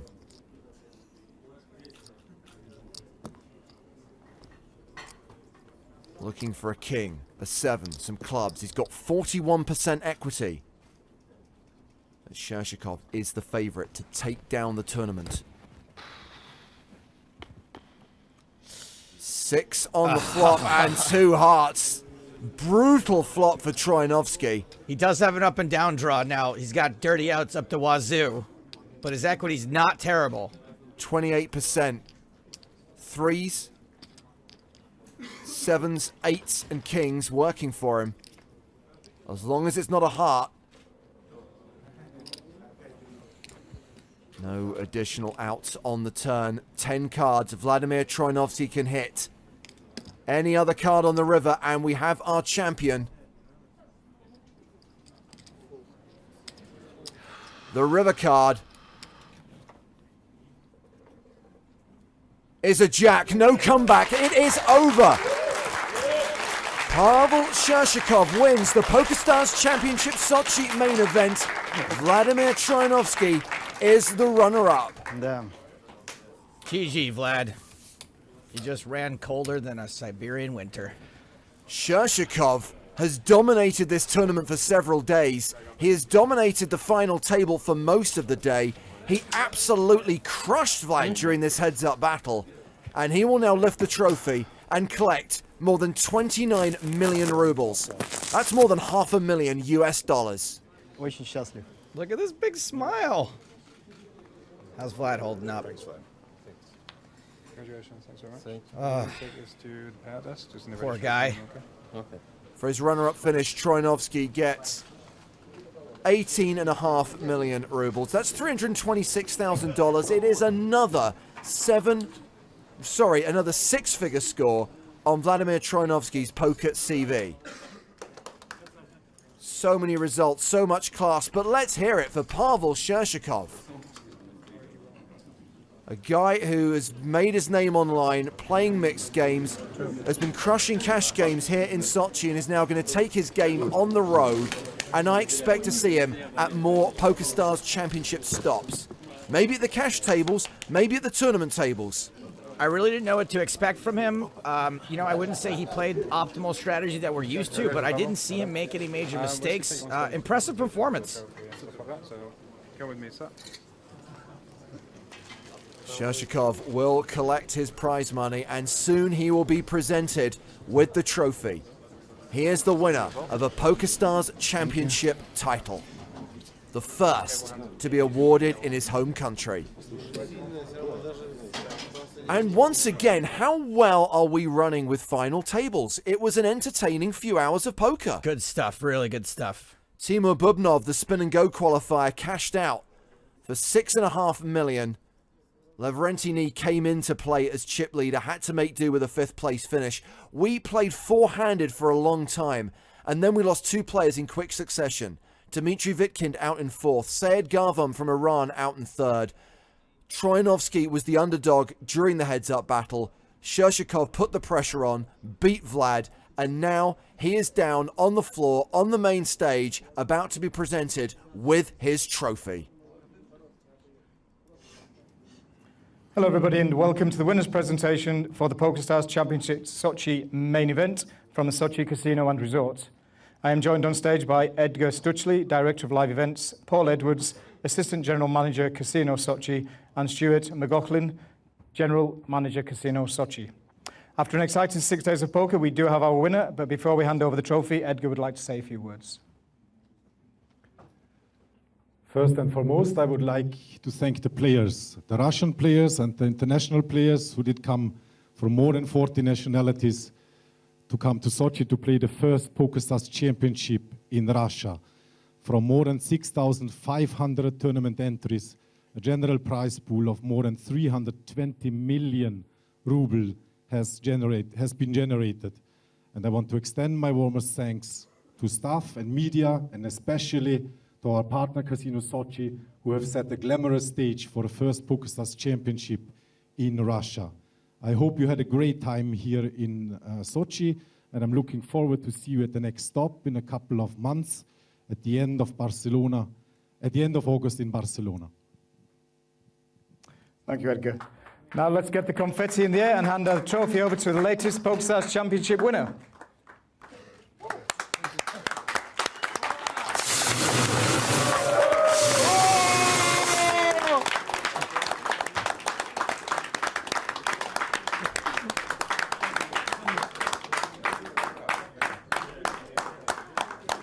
If you want to know how special this is, that's what it takes to make a Russian guy smile that much.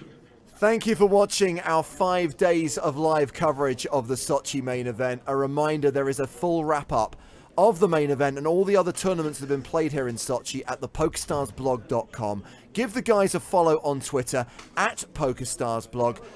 Our thanks to you, the audience at home. Thank you for all your tweets, all the comments in the Twitch chat. We really do appreciate you guys.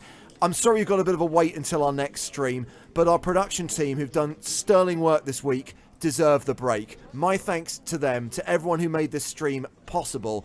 We will be back in August, the 23rd of that month, for live coverage from the PokerStars Championship Barcelona main event. It's likely to be a big one. It's likely to be a good one. We hope you enjoy the summer months. We hope you can join us in August for Barcelona. But until then, from Matt Broughton, from Joe Stapleton, and me, James Hartigan, it is good night from Sochi.